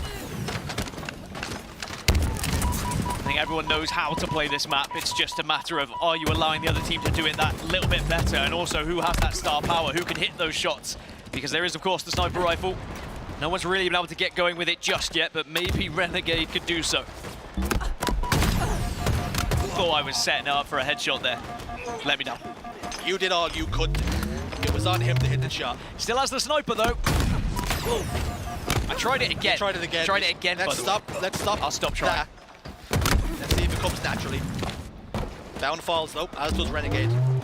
It's a 1-kill game in favor of Nemesis off that opening break where they got 4 kills without reply. But since then, OpTic have just clawed their way back into this. Map control has shifted it just a touch. Renegade's going to follow towards the elbow. Glory desperately tries to escape the crosshair of Formal. Wootum gets 1 before getting traded out by Legend, and just like that, the trades favor Nemesis. They've now got a 3-kill advantage. It's a bit messy over here towards elbows at the moment. A chance to slow down, though, as SLG recovers the sniper rifle, and it's going to be Nemesis' chance now to start hitting some shots. I mean, if Nemesis can hit some headshots here, a body should do. If you can turn this into a 10-kill lead, you put yourself in such a good spot. But again, it still wouldn't be enough against a team like OpTic Gaming, and that's the thing. You have to stay with your head on a swivel here. You can't allow OpTic Gaming to get back into this one. Gotta continue to mind your P's and Q's. Don't get too adventurous. At the same time, don't freeze in the moment, because you've got them right where you need them as for now. They head up towards grass. They're gonna trade that one out once more. SLG in a 1v1. Grenades will explode, but not doing the damage required to get the kill. And rockets are going to pop up, and that's at a terrible time for Nemesis because they had a couple of players on respawn. Glory will jiggle peek and try and make this one a difficult grab. Unfortunately, Renegade's got the boombox, and he's heading towards Snipe. What kind of tunes will he be playing, though, as a 2-kill lead could very quickly be turned around in favor of OpTic just with these rockets. There's the first. Desperately searching for the second. And OpTic are keeping this one close. Sniper rifle's now about to come up as well, so we need a little bit of control over here, but Wootum's got hold of it. Can't finish just about. Renegade almost embarrassed him. Wootum's clutches are spared. He's starting to piece together a couple of more kills to boot. Enemy halfway to victory. Renegade's in basement. Oh! Not anymore, he's not. Through the eye of a needle, Wootum hits the shot. More of that, please. Add that to your basket. That's what Europe's going to need. Bound and Legend. We're in the respawn screen for a moment. OpTic remains staggered here, and that's exactly what Nemesis want. Mouse and keyboard plus sniper rifle often is a recipe for success. 8-kill lead now for Nemesis. They just need to support Wootum here. These last few bullets allow him to get into a position where he can actually put some shots and get some damage in. He's actually been pretty aggressive, and Snipe Drone unable to clean up. Great bait and switch from Formal and Legend. 4-kill game. Oh. They haven't spotted out Glory. He's all the way back at the map. Legend's going to be very surprised at getting shot there. Information will be passed over. SLG, though, will get a kill onto Bound. Renegade still has that sniper rifle. Such a big play, though, from Glory, because just firing those shots into Legend, he would have been called out. It forced then Bound to turn around, and then SLG is able to surprise him. Sometimes lurking and not firing can be big, and he's rewarded in the end. Double kill. A 6-kill lead here for Nemesis. 3 down. Formal last man standing. Over towards Blue Elbow. He's being pressurized. He's been taken care of as well. Nemesis continue to roll forward. Maybe now, as they head towards that 40-kill mark, they can start to believe. But We've seen Slayers in the past, Dan. We've seen leads just like this, and they can be eaten away at very, very quickly. Yeah, there's one way to start. 3 down. Take a little bit of map control here. The next set of rockets are going to be important.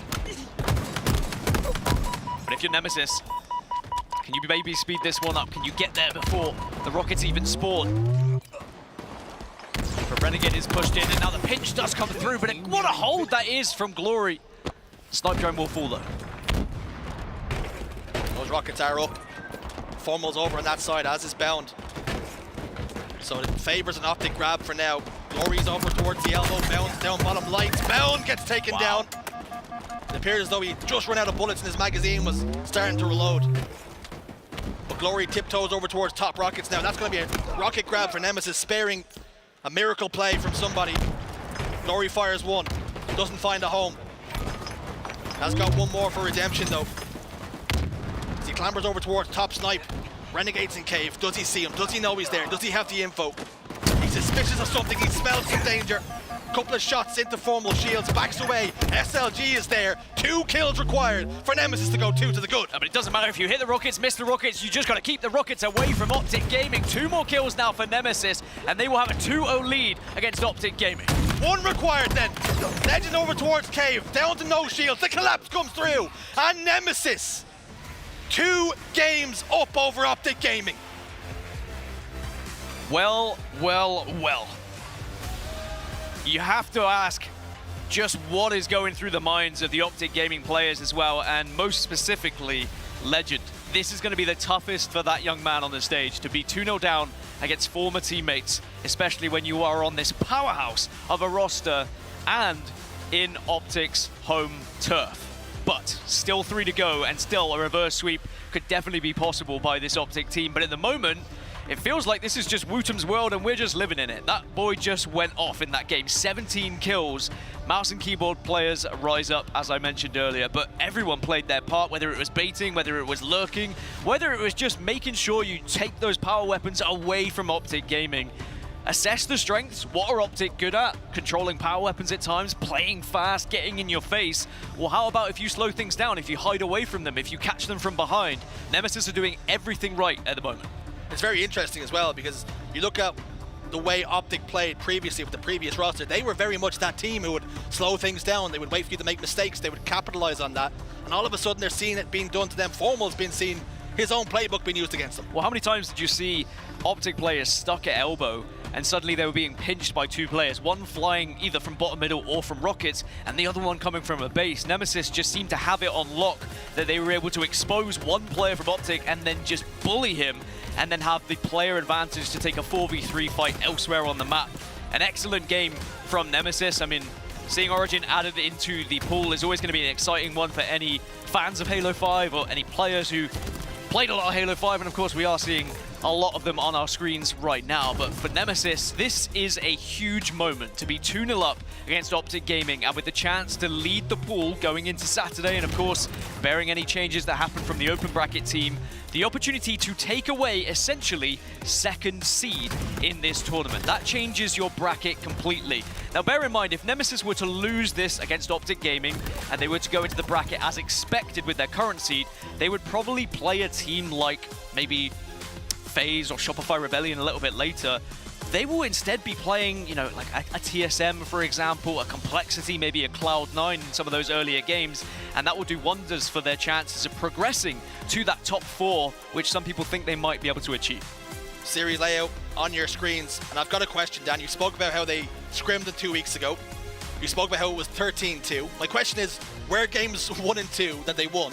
Was it CTF Fortress and Slayer Origin? Were they the game types they won? Neither of them, no. They both went in favor of OpTic Gaming, as did King of the Hill Livefire. It was 3-1, but of course, again, it was an online scrim and it was practice at the end of the day. We did see OpTic have success against Rebellion on King of the Hill